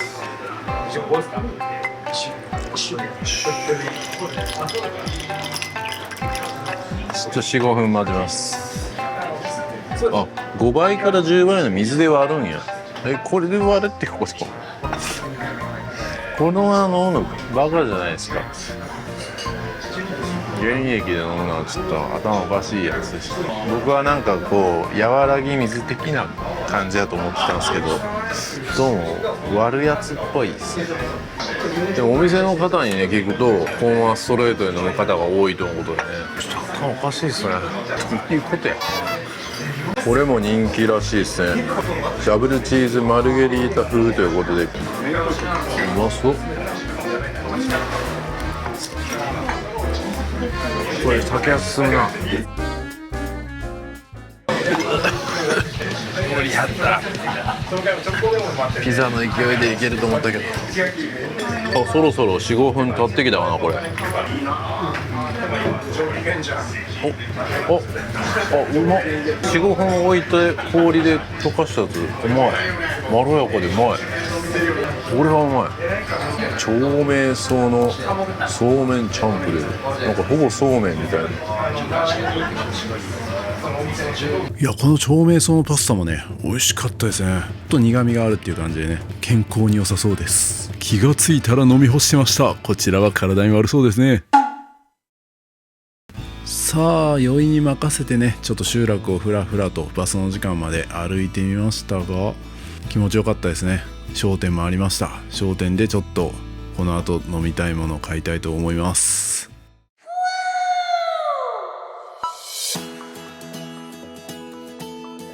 おはようございます。今朝の7時40分ですね。晴れました。今日はね、今からシュノーケリング行きます。海底遺跡っていうのをね見に行きたいと思います。で、海底遺跡っていうのはね、なんかその人工物なのか自然にできたものか全く謎なんですよね。不思議じゃないですか。それを見に行きます。ダイビングでね見に行けるみたいな感じが有名なんですけど、シュノーケルでも見れるらしいんで行きたいと思います。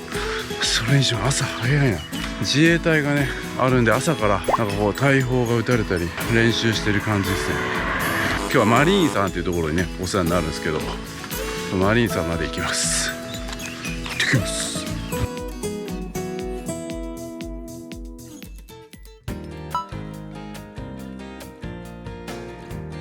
ありましたありました。ダイビングサービスマリーンということ書いてますね。ここに集合という風に書かってたんで行きます。おはようございます。おお、猫がいっぱい。おはようございます。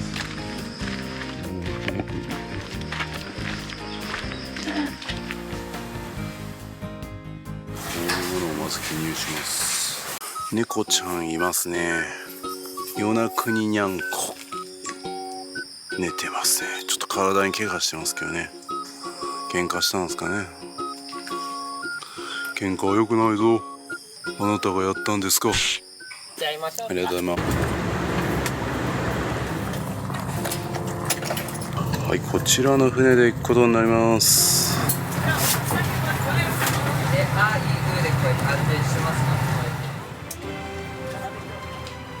さあ出発です。これは日本で一番西に行くことになります。いやー、天気にも恵まれましたね。素晴らしい。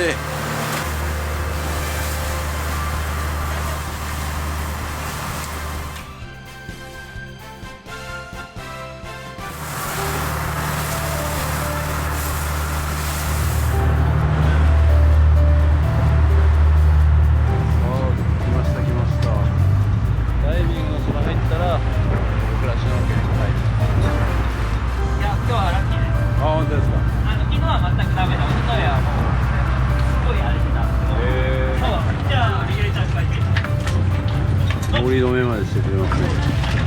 ありがたい。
すごいうねりが。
されてる岩があります。それで拝むって感じ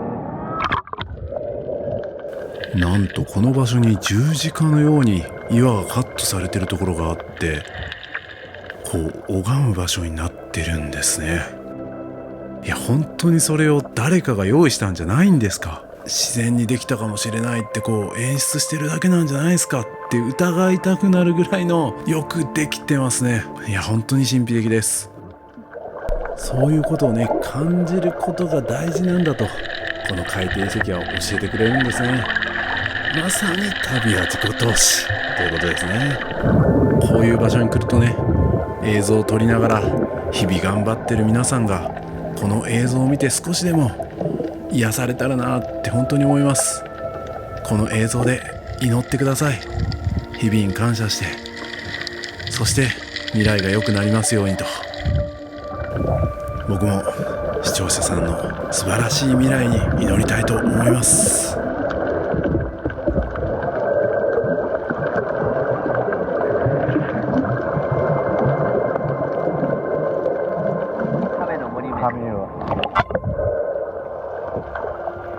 なんとこれは亀の岩と言われてるみたいですね。三角になってるところが亀の頭に見えるということで、そういう風に言われてるみたいです。これですね。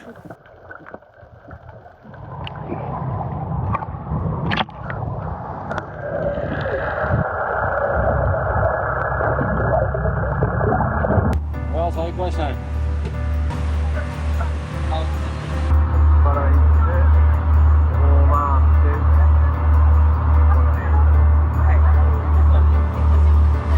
ここはダイビングだけ。注意してくださいね。いやー最高でしたね。ありがとうございました。おー、与那国馬に乗ってる。かわいい。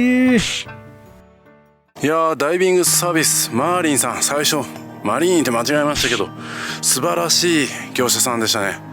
いやー、シュノーケルのねマスクちゃんと曇り止めつけてくれたりとか、ちゃんと浮き輪で事故がないように先導してくれたりとか、当たり前っちゃ当たり前ですけど、なかなかできてない業者も僕あるかなと思うんで、しっかりやってくれてよかったなと思います。で、9月か11月ぐらいまでは海底遺跡が見えやすいとのことで、冬の時期はですね結構ハンマーヘッドシャークが見えるみたいで、ハンマーヘッドシャークはダイビング専門になりますけど、その海底遺跡はね結構波も荒めなんで、バーって綺麗に先導してくれるとありがたいですね。安全に行けます。いや素晴らしい業者さんでした。おすすめします。あと終わった後にねお湯でね洗えたりとか、そういう手厚いサービスがありますね。でしっかりねスタッフさんがみんなはぐれてないかとか見てたのもすごく印象的でした。あそこまでしっかりとこう見てるのは、なかなかないかなと思いますね。それだけねやっぱ海底遺跡の波がきついので、やっぱそうやってしっかり見てもらわないと、なかなか見れない、そんな場所に行けてよかったなと思います。それではね今から観光の方行きたいと思います。一旦ホテルに戻って着替えて行きたいと思います。で、面白いことを聞いたんですけど、結構ねこのホテル泊まってて銃声みたいなのが結構してたんですよ。自衛隊が練習でもしてんのかなみたいな感じで思ってたんですよね。で、朝早くからもしてたからどういうことなんやろうって思ってたんですけど、実は空港に例えばイノシシとか動物が行かないように空砲みたいなのをね定期的に鳴らしてるらしいんですよ。なるほどですね。そうやって空港に安全にね飛行機が到着できるようにしているということでした。面白いですね。それではシャワーも浴びたんで、今からご飯食べに行きます。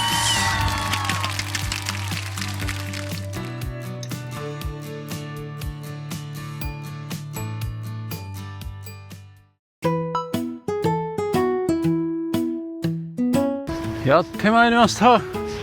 灯台はドクターコトーにも出てくるところですね。青々としてて素晴らしい天気で見ることができておりますね。で、後ろには与那国観光ホテル、そしてその先はですね撮影でも使われた漁港があります。そこの食堂で今日はご飯食べたいと思います。いやー最高、美しい。あれですね、与那国町漁業協同組合ですね。撮影現場です。営業中って書いてる。駐車は漁港内へって書いてますね。営業時間は短いです。11時から2時まで。しげさん、ここですね。看板がドラマそのままらしいっす。これはカジキマグロの重さ測るやつですかね。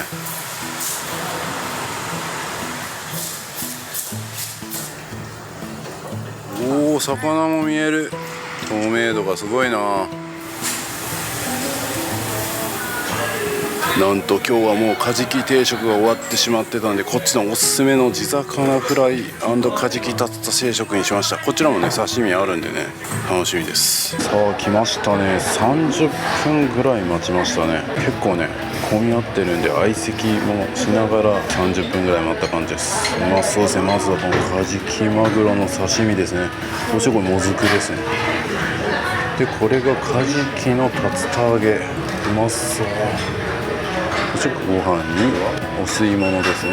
そして漬物まであります。そしてこの景色、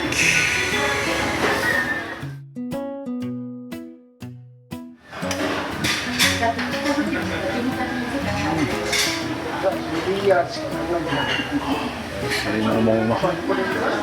泳いだ後に30分待った甲斐があります。竜田揚げもいただきます。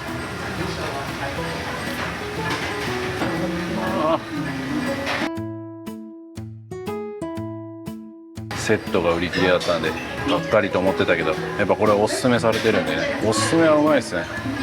間違いない。いや特に本当にマグロ最高。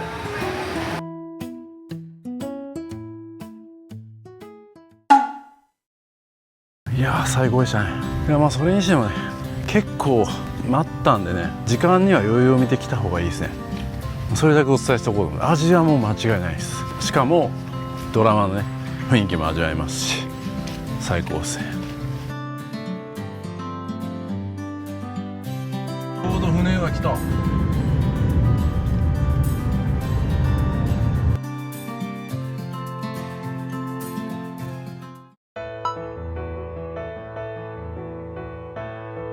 すごいサイズ。後ろに来てる船があのサイズです。規模の大きさがわかるでしょう。そしてこちら側ですね、なんか鳥居がありますね。そしてここのビーチもめちゃくちゃ綺麗ですね。ナーマ浜って呼ばれるビーチみたいですね。透明度半端ないな。ちょっと見てみましょう。美しいですね。癒されます。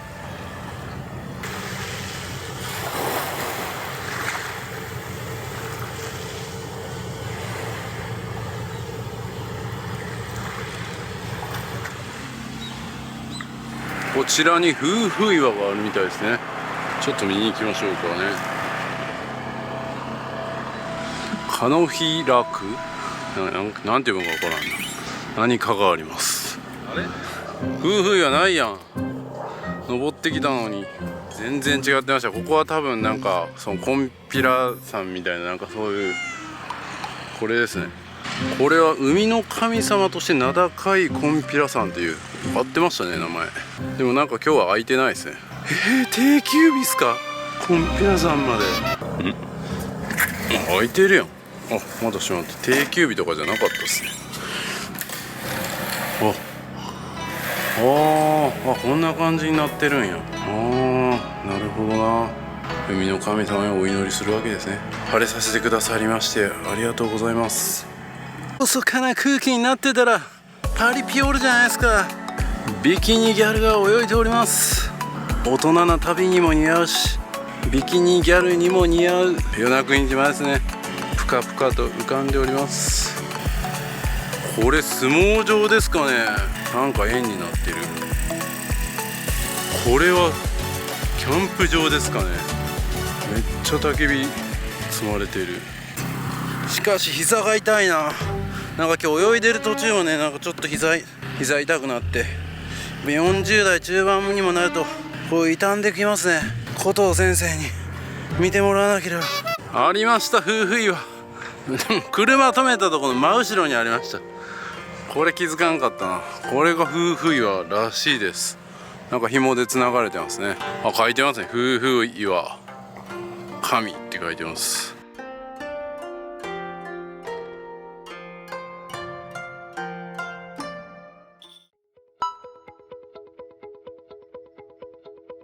さあやってまいりました。日本最西端の展望台、天皇皇后両陛下記念碑あります。あそこに灯台も見えてる。静かやし快晴や。27度ぐらいなんでね、暑すぎないですからね、それがいいですね。これ真夏だったら多分35度とかなんかなりそうですけど、これか最西端。来た、日本最西端の地、ついに来ました。はるばるここまでやってまいりました。いやー素晴らしい。裏にもいろいろ書いてますね。石垣までの距離が117キロ、台湾もね111キロということで、台湾の方が近いんですね、こっちからだと。なので台湾が見えるんですかね。全然台湾見えへんな。あれがトゥイ市なんかな。これは美しい。おお、海の青さとか素晴らしいですね。太陽の日って書いてますね。42回沖縄海訪日大祭、なんて書いてあるの、大記念碑。3万年前の崩壊徹底再現プロジェクト、こんなんやってたんですね。最初の琉球列島、人は3万年以上前に黒潮の海を越えてやってきた。彼らの挑戦を知るため丸木船の実験航海、男女5人台湾を立ち45時間かけて与那国島にたどり着いた。マジかよ、すげえ。おお、ここは展望台みたいになってるのかな。おお、すごい。ああ、いいね。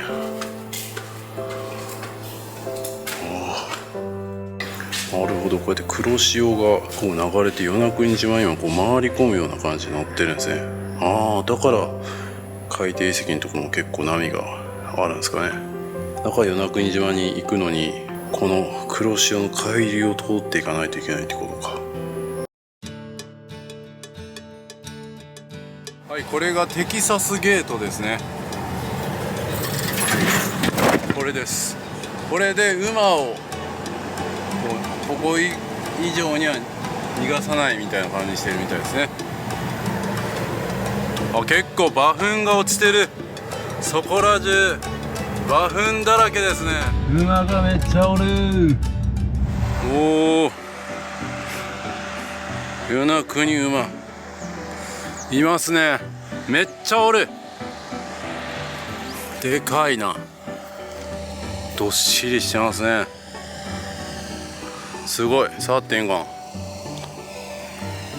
おお、普通におるな。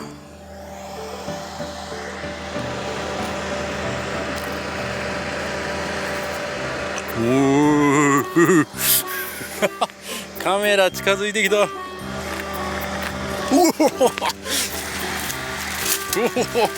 お、ワイルドやな、歩き方が。障害物は関係なしやん。いやー、みんなのんびり過ごしてるな。いや、この与那国馬もね、なんかいろいろ調べてみると、どこから来たかっていうのもはっきりと分かってなくって、でも日本の馬ということで分類されてるようですね。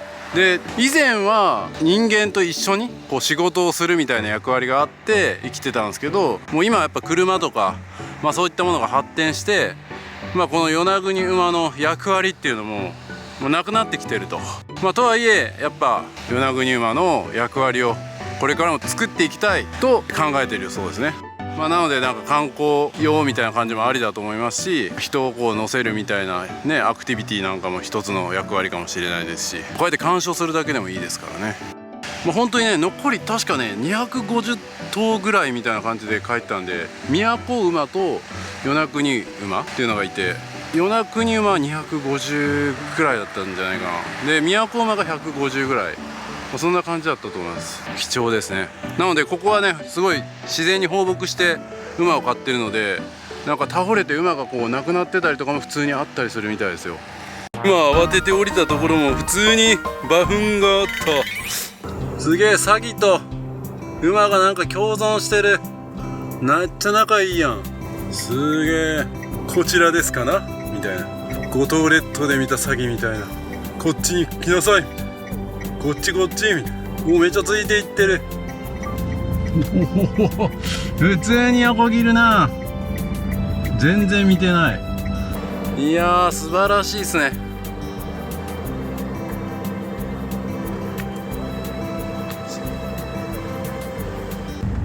うわめっちゃいる。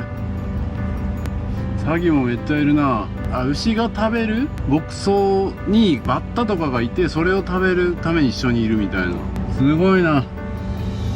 動物園行く必要ないな。この辺はなんか新しい建物があるけど、これは何なんですかね。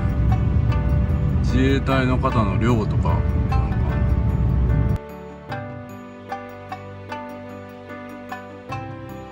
あー、この辺も絶景ですね。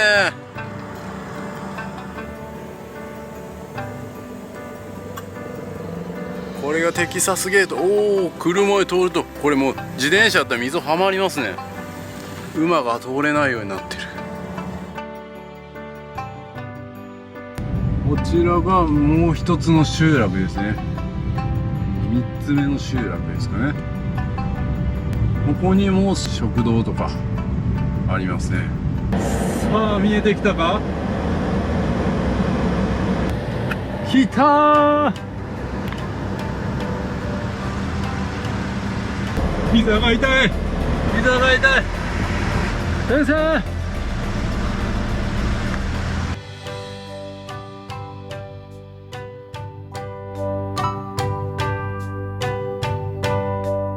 ドクターコトー診療所来ました。9時から18時年中無休、一般300円で入ることができます。肌ないな。これもドラマで使われてた船ですね。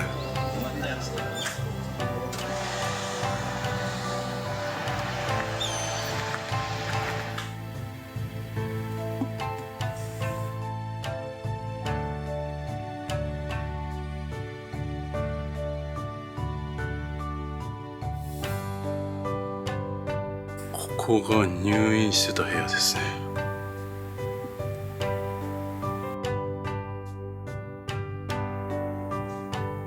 架空の瓶がある。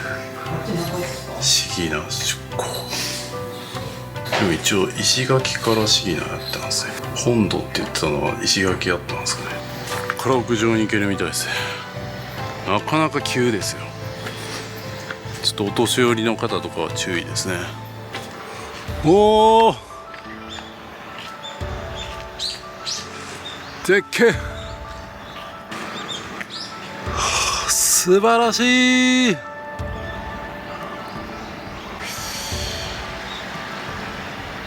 この診療所の近くになんか意味深な場所があって、おそらくここでもなんか険しいシーンとか怪我したシーンとかなんかそういったところで使われたのかもしれないですね。こんなすぐ近くにセットがあると。すごい。これ今からなんか咲くんかな。あかんあかん、膝が痛い。膝が痛いから見てもらおう。見てもらおう。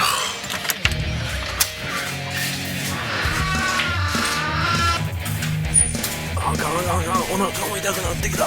ああ、元尾先生助けてください。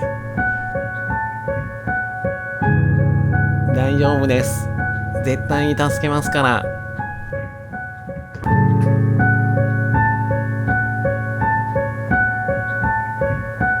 モーリーさん、モーリーさん。あの青ざめた海の彼方で今まさに誰かが痛んでいる。明日僕は竜の足元へ崖を登り呼ぶよ。最高で銀の竜の背に乗って運んでゆこう。雨雲の腕を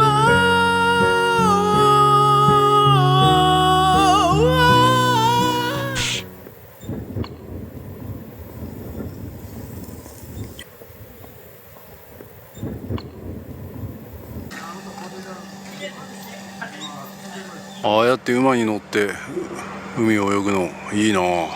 でもね、僕もあれやりたくてね、ちょっと問い合わせようと思ったんですけど、やっぱね小型の馬なんで体重制限があるんですよ。でね、だいたい70キロとかね80キロ以下の人じゃないと乗れないらしくて、僕ギリギリアウトでした。悔しい。ちゃんとダイエットしとけばよかった。素晴らしいですね。漂着ゴミ専用ということでね、自分のゴミを捨てる場所ではありません。浜へ降りたらゴミの一つでも持ってきてここへ入れてねということで素晴らしい。このゴルフバッグまで流れてきたん？ほんまに？あれだけドクターコトー診療所の真似をしておいて、実は僕行きの飛行機で初めて見ました。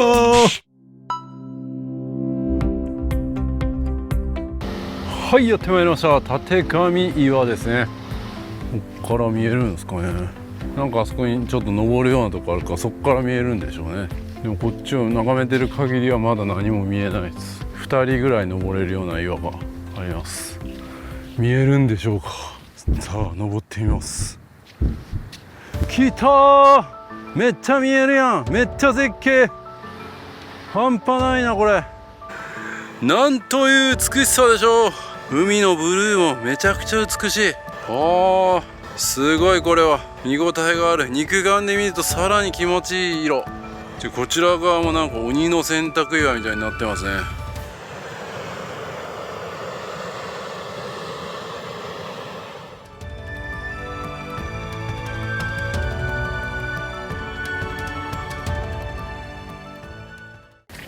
いやー、結構与那国島もめっちゃ整備されてますね。この辺もトイレもあるし、結構ちゃんと草も刈られてるし綺麗ですね。でここは先ほど見た立上岩のまた別の角度から見れる展望台ですね。おお、綺麗。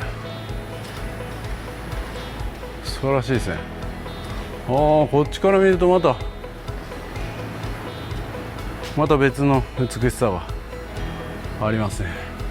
でもやっぱさっきの正面から見る方が綺麗でしたね。こういうマップもあります。今がこれですね、立上岩。もうちょっとしたら、上がり崎の方に行きたいと思います。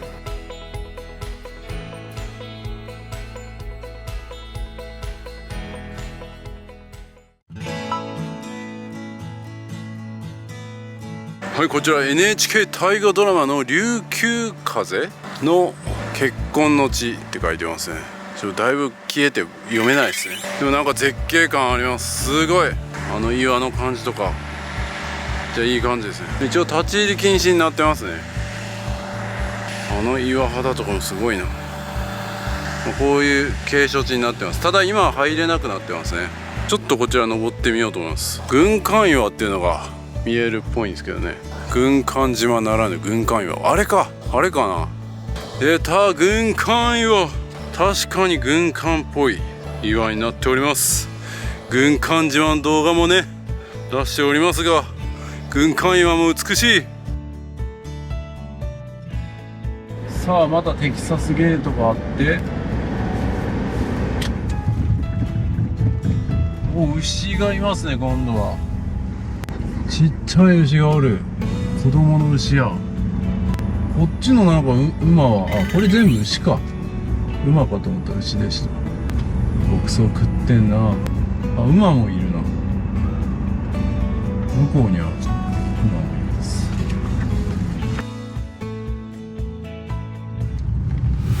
うわ、ここめっちゃ急。こんなん自転車とかいいな。めっちゃ急。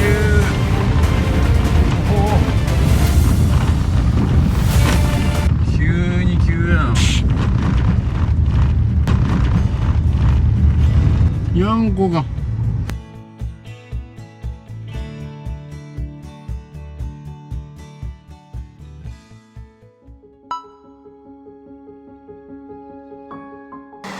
はい、生誕の地の東側にやってまいりましたね。いやー、絶景ですね。うわー、壁を見るだけでも素晴らしい。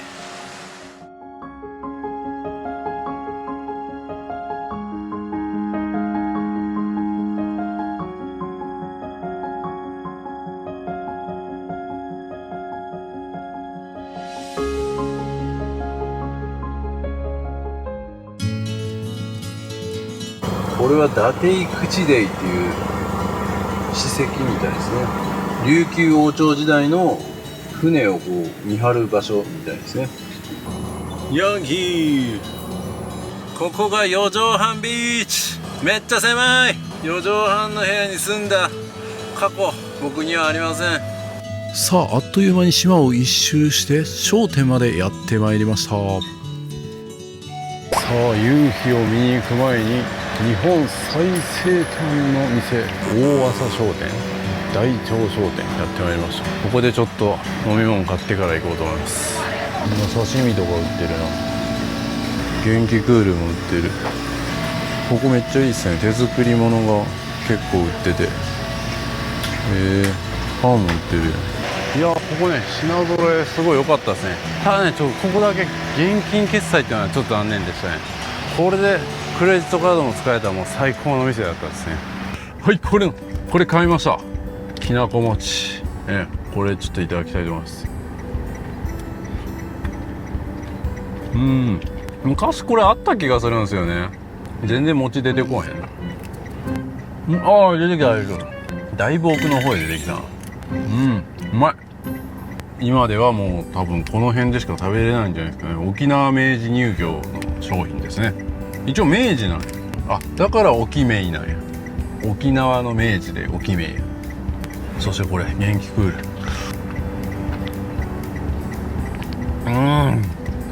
これだよ、これ。八重山諸島に来たって感じします。はい、この元気クールっていうのがね、沖縄県石垣市の元気乳業っていうところがあるんですよ。で、この元気クールっていう会社が元気クールとか元気コーヒーみたいなのを出してて、これうまいんですよ。もう石垣島に来たらこれを飲むみたいな、そういうやつです。若干ヤクルトとかピルクルとかそっち系の味ですね。それをさらにすっきり飲みやすくしたみたいな感じの味です。僕はこっちの方が好きですね。日本最西端でね、夕日を見る前に一つ寄っておきたいところがあります。こちらはちょっと重たいですよ。夕日が見える丘みたいなところの近くにクブラバリっていうところがありまして、そこをちょっと見に行きたいと思います。で、このクブラバリっていうのはね、ちょっと実際に実物を見てからお話ししたいと思うんですけど、なかなかの絶景ポイントではあるようなんですけども、いろいろ歴史的にね、結構ショッキングな場所といいますか、いろいろ考えさせられる場所なんで、そこちょっとしっかり見たいなと思います。はい、この辺ですかね。クブラバリ、クブラ村の北側ですね。海岸の岩場にある全長20メートル余り、幅3メートルから5メートル、深さ7から8メートルの割れ目、人頭税に苦しむ島では人口制限のため村々の妊婦を集めてこのバリを飛ばせるという残酷なことを行ったという伝説が作られた地と、一帯クラブフリッシュと呼ばれ継承の地でもあり、クラブバリ一帯として県指定名称となっていると。で、この人頭税っていうやつがですね、琉球王国の時代に薩摩藩に、そこが支配されましてですね、でその薩摩藩がその琉球王国に対してなんか人口が増えれば増えるほど、税金を上げるぞというようなのを結構きついものをかけたらしいんですよね。となるとやっぱ人口を増やしたくないと、この琉球王国からは。じゃあもうその島中の妊婦集めてこいということで、ここに集めて端から端までこう飛べと。もちろん無事に飛べた人もいるんですけど、無事に飛べたらそのまま子供を産んでいいということなんですけど、落ちてしまって死んでしまう人もいるし、もう恐怖のあまり流産してしまう人もいて、そういう場所なんですよ。恐ろしいですよね。だから今では考えられないですよね。今なんて少子化で子供増やそうってね、なんか子供産んだら手厚いね補助金が出たりとかするような時代ですけども、そういうね人口減らさないといけないみたいな、それもねなんかこう食料が足りないとかそういうことじゃなくって、もうその政治的に支配されて、そういう風になった時代があると。いや、考えられないですね。いや、そんなこともねやっぱねここでは学べるんですね。いや、今はね本当に不条理というかね、全く合理性のない話っていうのはあんまないじゃないですかね。もう贅沢な話ですよ。すごい崖ですね。ここ飛べますかね。僕飛べませんよここ。ゾッとする。本当にこれ飛べた人もいるんや。逆にすごいわこれ。飛べた人大体の人が落ちるでしょうねこれ。特に妊婦ですよ。妊婦の方がジャンプしないといけない向こうまで。恐ろしいこと考えますね。こんなこともモーリーチャンネルでは学べるんですね。まさに旅や自己投資。今日はシリアルな旅や自己投資でしたね。お笑いの旅や自己投資を待ってた方もいると思いますけど、今日は深刻でした。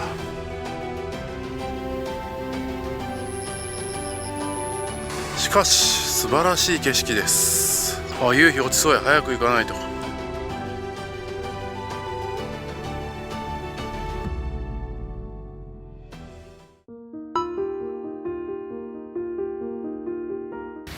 はい、それでは夕日の見える丘行きたいと思います。いやもうこの時間になるとね結構涼しいですね。全然暑くない。いい感じ。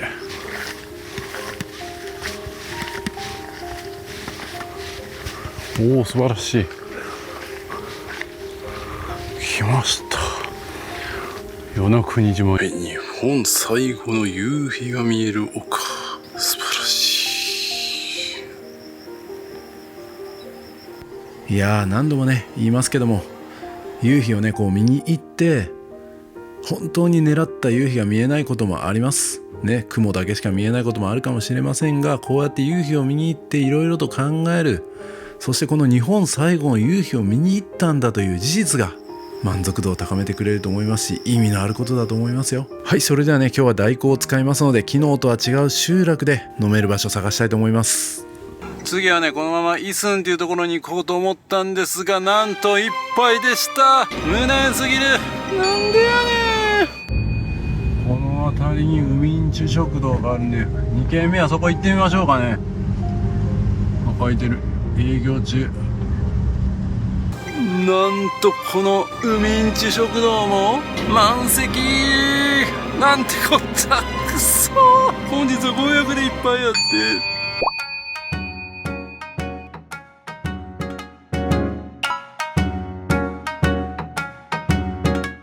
おにゃんこがえらい懐っこいの。はい、やってまいりました。ルグイワリというね評価の高い、また先ほど満席だったところとは違う集落の方に来ました。昨日と同じ集落ですねのもう一つの人気店というところでしょうか。で満席ごめんと書いてるんですが、なんとか席時間遅らせて開けてもらいました。ありがたいですね。メニューがないなと思ったら、なんと最先端の仕組みでした。こんな感じのメニューになってますね。塩にがり手作り豆腐とか、カジキのサイコロステーキとか、お刺身もあります。あとカジキ系が多いですね。あ、カツオのたたき売り切れ。いただきます。うまそう。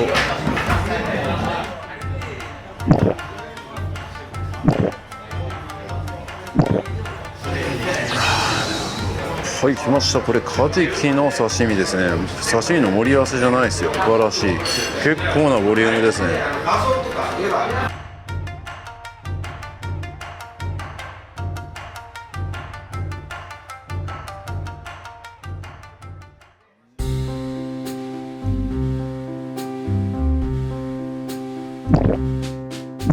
ピーマミー豆腐ですね。島豆腐か。まず塩だけでいただきます。ホット豆腐でうまい。そしてカツオと醤油。うまっ。滑らかやな。味わい深い豆腐ですね。はい、こちら炙りカジキのゴロッとサラダですね。うまそうだ。これ東京で勝負してもうまい。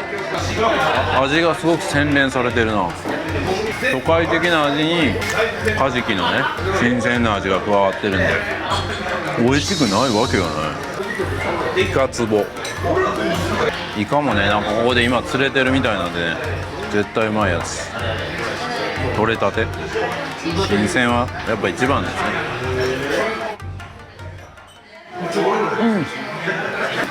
島なんでね、昨日同じ店にいた人が今日もここにいたっていうね、全く行動パターンにしてる。実はしかも今日のシュノーケリング一緒です。こんな2日間にわたって何回もなかなかないです。運命感じてしまいますね。でも僕は彼の名前を知りません。名前は聞いてないです。でもモーリーチャンネルのことは教えます。これは豆腐チャンプルーですね。これもうまそう。ちょっと頼みすぎたなおい。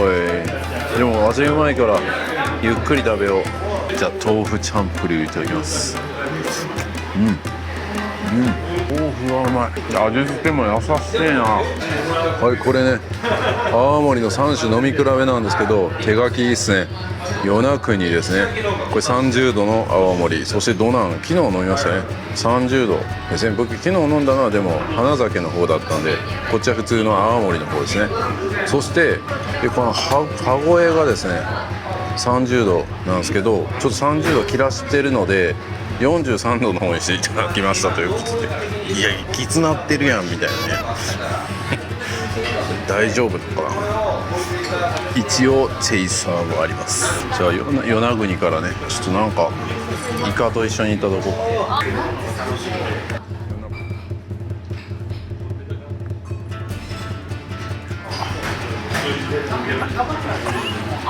結構くるな。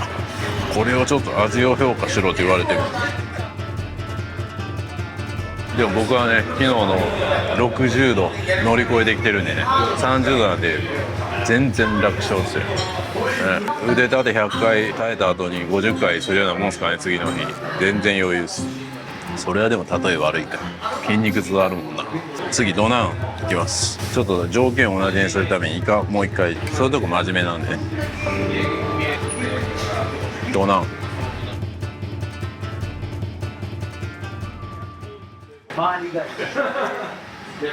一緒やな。違う？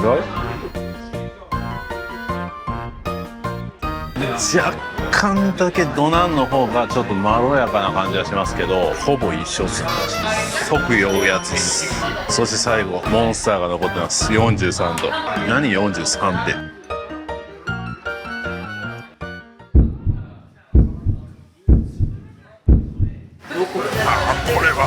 これは全然違う。昨日の花酒ほどではないけど、やっぱり現役感半端ない。もうなんか薬飲んでみたいな。でもまだね、まだ味わえる。昨日の60度はもう本当にやばかったです。あれを知ってるね。僕はもうそういう修行を乗り越えてきた人間なんで、すいません、味の評価無理ゲーです。ただただこの43度はきついっていうのと、与那国ドナンほぼ一緒です。ドナンの方がなんか若干まろやかな気がします。逆に飲み比べできるんかこれ。割ったりしたらなんかちょっと変わりそうですけどね。ストレートやとなんかちょっと違い分からんすよ。いやおかしいぞ、分かるはずやと。そういった方はコメントください。これ飲み比べセット多分めっちゃ安かったと思うんですよ。350円ですよこれ。この飲み比べセット、多分この350円のセットを飲みきれないですよ普通の人だと。だいぶお酒強い人は飲みきれない。もうこのチェイサーが多分5杯ぐらい必要です。ここねお酒安いですね。この与那国島に来て初めてコスパいいと思ったかも。どちらかというとコスパが良くないお店の方が多かったかなと思うんですけど、ここめちゃくちゃコスパいいですね。そして味も美味しい。素晴らしいです。さあ最後デザートが来ました。昔ながらの揚げドーナツチョコクリームのせということで、これなんと220円です。安っ。いただきます。うまっ。素朴な味に洗練された味が乗っかってうまっ。いやー素晴らしい店でしたね。まさか与那国島でこんな美味しいご飯が食べれるとは、びっくりです。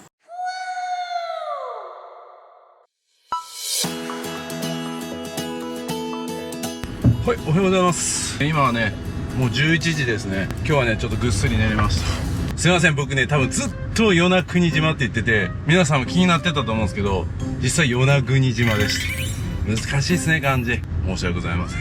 山崎さんと山崎さん問題と一緒ですね。そのしょうもない話は置いといてですね、9時半ぐらいまでしっかり寝ました。というのもですね、この与那国島結構ねサクッと回れちゃうことが分かりました。特にねこうやってレンタカー借りて回れば、正直1日あれば回れると思います。で泳いだりするんだったら1泊2日するのがいいかなと。そしてまたゆっくりしたいなと言うんだったら2泊3日、それぐらいなスケジュール感がいいんじゃないかなと思います。今回ね僕は2泊3日したんで、割となんかもう回っちゃったところもあって、ところどころまだ見てなかったなとか、飛ばしたところの観光スポットだったりとか、ちょっともう一回撮り直したいなみたいなところとか、あと1日目にね定休日だったりとかしたところがあったんで、その辺をねちょっと撮っていきたいと思います。あとねちょっと豆知識なんですけど、豆知識というか感じたことなんですけど、これレンタサイクルとか電動付き自転車とかバイクとかねあるんですけど、正直自転車はきついと思います。自転車で走ってる人もいますけど、結構急な坂とか勾配大きいんで、体力に自信のある人は、自転車でもいいかもしれないですけど、やっぱ大人な方、この森チャンネル視聴者の方は自転車はここではやめておいた方がいいかなと思います。せめて電動付きやけど、電動付きでもしんどいと思いますね。なので原付借りるかレンタカー借りるか、もうこれしかないと思います。あとはね無料のバスが出てるんで、そのバスを使いながら行くっていうのはありなんですけど、バスで行くとなるとやっぱ結構その時間も限られてくるし、行けるスポット限られてくるんで、車運転できないとかね、原付運転できないっていう方もいらっしゃると思うんで、その方はバスで行けますけど、最大限いろんなポイント行きたいんだっていう方はやっぱり運転できる人と一緒に行って車で行くのがおすすめかなと思います。でも主要スポットだけ行くんだったらバスでも全然行けるかなと思います。でそんだけね見どころも1日で回れちゃうぐらいなんで、のんびり過ごせます。いや本当にね、僕もなんかいろんな島行ってやることないなみたいな、これこそ贅沢だなって言ってますけど、まさにそれも味わえる素晴らしい島ですね。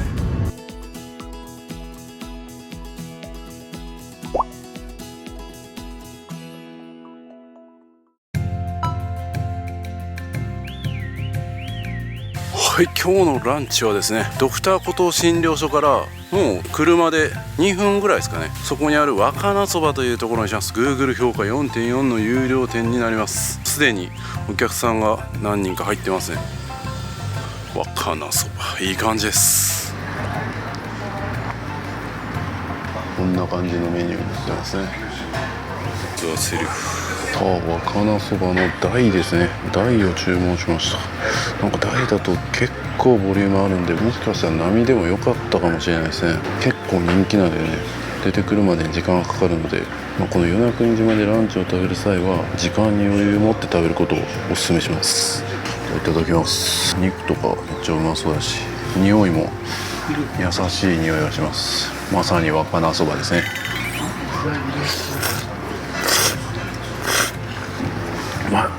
優しい味、優しくて素朴で、でもちゃんとしっかり味もある。でこのチャーシューなんか何ですかね、角煮、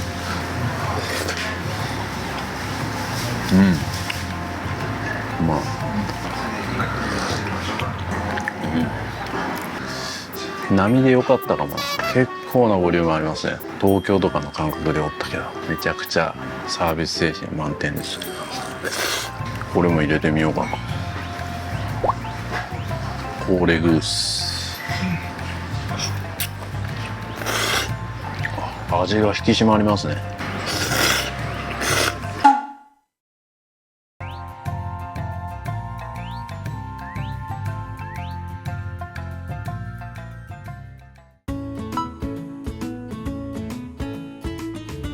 はい、それでは今回これリベンジですね。1日目定休日だったんで、この DD 与那国交流館、今日行ってみたいと思います。今日は空いております。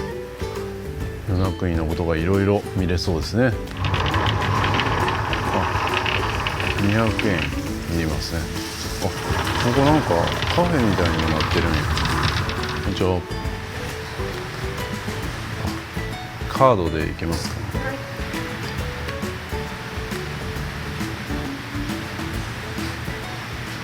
年表もあるんですね。歴史が見れるんですね。これはちょっと僕も個人的にも興味があります。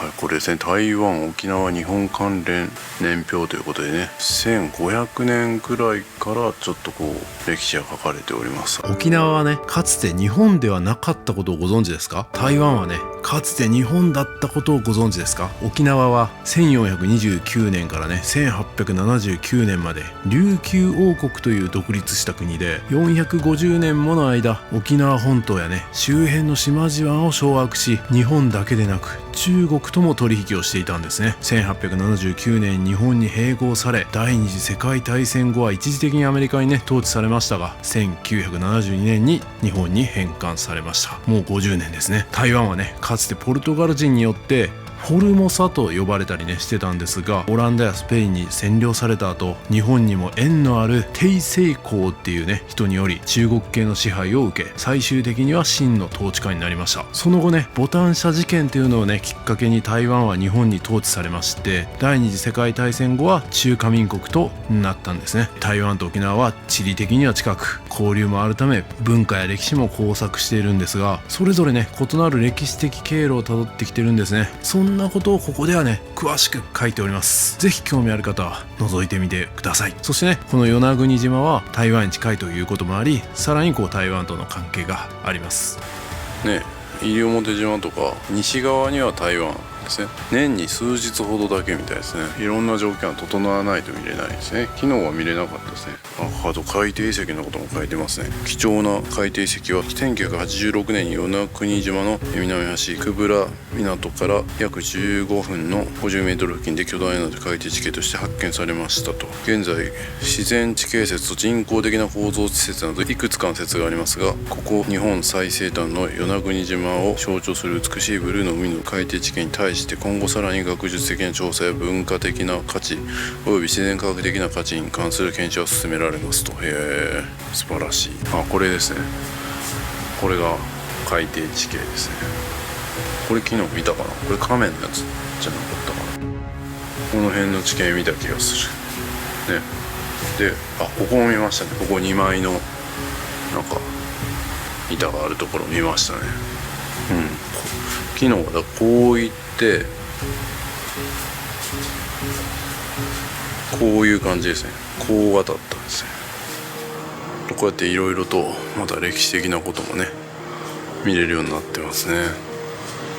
桶とか竹かごとか、わら草履、ドクター言葉でも出てきたな。お祝い事にはこんな風にしてたんですね。日本が台湾を植民地するきっかけになったボタン社事件ですね。台湾から沖縄に導入されたのはパインとかなんですね。あと水牛もか。水牛も台湾から来たんですね。この近年の台湾ブームあると思うんですけども、これは台湾が激動の歴史を前向きに捉え、もともと自分たちだけの文化がないような状況でしたが、それをね作っていこうという動きが見られるようになったそうですよ。素晴らしいですね。僕たちもそういうことあるんじゃないですかね。今まで自分たちが受けてきた教育、それが当たり前だと思ってたけど、やっぱこれからの時代に合わせてやっぱり自分たちの、ね、アイデンティティというかね、力をつけていかないといけないみたいなね。だから今も日本もこう衰退みたいな感じで言われてますけども、新しいことにチャレンジしていって、新しい日本の形っていうのを作れるんじゃないですか。そんなことも教えてくれるんですね。この与那国島はまさに旅は自己投資ですね。いやー、ためになりましたね。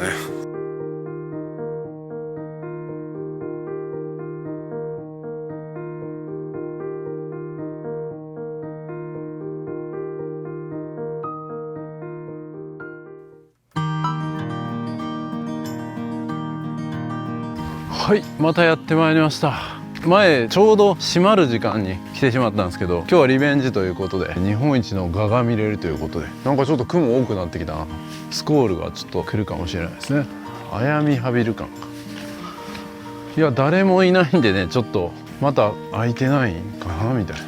今日は空いてるはずやぞ、さすがに。あ、よかった、びっくり。閉館かと思ったら開館でした。500円ですね。蛾が見える。島では世界最大級の蛾である与那国産をアヤミハビルと言いますと、これを紹介してくれると。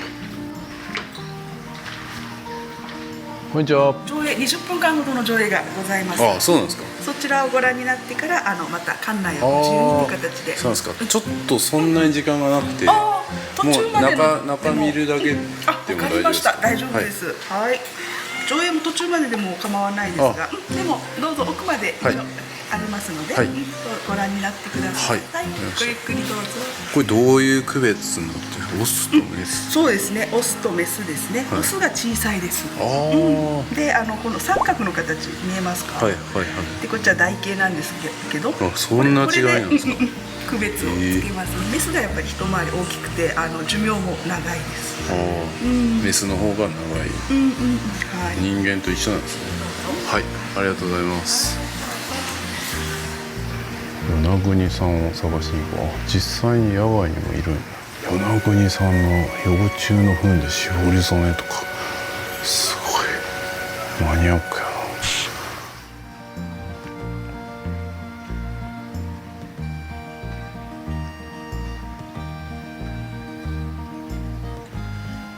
でもこれ本当でかいですね。自分の手のひらぐらいの大きさあるんで、本当に大きい。結構怖いですね。ちょっとでもこんなのいたら。与那国島の上空の空中の写真ですね。緊急対策外来種アメリカハマグリ迷惑やな。あ、これね、これもうあれですね、どの地域にもありますよね。なんか一気に増えるらしいですよね。めちゃくちゃ効きますね、これは。いろんな植物もありますね。与那国イソノギクとか絶滅危惧ばっかりやん。こんなんもこう探し出したらずっとこの与那国島にいて探し続けるみたいなね感じになりますね。なんかガタガタうるさいなと思ったらカメがいたんですね。めっちゃ喧嘩してる。めっちゃ喧嘩してる。上にかかってしまった。そうそう、噛みついてる。おや、喧嘩してんじゃんこれ。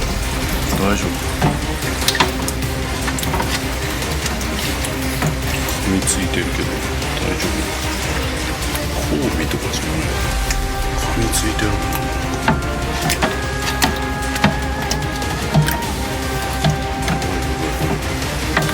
下の方大丈夫か？めっちゃ噛まれてるけど、八重山石がね、雑食性何でも食べるって書いてとかやばいんじゃん。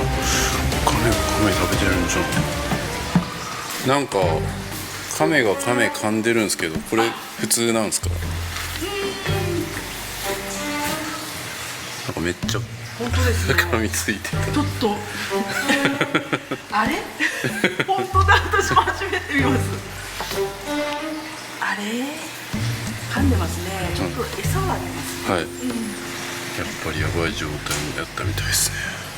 餌を持ってきてもらいます。待て待て待て待て待て、落ち着け落ち着け。こっちは仲良くしてるんだよ。待て待て待て待て待て。ちょっと餌で紛らわしましょう。あら、ほいほい、よいしょ。気づかないですね。こんなに噛んでるの私も初めて見ます。痛そうっすよね。そうですね。だいぶ本気で噛んでる。そうですね。あ、取った。初めて見ます。あと専門医に聞いてみます。はい。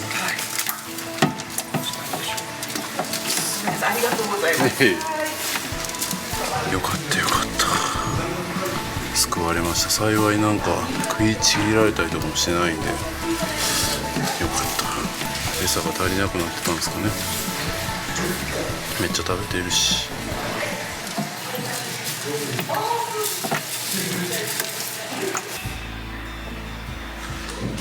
ここで上映してくれるみたいですね。25分ぐらいのガに関する情報を上映してくれるらしいです。すごい、こんな模型も見れるんですね。ああ、これ上から見ると分かりやすいですね。空港があそこにあって、あの前で止まってました。で、集落がねこっち側にもありますね。漁業食堂、そこ行ったのがここですね。で、これが入崎、夕日を見たところもこの辺りです。そしてここぐるーっと回っていて、この辺が確か馬とかたくさんいたところですね。はい、でまたこう集落がもう一個あって、ドクターコトーとかがあるところですね。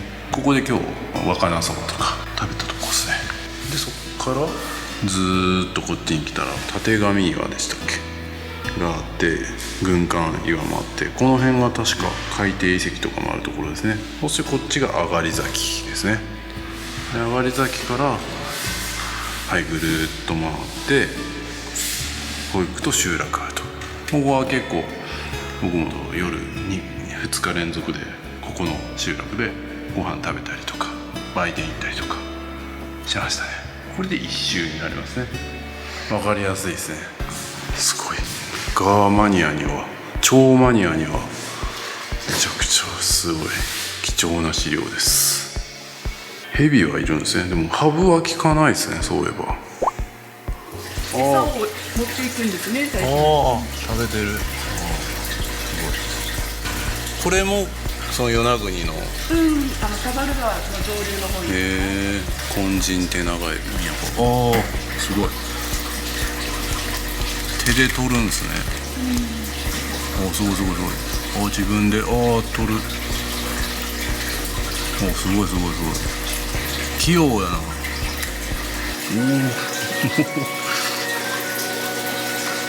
めっちゃかき集める。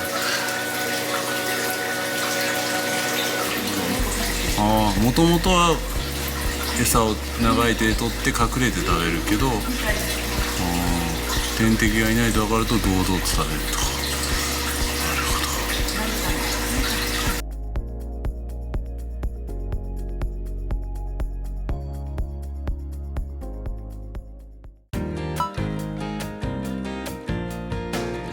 さあティンダバナやってまいりました。天蛇花とも言うみたいですね。ここも絶景ポイントですっかり行くの忘れてました。歩いて5分ぐらいみたいですね。県指定名勝ティンダバナ。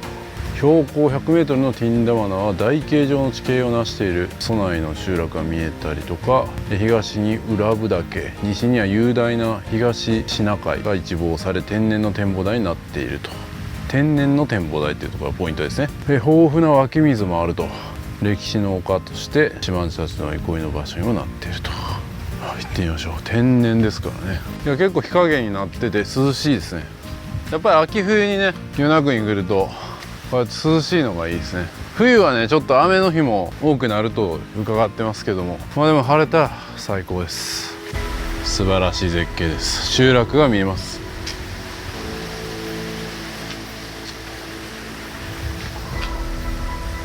この岩肌もすごいな。自然の力を感じます。そしてこの反対側がこれですね、蘇内集落。昨日ご飯食べた集落ですね。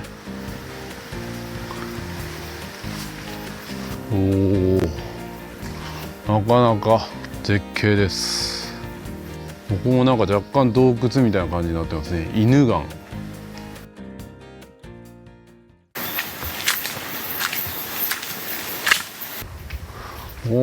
すごいな。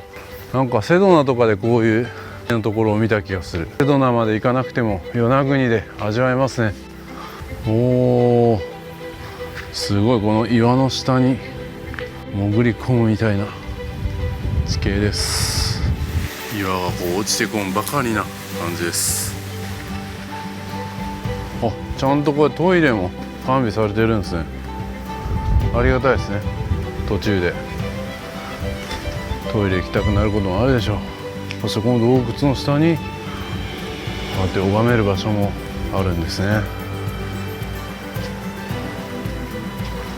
すごい。これ湧き水かな。これなんか湧き水っぽい。すごい綺麗。湧き水があって、それをなんかこう全部下にこう流していってるような感じあります。この湧き水を利用してもしかしたらトイレやってるのかもしれないですね。冷たい。冷たくて多分これ飲めそう。飲まないですけどね、ちゃんと確認しないと。でも多分飲める湧き水だと思います。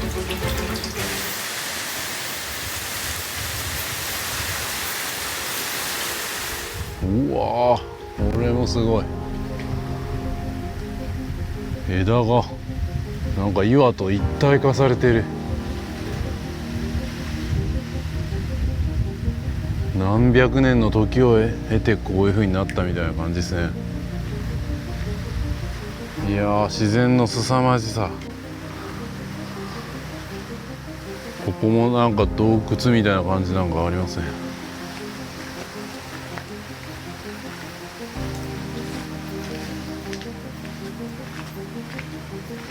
お、見えてきたぞ。多分絶景ポイントですね。すごい椅子みたいなのが用意されてる。おおおお、これが天然の展望台。美しい。うわー、気持ちいい。そして水平線が美しいですね。めちゃくちゃくっきりしてる。こんなまっすぐな水平線なかなか見れないですよ。そして青々としたビーチ、最高ですねここ。そしてタワマンに住んだかのような、上からこう一般の人たちの家を眺める勝ち組感、最高ですね。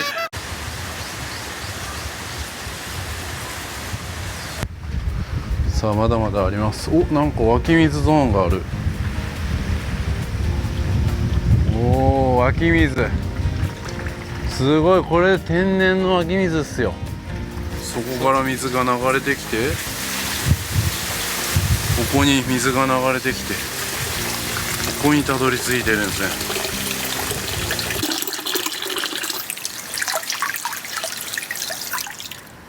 ああ、なんか書かれてますね。まだ結構奥あるんやな。ここで終わりかな。あ、なんか岩の間から見れる、こんな場所になってる。岩の間からこう覗くような感じになってますね。これ先行けるんかな。ああ、これも美しいですね。この岩の間から見る絶景、これも美しい。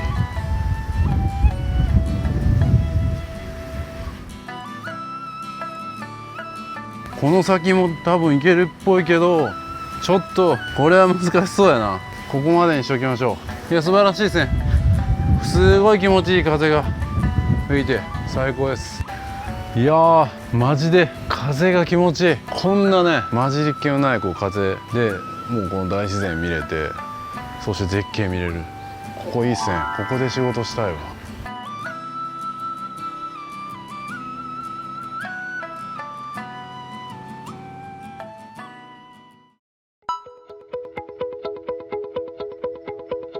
これ空港ですね。飛行機来る時間分かったら着陸シーン撮れるやん。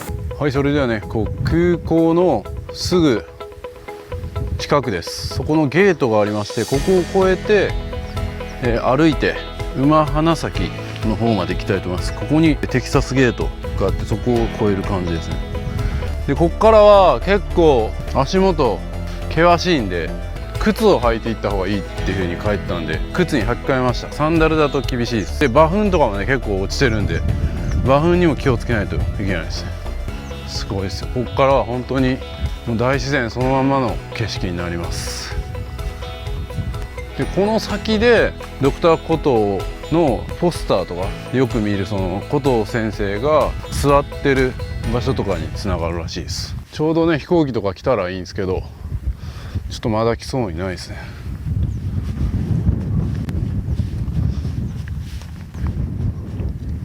おお、すごい。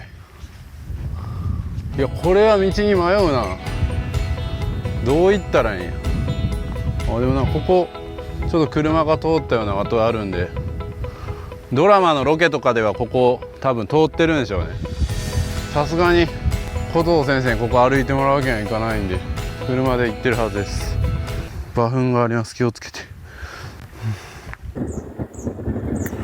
おっと危ない。ああ、馬が結構出てきましたね。野生の馬がすごいな。与那国島は本当になんかいろんなものがミックスされてますね。本当にちょっとここ来ただけで急になんかサファリパークみたいな。秋冬とかだったらねまだ涼しいんで、こういったところも行きやすいですね。すごい、もはやここの辺になるとちょっと車の跡もあまりないんで、どっち側に進んでいいやら。あれは馬じゃなくて牛やな。牛もいますね。ちょっとラスボス感ありますね。ここは通さんぞみたいな、俺を倒してからここを通れみたいな、なんかそういう圧を感じますね。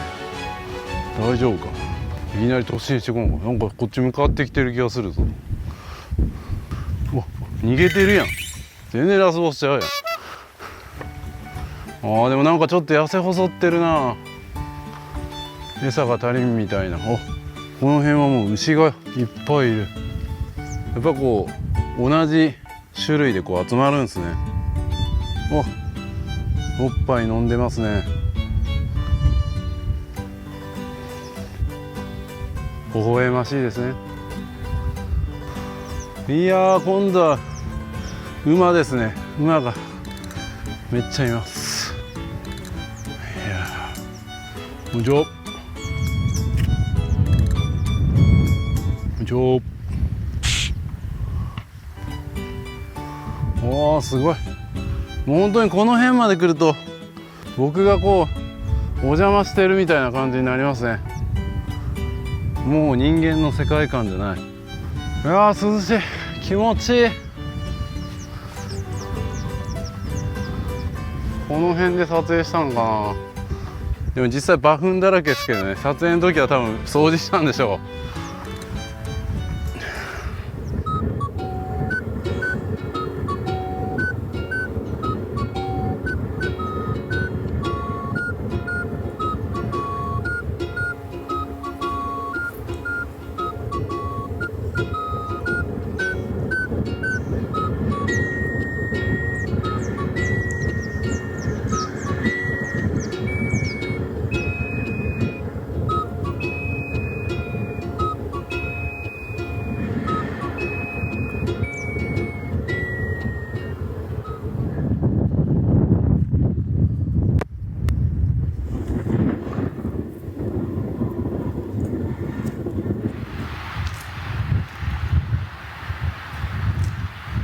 このなんか車が通った後みたいなのを辿っていくと良さそうですね。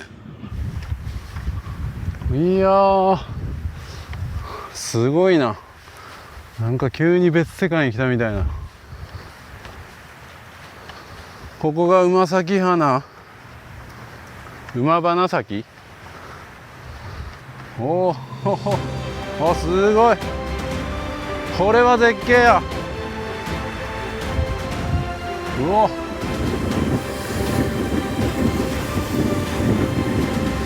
うわー、すごい圧巻やなこれ。うわー、俺足がすくむ。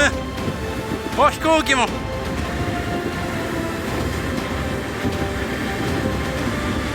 飛行機も飛んでます。おお、これはすごい。うわー、すごい風足。足がすくむ。でもブルーが美しい。うわー、あそこで泳ぎたくなるようなめちゃくちゃ綺麗なブルーですね。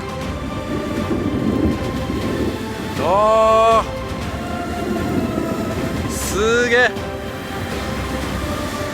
これはすごいわ。うわー、断崖絶壁。いや、正直東尋坊とかよりもすごいんじゃないこれ。自然の雄大さを感じます。そしてその上には馬がいて、なんという絶景。そしてその奥に飛行機があるという、すごい。こんな景色ありますか。うわー、あの岩もすごい。岩が浮いてる。なんですかあれ。いやー、なんかこんな端っこまでね馬糞があるから、こんなとこまで来るんかなって思ってたんですけど、やっぱ絶対にたどり着けない場所は青々としてるんですよね、あれで。なので多分この危なくないところで食べてて、もう草ないと、でもこっちにはあるなって思ってこっちに来たりとかしてるんでしょうね。だからまんべんなく食べてるみたいな感じですね。盛られてるのも多分馬糞の上に草ができて、それをまた馬が食べてみたいな、いろいろ考えさせられますね。いやーすごい、これはすごいわ。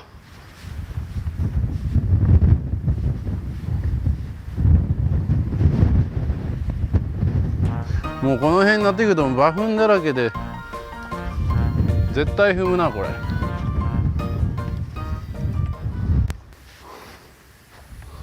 すごい、ここ穴ぼこが開いて、なんでここになんか詰められてるんや、このサンゴが。謎やな。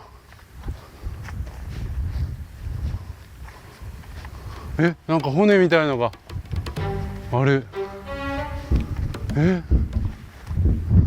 何ここ、アジトみたいになってんの。牛の骨が、どういうこと？誰ここでこんなことしたん？いや多分自然に死んでるんやと思うんですけどね。うわうわうわ、本当骨になってる。うわ、これはすごい。完全に骨や。わあ、自然のそのままの姿でここがあるということですね。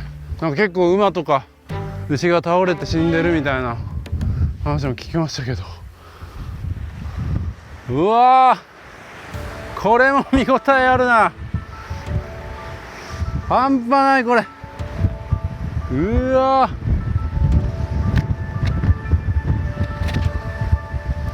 ー、うわ、これはここの場所はこの与那国島の旅を満足度爆上げしますね。すごい、危うくここ行かずに帰るところでした。いやー、こんなところがまだあるんですね。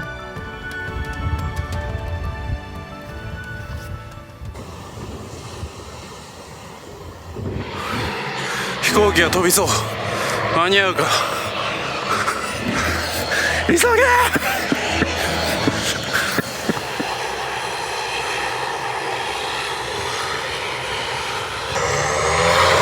いってらっしゃい。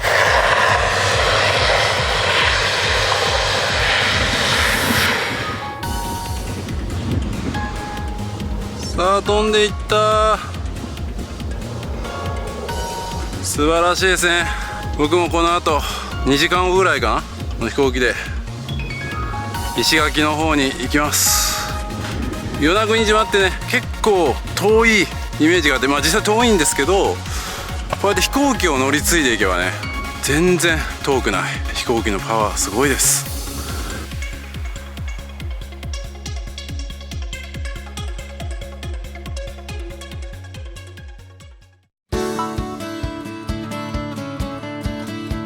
さあ次のスポットはですね、段根浜というところに来ました。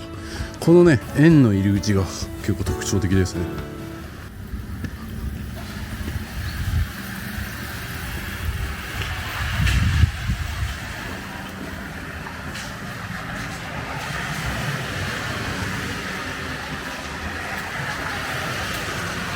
いやー、美しい。いいですね。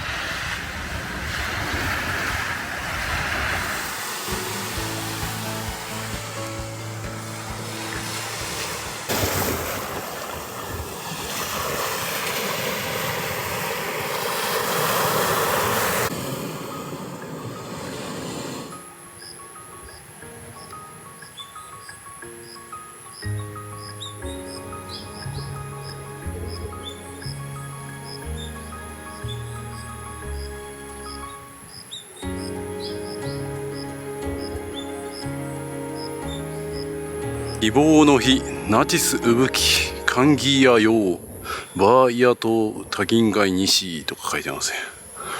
夏の大気の日陰は私の又親と同じのようだ。冬のすすきの風よけは私の母親の懐のようだと。いやー、夕日がね沈むまではちょっと時間がないんですけども、これだけの景色を見れるなら十分でしょう。そして本当にね、すすきが美しいですよね。このすすきが流れてるのを見るだけでも癒されます。最高の景色ですねって言ってた。何おーい、全部ススキが刈られていく。なんでやねん、なんでこんなことになる。これが与那国町のバスですね。あれでいろんなところに寄ってくれるんですね。やっと撮ることができた。あれずっと撮りたいと思いながら、出会った瞬間にカメラ構えても行っちゃってるっていうパターンだったんですけど、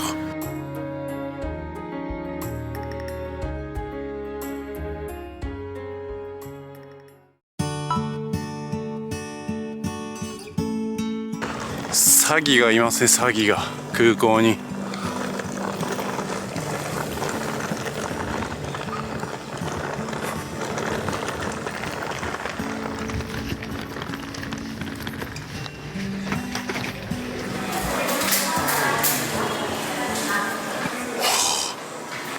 ほとんど閉店や。しかも空港レストランも閉店です。ここでちょろっと食べてから帰ろうかなと思ったのに、ドナンパワージュースとか生ゴーヤジュースとかあったんや。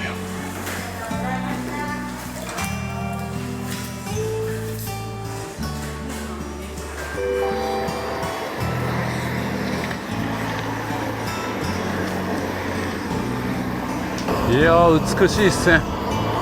美しい景色で飛行機に乗りたいと思います。いやー、与那国島最高でしたね。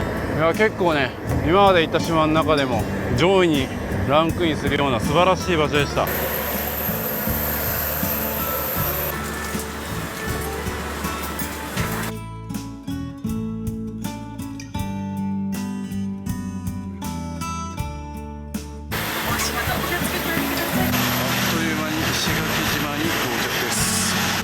今日は石垣島に宿泊したいと思います。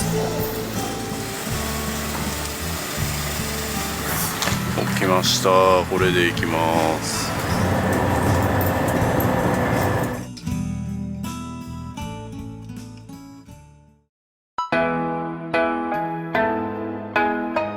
今日の宿はグランシャイン八重間というところですね。もう人に会わずに入れるコンドミニアムタイプですかね。めちゃくちゃいい感じですね。これ普通に一人暮らししたみたいな感じ。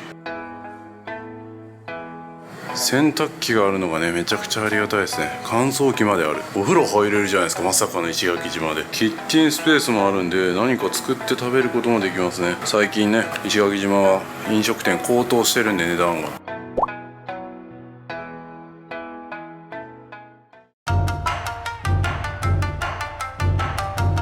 今日はここにしようかなと思います。ここも評価高いんですよね。スマイルキッチンデレスケ、石垣中の店です。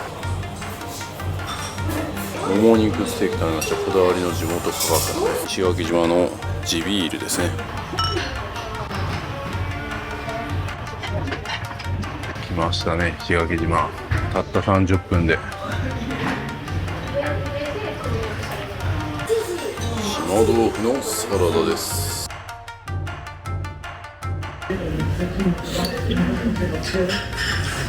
マグロ納豆、石垣島というマグロですね。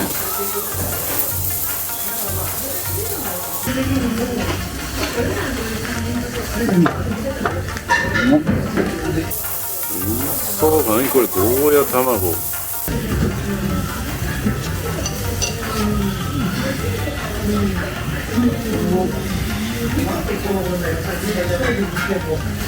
わ、うまそう。これこそ真骨頂、石垣牛です。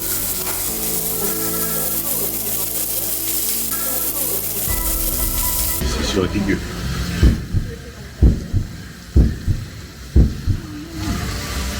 肉汁が気持ちよい。そして嫌な油じゃないですね。めちゃくちゃ良質な油。元はどこなんやろな。黒島かな。黒島のシスカに。それか与那国にいたうちかな。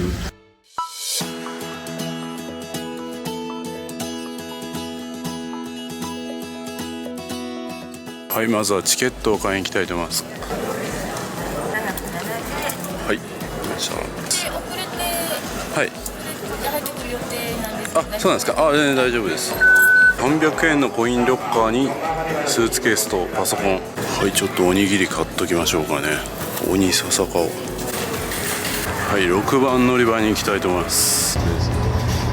西表経由で行くね、この入りかじっていうのに乗っていきます。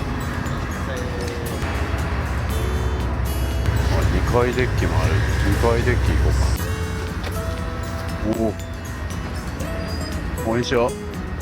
誰もここには座ってないですけど、外の方がいいな。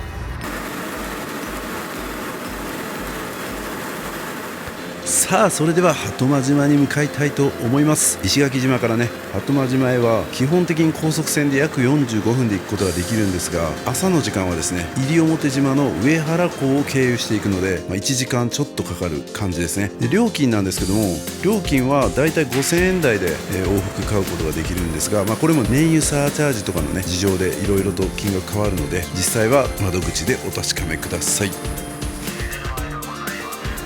さあ西表島に到着しました。僕はね鳩間島行きなんで、このまま船内に残って待ちます。西表島上原港の経由になります。上原港、前に西表島行った時に行きましたね。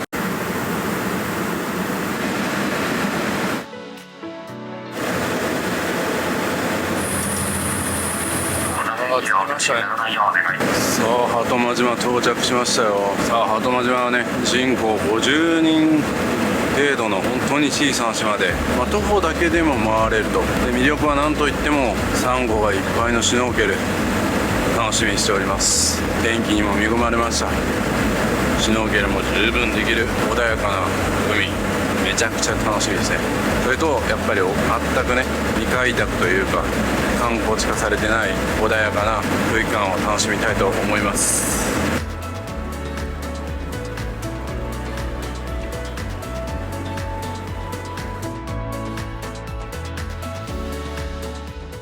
鳩間島は西表島の北に位置する面積約1キロ平方メートル、人口約50人のとても小さな島。鳩間島の海は瑠璃色に輝くその美しさから鳩間ブルーとも呼ばれています。八重山を代表する鳩間節の発祥の地であり、なんといっても鳩間島は海が魅力です。青サンゴ群落のある北海岸をはじめ、そのほとんどが自然のままで手つかずの美しい状態です。人口の少ない鳩間島ですが、旧暦6月に3日間にわたっての豊年祭や毎年5月3日に行われる鳩間島音楽祭の時にはたくさんの人が訪れるそう。鳩間島へのアクセスは石垣島の石垣港離島ターミナルからの定期船の運航があります。島内はレンタサイクルか徒歩移動で十分に楽しめます。テレビドラマ「瑠璃の島」の舞台ともなり、全国的にも知られるようになってきたりと注目です。それでは時間の流れが変わる最高の旅を一緒に楽しみましょう。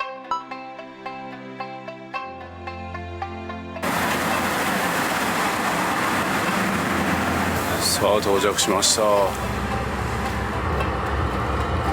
さあ鳩間島到着しました。どうしようかな、ここからちょっとねレンタサイクルとちょっと足ひれも借りたいんでね、どっかあるかなって探してみよう。フェリーターミナルもすごくこじんまりとしてますね。は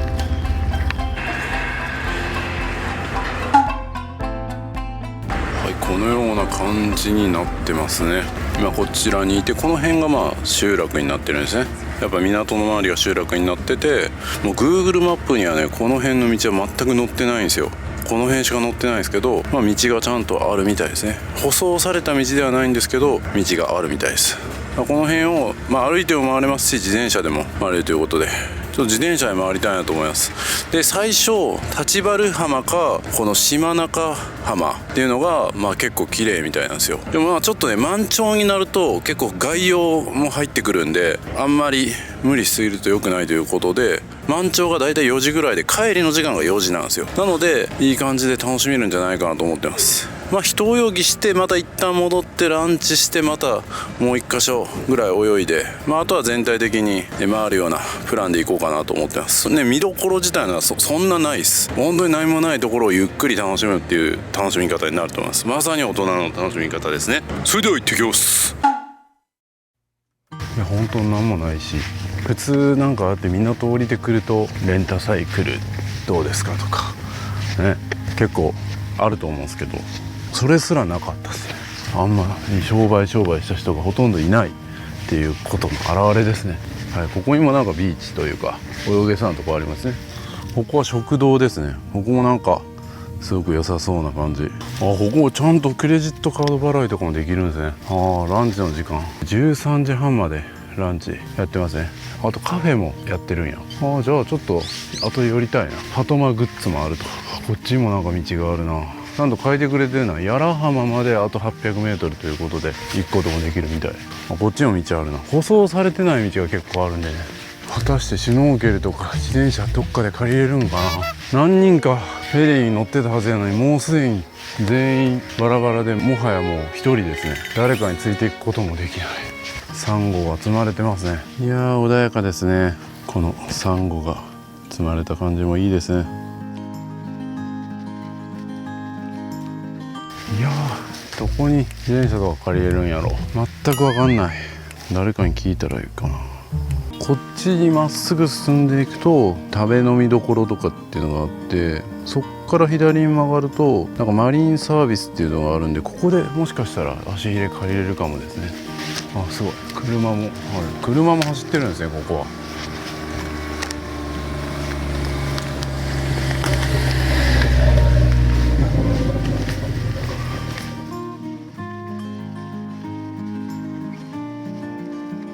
いやマジなんもないな。しかも舗装されてない道もめっちゃ多い。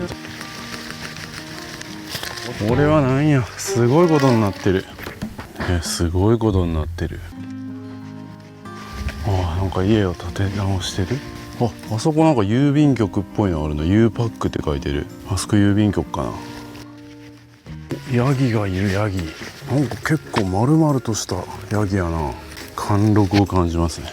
今はね、時間は朝の9時56分ですね。4時に帰るんで、何時間 ?6 時間ぐらいの滞在ですね。6時間の滞在で多分むしろ時間を持て余すぐらいになるんじゃないかなと思ってますが、ここもなんか三崎牛、石垣島の三崎牛って書いてるの。食べ飲みのころファイダマ屋。ここもなんか大将がすごく面白くてご飯美味しいって書いてましたね。なんか行きたいとこ結構あるんですよね。なんか予約してれば朝ごはんも食べれたということですね。安いな。日替わり500円のモーニング。行きたいとこ多いな、3軒あるんかな、ご飯食べれるとこ。3軒とも行きたいぐらいですね。工事とかしてるな。自転車借りたいのにな。どこで自転車借りれるんやろ。鶏が。うわ、ここからもう徒歩で行くしかないんかな。あれ、この辺になんかマリンサービスがあるみたいなこと書いてたのにな。Google マップだとこっちか。こっち行って、あまりにも静かすぎてなんか寂しさすら覚えるような感じ。今10月25日なんで、やっぱこう昼になっていくにつれてちょっとやっぱ暑くなってきてますけど、そんな熱中症になりそうなほどの暑さはまだ感じてないですね。歩いてるんでちょっと汗かいてきたかなっていう感じで。ここも宿なんや。ここもなんか宿っぽいけど、ここは違うな。これが宿なんや。すごい。ここは多目的施設か。留学支援、後間島留学支援、翼寮とか。この先がなんかマリンサービスのお店や。ここで借りれるかな。ここでちょっといろいろ聞きたいなと思うんですよ。ここ記念樹。じゃあ東の井戸アンヌ川っていうのがこっちあるんですね。ナンパ船みたいになってる。ここがシュノーケリングツアー。でもなんか準備中ってなってるな。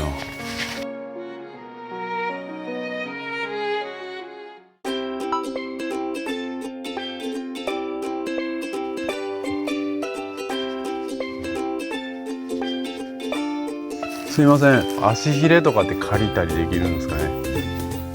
日帰りで行った？日帰りで行ったの？日帰りできました。足何センチ？足27です。自転車とかってどっかで借りれるんですか？自転車？はい。自転車はね、借りることはできました。可愛いピンク色ですけどね。いやーなんかいいな。もうその足ひれ借りただけでもうちょっとテンションが上がりました。めっちゃいい感じや。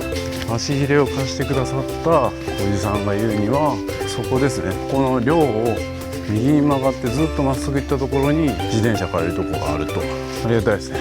もうこれで自転車と足ひれ手に入れたら、もうあとは観光するだけですね。素晴らしい。最初のミッションクリアですね。あ、これか。舗装されてないって言ったけど舗装されてる気もするけどな。めっちゃ蜂おる。はあ、汗かいてきた。いやほんとね、徒歩でもいいと思うんですけどね。そして僕はね、今日このまま鳩間島を4時に出て、まだ石垣に戻って、そのまま空港に行って、そのまま関西に帰るというスケジュールになっておりますので、あ、そういう意味ではなんかシャワー浴びられるとこも探しとかないといけないな。ちょっと次のあれやな、自転車借りるところで聞こうかな。シャワーとかビールとかあるんですかってね、多分ありそうですよね。で先ほどのレンタルも現金だったんで、ここはさっきねレストランはクレジットカード使えるとこありましたけど、やっぱりああいうおじいさんがやってるようなとこは現金決済になるかも。うわ、ここもすごいな。逆に自転車借りてもこんな舗装されてないとこを通るからなんかと思うけど、この先にありそうやな。なんか自転車結構置いてるな。いくらで借りれるんやろ。3000円ぐらい取られるかもしれないですね。のどかやな。自販機とかある。あ、詐欺がいる。詐欺もっと先かな。この辺も自転車結構止まってるけどな。あ、ここか。レンタサイクル嗅いでるわ。素泊まりもできるし、レンタサイクル日中、あ、500円で行けるの？マジか、安っ。3000円ぐらい考えてた。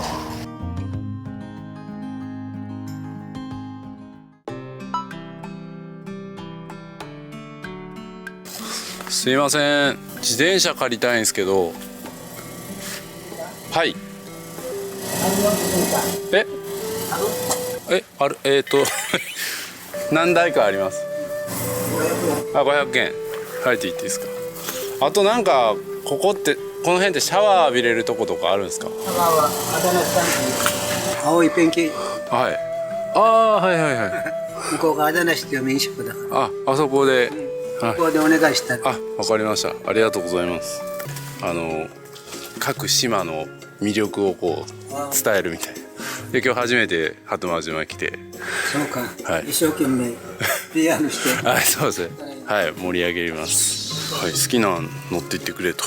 でまた返す時もここ置いて帰っておいてくれみたいな、そんな感じでした。それシャワー浴びれるところも、あちらの宿に言えば浴びられるということで、これでちょっと不安材料全部解決できたかな。そしたらもう早速ね、海の方行きたいと思います。ちょっとどのチャリにしようかな。どれが良さそうやろ。カゴがでも大きいのがいいな。どれも錆びてるな。どれが一番新しそうかなって思ったんですけど、どれも一緒かな。これでいくか。はい、それではこのスタイルでいきたいと思います。バッチリ GoPro も差し込みました。そしてこの 2GO に三脚を入れたりとかします。はい、それでは行きますね。ここっぽいな。ここでシャワー浴びれるっぽいんで、またここで言いたいと思います。ここでもシュノーケル借りれてたかもな。ここもなんかシュノーケル業者さんとして行ってくれるみたいですね。いや本当にね、泳ぎが苦手な人は絶対業者さんに頼んだ方がいいと思います。今回僕は日帰りで、ね、自分でいろいろとこう調査したかったんで自分の足で行きますけど。さ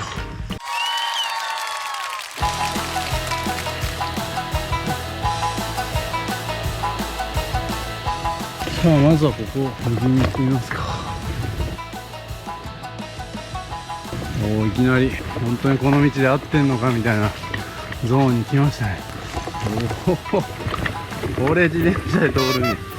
まあでもなんとなく何かが通ってるような感じするんで進んでいきます。すごいですね。昔の人もこんなのやったんでしょうね。草なんか綺麗に刈られてないでしょうか。誰かがなんか通った後を通るみたいな時代があったと思いますよ。僕ら当たり前にねコンクリートになってたりとかしますけど、昔はコンクリートなんてなかったでしょうから、こういうのが普通だったんでしょう。お、なんか神社みたいなのあったな。神社みたいなのあるな。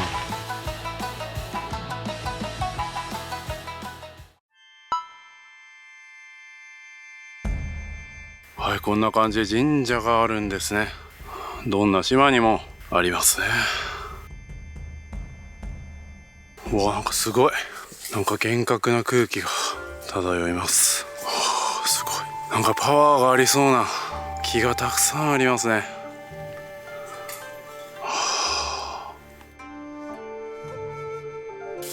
自転車倒れずにあった。よかった。すごいバランス感覚。はい、それではちょっと道なき道ですけど進んでいきますか。いや、これマジ合ってんのかな。ちょっと念のためにスマホで確認しよう。ここはただ神社に行くだけの道だったのかもしれない。なんかちょっと違うっぽいな。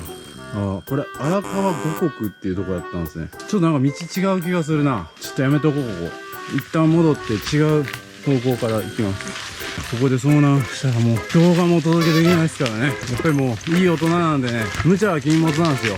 20代の時だったらもうあそこ行っちゃれみたいな感じで言ってたけどね。そんなことも教えてくれるんですね。やっぱ無理は禁物だと。カッコつけたい気持ちはわかるけどみたいな。もうカッコつけた瞬間に怪我しますよと教えてくれるんですね。まさに旅を仕事。大きな声出しても大丈夫です。ここでは。あ、いたいたいたいたいた。いててててて。でもあそこにまだ行く人がいるっていうことですかね。こうやって道があるということはこっちやな。こっちから行こう。よいしょ。ああ気持ちいい。ああこっちっぽいな。よしよしよしよし。あれフェリーターミナルに戻ってきた。あ違う、ここ来た道やん。ここ一回来た道や。ここやな。こう左に曲がると良さそう。あ、書いてますね。浜書いてるわ。よし、ここ行こう。先生、舗装されてないとはいえこれぐらいでしょ。いいよいいよ。いや、自転車借りといてよかったな。1日500円ってめっちゃいいな。どっかの島どこでしたっけ。波照間か。波照間とかね、1日1500円とか3倍ですよ。同じ自転車やのにね。電動自転車借りたら2500円とかだったの。高いですね、そう考えると。良心的。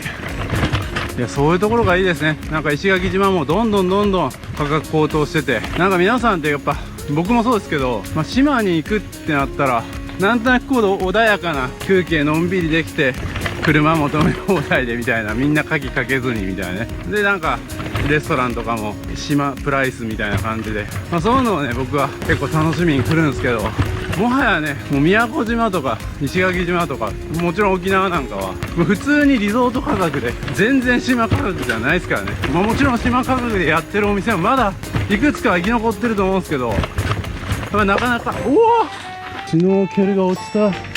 足入れが落ちた。いらんことばっか言うからこれ逆の方がいいのか。何の話だ。ああそうね、その島プライスみたいなね、失われつつあるんですよ。で特に僕は奄美群島とこの八重山諸島をね今のところ旅してるので、奄美群島の方がやっぱり島プライスとかがまだ生き残ってるイメージなんですよね。でもこの鳩間島はなんかそれが生き残ってるような感じがする。結構糞が落ちてるな。何の糞なんやろこれ。ヤギえらい丸々した玉の感じ。あ、早速一つ目のビーチ到着ですね。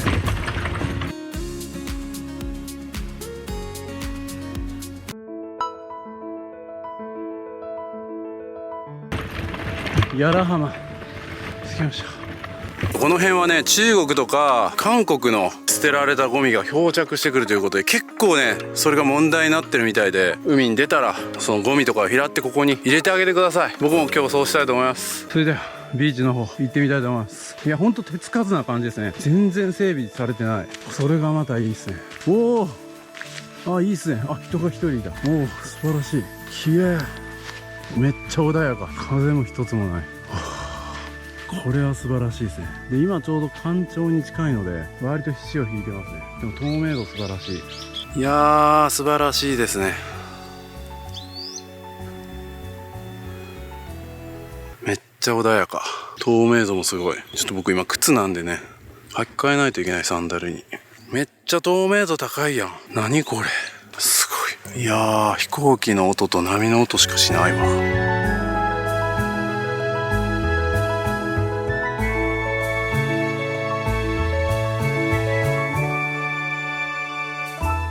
いやここに自転車止めてね日陰もあるんで、この日陰の下でゆっくりこう過ごすのも良さそうですね。もう何も考えずにただただ海の音聞きながらね潮の満ち引きを感じるみたいな贅沢な時間ですよ。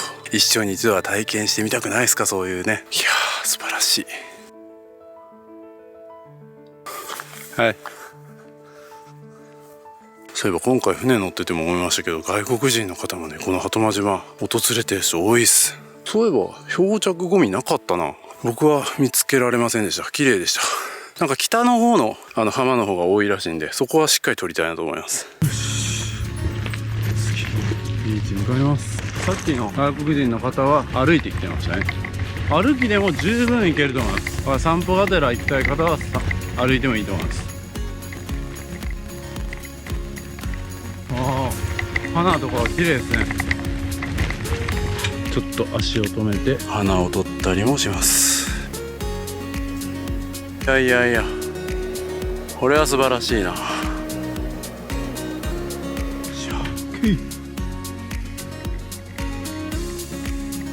いやー、こういった時にね、ちょっと今僕キルリュック着てますけど、キルリュックのね腰のところに、ペットボトル2本入れてるんで、こうやって売店があるかどうかもわからないみたいなところだと結構飲み物とかねまとめ買いして持ってきたりするんで、カバンの中入れといてもいいですけど、やっぱさっと飲めるところにね入れておけるっていうのはいいですね。いや、自分で作っておきながらすごくいい商品作れたなと思ってます。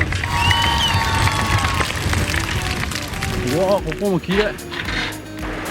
花が美しい。いやいやいやいや、これは素晴らしいな。ちょっと喉乾いた。こうパッと喉乾いたなっていう時にこうさっと取り出せるんでね、めっちゃいい感じです。さっと取り出してさっと飲めるんでね。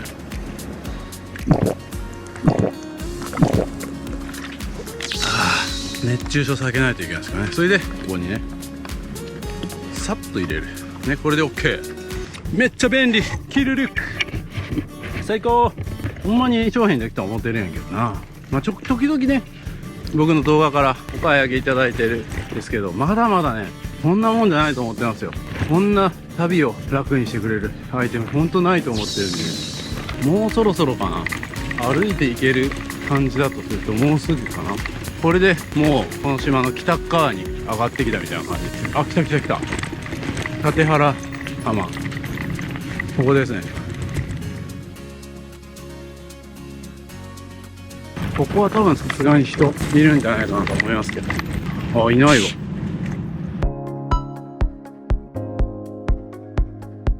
はい、まさにプライベートビーチですね。なんかここのビーチかもう次のビーチがめちゃくちゃサンゴが美しいと聞いてるんで、ちょっとねここで泳いでみたいなとは思ってるんですよ。いや本当にプライベートビーチ、こじんまりした感じ。どこのビーチで泳ぐのが一番いいか聞いたらよかったな。いやー美しいですね。あちら側まで行ってちょっと泳ぎたいですね。はい、それではね入りたいと思います。もうすでにそこら辺に魚いっぱいおるな。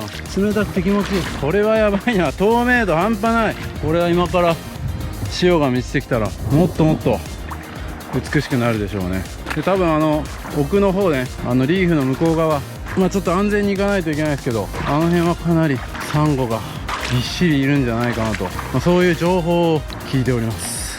楽しみです。はい、今からね30分ぐらいねちょっと泳ごうかなと思います。そしてまた次隣のスポット行って、隣のスポットでも30分ぐらい泳いで、泳ぎはまあそれぐらいにしようかなと思ってますけどね。でちょっと昼ご飯のベストタイムを少しずらしてランチ食べに戻ってって感じでちょっと考えてます。そんなうまくいくかどうか分かりませんけどね。なんやかんやでいろいろ見たくなって時間かかるかもしれません。結構遠いな。で足元ね結構裸足じゃきついと思います。ここは僕はシューズ履いてますけど、そういう怪我しないような対策もちゃんとしておいた方がいいし、で本当にね慣れてない人は絶対に業者さん頼んだ方がいいです。それは間違いないです。そしたら安全なものをね全部貸してくれますし、よく見るとねビーチがなんか3つぐらいあるような感じになってますね。いやほんと誰もいない。逆にちょっと不安になるぐらいです。だいぶ来ました。この辺だとちょっと泳げそうな感じになってきましたね。でここから潮がだんだん満ちてくるはずなんで、帰りはもう泳いで戻ることができる算段を組んでおります。それでは入ってみますかね。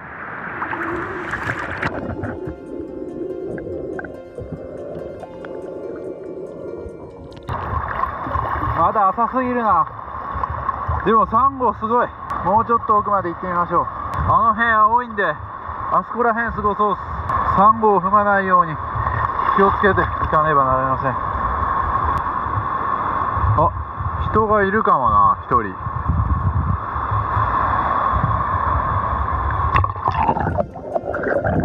皆様分かりますでしょうか。今まで潜った海と比べて透明度が全然違いますよね。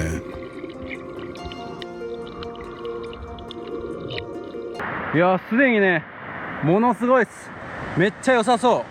ただねちょっと潮がまだ満ちてないんでちょっと深いところに行きたいんですけど、どっから行こうかな。まだちょっと浅すぎますね。あと何分か待たないと無理かもね。そういうやっぱ潮の満ち引きとかも考えないといけないですね。ね、前もって調べとけと。いや調べたんですけどみたいな、早とちりましたみたいな、そんなことも教えてくれるんですね。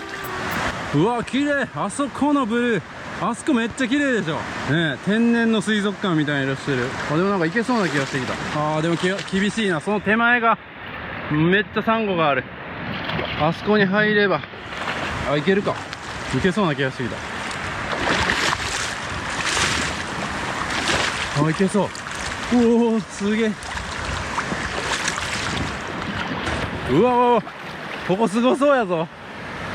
うわこのまま行くか。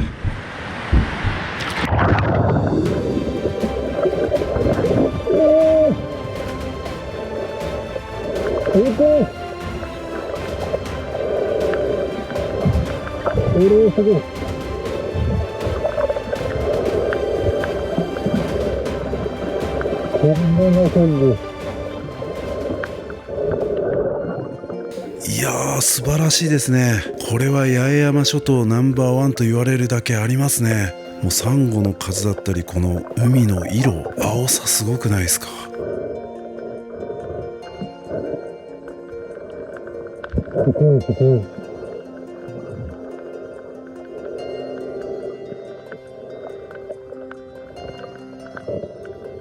このね天然の水族館とも言えるね光景が広がる中、サンゴやね熱帯魚たちを眺めつつの海中遊泳はね本当の意味での癒し体験ができますね。そしてこれがね真夏ではなく10月の下旬にできているってことが本当に素晴らしいですね。鳩間島ではね年中シュノーケリングをすることができる気温なんですね。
こうやってね自撮りをして泳いでても後ろの方まではっきりとこう景色が見える、ここまでの透明度の海は本当にないですよ。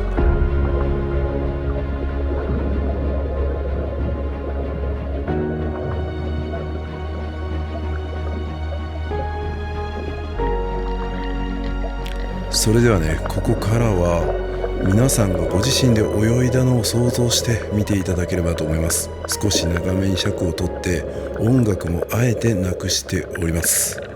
それではご覧ください。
いやー最高でしたね。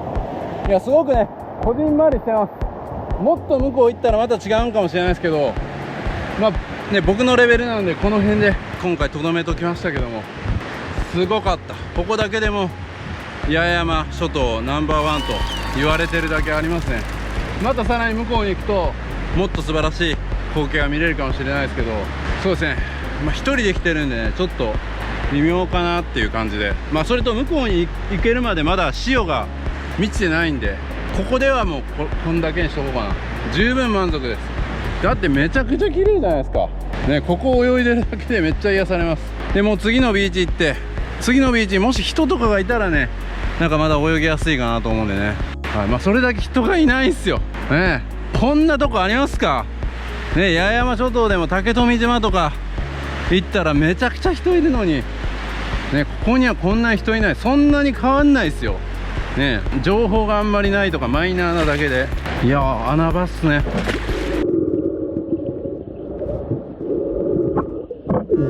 なんか今そこになんかいたぞ。出てこないな。なんか魚がいたんすけどね。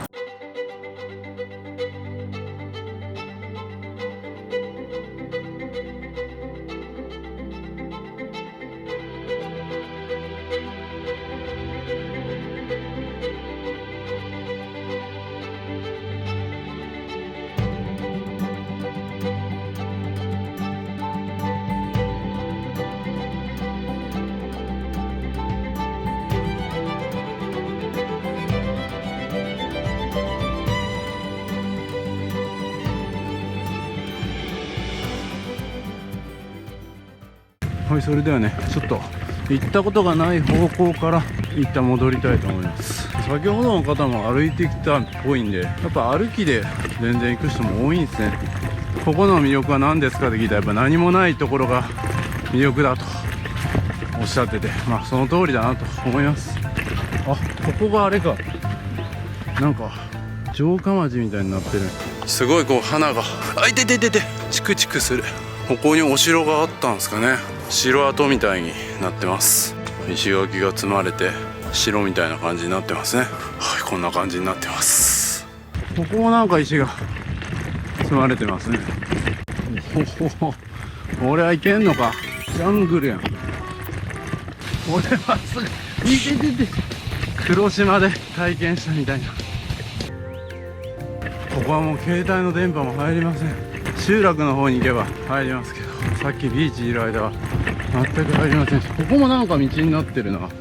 こっちからも帰れるんかな。あ、ここは島中浜。後からちょっと行きたいな。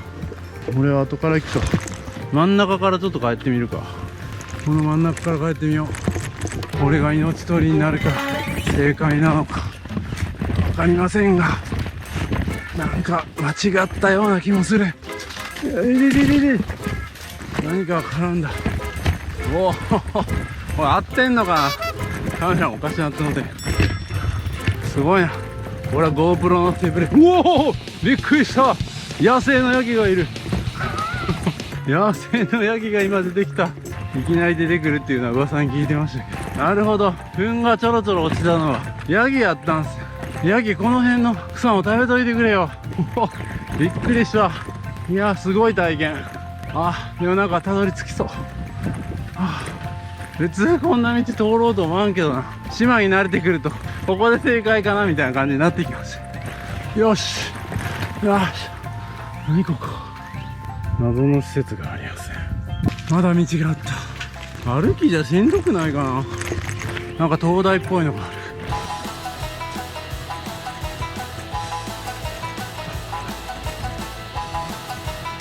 カメラ止めときたいけど、ヤギがまた出てくるかもと思ったらカメラを止めるなってね。なんか急な坂。これ歩かな無理かな。あかんあかん、全然のんびりしてへんやんって感じですね。あ、誰かおった。恥ずかしい。のんびりできへんやんって言ったらのんびり歩いてる人がいました。あれ、あ、ここにもなんかあるな。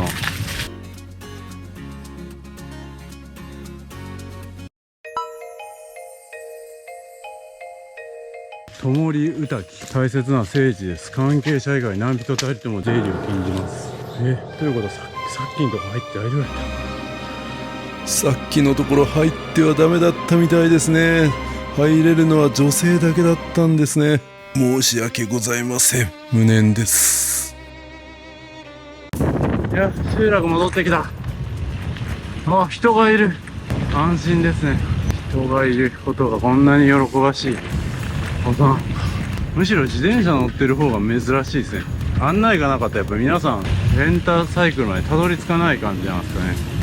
もう勘です。なんとなくこっち側にご飯食べるとこがあった気がする。これですね、郵便局。自販機もあります。竹富町民検証鳩間島コミュニティセンターってのがありますね。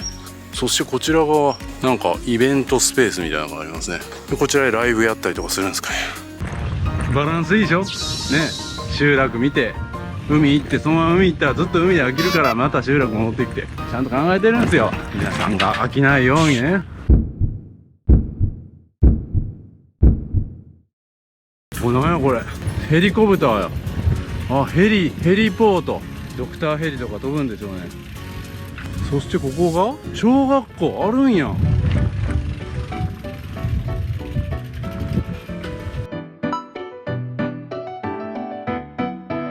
こちら鳩間小学校、そして中学校、はい、立ち入り禁止になってますがあります。いいですね、ちゃんとあるんや。なんかほっこりしますね。まだ学校がなくならずにちゃんとある。あ、ちゃんとあそこに小学校っぽい人たちが5人ぐらいいますね。生徒5人ですかね。ここは宝です。希望ですね。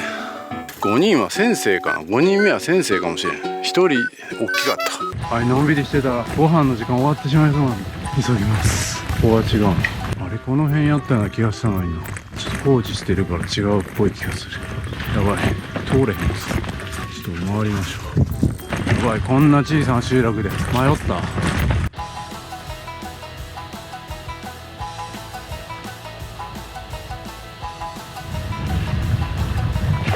わっ、立ち入り禁止になってる。こっちはダメですよ。電話が応じてみんな昼休みのご飯を終えて帰ってる感じだな。こんな坂登ったかな。この筋ちゃうか。ここや、ここやってるかな。自転車止まってるからやってそう。音楽もして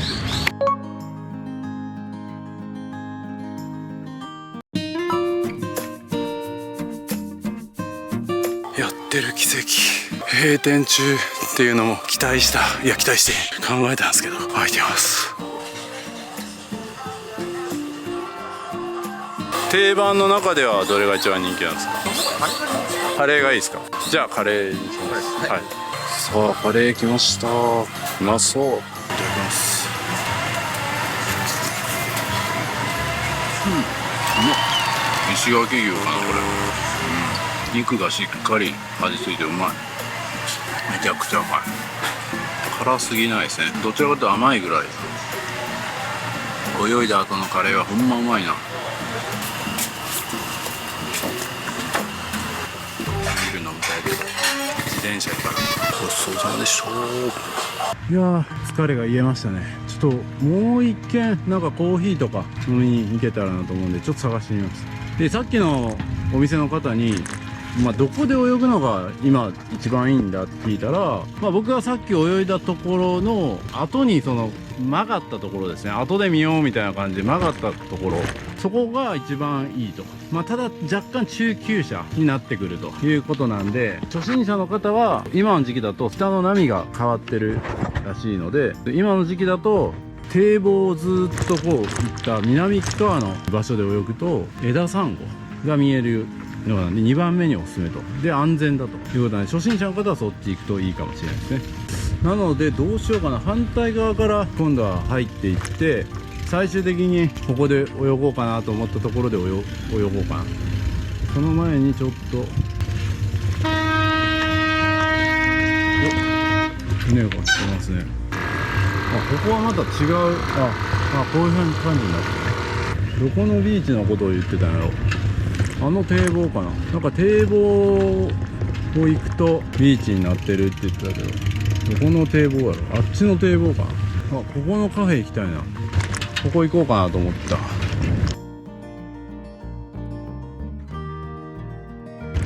よいしょ。これやってんのかな今日。ちょっと待って。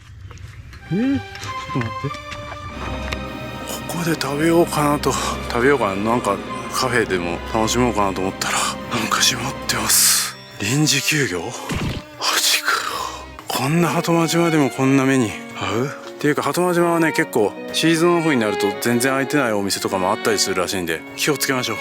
なので一応念のために石垣島で何か買っていった方がいいです。僕も一応おにぎりとかは買っていったんで、最悪はおにぎり食べれるんですけど、せっかくなんでねここのものを楽しみたいなと思ってるんですけど、臨時休業です。これ自転車返すところとフィン返すと、あれフィンが1個ない。あれどこで落としたんやろ。やばい、フィンが1個ない。今気がついた。どっかで落としてる。そんなん落としたら別に気がつくけどな。やばい、どこで落としたんやろ。もしかして戻りの道で落としたんかな。どっから来たっけ。やばい。全く気がつかんかったぞ。マジか。こんなん海に行ってから気づいたら危ないとこやった。こやろ、ここ通ったっけ。こんなピンク色のやつ落とす？いや落ちてないな。もしかしてご飯の時かな。ちょっと映像を見直してみよう。ちょっと元の道戻ります。どっから来たんかな。こっから来たんかな。こっから来たかな。いやここじゃないな。なんせね途中僕自分の手元を撮影した映像にはねフィン残ってるんですけど、ご飯食べてる時に映ってる時にはもうなかったんですよ。なのでどう考えても帰りなんですよ。帰りに落としてる。ここじゃないな。道が違う。やばい、ピンチ。どこ落としたら気がつくけどな。普通なんとか歌機があったとこの列っすね。これマジでフィンを返して自転車返す場所も見失いそう。ここや、この列や。ここから探すか。こっから行くとどっかで落としてるの分かるでしょ。よし、こっから探すぞ。多分この道や。僕の推理が正しければ。これなかったらマジ弁償や。なんでなくなるかな。ここの道入る前に撮影してた映像には映ってるんですよ。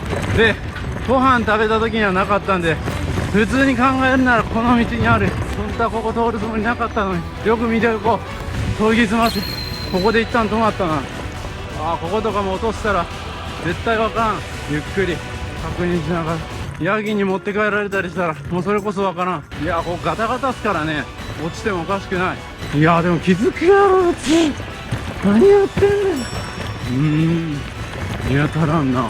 もっと前半なんかな。なさそうやぞ。なんでないんや。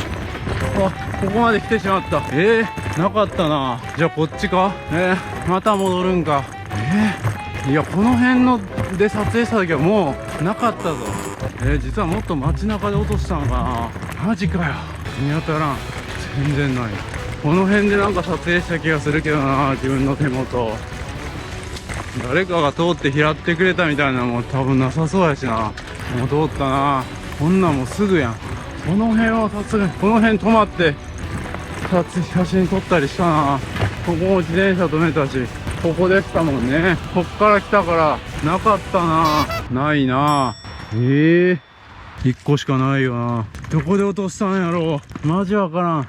もう一回街戻るか。もう一回戻るか。こんなことになるなんて。やばいな。時間がそんなにないぞ。街で落としたのかな。気づきそうだけどな。一旦まだ戻ってきました。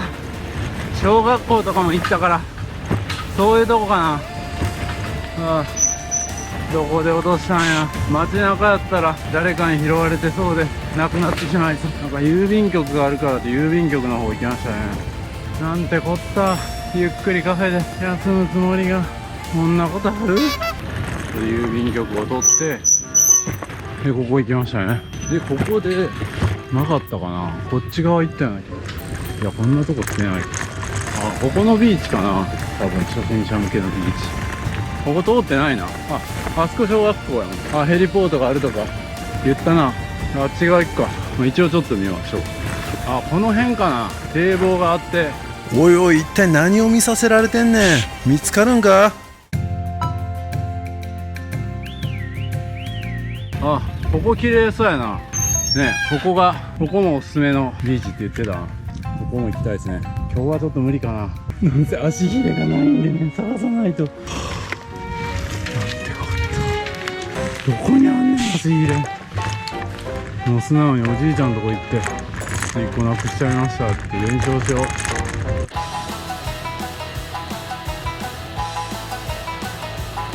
小学生に気を取られて小学校の前で落としたっていう可能性もあるな。これしょうもない話したの覚えてるわ。ここで小学校見ましたね。小学校にも落ちてないな。どこにあるんや。こっち曲がってみようか。あ、ここもなんか見たな。鶏がいた。あ、そうか、ここで行き止まりやって通れへんかったんや。今先ほど1個ここで気づかないで落ちてしまったということは、やっぱり気づかないで落としてしまってないの。全く見えなかった、自分が落としたのが。やっぱりガタガタ鳴ってるところやつね、基本的に落とすの。マジかよ。ここも行こうとしたな、一回。自分が行こうとしたらちょっと全部行った方がいい。ここも結局行かんかって、いやーピンチ見つからん。すいません、すいません。あれ、自転車倒れた。すいません、すいません。困ったな、誰もいないな。ちょっと一旦お借りしました。後で返しに行きます。ここはちょっとやばそうやな。もう一回さっきの道通っていくか。いやー、まさかのこんな離島でこんなハプニングを起こしちゃってますが、ドラマティックでいいですねと前向きに受け入れておきます。さあ、それではね、2回目のシュノーケリング行きたいと思います。楽しみですね。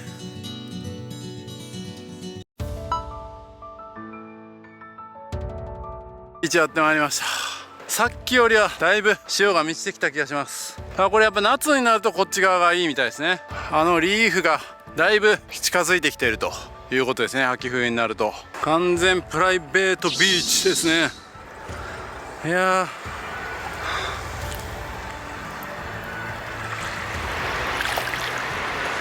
ー、だいぶ潮が満ちてきました。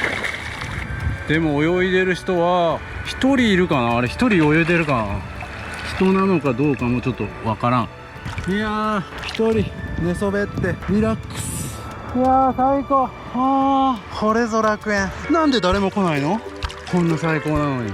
この日本の中で数々の観光スポットがある中で大行列に並んでね行くようなスポットも行くのもいいでしょう。でもこんなに誰もいない穴場があるのにそこに行かないのはもったいない。これこそ贅沢ですよね。何万円も払って大行列に並ぶのがね、それもいいかもしれないです。でも僕はそれはちょっと嫌だな。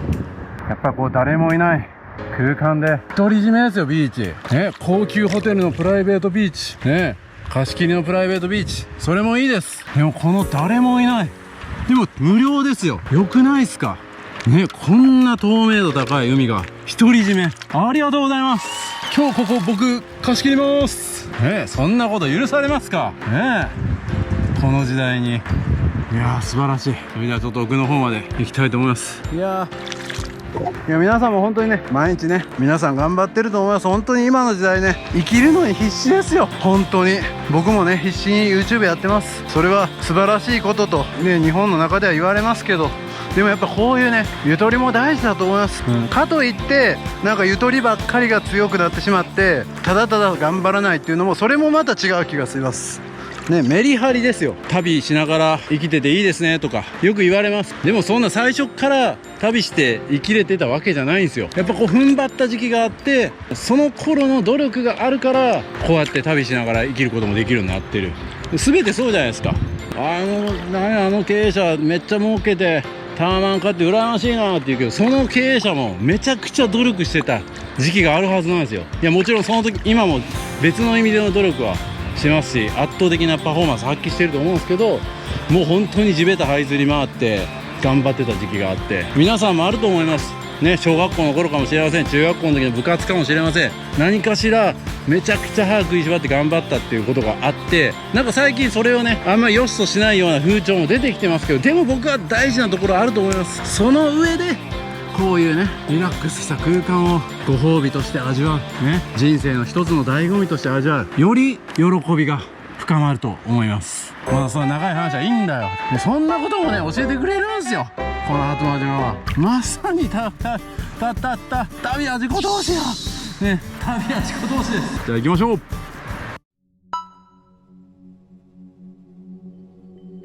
はい、それでは本日2回目のシュノーケリングですけども、午前中にね潜った時とはちょっと色が変わってきてるような気がしますね。そのあたりもじっくり見比べたいと思います。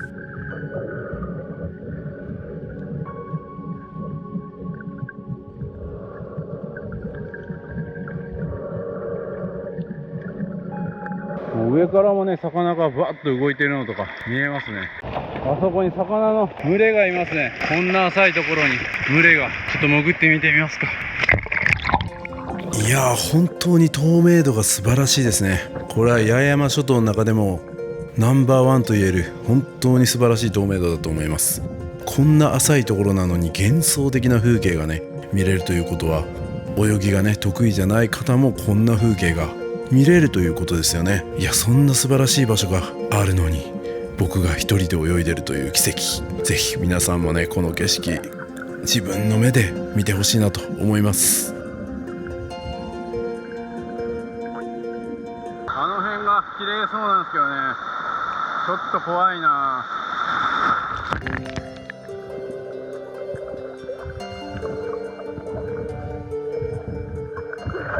おお、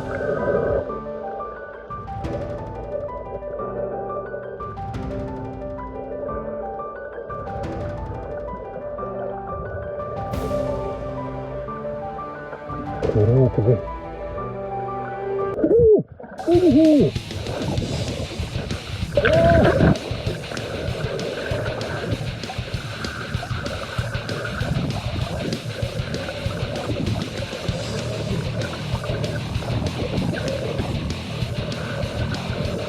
海蛇怖い。穏やかやから海蛇は何もしないって聞いてるんですけど、やっぱ怖いですね。蛇苦手や。一人で蛇に遭遇するとちょっと慌てるな。どこ行ってもおるもん。亀は亀。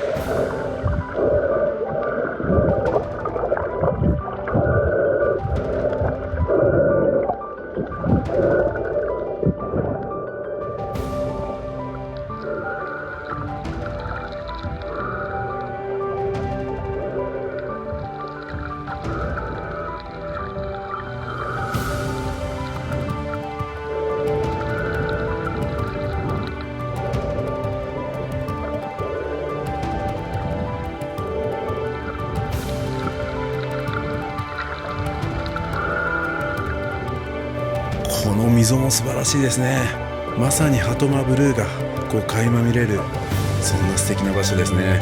鳩間島はねまさに手つかずの自然が楽しめる最高のスポットだなと僕は思います。こんな景色見れませんよ本当に。この景色がまだ残っているうちに皆さんも足を運んでほしい。決して行くの難しくないんですよ。なかなかね情報がないところですが、このモーリーチャンネルを見ればもう皆さん間違いなく行けるはずです。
もうほんとこの泳いでる間も誰も来てないですね。僕一人です。でなんかこのビーチの近くに来るとめっちゃ水があったかい。奥の方は冷たかったですね。この辺になるともうなんかお風呂みたいにあったかい。だいぶ視野を見つけてきましたね。いや最高の時間でした。いや贅沢な時間。もう時間やばいかな。時計も見てないんで。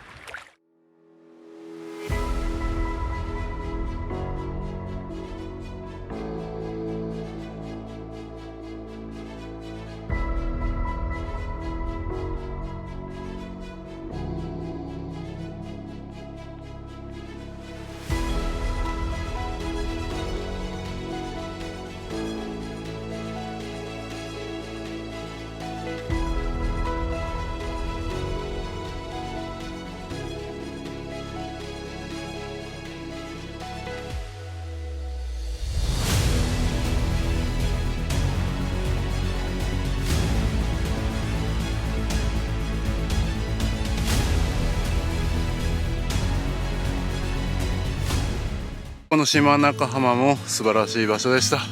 それではちょっと反対側の通ってない道の方を通りながら戻りたいと思います。あと1時間。いや大満喫ですね。ただ心残りは足入れを落としたことなんで、ちゃんと謝罪しに行かねばいけなりません。ほぼ道ないやん。こちら側もねビーチがちょこちょこあるみたいですけど、全部プライベートビーチみたいな感じですね。あ、ここにも結構あった。ちょっと見て何ビーチになるんやろ。もう泳いでる時に見えてたビーチですね。さあ次のビーチも見てみましょう。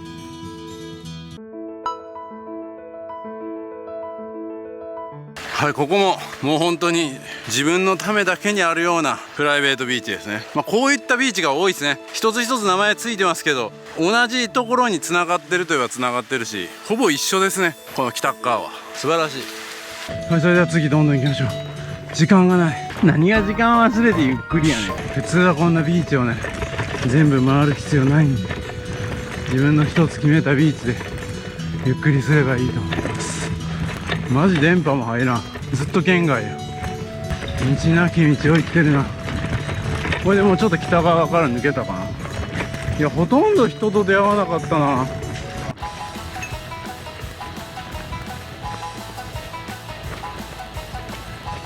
ここももう一つビーチが船原浜書いてくれてますね。船原原。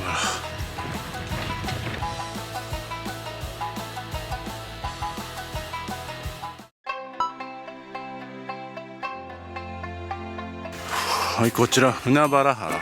じゃあ船原浜。言いにくいな。ここもプライベートビーチみたいな感じになってますね。ここもシュノーケリングというか海水浴が楽しめそうな感じのビーチですね。まだこの辺も県外。やばい、足が疲れてきた。泳がなかったらもう正直歩きでいいですね。泳いだりする時間考えると自転車行ってた方がいいかなと思います。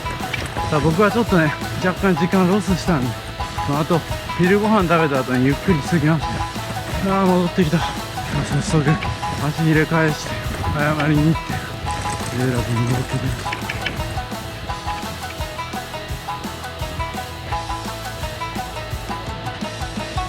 た。おらんかったらどうしよう。さあそれでは再び足ひれを借りたお店に行きます。すいません。いないな。一旦これは返しとくか。すいません。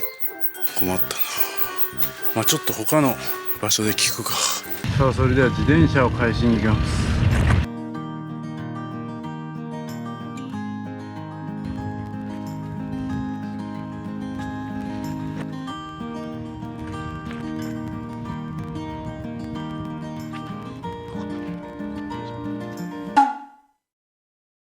見つからんな。50人しかいないはずやのにおじいさんが見つからん。最悪は電話で連絡をしてなんかこう振り込みとか、そんな形で対応するしかないですね。あとはちょっとシャワー浴びさせてもらおう。ちょっと聞いてみよう。ちょっとシャワー浴びれるとこが見つかりそうにないですね。ここでも Wi-Fi あるな。 Wi-Fi あるけど誰もいなさそうやな。なんか露天風呂とか書いておけどな。シフル露天風呂お一人3500円と書いてるな。シャワーのことは書いてない。まずいな、シャワー浴びるとこが見つからん。ていうかここの人たちみんなどこ行ったんや。いやこのままちょっとシャワーを諦めなあかんかもな。ちょっと見つかりそうにないな。ここがトイレか、郵便局ですねここ。みんなもうやることなくなってなんか座り込んでスマホ見てたりする人が多いな。この辺でシャワーとか浴びれるところってあるんですか？お金払って。どっかな。あっちあります。あだなしかなんかやってるかね。なんか人がいなかったっぽくて。いなかったっぽくて。そこぐらいですか？やってるかな。よりあいさんってあるんだけど。よりあいさん。よりあいさん。わかりました。ちょっと行ってみます。次の道、この道じゃなくて次の道に上がったところ。はい。行ってみます。上がったところね。はい。翼寮の隣に。はい。本当ですか。ちょっと行ってみます。ありがとうございます。ありがとうございます。もしかしたらここが浴びれるかもみたいなことを言ってましたね。ここが寄り合い。誰もいないけどな。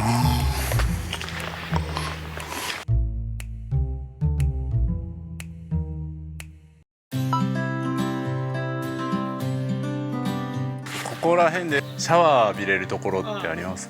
僕のとこ使ってる。本当ですか？いくらですか？いいんですか？ありがとうございます。こっちですか？これですか？ありがとうございます。はい、お借りします。なんと無料で貸してくださいました。ありがたい。すみません、ありがとうございました。ありがとうございます。助かりました。ここは宿をやられてるんですか？僕YouTuber やってまして、ちょっと宣伝しておきます。ありがとうございました。助かりました。寄り合いっていうところですね。しげたびわかる？しげたびさん。しげたびもかなりこっちのあれ出してるよ。本当ですか？これを見てこの間来てた。しげたびさんここに泊まられた？別の場所だけど、ここに来てまだ3年目だけど、しげたびが来てもえらい気に入った。でそれを見た人がついこの間泊まりに。本当ですか？僕モーリーチャンネルっていうんで、まだしげたびさんよりは宣伝したいですけど、今5万人ぐらいのチャンネル登録。35万人とか。そうです。今もうすごい伸びて、今海外ばっかりですけど。あんなセンスあるように見えんかった。いやでも結構考えてやってらっしゃるなっていうのは分かります。僕も紹介したら多分お客さん増えると思うんで。いやありがとうございます。本当に助かりました。あとすみません、何でしたっけ、海風さん、ケイフっていうんですかね。ちょっとそこで足ひれ借りたんですけど、ちょっと片一歩どっかにちょっと落としちゃって、でそれをこう弁償しようかなと思ったんですけど、ちょっといなくて、どうしたらいいかなと。そうなんですか。またちょっと電話したりして、そうなんですよ。ありがとうございました。すみません、ありがとうございます。しげたびさんの影響で結構来られてる方もいるんですね。さあ港に戻ります。いやー6時間ぐらいの滞在でしたけど、なんかいろいろあったな。いや本当に思い出深い旅になったなね。いろいろ用意されたなんか観光スポット楽しむのも一つの旅ですけど、こういう何にもないところで自分自身でこうドラマをね作っていくね、それも大事なんだなと教えてくれるんですね。そんなこともね、後間島はまさに旅は自己投資ですね。最高でした。落ち武者みたいになってますけど、シャワー浴びたてです。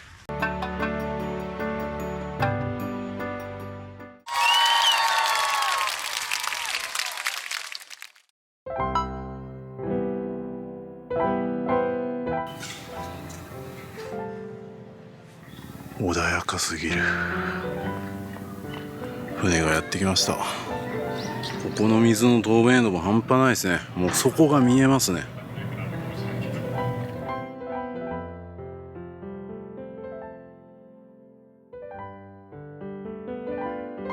あれは八重山観光でした。安永じゃないですね。マスコット犬みたいな感じになってる。まだ30分ぐらいかかるとか言ってんな。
戻ってまいりましたね。日帰りで行ったとは思えないぐらい充実した旅になりました。しかも僕はこのまま石垣空港に向かって神戸にも帰るという、いやー近いですね。飛行機と船をうまく活用すればすぐに旅ができるフェリー与那国ですね。さあ具志堅が迎えに来てくれてました。空港直行のバスで帰ります。めちゃくちゃいい感じで空が焼けてます。ありがとうございました。森尾シェイク。すっきりしたシェイクなんですね。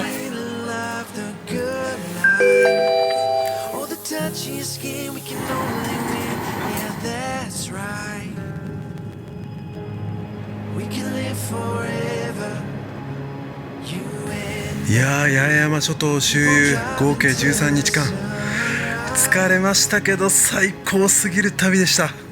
またやりたい。いかがでしたでしょうか。